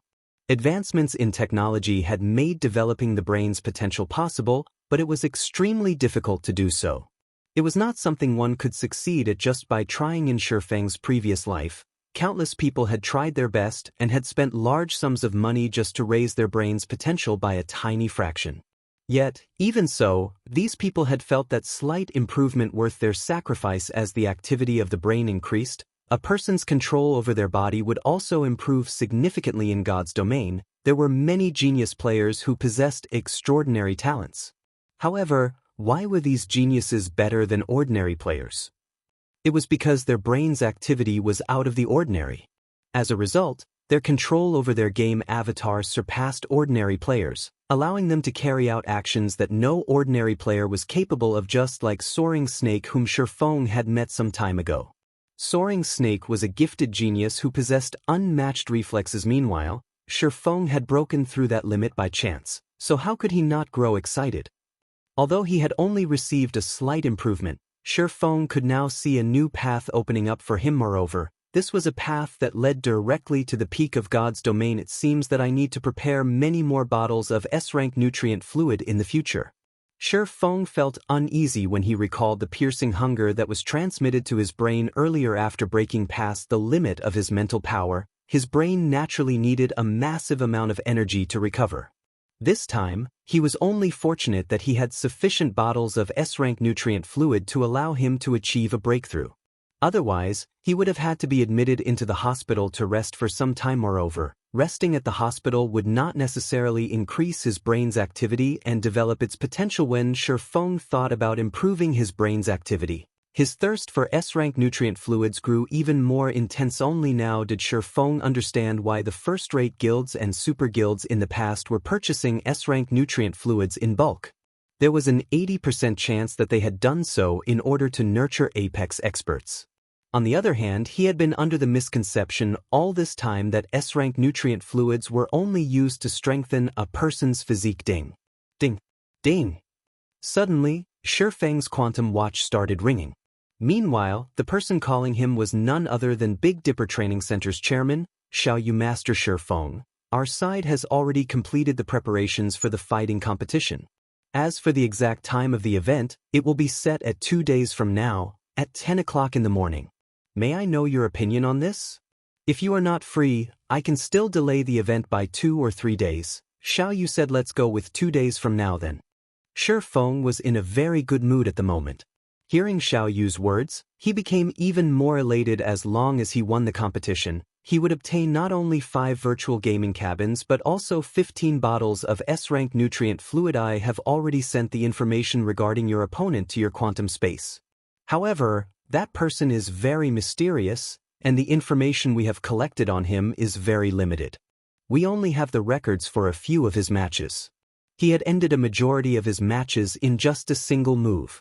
Yu had not expected Feng to remain so calm. He knew that Zhao Ruoshi had long since told Feng every little detail about his opponent's strength, so Feng should know how amazing his opponent was. Yet now, not only was Feng not anxious, but he was even showing a hint of anticipation. Understand? I'll research it a little. Feng nodded. I still have other matters to attend to, so I'll be hanging up first. After saying so, Feng disconnected the call. Following a period of rest, Feng was already fully recovered. He still had many matters he needed to deal with in God's domain.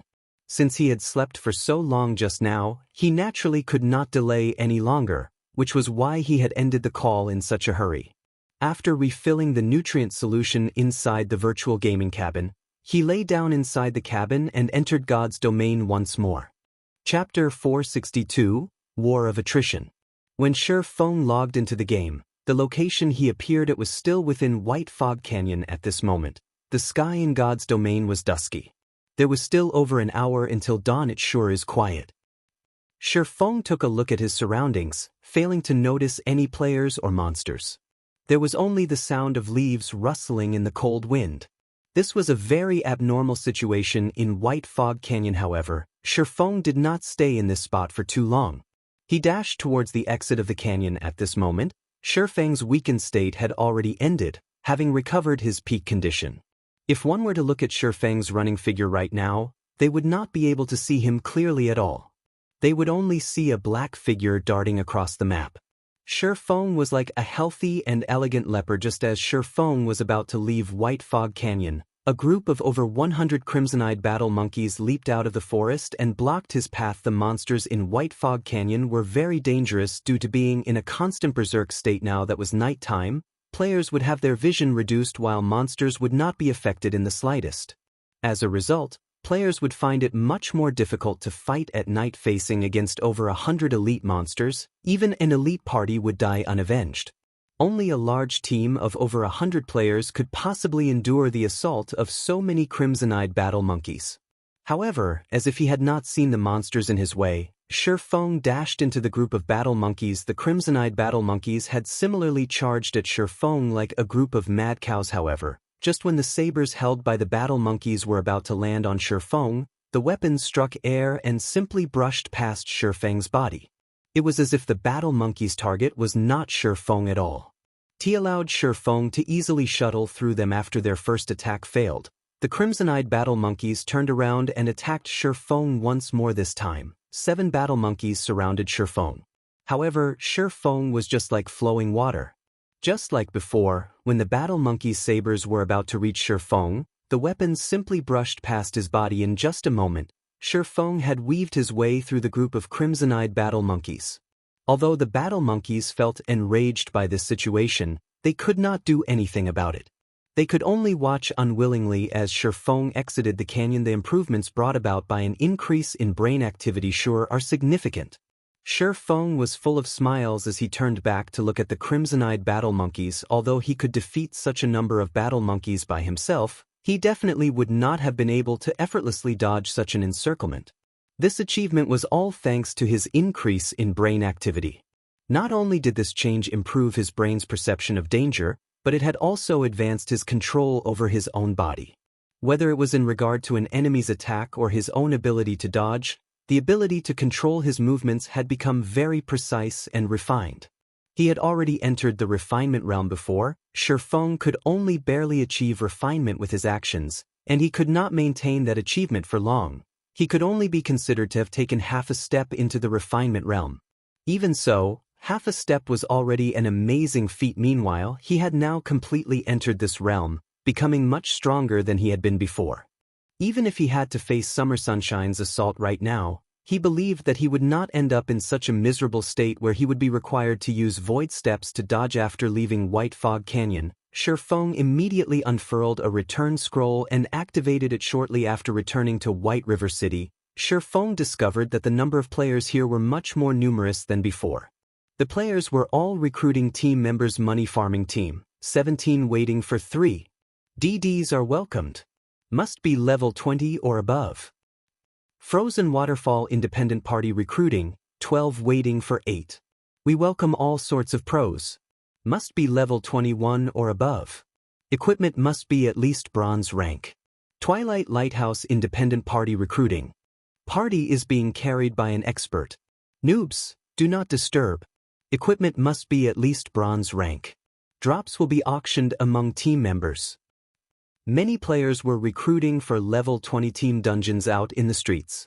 This situation really surprised Feng. Whether it was Frozen Waterfall or Twilight Lighthouse, both were challenging 20-man team dungeons. Their difficulty was considered intermediate among level 20 team dungeons.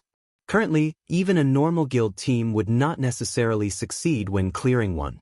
Yet, there were actually so many independent teams recruiting for these dungeons. This situation truly confused Feng. He had gone offline for just one day. Just when did the independent players of White River City become so powerful? Aside from the shouts of recruitment by independent players, Feng also heard news regarding the all-out war between Zero Wing and Overwhelming Smile. Up to now, the losses suffered by both guilds had already exceeded 2,000 players. Moreover, the battles between both guilds were growing intenser as time passed. In the beginning, the skirmishes that occurred only involved dozens of players, before slowly growing into the hundreds. At this point in time, both guilds were already waging wars involving over 1,000 players. Zero Wing really is amazing. Their total kill count right now has already exceeded 5,000 players. Meanwhile, Overwhelming Smile has only managed to kill around 2,000 Zero Wing members.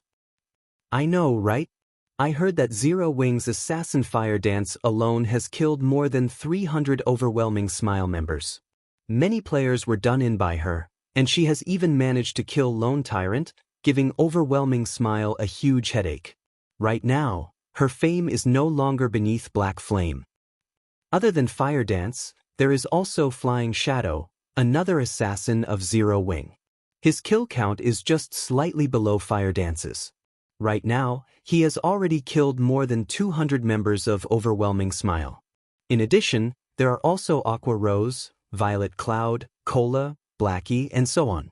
Every one of them has killed over 100 players already. Other than the core members of Zero Wing, there are also many rising experts in Zero Wing. Among them is a berserker called Shadow Sword. His kill count is over 50. I hear that he has even managed to exchange for a level 25 fine gold equipment with the contribution points he obtained. Say, even though Overwhelming Smile also has a large number of experts, why aren't they able to fight against multiple enemies by themselves like Zero Wing's experts? Just why are Zero Wings experts so strong? You don't know? I hear that Zero Wings core members have completed their class change and have become Tier 1 classes already. In terms of attributes and skills, they are much more powerful than us players who have yet to complete our class change. Even when facing a player with the same attributes and equipment, a Tier 1 player can still easily defeat half a dozen Tier 0 players. Moreover, I hear that Zero Wing has over 50 Tier 1 players. Overwhelming Smile is naturally unable to contend against Zero Wing. It can't be, right? I hear that the class change quest is absurdly difficult. It is practically impossible to complete it without reaching level 27 or 28. Many have tried before, but all of them had failed. Moreover, if one fails their class change quest, they will have to wait a very long time before they can challenge the quest again. Just how have so many players from Zero Wing completed their class change? The players holding discussions on the street marveled at Zero Wing's strength. At the same time, they had also received a glimpse of how powerful a Tier 1 class was. It was not something a Tier 0 class could compare to at all. When Shifeng heard these conversations, a faint smile appeared on his face. After so many days of effort, there were finally some results. Over 50 Tier 1 players could indeed play a huge role in a battle involving thousands of players. Unfortunately, with just 2 guilds battling against each other, wars involving thousands of players rarely occurred.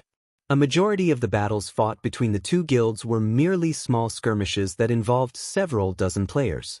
As a result, the potential of these 50-plus Tier 1 players was less than it could be.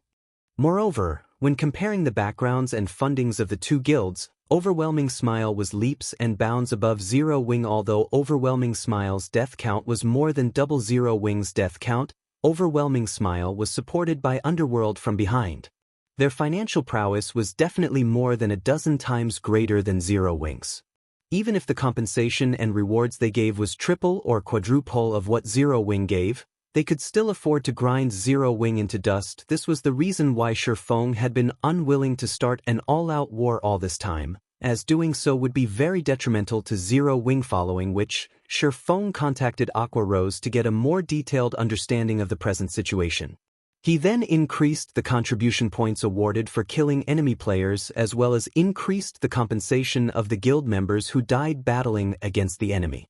At the same time, he also made preparations to start raiding 50-man team dungeons and 100-man team dungeons. Guild leader, now that we have started an all-out war with Overwhelming Smile, if we increase the compensation and rewards, the expenses of the guild will increase by several times.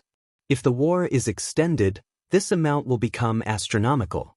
Moreover, the compensation and rewards we are currently giving out are already quite high. Even the guild members feel that they are good. There is simply no need for this extra spending. Aqua Rose knew that Shifeng was rich, but even so, money should not be wasted in such a way. It was especially true for the rewards given out. If the guild members managed to kill 10,000 enemies, even if the guild only gave 1 additional contribution point for each kill, the guild would still have to pay for the cost of an additional 10,000 contribution points. Not to mention, as the fighting continued, large wars would occur more frequently. At that time, the contribution points the guild would have to pay out would increase by several times. No problem. I'll figure out a way to deal with the matters regarding money, Shifeng said, shaking his head. The reason why he was increasing the amount of contribution points awarded was not for the purpose of exciting the guild members. Instead, he was doing so in order to hasten up the consumption speed of both sides. If it had been in the past, Shifeng definitely would not fight a war of attrition with Overwhelming Smile. Now, however, things were different. He now had a large amount of Starfire ore in his hands. He would let Overwhelming Smile know what it truly felt like to crumble apart. Chapter 463, Imperial Heirloom. I'll make the adjustments now then. Aqua Rose could only nod her head in reply upon hearing Shifeng's confident answer. Right. Have you compensated Virtuous Cloud and the others? Shifeng suddenly asked. After all was said and done, Overwhelming Smile had ambushed them because of him. He also still owed Virtuous Cloud 6 pieces of secret silver equipment.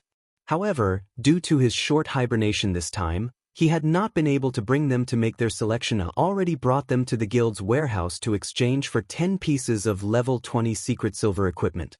However, there is one matter that you definitely won't be able to guess, Aqua Rose said, revealing a mysterious smile. What happened?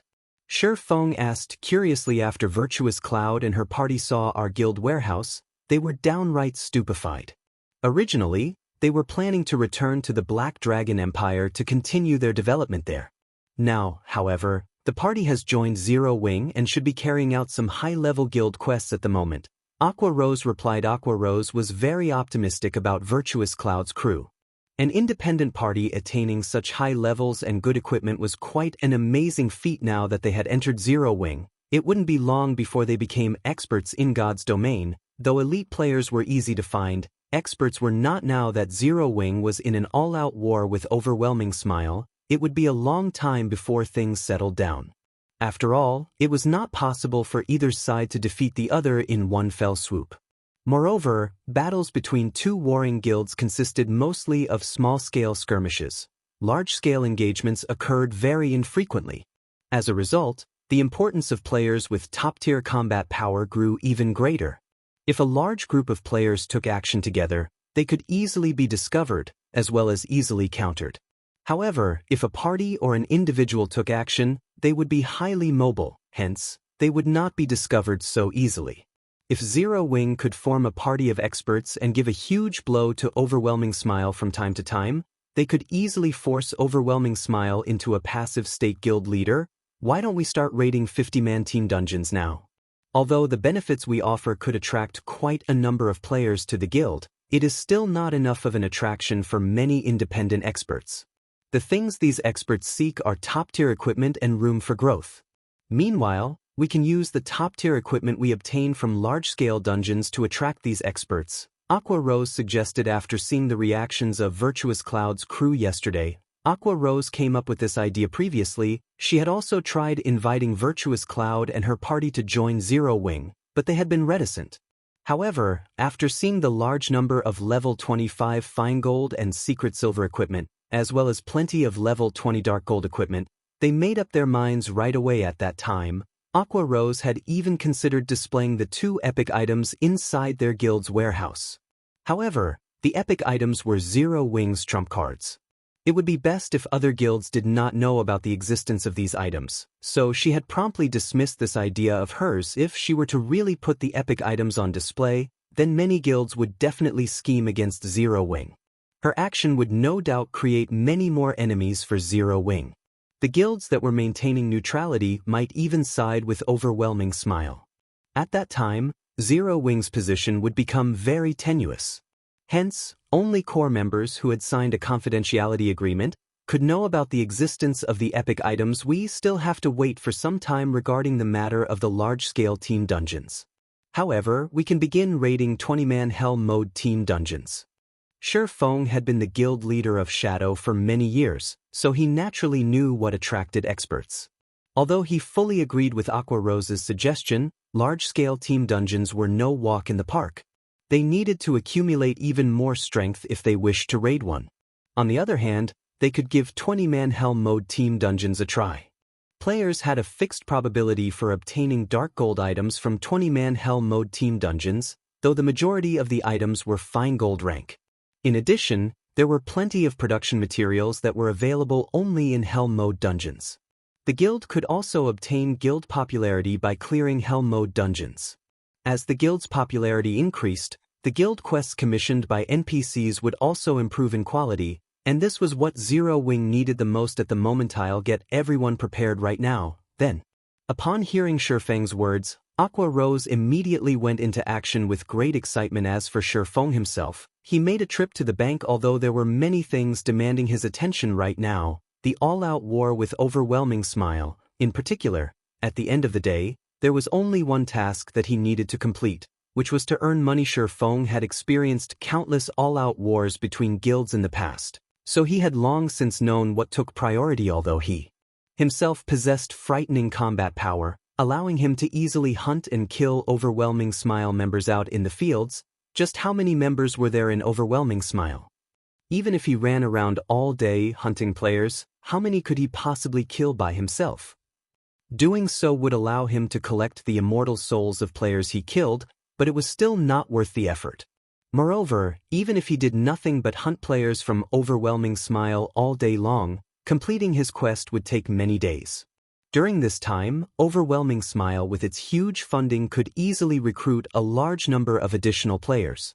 Even if Shi Feng worked himself to death, he still wouldn't be able to win the war by himself. After all, this was currently the early stages of God's domain. The various guilds had yet to possess their very own towns and cities. Killing Overwhelming Smile's members would only cause the guild a little trouble and slightly affect its development speed. Most importantly, Shi Feng simply did not have the time to do something like this.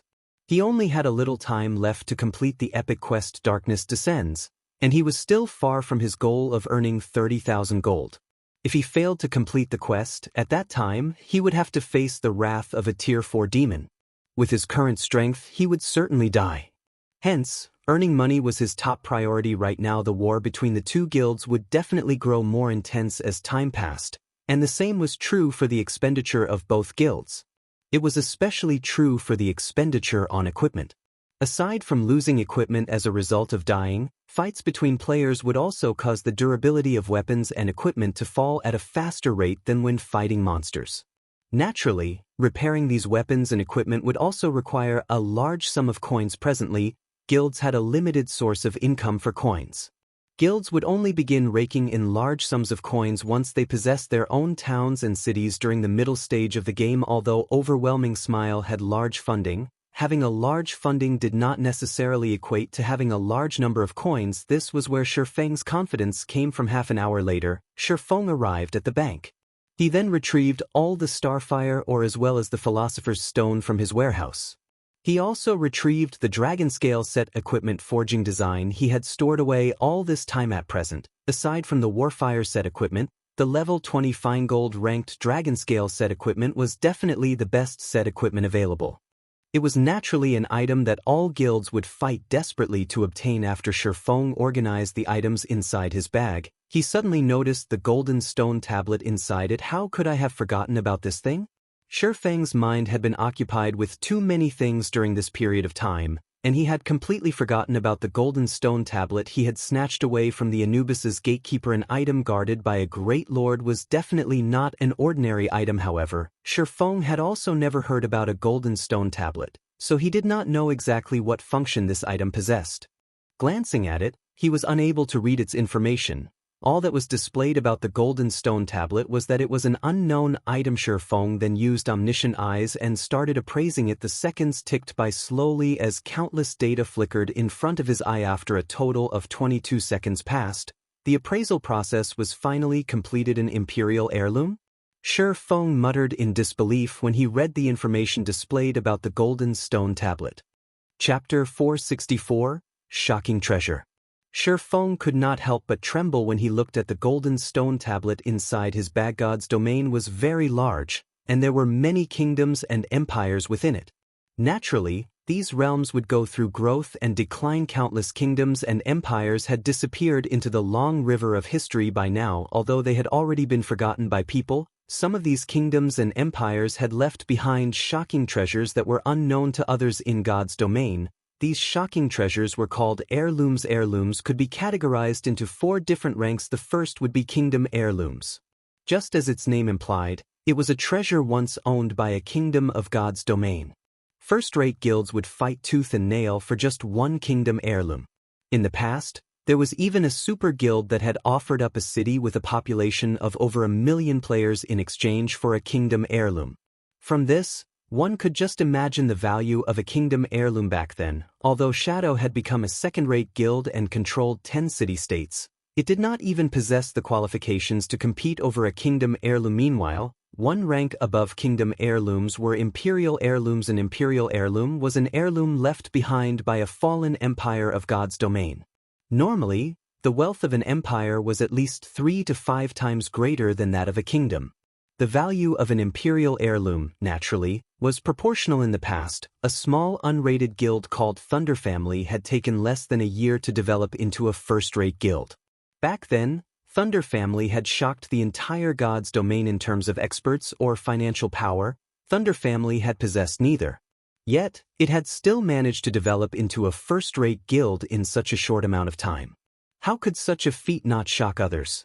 Only after many different parties investigated the guild did they find out the secret behind Thunder Family's success. It turned out that Thunder Family had accidentally encountered an item called an Imperial Heirloom, and the guild had secretly developed itself at a rapid pace through this Imperial Heirloom.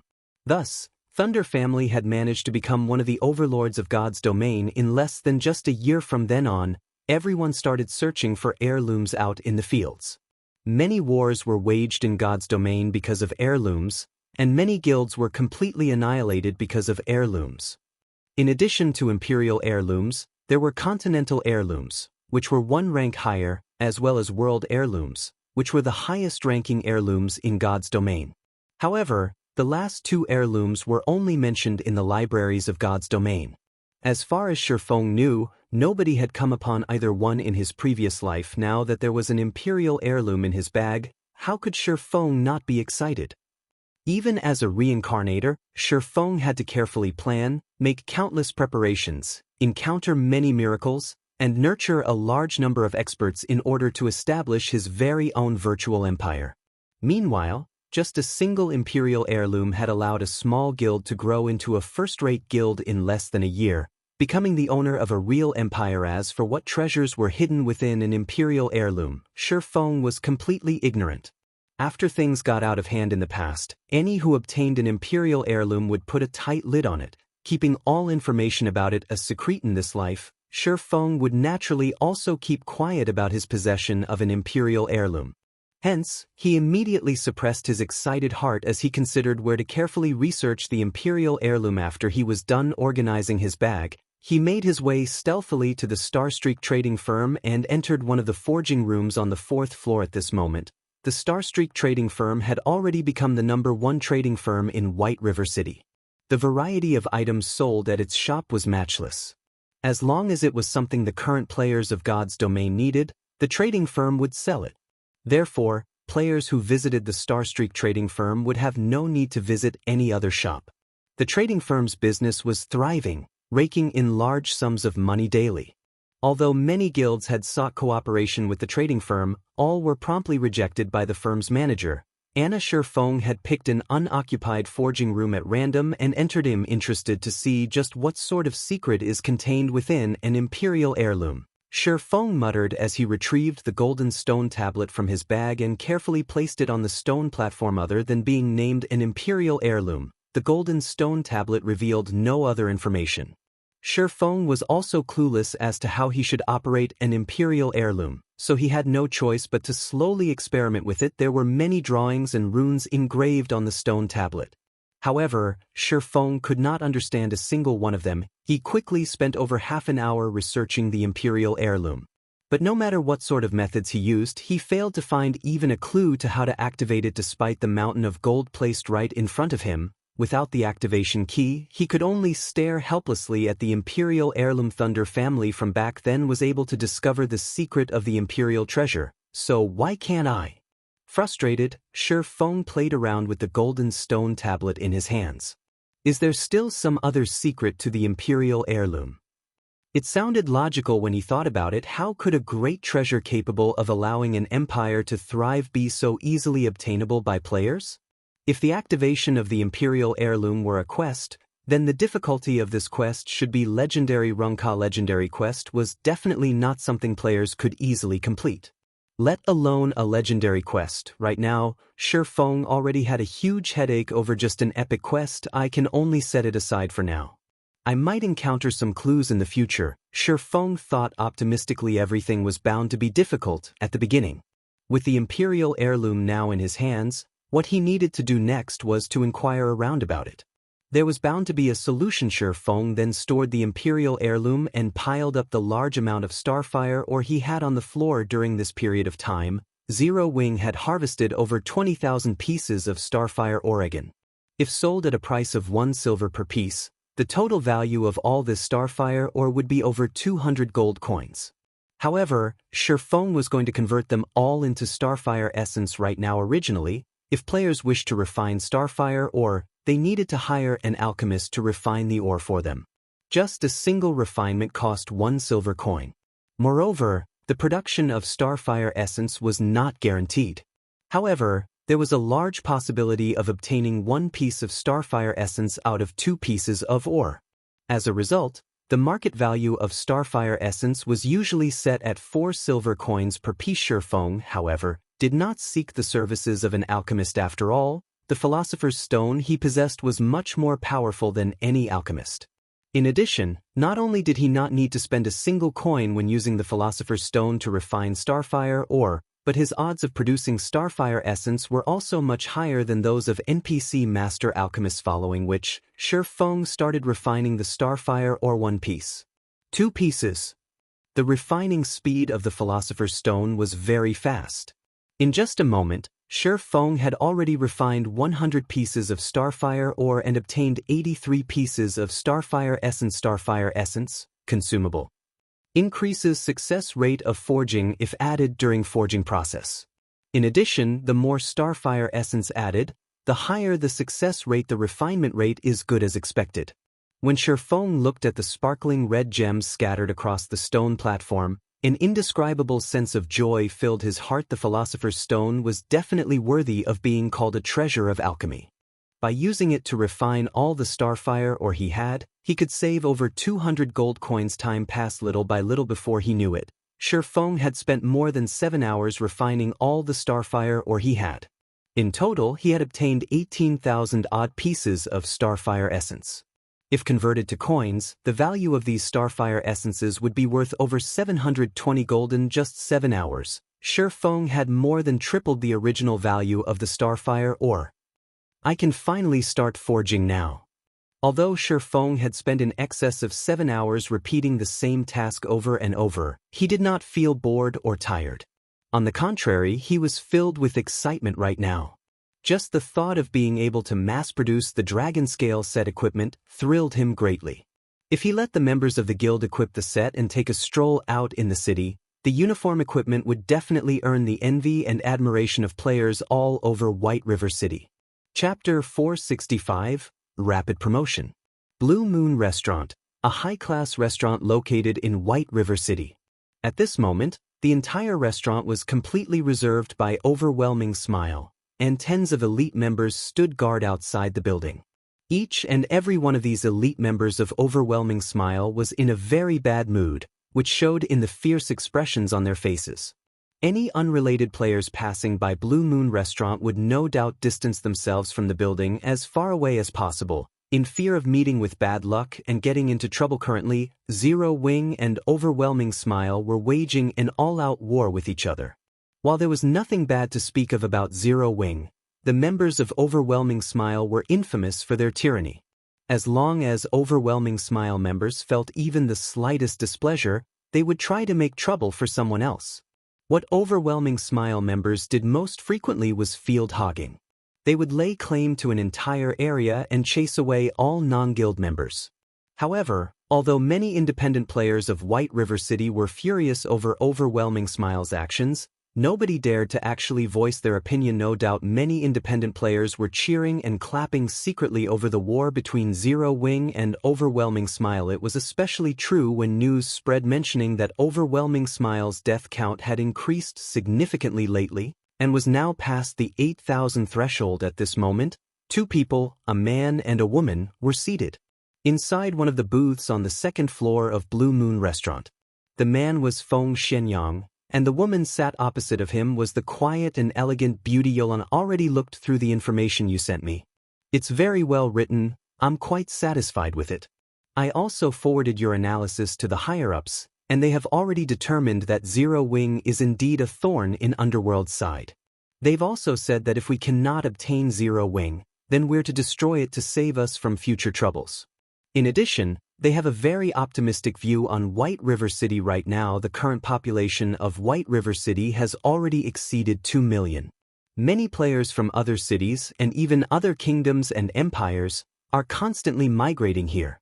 At present, White River City has already become the 2nd most populous city in Star Moon Kingdom, so we must obtain control over White River City. This time, not only have the higher-ups sent a great load of manpower, but they have also increased our funding and are prepared to focus on the nurturing of Overwhelming Smile. I heard that after Zero Wing increased the compensations and rewards it is giving out, You increased Overwhelming Smiles as well. I believe it should have increased the burden on your side significantly, right? However, you can rest easy and feel free to continue contending with Zero Wing. The higher-ups have already gathered 500 gold as well as 300 million credits for you. The credits should have been sent to you by now. As for the gold coins, that will arrive in another hour or two at most. Afterwards, they'll be sending even more gold coins and credits. I hear that the higher-ups are very serious this time. Just the total amount of coins they are planning to invest into Overwhelming Smile may be over 5,000 gold, not to mention the credits. Saying so, Feng Xianyang snapped his fingers.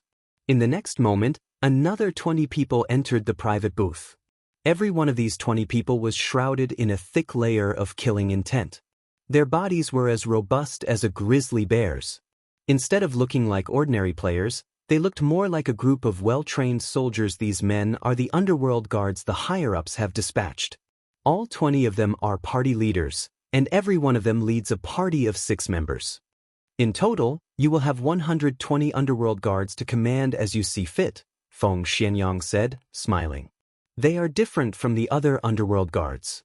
I'm sure you can tell, but they have all worked as mercenaries in the past.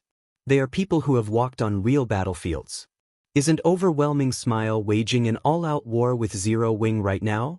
As long as you have these underworld guards to assist you, those players who have never seen fresh blood will be easy pickings. Even if Zero Wing has more than 50 Tier 1 players, they will still be finished. I've already handed the men over to you. What they do next is up to you. Young Master Feng, rest assured, I definitely will not disappoint you. Originally, Yulan had already been confident of slowly exhausting Zero Wing to death. Now that she was looking at the 2 rows of neatly lined up underworld guard party leaders, a sense of indescribable joy filled her heart. Zero Wing's 50-plus Tier 1 players had been giving Overwhelming Smile a huge headache recently, forcing the members of Overwhelming Smile into a state of passiveness. At this moment, they needed to similarly send out experts or Tier 1 players.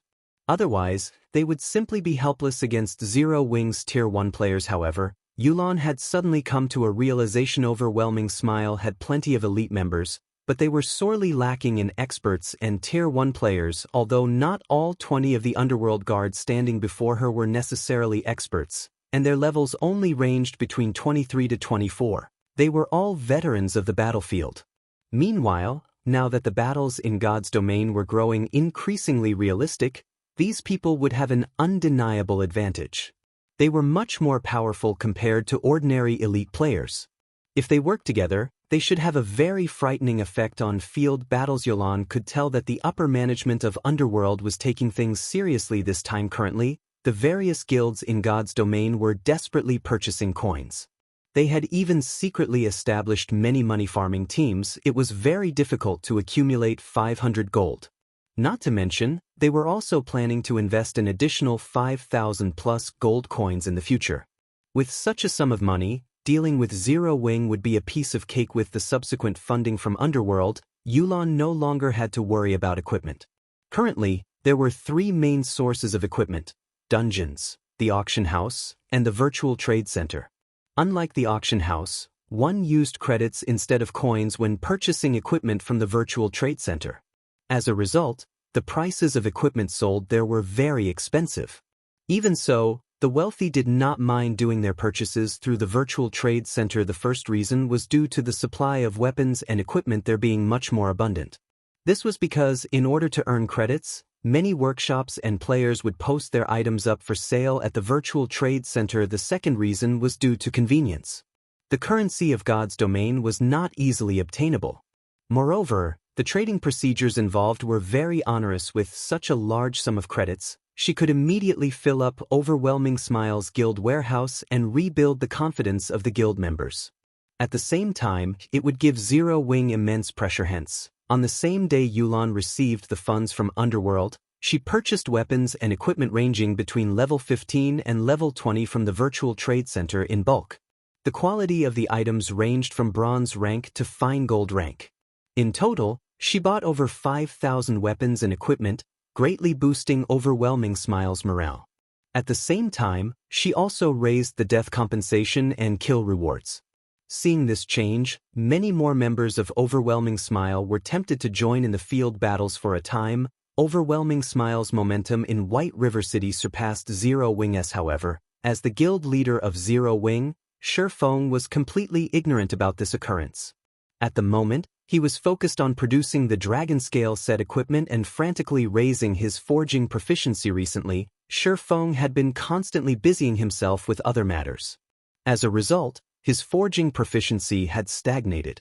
Despite being the first person to become an advanced forging apprentice, he had long since fallen behind Cream Cocoa and the others. These future master forgers had already become true forgers. Meanwhile, Shi Feng himself still needed a lot of forging proficiency before he could become a forger as well. It should be known that only 3,000 proficiency points were required to get promoted from an intermediate forging apprentice to an advanced forging apprentice. Yet, in order to advance from an advanced forging apprentice to a basic forger, 10,000 proficiency points were required. The amount required to rise a rank had more than tripled. Moreover, advanced forging apprentices did not receive proficiency points from producing common ranked items, resulting in a drastic reduction in promotion speed. Melancholic Smile and the other two had only managed to become basic forgers so quickly because of the basic strengthened armor kit forging designs Shi Feng had provided them. In the future, however, even the basic strengthened armor kits would not be able to help them with their promotions. Fortunately, the Dragon Scale set equipment Shi Feng possessed was different. Not only was it of a very high rank, but it could also provide him with bonus proficiency every time he succeeded in producing the set equipment. He also had the forging talent, Forging Genius, which had a fixed chance of giving him additional proficiency points whenever he succeeded in forging an item. Moreover, as the Dragon Scale was a fine gold set equipment, the EXP rewarded from its successful production was also very generous. However, when producing the Dragon Scale set equipment, Shi Feng had to spend 10 Starfire essences for each individual set piece. Moreover, even with the help of the various support tools he possessed, his success rate was less than 25%. Even so, Shi Feng was already very satisfied with this result. If it were anyone else producing the Dragon Scale set equipment, let alone 25%, it would be a miracle if they even managed a 10% success rate.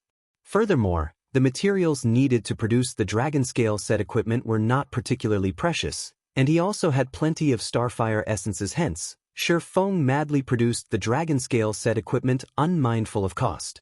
The more sets he produced, the more proficient he became. In addition, his increased brain activity also gave him an accurate grasp of the production process, allowing him to become increasingly faster and better at producing the Dragon Scale set equipment. As time went by, Shi Feng never imagined that he would also have such a fortunate development. Finally, after investing more than a day's time, Shi Feng managed to completely use up all his materials and had succeeded at producing over 100 sets. He was also promoted to a basic forger during this period of time, his promotion speed leaving one simply speechless.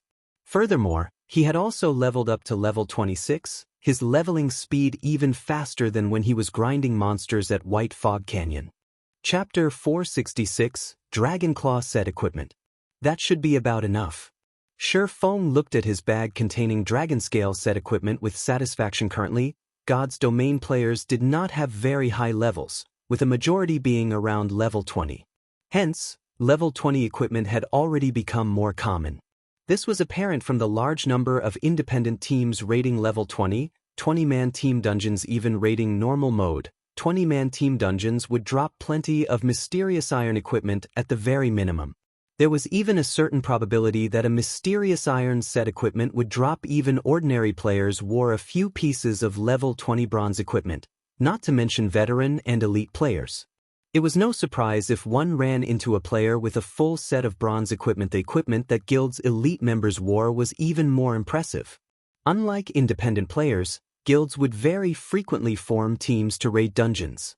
Hence, the equipment available to guild's elites was far superior to what independent players had access to, and a majority of such elite members possessed at least a few pieces of mysterious iron equipment. The lowest quality equipment guild's core teams would wear at this point was level 20 mysterious iron rank. Normally, core members wore secret silver equipment. Only the top experts in a guild had the chance to equip level 20 secret silver set equipment with a few pieces of fine gold equipment. To ordinary players, fine gold equipment was something they could only obtain in their dreams. Such items were out of their reach, and they could only fantasize about owning Onis for level 20 fine gold set equipment. Not even the upper management of guilds possessed a single piece. Level 20 fine gold set equipment would only drop from level 20 large-scale team dungeons. Not a single guild was ready to set foot in a level 20 large-scale team dungeon at this stage of the game. This was why everyone had shifted their focus to the Warfire set equipment, which dropped in the White Fog Canyon. Meanwhile, the level 20 Dragon Scale set equipment was definitely one of the best level 20 sets available. Although it could not compare to a Warfire set equipment that had been upgraded to fine gold rank, if one equipped the entire set, they would still surpass the requirements to raid a level 20, 100-man team dungeon. The set would be of immense help to raiding large-scale team dungeons. Dragon Scale set equipment, fine gold rank. Level 20. Can be equipped by plate armor classes. Set consists of 6 parts: head, chest, hands, wrist, legs, and feet. Set effect. 2-piece effect. Ignore levels plus 10. Has a chance to trigger Fury effect when attacking, increasing damage by 20% for 6 seconds. 4-piece effect. Strength and endurance attribute increased by 10%. Defense increased by 20%. 6-piece effect. All skill cooldowns decreased by 20%. When attacking with a skill, there is a chance to trigger effect multiplier, increasing the skill's effects by 50%. Although the set effects of the Dragon Scale set equipment could not compare to those of the Warfire set equipment, they were still enough to tempt both guilds and players. Originally, Shi Feng had intended to equip the Dragon Scale set equipment himself. However, a level 20 fine gold set equipment was only as strong as a level 25 secret silver set equipment. Currently, he had several pieces of level 25 fine gold equipment and level 25 dark gold equipment. Combined, they were far superior to the Dragon Scale set equipment. Hence, Shi Feng gave up on the idea. However, after Shi Feng had spent over a day forging and produced the 105th set of Dragon Scale set equipment, by some stroke of luck, he had triggered the Black Steel Insignia's attribute increasing effect. As a result, the Dragon Scale set equipment had upgraded by an entire rank, becoming a level 20 dark gold set equipment. Now, it was equivalent to a level 25 fine gold set equipment. Shi Feng was overjoyed after the Dragon Scale set equipment had upgraded. It was no longer called Dragon Scale. He had now created a Dragonclaw set equipment. This was also the only dark gold set equipment Shi Feng had ever produced. Dragonclaw set equipment, dark gold rank. Level 20. Can be equipped by plate armor classes. Set consists of 6 parts: head, chest, hands, wrist, legs, and feet. Set effect. 2-piece effect. Ignore levels plus 15. Has a chance to trigger Fury effect when attacking, increasing damage by 40% for 6 seconds. 4-piece effect. Strength and endurance attribute increased by 15%. Defense increased by 30%. 7-piece effect. All skill cooldowns decreased by 30%. When attacking with a skill, there is a chance to trigger effect multiplier, increasing the skill's effects by 100%. Aside from the fact that the Dragonclaw set equipment's basic attributes could overshadow even level 25 fine gold set equipment, the set effects had massively improved. The Dragonclaw's set effects were only slightly inferior to the fine gold ranked Warfire set equipment. Only, the Warfire set was more suited for PvP, whereas the Dragonclaw set was more suited for raiding dungeons in God's domain. Experts would normally prepare multiple sets of equipment for themselves, and every set had different purposes. At the very minimum, experts would prepare a set for PvP and a set for dungeons. There were also sets that focused on flexibility, damage, and so on. In the past, Shi Feng had owned several sets of equipment at a time, which he used when he fought dungeon bosses, during field PvP, and various other situations in this life. However, he still did not have the capital to afford multiple sets of equipment. In the early stages of God's domain, top-tier weapons and equipment were very rare. Having a full set of top-tier equipment was already impressive, let alone multiple sets. Now that Shi Feng had the Dragonclaw set equipment, he immediately replaced the equipment he currently wore. As for the unused level 25 fine gold and dark gold equipment, he would store them in the guild's warehouse, leaving them for other members. As for the level 25 flame boots, however, Shifeng kept them for himself. If he encountered an extremely fast enemy, he could use them to replace the Dragonclaw boots temporarily. After equipping the Dragonclaw set, Shifeng's basic attributes increased significantly. His strength was close to exceeding the 500-point threshold. His HP had also exceeded 10,000, granting him more HP than the Tier 1 Guardian Knight. If I activate the 7 Luminaries Rings Aura of Earth, I could easily become the #1 tank in Zero Wing. Shifeng smiled as he looked at his own defense due to the Dragonclaw's set effects. He already possessed the defense of an MT. In addition, the Aura of Earth's effects would increase his defense by 45% and reduce the damage he received by 35%. Just as Shifeng was about to begin producing basic mana armor kits to serve as guild benefits, Aqua Rose suddenly contacted him. Guild leader, I've just received news that someone from Overwhelming Smile has become a baron. They have purchased a plot relatively valuable private land in White River City and are currently establishing their own guild residence. Overwhelming Smile? Shifeng could not help his surprise. Shifeng was not surprised that someone from Overwhelming Smile had obtained the rank of a baron in White River City. After all, after the second evolution of God's domain, it became much easier to earn reputation in cities. Moreover, due to the appearance of Zero Wing's guild residents, the various guilds had long since turned their focus to grinding for reputation. It was natural that someone would have become a baron by now. However, purchasing a plot of private land and establishing a guild hall required a lot of money. Private land, in particular, was a huge headache. Shifeng had only managed to obtain the Purple Sun Mansion due to a quest reward, saving him a ridiculous amount of gold coins. However, Overwhelming Smile could afford to purchase private land, and even had the money to proceed with building a guild hall immediately. Even the cheapest plot of land in White River City cost over 1,000 gold. Adding in the cost of the cheapest guild hall, Overwhelming Smile would need to spend at least 1,500 gold. Although it had become much easier to earn coins, even a first-rate guild would need over a week to accumulate so much money. Moreover, purchasing coins in bulk through the virtual trade center would cause the price of coins to soar. How many credits would one need to purchase so many gold coins? Since when had Overwhelming Smile become so wealthy?